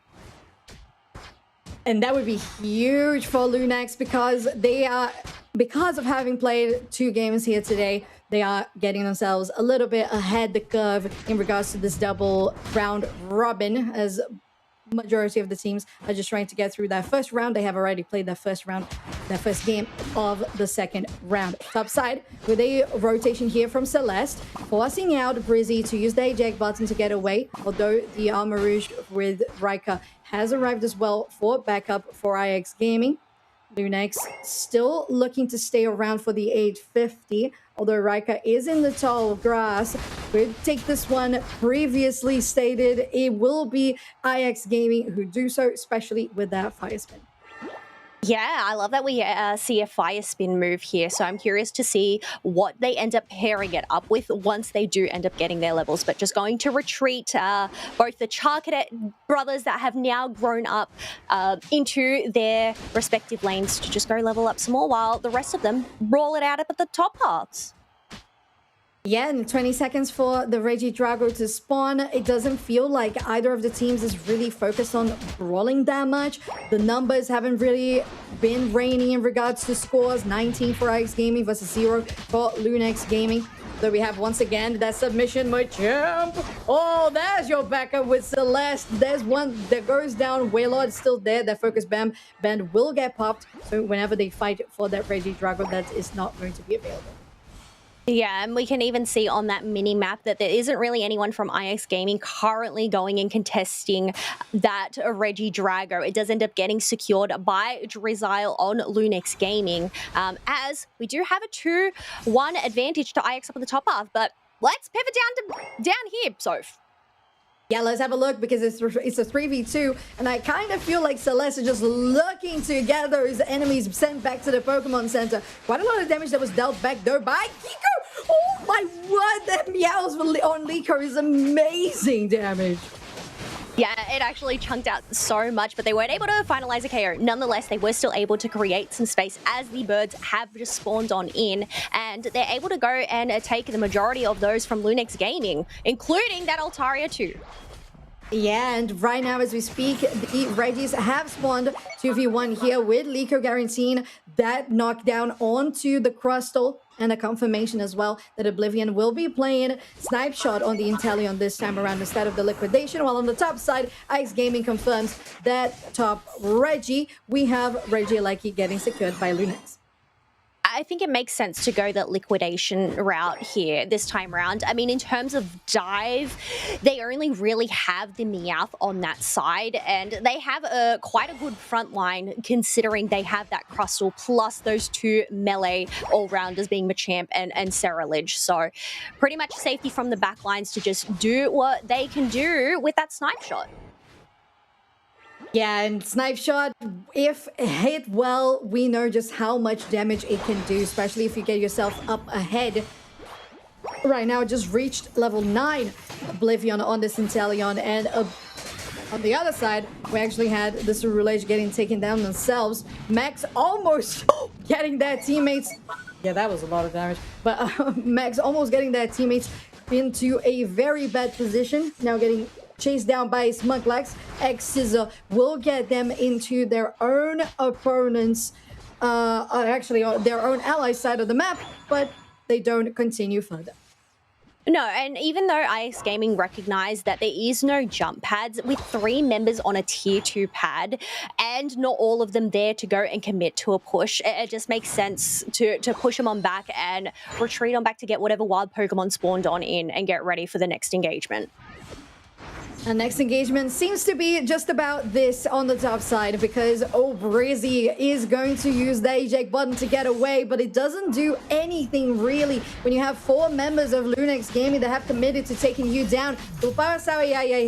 Here to try to get people away there by Waylord, but they are very much committed. Celeste especially going onto that back line will get traded back themselves, as Lunia is still looking to find something as this Machamp running for that submission. They were very low on health, so they had to wait for it. But now with a Hooper unbound, there's going to be the help of this Cerulege to come through, and it's still that Hooper that takes the objective. Now on the other side, IX Game is just trying to escape on very low HP. Will guarantee at least 1 knockout, trade it back, but the Super Soul Slam by Brizzy is feeling very confident, going for that Inteleon, and with the help of that Meowth, they're actually cleaning the blades here, and Lunex Gaming might not even be able to escape. They are cleaning the plate and they are licking it clean, being able to lock in another KO. But Buzzwole is caught out in the Flux Zone, able to pick up that Machamp and get their way out of the Flux Zone, but they still end up getting knocked on down. Nonetheless, IX Gaming being able to pick up so many KOs there really just gave their boots a boost because they have double digits across the board now. Exactly. I was just going to mention 163 to 60 in advantage to IX Gaming. It's a 100-point lead. That feels really good. Revenant Ren just to get the most sure that you are going to take down this Reggie Alecki. Smuglax still has some HP to try and zone the Cerulege away from this base, but the X-Scissor from Lunex will go into the backline to basically deliver them on a silver platter for Lunex Gaming. Breezy still standing, could potentially get something, but not even the superpower will save them this time. Yeah, saving them that time and just retreating on back. But yeah, Buzzwell getting knocked on down along with that Cerulege. There is still a minute left on the clock before that final objective done spawn. But one thing they have to deal with is this Reggie Drago up first. Just once again, giving that global experience. But if whoever secures this, Liko, wants to take a risk at dunking in one of those T2s, we'll have to wait and see with that extra speed boost. Yeah, and honestly, I am feeling like Liko is going to just turn the tides for IX Gaming in this late game because this Meowth is just doing quite a lot of damage. Although they're not on top of the levels, they are still pretty healthy. Level 12 when the other damage dealers are level 13 is still pretty good. And there's still 30 seconds for that objective to spawn too, which means that they have plenty of time to stack back up. Yeah, stacking back up, but they do have the lead. We can see Lunex Gaming taking position in the tall grass around the bottom side. IX Gaming around that top and middle angle. 10 seconds left to go. Oblivion trying to bush check with their snipe shot. They don't end up finding anybody in that tall L bush though. Yeah, Lunex is approaching here from the south of the map, while on the side of IX Gaming, there is a Wild Meowth looking to get in a 100 burger in secrecy. Groudon is still waiting for somebody to initiate the attack. Smuglax is taking as well a position to try and conquer some of that space back for IX Gaming. That's Breezy following up too with that Hooper Unbound. Maybe they can do something, but as Liko in the back line that completely shreds the Inteleon. Although Lunex Gaming still the ones to take the Groudon, it will be that Hooper. And they can continue as well because Celeste is on fire, takes one, and will continue chasing for Wailord on this top tier 1. That is just about done. The amount of points that they're able to score, there's still 1 minute to go, but there are plenty that they have been able to do already.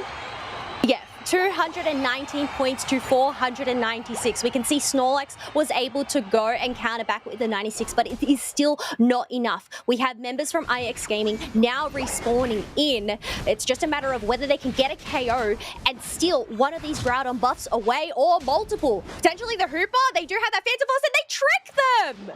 Wow. Wow. It is the trick Hooper indeed. They're not going to be able to escape this one, but they're still buying some time.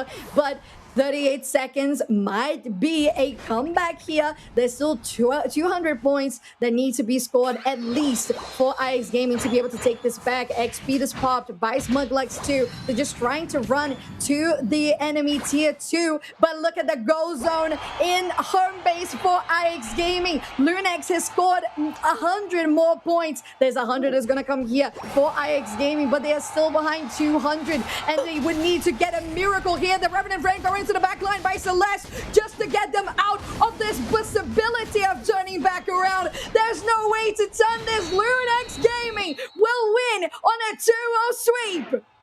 Wow, some incredible gaming from Lunex Gaming there to go and take down IX 2-0. Not only that, being able to take down Root Dig earlier as well. So definitely a boost in their momentum considering they were currently 4, defeating ranked number 1 and ranked number 3.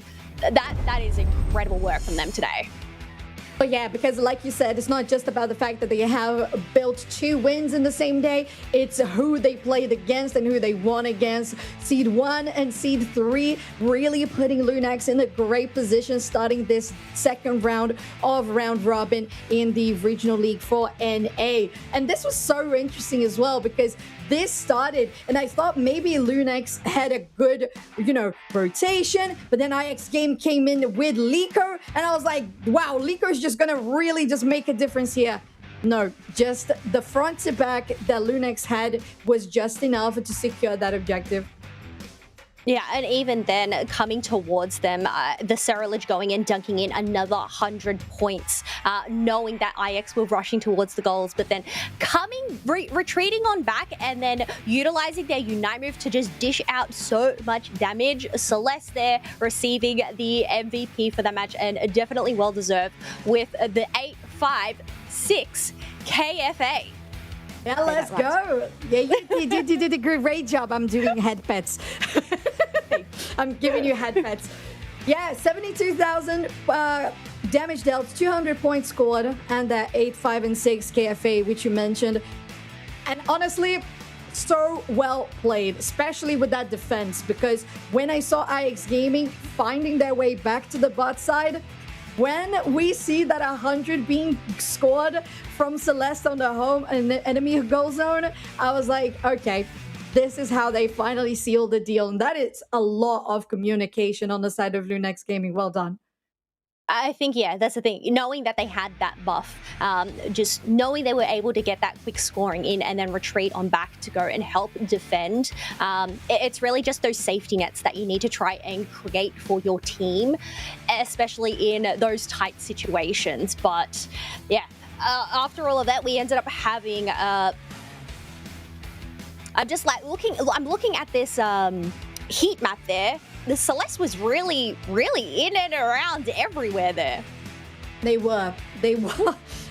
Yeah, I feel like late game is all about how they were going through the top side and scoring those goals. Like 200 is quite a bit. That there was that 100 that they scored, which we saw on final stretch, but a lot that was accumulated all throughout the game as well through that top side of the map that we talked about. And overall, Lunax Gaming with such a confidence boost that you talked about, Kelly, and the feeling that they know how to take down very sturdy opponents with good strategy, not just to take them on a game 3, but also to take them on a sweep too. I think this is where the storylines really start to get interesting as we are heading into that second half of the regional leagues. We're going to start seeing these rematchups against team and being able to see that growth. But it's not over for NA just yet. I feel like this is one of the most awaited matchups we have had for the NA region. Stick around, folks, because up next we have Root Dig up against Evil Geniuses. And we also have another interview with Chef as well to look forward to with Curios from Evil Geniuses. So don't go too far, folks. We'll be back very soon. Hey everybody, we are back here with the evil genius himself, Curios from EG, still on an undefeated run, so congratulations on that so far. Of course, I've got a few questions for you.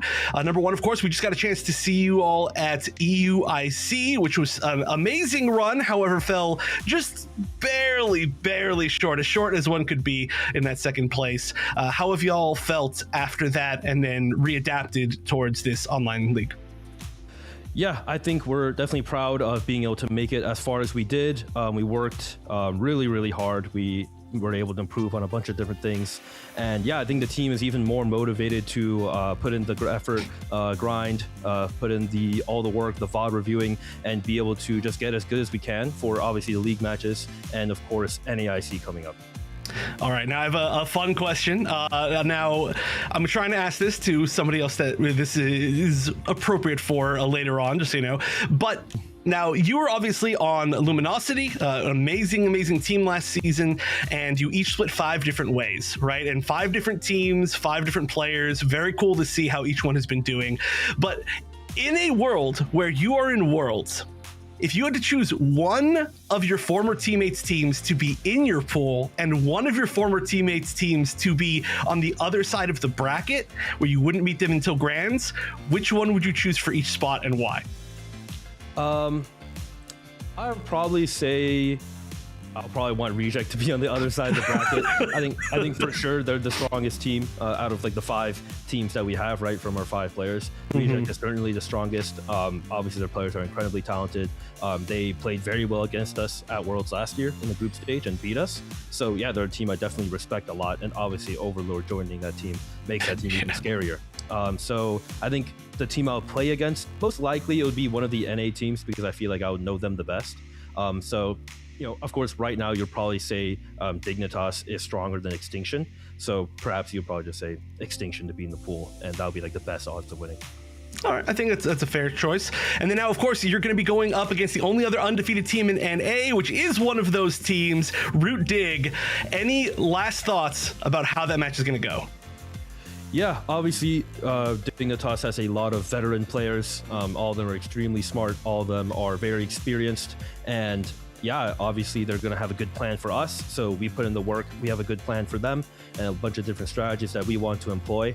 And yeah, it's going to be a great match. Obviously, there's a lot riding on this series. Potential world spot, of course, depending on how the league goes, right, with this placing. So yes, we are very, very hyped up for this matchup. All right, well, we're certainly all hyped up for that matchup. Very, very much looking forward to see it. So congratulations on getting this far, and good luck in your next match.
And welcome back, everybody, to the Unite Championship Series Regional Leagues North America. And we saved one of the best ones for last. We are going to have Root Dignitas going up against Evil Geniuses, the final undefeated North American squad in EG. It's going to be an absolutely incredible match. We've all been waiting for this one. I'm Zoinks, joined by Doobsnacks. Doobsnacks, how excited are you for this one? I'm very excited. I want to see if Root Dig can drag EG into the mud of the one-loss squads here in NA and bring everything back to parity. Let's go ahead and throw Evil Geniuses, their squad, on our screen so we can take a look at these teams. We just heard from Curios, of course, that anchors this EG squad. Tell me about them. Yeah, an incredible team finished second place at EUIC after an amazing bounce back from their last in-person tournament where this team was going under a different banner, but at LASC had a huge bounce back. They lose to Peps in a grand final of 3-2. Such a close matchup. Shout out to Roland for a Hoopa steal of the century to make this one a little bit closer. But in the regional league, in online play, this team has been lights out. 6-0. They dropped a map here and there, but otherwise a flawless start to this league. without a doubt. Evil Geniuses, of course, sitting on top because they have yet to lose here in our regional leagues. And they're going to see if they can build off of that performance from EUIC and carry that through here in the NA Turf Wars. Let's go ahead and throw up on our screen who they're going to be squaring off against. Root Dig, we saw them a little bit earlier today. Zugrug, of course, prime hater of that Umbreon and all things trophy related. Otter, Toon, Ender, and Zealot rounding out the squad here. Let's see if they can use these lapels and soar to the top of the rankings by dragging EG down to a 6-1 record as well. Right now, I'm taking a look at Root Dig, and they have to bounce back from a loss from Lunex Gaming, who leveraged their on-stream match very well against IX. How do you think Root Dig's going to bounce back? I don't know. They got to find something in the tank. EG is going to be a tough opponent, but maybe we have some insight, as Wonder Chef actually got a chance to talk to Root Dignitas as well, specifically Otter. So take it away, Chef. And welcome everyone. We are here with Otter from Root Dig. Now, congratulations on doing so well this season, Otter. I've got a few questions for you. In fact, the last time that I believe I got to interview you live was in Japan at ACL last year. And there were some interesting comments about how all of the regions were kind of shaking out. But now I'm curious, obviously so many things have changed this season. How do you feel each region stands? Or you can kind of shorten that, like one region that's really good, one that you think maybe is a little bit lower. Anything you really want to say about the regions? No, I think things are definitely different this year. I think every region's like quite competitive. I think definitely going into EUIC, everybody kind of thought Europe was a bit of a weaker region, but obviously they definitely proved themselves. Like they have the clutch land factor too. They're scary in person, so I don't think there's anybody we can sleep on these days. I totally agree. It is a very scary landscape out there. Now, all right, I have a theoretical question. I asked this to Curios as well. So obviously you're from Luminosity in the last season, and each player went 5 different directions to 5 different teams. And I gotta ask, in a theoretical world where you're at Worlds, you can either choose one of the teams with your former teammates to be in your pool and one of your former teammates' teams to be on the other side of the bracket. Which ones would you choose and why? Ooh, you know, no flame to my boy trainer, but I wouldn't mind Extinction sharing that spot beside us, and you know, they're having a bit of a tough time. You know, their team, it's a bit self-explanatory. They've been changing up their roster, not really finding themselves yet, but they could definitely pull it into shape like a little later in the season. And to avoid, I'd definitely, you know, pretty easily say Reject and Overlord. That team's always been very strong, and I think their new roster this year only makes them better. And, you know, I wish I could avoid them more, but they're already at round 1 at ACL, so... Oh, I know, that's ridiculous. I would love to talk about that for a long time. Curious at the same exact answers, by the way. But now, a final question. Of course, you're going up against the now only undefeated team. Obviously, you know that loss. You all have experienced many losses in your careers, so you're going to get over it. But how much have you trained to play against the other previously undefeated team? You know, I don't think we practice for teams, we practice more for ourselves, but I will say we've been a bit practicing and looking into, because they've been playing all week long with their sub, and we just found out that they're going to play with their main roster for this set, which is more exciting. But so, you know, our prep isn't exactly what we looked at and what we were studying for, but I think we're ready regardless. All right, well, I think it's still going to be an extremely exciting set. Very excited to see y'all jump back after that last game. And this is certainly going to be a legendary one. So good luck, and good luck with the rest of the season. Awesome. So cool to hear from Root Dignitas. Otter, obviously a phenomenal player, has won some of the most international championships of any Pokemon player ever. So pretty remarkable accomplishments so far. Now looking for another one. They, like you said, you want to drag down EG into that 6-1 match score now. Hilarious that even though Otter is one of the most winningest IC competitors of all time, Chef decided to go with, you guys lose a lot. Hey, you guys get it? You lost. Yeah, you know what losing is, right? Let's focus on that. No, I'm glad we got that interview. We'll see what Root Dig can do here as we get into game number 1 of our best of 3 to close out our week 3, day 1. Everybody's been waiting for it. So have I. Let's get into it. The legendary matchup of these two NA Titans and Evil Geniuses are going to be banning away Ender's Psyduck. Such a phenomenal Pokemon. Let's see where these final bans roll out. It feels like NA has been wise to the Blastoise ban. We'll see if that occurs again with Root Dig and EG. There it is. Unsurprising. Evil Genius is banning Blastoise, probably still having nightmares from it from EUIC. Don't want to have to contend with it here today. And guess what? I get it. I totally get it. Yeah, we're on board for sure. So that one will be taken away. Very interesting that both of these teams lost at Team Peps, by the way. To be fair, a whole lot of teams did that tournament. But Root Dignitas are actually going to pick the Crustle as a first pick. Very, very interesting. But again, a lot of those powerhouse picks being taken in the ban phase. Chris Smith going to grab the Zacian, and Roland going to take away the Hoopa. So a Psyduck ban into a Hoopa pick. I like this. Evil Geniuses stressing the Pokemon pool of Root Dig. Not that they can punch too many big holes in it, because each one of these players plays infinite characters. But if you can get them maybe off of their premium selection, you get yourself just a little bit more equity in that win column here. So Ducky queuing up a Snorlax, Vin going with the Mimikyu, a Pokemon they played pretty much exclusively in those grand finals against Peps. Yeah, this Mimikyu, and then every now and then we'd see something like a Glaceon pop up, at least in their tournament run. But yeah, that grand finals, the Mimikyu being the mainstay. Bold choice by Toon to pick up the Decidueye. Notably, they're one of the only Decidueye players that does opt into Leaf Storm as that secondary ability to kind of that get off me tool. So we could see that one line up. Final pick from Curios. Looks like it might be the big penguin, and it is Empoleon locked in for Curios. Yeah, both of these teams really selecting low encounter rate Pokemon to round out their drafts. Of course, Toon's Decidueye you mentioned, but Curios on this Empoleon, a whirlpool, if you will, that they've dipped their toes in just a little bit. Yeah, we don't see it too much. It feels like it's Curios and maybe Fulb, like two of the only players in any of our regional leagues that keep returning to this Pokemon. However, it has felt like it's an impactful choice anytime it does show up. Again, the encounter rate of 4%, not doing it a lot of favors in some of these situations, but its early game secure obviously is incredible with that Torrent passive ability. And then late game, this Pokemon starts getting extremely strong. That Unite move setting up for some huge plays. It's one of the best brawling Pokemon in the game if the conditions line up exactly right for it.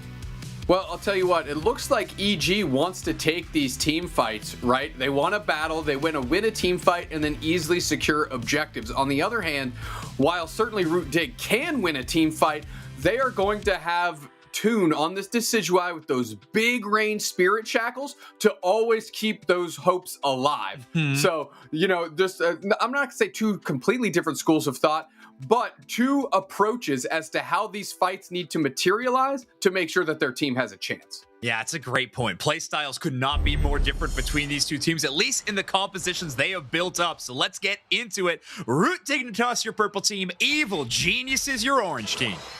Quickly working through their lane Bunnelbees. They sent one of the bunnies down the path, but they're going to leave that there for Otter later. Pulling this NDD here onto their side. Tries to go for the secure. Is successful is Ducky. And Roland on the early invade. Going to be a shot down by Ender on this Gossifleur. Feels like it's been a minute since I've seen both support Pokemon wearing the EXP share against each other, but the Light Bulb duel will be a bit of a wash as both players will return to their side. Also notable, this Rowlet Toon playing this going to start in the path as opposed to normally starting in the central area, but this time giving up a little bit of that early EXP to Otter, hoping to get Darkrai online just that much faster. Exactly right. And then what we'll see is Toon rolling through that central area later on in the game here as needed to make sure that they're keeping pace. Again, rarely is Toon not in the central area, but that's the flexibility of Root Dignitas. They can go through the draft without really pigeonholing themselves in anything and always giving themselves a chance. Those Swablu and Altaria, though, belong to Evil Genius. Yeah, they clean it up pretty easy. Now, you might notice that Root Dignitas is not playing super aggressive here in the bottom path. This Rowlet, normally a Pokemon that really requires late game scaling on their attack stat to have a lot of impact. Toon is not doing that with the attack weight in this build. They are running the Excel Bracer. So this Decidueye is going to be hoping to net some KOs. It actually gives them a little bit more freedom where they don't need to just sort of run it down, for a lack of a better word, towards the enemy goal zone to try to force early stacks. Instead, they can just try to pick up some KOs or assists and stack that Bracer.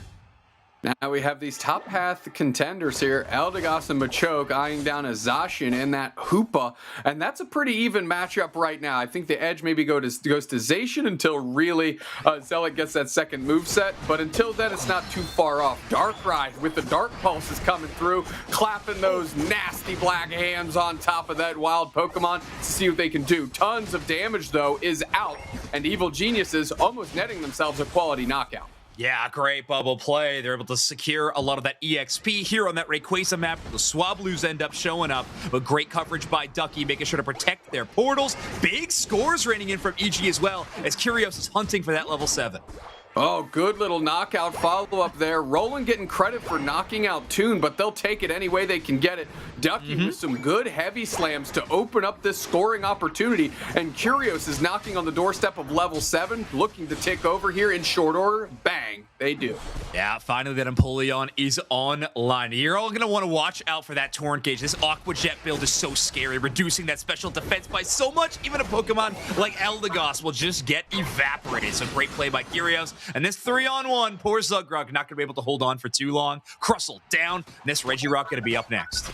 Great hollowware here out of the Emperor Penguin as they're working through this Regirock Ducky. Not even going to help Rip. They're just there for the cover, making sure that this thing does not get taken with some cheeky plays out of Root Dig. Meanwhile, Evil Geniuses has great presence up top, and we finally see between you and I our first Portal Hoopa. Yeah. That's so true. I was just thinking about that. A very quick rotation, obviously, on the back of this Hoopa portal. In fact, Evil Geniuses, enough pressure to actually break that tier 1 on bottom side. Big push, though. Dark Pulse is down again, looking from a premium target. Vin is that target. Vin is gone. You'd think Mimikyu is used to playing in the dark, but not that dark. Otter dragging him down to hell. Yeah, impressive play. This Darkrai so tough to deal with. As soon as they enter into that Dark Pulse range, it is impossible to target that enemy Pokemon. The best you could do is try to predict whether they will resurface, but not an easy task to do against a player as strong as Otter. So great plays early on from Root Dignitas to finally kind of get back in this matchup, seeing as Evil Geniuses has controlled the early game tempo so far. You can see how quickly Vin and Curios can rip through those Swablu and Altaria, especially when that Torrent Gauge is all the way up, right? You saw the Whirlpool go down, Mimikyu scraps in, and everything is gone in just a blink of an eye. Yeah, so impressive. Otter here hanging out now in the enemy central area. Not too concerned about the enemy targets, but Ducky does get a quick stun on them. The play rough from Chris Smith does do some damage, but Otter's still deep in enemy lines. Great positioning with that Dark Pulse to pop out and then end up back in the tall bush. Cotton Cloud Crash, it's early, but they want to make sure that Zealot doesn't go down here. And honestly, Ender is huge for an Eldegoss at this point in the game, with already the level 9. Yeah, so a whole lot of either KOs or assists contributing to that EXP. Interesting to note, too, it was a support Unite move traded on either side. So Roland did use the Hoops Unbound, and then Ender with the Cotton Cloud Crash in response. Oh, they tried to submission there, Vin. It looks like they cleansed out of that, perhaps. Able to hang tight, hang tough with Ducky. Gonna have to heavy slam and put the items down. But that's a knock-knock arrow straight into the teeth of Evil Geniuses. And if there's one thing that can provide cover fire, it's certainly that. Spirit Shackle goes for the Emperor Penguin in the back line. Ducky finally goes down. Shadow Sneak onto Zugrug. Not the target you'd hope for, but if they wanted to get in the mix, they could. Big play from Root Dignitas. Not only did they get a goal zone break on top side, they also secured the Reggie Steal. The Decidueye with an attack buff, very, very scary to deal with. I think Ducky did a good job body blocking those knock-knock arrows, but just simply wasn't enough. Root Dig still feeling great about this middle part of the match. EG win early, Root Dig winning mid. Evil Geniuses, though, still has the largest character in the lobby in Vin, but Vin needs to step up and make sure they're cashing in on quality knockouts here and moving forward. Right. It's one thing to be the biggest. Now you got to act like it. Start being a bully on the playground. It's hard to do at this point with Mimikyu, though. They do land that Shadow Sneak onto the Snorlax, jump immediately on it, but Zealot able to walk away. Straight into the Mimikyu Unite, traps Zugrug, and a Machamp Unite back the other way, gets a quick knockout on Ducky again. Rock Tomb is down, Zugrug almost trapping themselves here. As we're working through, good damage is being put down on the Evil Geniuses team by Root Dig. We are now rings unbound and we're looking to scrap. Big time stun is the follow-up there. There's one, Emperor Penguin straight into the back line using their Unite move to put pressure on Toon. That's a knockout they want. Great submission coverage into the knock-knock arrow is going to make sure that the Decidueye remains standing. Heck of a play out of Root Dig. Yeah, great work by Zealot to create that space. Eventually, Decidueye will go down. Christmas with a weirdly quiet triple KO streak. A very impressive stuff there. Is going to try to dodge this Rock Tomb. The slowing effect might be there, but Ducky with a great backup for their duo. Snorlax going to give Christmas the little bit of room they need to recall. Yeah, you said it. Very silent KO streak of 3, and it almost felt like if they didn't have that, things would have gotten a heck of a lot worse. Yep. Because it didn't feel like Evil Geniuses was in control there whatsoever. Feels like that fight was a little bit sparse. Surprising to me that Napoleon and Zacian felt like they were in lockstep up until that moment. Big play by Snorlax, though.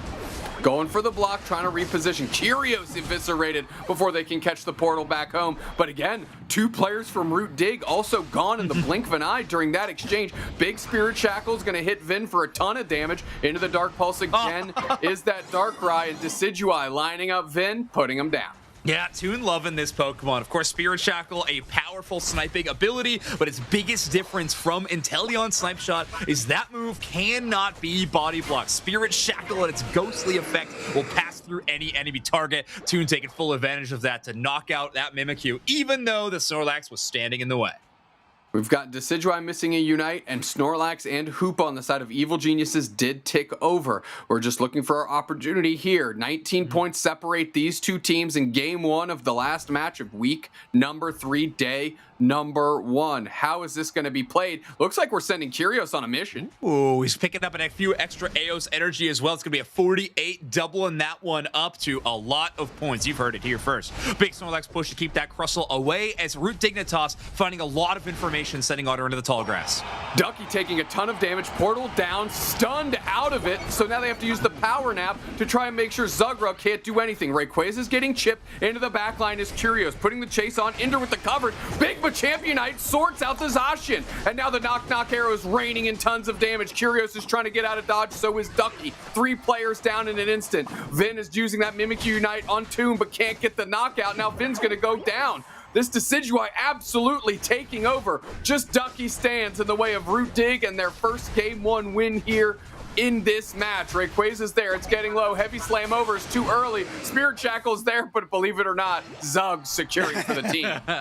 You can always count on Zugrug to pick that one up, well, at least as long as it's not on Umbreon. But either way, fantastic work. Toon's Decidueye putting up together a ton of damage, but shout out to Zealot on the Machamp, getting a perfect Unite move to pull Christmas away from that team fight, isolate them, and then even past that, Ender lands a perfect Eldegoss Unite move to make sure that Zealot stays in the fight just a little bit longer. Really well done team fight from Root Dignitas, and they kind of pull Evil Geniuses apart piece by piece. Great start for Root Dig. Incredibly well done. You called it out and you nailed it right on top of the head there. Root Dig, great execution, and really for me, to your point, started with that Unite move. Yeah, loved that Machamp Unite move. I mean, of course, Christmas being one of the main offensive forces for Evil Geniuses, but it felt like Christmas, Curios, and Vin all entered that team fight from different angles, and like really tough timings. The coordinated dive just was not there. Root Dignitas able to weather the evil storm from this EG squad and able to pull it off. So really, really impressive stuff from Root Dig to kind of recover from a tough early game first and foremost and get back on the board here. Man, I mean, that was another highlight level play right there for the suplex to make sure that Toon doesn't go down at that 3-minute mark. Now you see Ducky, another critical part here. They are unable to get the reset in the portal, and now Otter is on top of holy smokes. On top of the Hoopa, for whatever it's worth, puts them in the nightmare so they can't even support the team, comes out with the knockout, and by then, the Unite move by the Machamp is already down, and trouble is brewing.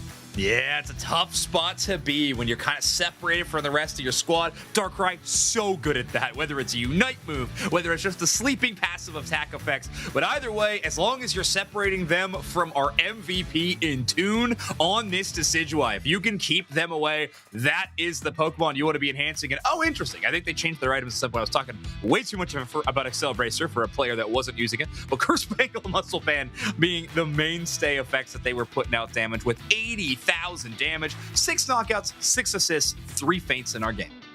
Very well done by Tune. It felt like they're almost never in danger, even with deep engagements, you know, especially when Vin was able to get into the back line and use their Unite move, still wasn't leaving with knockouts here. Really just a tough game for Evil Geniuses all the way through. Yeah. Especially later on in that match. I mean, listen, Crustle Zugrug outdamaged every single player on EG. If that's going to paint the picture at all about how that match went down, because that is some pretty incredible work for the Crustle. Of course, Tune doubling that damage and truly just leading the lobby all around on this Decidueye. Got online in a major way when it counted. At final score 9, 595 to 276. The Evil Geniuses, they may have outperformed this squad at EUIC, but Rude Dignitas hoping to right that record here in today's match. Cough of 4 there, KO plus assist over feint. Cough of 4, of course, 12 over 3, quick maths, 4. We did it. Great work by Tune. That heat map, surprisingly sparse for Tune when you're looking at where they could have been into the middle and the top part of the map. Really loving that bottom half. Yeah, not going on many rotations into that central area. Clearly at least one, but other than that, they were giving a lot of that experience over to the Darkrai of Otter. Only knocking out 29 wild Pokemon totally in the match. Usually we see those numbers from central area players 30 and up. And of course, only scoring twice in our entire game. But hey, when it counts, 125 total points from the Decidueye out of Tune. So impressive stuff for Root Dignitas in this first game. I really did like having an epic range damage dealer in that one. It felt like Tune was weaving in Spirit Shackles and knocking out players before they could even get to the portal resets. So as much as we were excited to see Portal Hoopa, maybe this is the time where we want to see Roland actually swipe out to the Trick Hoopa into this game. Yeah, and that's if they want to be on Hoopa at all, to be quite honest.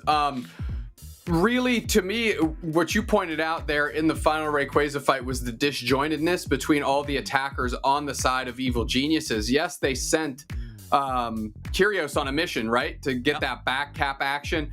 But because of that, when they came back, there was no real cohesive plan, or at least it didn't look like one. Right. Ducky got caught, Portal couldn't reset, forced out the Rings Unbound. Otter traps Roland into that nightmare, and all of a sudden your support core is on the north part of the map, and you've got this huge Machamp Unite that is just chucking Nux into the face of that poor Zacian, knocking its teeth loose and making it drop its sword. And after that, you're just scrambling, looking around like, man, I've got nobody to protect me over here. And it was pretty easy from then on out. Yeah, and even the second stage of that fight was like the second bullet point in this conversation, truly, because, all right, well, after that happens, hopefully you got Curios and Vin will be able to kind of link up together and get a dive, but Vin goes all in, hunting down the Decidueye, lands a Shadow Sneak in the back line, uses the Mimikyu Unite move, but Empoleon or Curios is isolated by Zugrug's Crustle on the top side of the map, and eventually Otter's Darkrai as well. So they don't have the chance to kind of match up together and get those big target priorities. In the end, neither of their targets end up going down, and Root Dignitas is laughing all the way to a race here. Now we're going into, I believe EG is going to have first pick, so they'll be on your purple side, and we're going to the Groudon map here. Root Dig, one game away from squaring things up with Evil Geniuses and making sure that their records remain blemished together.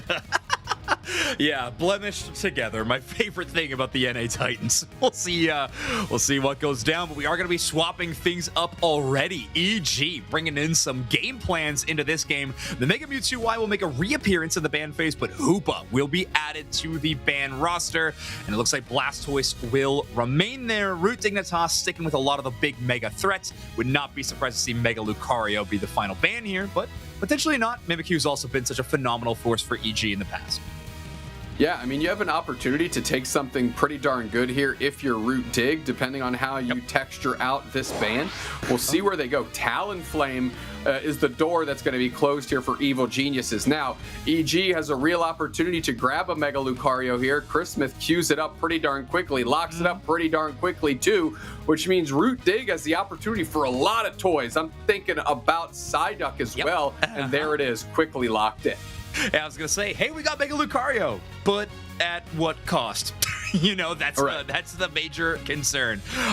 So there it is. Ender going to be locking up that Pokemon Zugrug there for the backup on the Crustle. Only at a counter rate about 50%. A bit surprising to me. It feels like that defender Pokemon always near the top of whatever win rate categories we're taking a look at.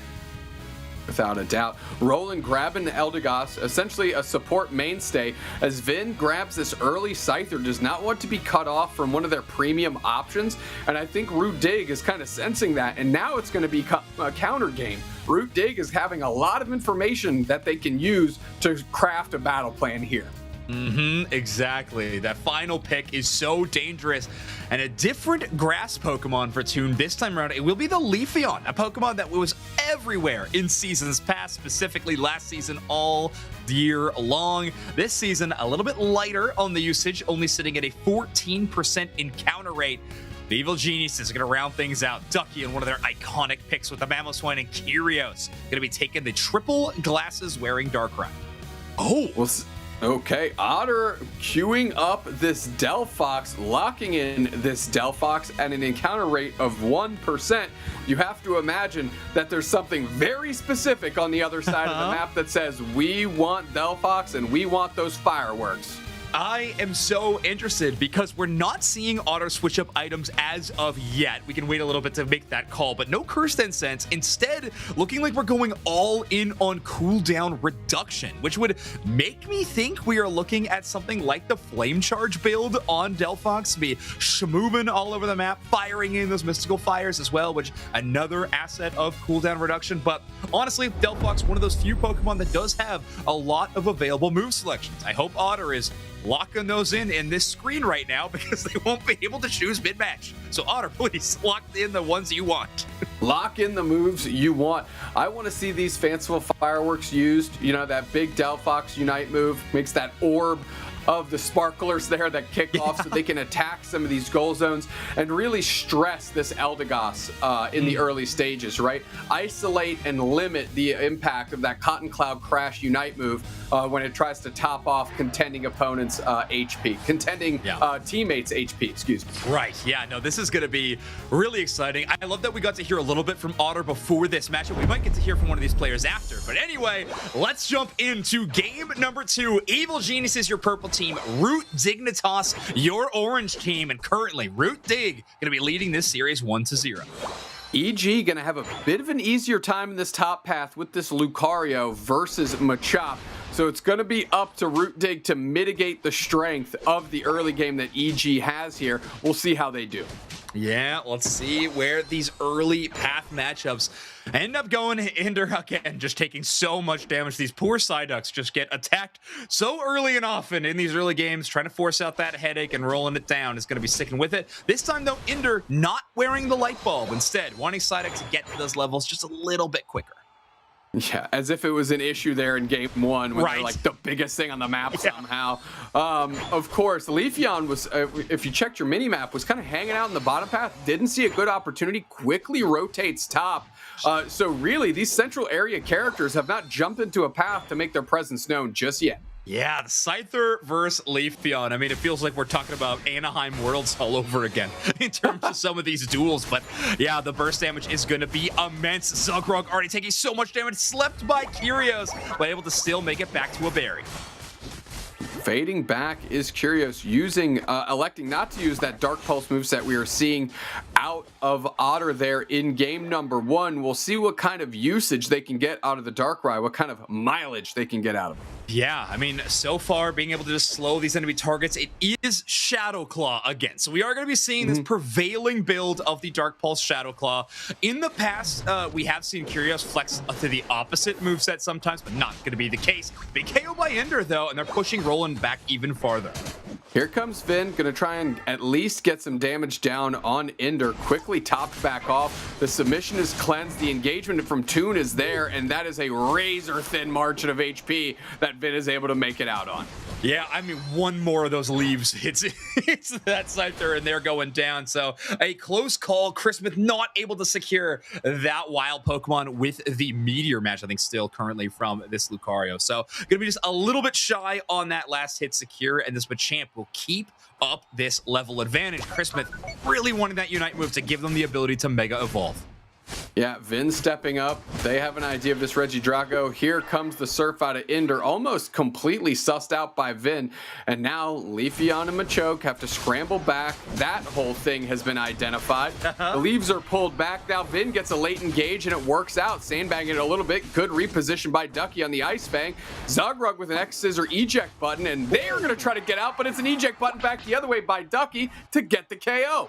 And Christmas going to be catching up a little bit here. They get credit for both of the knockouts in that exchange, and now the level disadvantage they were contending with against Zealot has been made up for. So Vin, big secure, just shy of the Unite move. And remember, Scyther and Leafeon will be getting them around the same time, seeing as one Pokemon gets it at 9 and the other Pokemon gets it at 8. Leafeon going into the opposing central area, looking to pounce on somebody. Ducky and Vin walk right by Toon. They see that as their opportunity to take this Acelgor for themselves, and they're successful. Right back is Ducky and Vin, seeing that there's some thievery shenanigans up, and they're going to have to collapse on Toon. Emerald two-step is down, tons of damage. However, the close combat with Ducky in the flank is enough to take care of Leafeon. Good patience by Christmas. They're charging up that power-up punch, but they wait as long as they possibly can until Leafeon makes a definitive move. That Unite move being one of the only ones that will keep Leafeon in a singular spot, so Christmas is able to land the full combo immediately after. Power punch in a close combat, despite taking an immense amount of damage. So just great patience by Christmas and good mechanical play. Regieleki being used to expose Toon there, pushed against the wall, put to sleep, and drug into the nightmare here as Curios wants to put some work in, and Curios puts in a good day's work with that knockout. Vin gets one back on Ender, and we're getting some points in as well. Great opportunity for Christmas to stack here if they can, and because Zugrug's full pockets, they can't kind of cheapen them by plucking the money out of the hands of Christmas. Yeah, it's a great point. Any other battle, this Crustle will be hustling all over the battlefield trying to pick up that Eos energy. Christmas will exit the Mega Evolution, and Ender will choose that time to strike this Psyduck in partnership with the Leafeon, getting some big KOs there. Yeah, well timed out too. They saw that it was on, a little psychic pull just to let Ducky know that nothing's free out here. Yeah, watch where you stand. Root Dignitas is claiming a lot of territory on this Thea Sky Ruins, whether it's Rayquaza or Groudon or whatever it may be. We do have the Regieleki appearing on the top, Regice appearing on the top side of the map. It will be spawned in, but right now, not a lot of players from either team going to be dedicated towards it. Instead, let's say Root Dignitas maybe be a bit more interested in breaking that bottom tier goal zone. Zugrug on defense duty around Regice. Yeah, looking for an X-Scissor opportunity and is able to clip Christmas into the wall with that. Close combat there to put in damage, power-up punch to come through. Using the Regice attack, firing off the Aura Cannon. We're going big now. 2 Unites move used each way. Meanwhile, the fight is raging downstairs. Otter gets Ice Fanged and deleted quickly. Ducky is finding the targets, and they are cashing in. Well done from the kid. Yeah, Evil Genius is able to kind of win that little mini 3v3 they were having on the bottom side. They were really late to rallying back for the defense. You saw the Delphox Unite move right on top of the goal zone in our picture-in-picture, but they're able to outlast. So impressive stuff, but Root Dignitas have bought some space. Dark Pulse is down, Ender taking a ton of damage, and it's enough to knock them out. Right into the mix is Curios. No fear on this Darkrai, going straight for that target, secured by Vin. Nice Scyther Unite move to get another knockout, and we're going to see if they're going to escort this Regieleki all the way to Tier 2. Yeah, Curios, they find that Leafeon, the only target that could contend with a Regieleki secure, and they trap them in the 1v1 battle in the Nightmare. So impressive stuff to shut them down. Evil Genius is able to get so many objectives online. Regice into a Regieleki is becoming a bit of an evil gauntlet so far as Geniuses are pushing Root Dignitas back. Can we talk about how quietly Otter has hit level 12 here? Yeah. I did not expect to see that level on that Pokemon based on what we've seen so far. And, that's what's good. That's what these teams do. The best teams in the world, they might be down on the scoreboard having trouble in these team fights, but they find their levels to make sure they have a chance in the end. Yeah, I agree. That is huge. I'm actually more concerned with levels on the other side in terms of Leafeon right now. Currently, Toon's Leafeon only at level 11, so I think Otter taking a lot of this central area experience will be at the expense of Leafeon not having access to it. They're going to look for it here, though. Yeah, I mean, you have to facilitate Leafeon through your opponent. That's what Leafeon does. If you have it farming in your own central area, it's not really doing what it's supposed to. Dark Pulse is down, can't clap the hands on anybody. X-Scissor is there. Dual Wing Beat as well. And now we're going to fade back. The Flame Charges are coming through. And like you said, a little bit of movement out of Otter trying to leverage this level 12 that level 13 that they've got. Registeel's really low. Ducky in the back line picks up a target. Huge knockout on Toon again. Scyther Unite is down there looking for more bodies. However, the Fanciful Fireworks are causing a scene to begin with, and Evil Geniuses doesn't want to look at that show, not at all. Caught in the Nightmare is Otter, and they go down. Premium target for the Darkrai. Uh-oh, though. Darkrai caught in a scary spot. Dark Pulse will give them just enough space and a Speed Berry to dodge the Rock Tomb. Absolutely huge. Ducky into the back line, gonna get a reposition there on Zealot. They're trying to cut this thing down. It's being ripped. Bang, secured by Evil Geniuses. Darkrai, the Curios Darkrai stepping through and getting a bunch of knockouts. Otter was taken care of before, so they have no real chance of stymieing this push here because they're getting buckled. Yeah, no Unite move to put down as a defensive barrier on this goal zone. And now with a minute and a half, Evil Geniuses have 5 ground ups to work with. And Ducky not even going to attempt to dunk the Hundo Burger alone. Instead, of going to pivot back and just play defensively, especially around this fragile Pokemon like Scyther. And I say fragile in terms of HP and defense. Don't worry about damage. They are great in that department. Yeah, Evil Geniuses now fading back. They realize that the only way Root Dig can play this game is if Evil Geniuses plays too. So they are fading back to their side of the map. 1 minute left, up by 360 points here. There's a lot that needs to go into the hands of Root Dig to make this happen. Yeah, Vin is spotted. So we see that Scyther on the minimap rotating to go give Darkrai some backup. I think Ender on this Psyduck was able to find him and force them out of position. So this is a very scary, essentially double assassin ambush waiting to happen in the middle of the map. Looks like they're going to try to chase down the defender that is asleep on his Zugrak. Unite move to keep him in place gives Vin a little bit of room to work with. Yeah, I mean, you immediately think that the Scyther's the target here, but nice little flank. Ducky stepping back through. Vin is going to get their points, and the Hundo Burgers are, in fact, being consumed here in the Thea Dry Ruins, as you called them earlier. And really a great win by Evil Geniuses here in game number 2, which means what, Zoinks? We've got a game 3 on the horizon. And we wouldn't want it any other way. EG Root Dig. We knew this one was going to be a battle for the ages, potentially a battle for what team is top in North America. And EG are going to be going the distance, a chance to be the only undefeated team at the end of halfway point of week number 3 here, as they are 1 game away from a 7-0 match record. But if you ask Root Dig, they're 1 game away from being at 6-1 with them. That's exactly where Root Dignitas wants to be. We'll take a look at some of the highlights here from game number 2. Incredibly impressive as it was. These teams were fighting incredibly well, and especially in the late stages of the game, I really think Vin had a night and day difference game from game 1 to game 2, and you can see the impact that has for this team. Completely agree. Yeah, when you just have a lights out player that can take over some of these team fights, it is a different universe you're working with. Also, Curios on this Darkrai, I think, doing a great job. Otter was catching up on levels, but a lot of that was because they were forced into the enemy central by this path player right here. Curios on the Darkrai, utilizing that Master Ball to catch that Darkrai and line up for 8 KOs, 4 assists, and 0 feints. Boy, that's going to be a good cough. That's a heavy cough indeed for Curios. Vin, though, 4 knockouts, which might not seem like much. However, they were critical knockouts for this team. Tide turning knockouts indeed. Ducky with a great game on this Mamoswine makes you wonder why they try and play anything else. And of course, as we get into the healing numbers, I think we'll be pleasantly surprised by how much healing Roland was able to do. That's true. I know there was some healing stoppage from Otter on that Delphox, but I think regardless, numbers looking pretty all right. 37,000 HP recovered in this one. Curios leading the damage on their squad with 53,000 from this Darkrai. Love this triple glasses, just all in damage numbers on the Darkrai. No defensive items, no mobility items. We're just hitting hard. Yeah, again, that's going to lead to a very strong cough, especially with the mobility that, Darkrai naturally has, popping in and out of those dark pulses. And you can see that score line. It was really Evil Geniuses from bell to bell.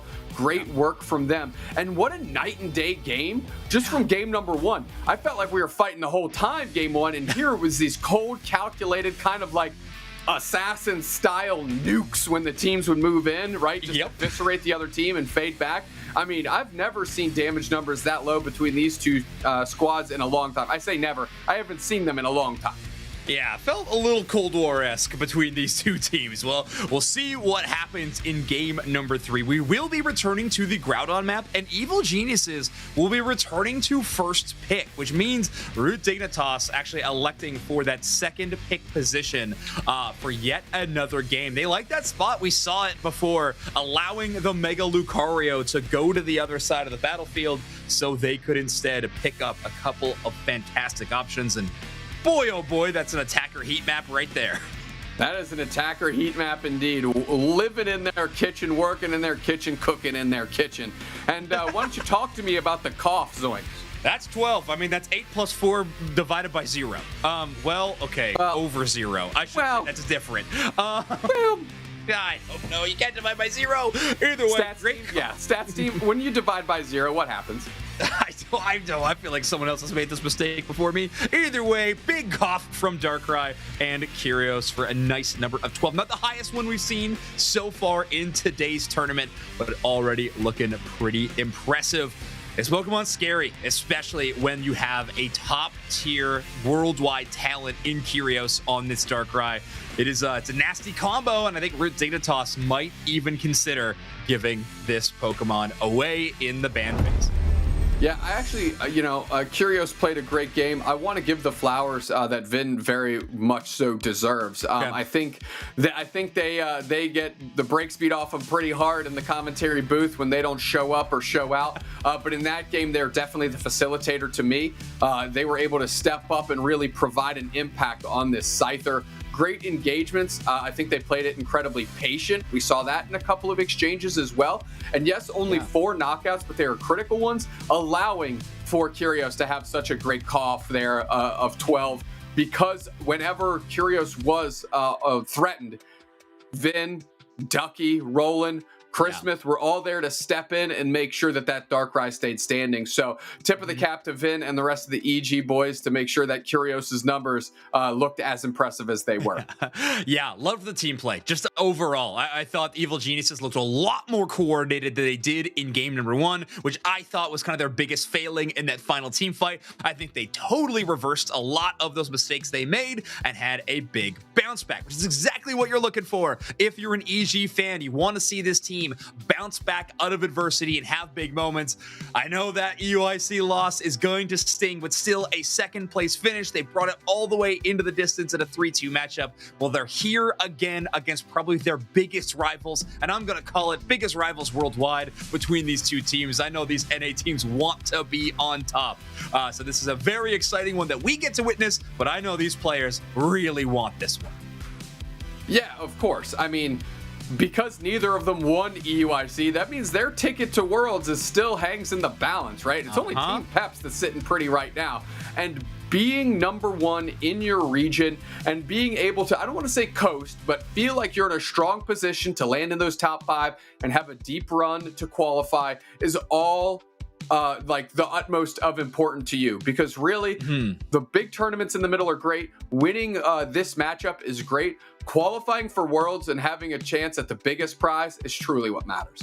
Of course. Yeah, these regional leagues are a lot to play for, but you're right. There is always that big, shiny Worlds trophy in the distance. That is the #1 priority for these squads, and there's a few different ways to get there. The regional leagues, these in-person tournaments, the final last chance qualifier for each of these regions, but currently, the way these teams are setting up, one of them could get that auto-lock spot out of this regional league. So, if you want to see one of these opportunities to secure these teams securing a spot to the World Championships, that could happen at NAIC, and you're going to need somewhere to stay. So scan this QR code to get some hotel information for this unbelievably fun event. Dreamax, you and I have both been to New Orleans multiple times now to witness NAIC, and it is an absolute blast every time.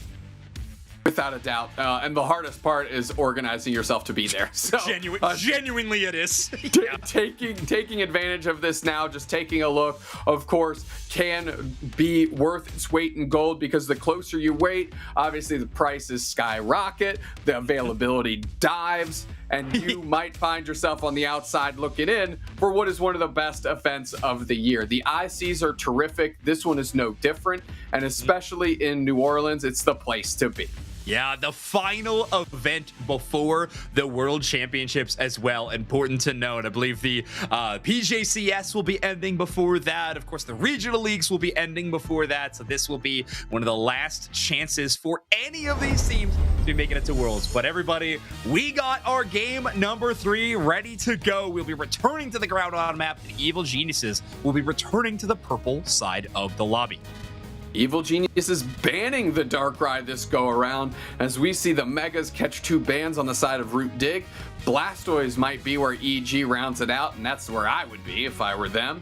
We'll see if they lock that in. And really a lot of Megas on the chopping block, and really Blastoise feels like a Mega in and of itself. Yeah, it has been so important in this tournament. I think currently 2nd on the win rate ladder, if I remember that stat screen correctly. But yeah, Root Dignitas going to return to the ban of it. Interesting to see Evil Geniuses be the one to ban away the Mega Lucario, having the opportunity for a Psyduck here, potentially. But of course, a few other power picks still available. But yeah, the Duck's going to be on top here. It's incredibly strong, as it turns out. Roland preferring that rapid fire scarf. And just, I was about to say, we're going to see some items that maybe switch around there. That was an aggro loadout that Roland had. A bubble beam enjoyer in Roland. Yeah, no doubt. Zugrug and Zealot going to go Crustle and Machamp here. Okay. So we'll see where EG reacts. Clearly, these teams are favoring not getting cut off from best options. Vin going back to the Scyther. Ducky grabbing this Blissey.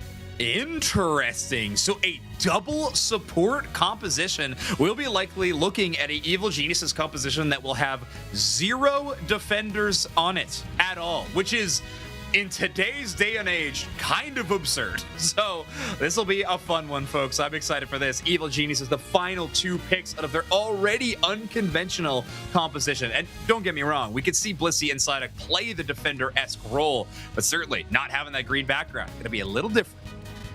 Yeah, I mean, both Psyduck and Blissey are what we like to call pseudo tanks, right? Just like some tanks like Vaporeon or pseudo supports. They can fill that role. It's just, not the perfect world scenario, but they're crafting a strategy here, Zoinks, as the reactionary pick from Root Dig is where they have to find where they want to be, and they say Mimikyu is the place to be. I mean, yeah, I've talked about it so much every time Mimikyu is locked in one of these lobbies, that the natural counter to that Pokemon is an abundance of tanks on the opposite side, and supports will definitely be a little bit easier to get some aggro plays into. Now, notably, Ducky will be a little bit trickier. That headache, giving Psyduck a little bit of natural defenses, could get that push off. However, Dreamax, and I hope this happens, there is an outside world in which this is a Trick Room Mimikyu. I'm going to say very outside, because Toon is almost always on that Shadow Sneak build. But if Ducky goes Surf, Trick Room Mimikyu loves it. You basically are sped up the entire time every time you're dueling with Psyduck, instead of getting slowed and micro stuns because of the Trick Room inverse on Mimikyu shenanigans that happen. So we could see that happen. I don't think it's likely. It'd be fun, but either way, it's going to be a good game #3. Well, Zoinks is just laying out his hopes and dreams here, so I'm going to lay out Only if I had a mine too. whiteboard to write all these things down. The vibe check is crazy out here as we go into game number 3. I just want to see a solid game. Let's bring it down to the wire. Make it one that makes us sweat a little bit, you know? Ooh, yeah, I want to be scared. Let's get into the horror movie that is game number 3 of Root Dignitas versus Evil Geniuses. It's crazy, it's spooky, it's going to be fun. We're going to be jumping into this matchup. Zoinks wants to be mortified and wants to see a Trick Crew Mimikyu. Let's get into it. Let's get spooky. Evil Geniuses, your purple team. Root Dignitas, your orange team. And maybe the most anticipated match of any of the regional leagues so far this year. Let's get spooky, he says. With Darkrai not on the map for the first time feels like criminal behavior.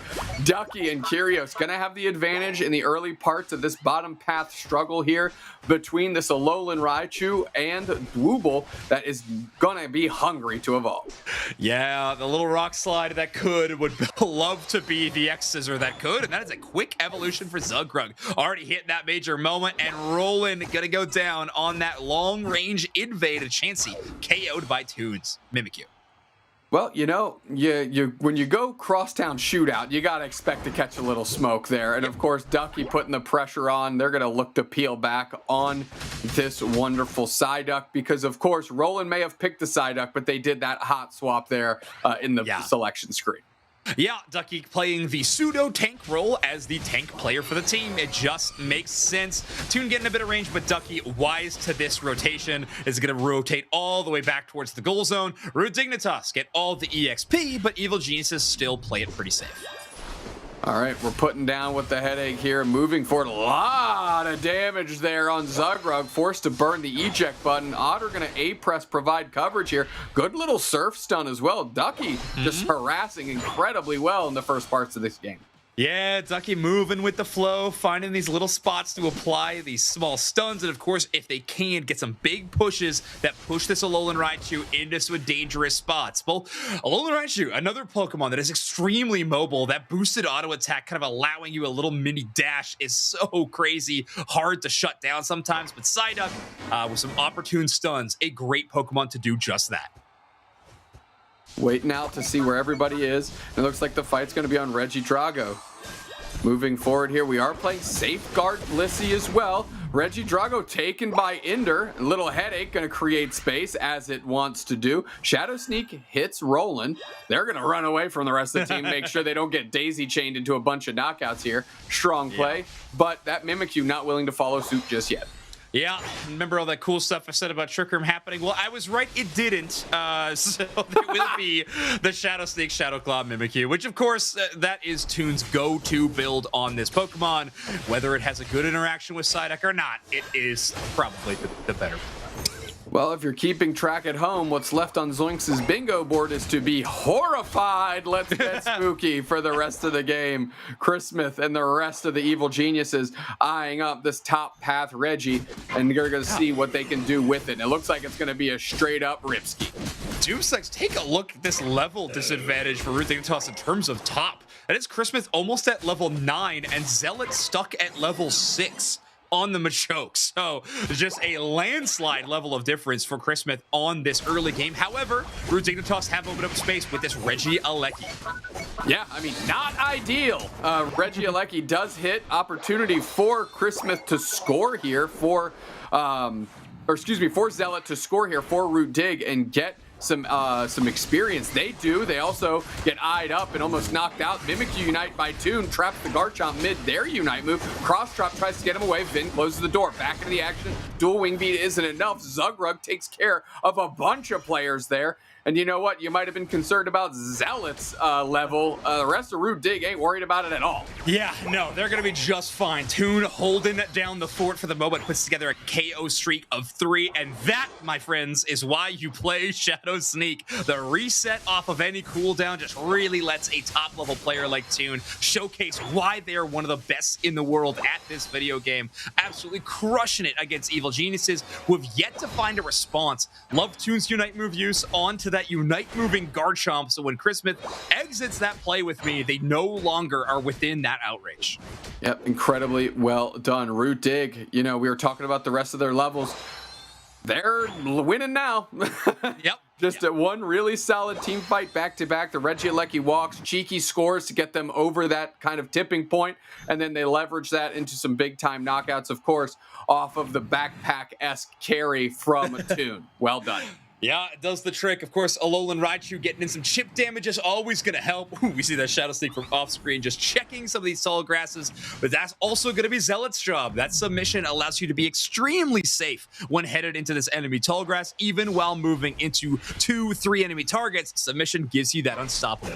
Those electric landmines are down. Ducky's going to do their job and try to pop some of them here as the Regice is being chipped into. Couple mines there are going to make it tough for Chris to fight, but they're going to go straight into it, no fear. Bliss assistance just in time. Garchomp Unite is hunting for a target, but we go rings unbound for the counter score. Everybody from Root Dig gets plucked through the portal, and they've got an opportunity to put some points in back the other way. Alolan Raichu putting that star stamp on the goal zone to try and stymie some of these scores. It's not quite enough, but at least they kept that overcap down to as big to what it could have been. Yeah, I think that's a huge point, Doom Snacks. Like, they are breaking tier 2 with a Hoopa Unite move to up that score lead even more, and Evil Geniuses has to break that goal zone with an extremely small overdunk. So, tough spot to be for EG. You are falling really far behind in not only score tempo, but also levels. It feels like Root Dignitas is just one step ahead at any given moment. They really need a big team fight win for EG to feel back in this one. Yeah, it's going to be incredibly difficult for Vin to do the same thing in Game 3 that they did in Game 2, because they are at level parity with some of the support core players on the side of Root Dig. We're looking to scrap here. We have the Sai out. We're going to try and mitigate some of the damage that Dignitas can produce. Machamp Unite right on Regieleki. We, of course, are playing the Trick Phantom Force and secured at the end of the day by Otter, just the secure machine. However, Chris Smith is looking to make a difference. They get one knockout, but that's where that streak ends. Running away is Vin. The chase is on. And Indy gonna lock that one down. Yeah, chases them all the way down to their own tall grass on their side of the map. Just nowhere to run for this Scyther, and Evil Geniuses go down in a major way. They did use a lot of Unite moves on that top side team fight, right? So they were entering that battle on the bottom side with just a few less resources that I think they were hoping to utilize. They had Psyduck and Mew, more defensive style Unite moves, with Root Dignitas pulling those ones out early. It was a tough look from there. Ducky has a headache, uses a surf, good displacement on 3, keeps the goal zone alive, at least for now. Nice knockout follow-up by Vin. They're looking for a next target. They just popped a Scyther Unite. Toon uses their Unite move back the other way, and they're the one that gets credit for the knockout. Ooh, clean look from the Mimikyu. I think if that Shadow Sneak had landed, we could have been looking at an even bigger team fight win. I think Toon goes in on that 1v3 situation, especially with the backup for the Alolan Raichu, but it won't be the case. Instead, Evil Geniuses will have a moment to breathe. Again, they are down by over 200 points. We're headed into the final stretch in about 15 seconds. So right now, they're going to try to play for position. Reminder, no defenders to work with. Their pseudo tank of the Psyduck is going to have to play for space. They're great at calling out where enemy Pokemon are, but can they actually push into the enemy squad? Identified as Ducky. Now we're going rings unbound. Ducky's in the middle, popping the Unite move. Groudon's being ripped right there. Curios is trying to get spaced out. They're going to be the one to secure. We're trying to stun into the middle. Bliss assistance on the Scyther. Going for the secure. It's Evil Geniuses. They take it down in the face of a nightmare that is Root Dig. Can they withstand this fight, though? Tons of damage being put through. Solar Beam on Toon. They're low. We see the Alolan Raichu stamp is there. Trying to get the safeguard shield isn't enough to get them out. The Garchomp escapes. Curios provides cover. KO streak of 2 with the Solar Beam. And we're going straight for the resets. They need to keep these shields, but with a minute and 25 seconds left, they have a real opportunity to push. I can't believe Curios lines up that perfect collateral damage Solar Beam, and from the tall grass. Root Dignitas had no idea that beam was going to be coming at him, and here's another push. Right back into the action is Garchomp. Tons of damage down. Cross Chop is there. We're putting the points in. They're calculating their overcaps here. Toon gets eviscerated. And now it's Chris Smith on the backside trying to get their 100 points in. The burger goes in. X-Scissor does a ton of damage again. Garchomp on the retreat. 262 to 294. They need to find out that they're losing. They need to maintain these shields. And they need to get more points in. Using the coaching to try and get out, but they're trapped in the mix. Right around the corner is the rest of Evil Geniuses. I don't think they know that they aren't winning yet. Yeah, no, I think they do. They got the warning that at least they're behind. At the very end of the day, we saw the right team has a lead or whatever, so I think that's being translated. I honestly don't even remember. Either way, Evil Geniuses are going to be pushing offensively still. They got some Groudon buffs to work with. They think, if anything, that might be the most important factor. They have not given over any of these buffs at the moment. Zealot's got the info on the top side, but they're going invisible with the Mew Unite. Straight into the mist. Curios goes to the back line. Another Bliss assistance. Garchomp Unite is down. We've got 13 seconds left. They need to get at least one score, and there it is, 284, 294. We need one more, though. Evil Geniuses are getting wiped. Root Dignitas is going to stand tall. I think they just pulled it off. I can't believe it! Toon with a KO streak of 3 with the Ender Hoopa Unite move stuns everybody up. Time is up. Evil Genius is hoping that one Blissey score will turn the tide, but I don't think it is. We'll see the final calculation. Whoa. It's not! Root Dignitas take down EG 2-1. Dragging them into the dregs of the one-loss losers out here is Root Dig. Evil Geniuses. We wanted a tight game. We wanted a game 3. We wanted to be horrified. And if there is not the look of pure fear in the faces of EG after how close that score race was, I don't know what else to expect. Oh, I can't believe it. A Bliss Assistance and Garchomp combo play works out for this Groudon. He said that Solar Beam weakens the Groudon just enough that it's a perfect pickup from Chris Smith. They have these buffs. I thought Root Dignitas had a chance to kind of clean up with that Garchomp being on such low HP, but Toon has to play it a bit safer. And now about that Curios double Solar Beam KO takes out a Hoopa and a Alolan Raichu at the same time. Vin does a ton of damage there in the backline, but has to retreat. Bliss Assistance on the Garchomp, and here we're going for the big stun. Alolan Raichu Unite. I mean, it's just too much to overcome. And with poor Roland sitting at home, no chance for EG there in the final score race.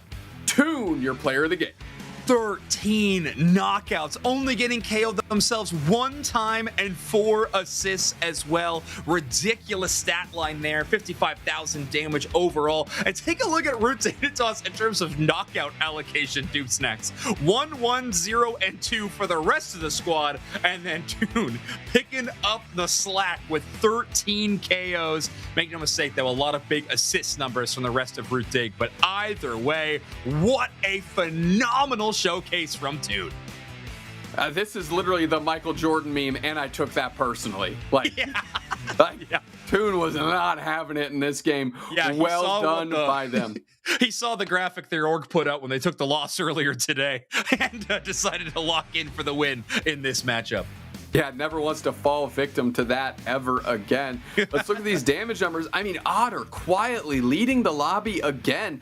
Otter always on top in these damage numbers, it feels like. You know, doesn't often get that player of the game nod, but clearly a difference maker in these exchanges. Yeah, and what a battle between Curios and Otter throughout this match, too. I feel like they were always in lockstep in terms of levels, lockstep in terms of damage, but Otter getting the better end of this one on that Alolan Raichu. Take a look at this one. I mean, Root Dig absolutely crushing it in the early and mid-game moments of this matchup. And even then, after losing the Groudon, they keep the ice in the veins flowing and hold on to that big lead. Pretty scary there at the end on that tier 2. Scary indeed, pretty spooky. My friend. Pretty spooky. Zoinks, can you consider yourself horrified? I am horrified. I'm white knuckling my chair right now. Root Dignitas putting the fear of Unite into me right now. Well done by Root Dig and Toon to hold on. Like you said, ice in the veins. Didn't take their eye off of what their success path was, which is an immaculate defense, and they absolutely pulled that off. And that heat map tells the story of where Toon was, which was everywhere. Yeah. So incredible. Also, we're going to have to rework this cough formula, by the way, because 1 feint or 0 feints would not change the result of the cough based on this formula. But either way, don't let that put any slander towards ToonSlim's incredible Mimikyu game. Heat map absolutely glowing as this Mimikyu was skating across the map, finding spooky KOs wherever they went. Well done by Root Dig. And now Evil Geniuses and Root Dig, I believe, because they each have a loss and Root Dig wins the head-to-head, Root Dig has, through all of this, despite losing to Lunex Gaming earlier today, I believe finds themselves on top of the rankings here. As I've just been told, we've got an interview. Oh, let's go. Let's bring in Inder. Inder, congratulations on an absolutely spooky game number 3. You hold on to the lead and you pull it off. How are you feeling right now, taking down your in-region rivals in Evil Geniuses? We feel good about the result. Okay. I will say the first thing I think pretty much everyone on our team was saying or thinking in their minds is that, we redacted suck. Like we gotta get into better form moving into ACL. Got it. Well, you bounced back at least well after the Lunex Gaming debacle earlier today.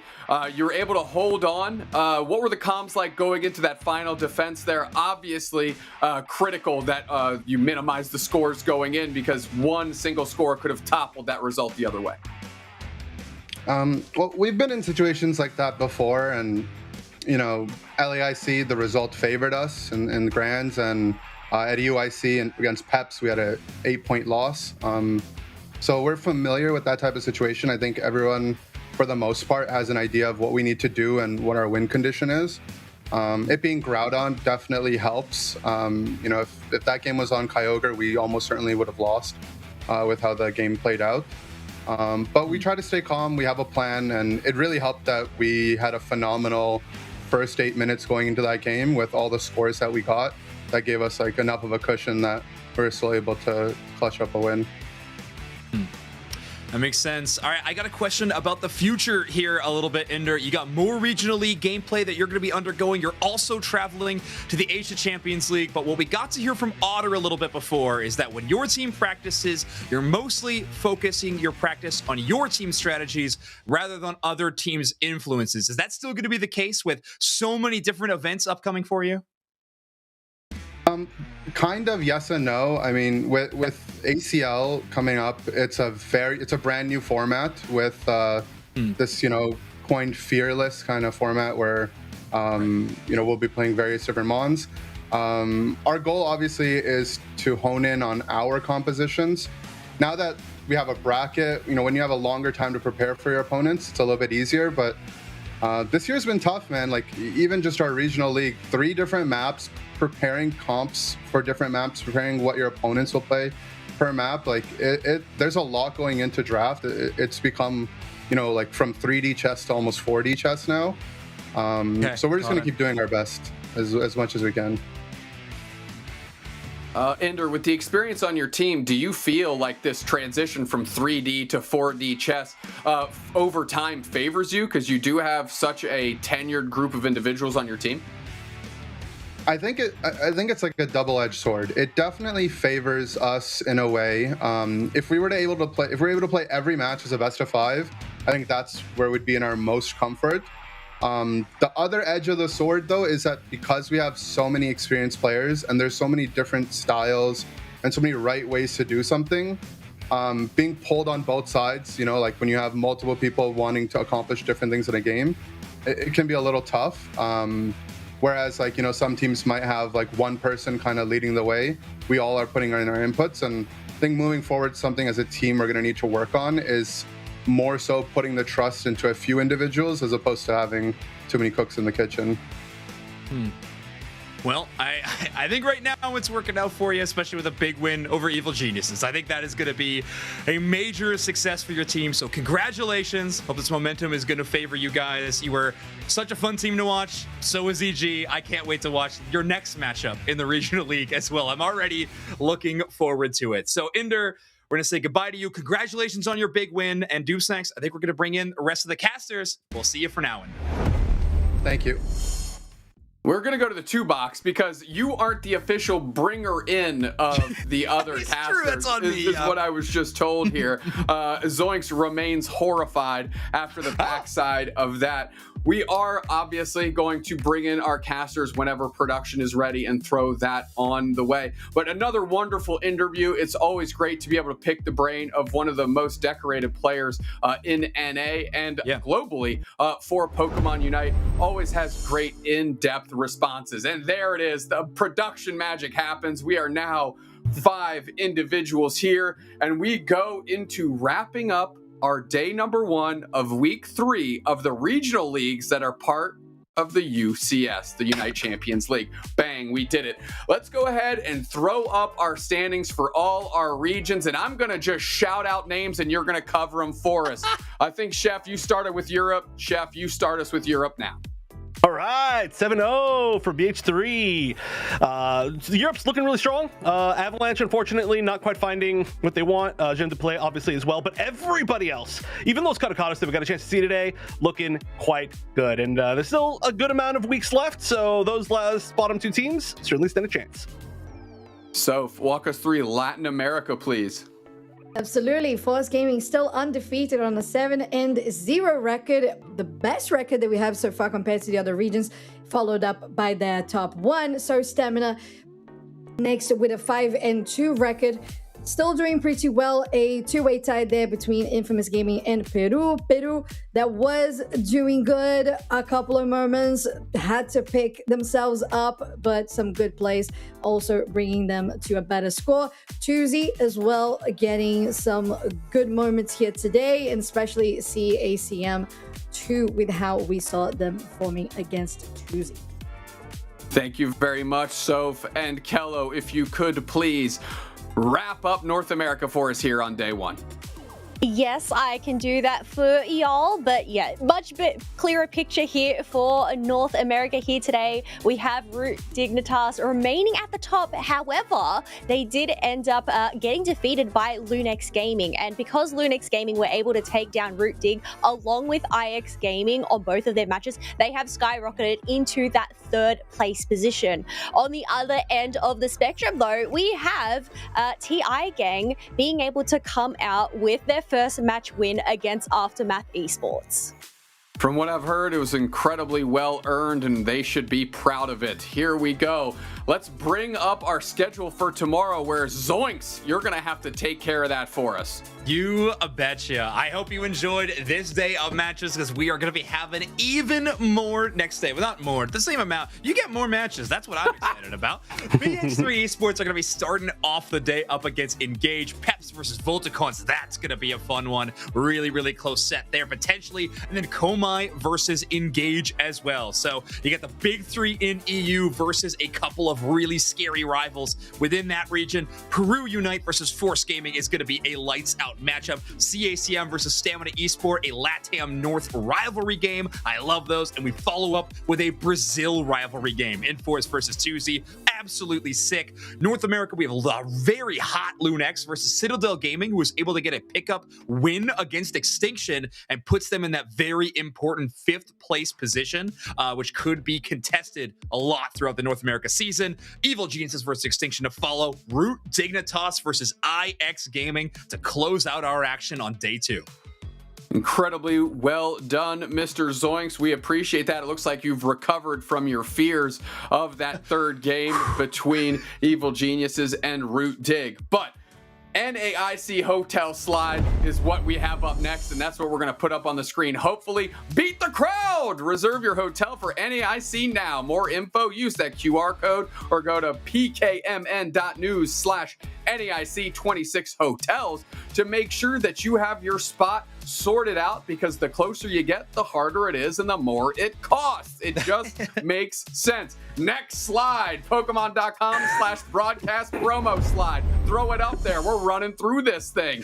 No, we're not. That's just the thing. I thought it was a slide. It's not a slide. It's the promo. Bang. Catch all the action. It's right up there. Check it out. It says it on the screen. Pokemon.com/broadcast, of course. What's the next thing? Follow the channel.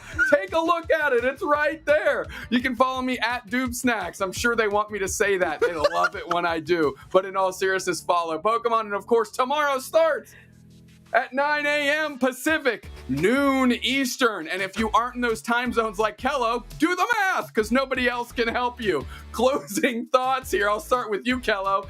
Don't have to tell me the time math unless you know it off the top of your head, but tell me what you thought about day one.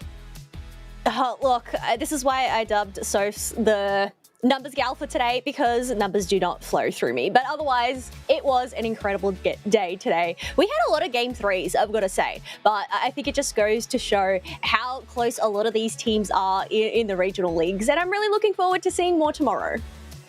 I could not agree more, and a ton of game threes, and I hope we keep that train rolling for tomorrow. Chefsky, how'd you think about day one? What'd you think about day one? Every single day of this season has been really surprising, I think, from one region or another, and did happen to be North America this time. I mean, I don't think anybody expected Lunex to do everything that they did today. I don't think anybody expected that we were going to have no teams with an undefeated record at the end of today for North America. And I don't think anybody expected that the way that last match turned out was the way it was going to turn out, especially after we saw them go down. And also, of course, follow DoobSnacks at DoobSnacks. Of course. I love this. I'm sure production loves it too. And all the folks at Pokemon, cherry on top. So, day one, how did you feel? How are you feeling going into tomorrow? Feeling good, very excited. We know the matches for tomorrow that Zoinks covered with us. They are very exciting, especially with the rivalries between the two Brazilian teams, the two Latam North teams that were highlighted for the Latam region in general.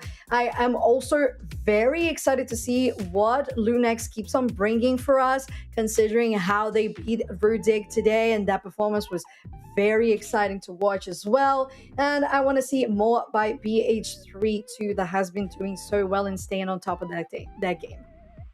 I hope to see those things too, especially BH3. That's going to be at the top of our broadcast here. Zoinks, are you still afraid? What are your thoughts on Cough, and what are your thoughts about going into day two?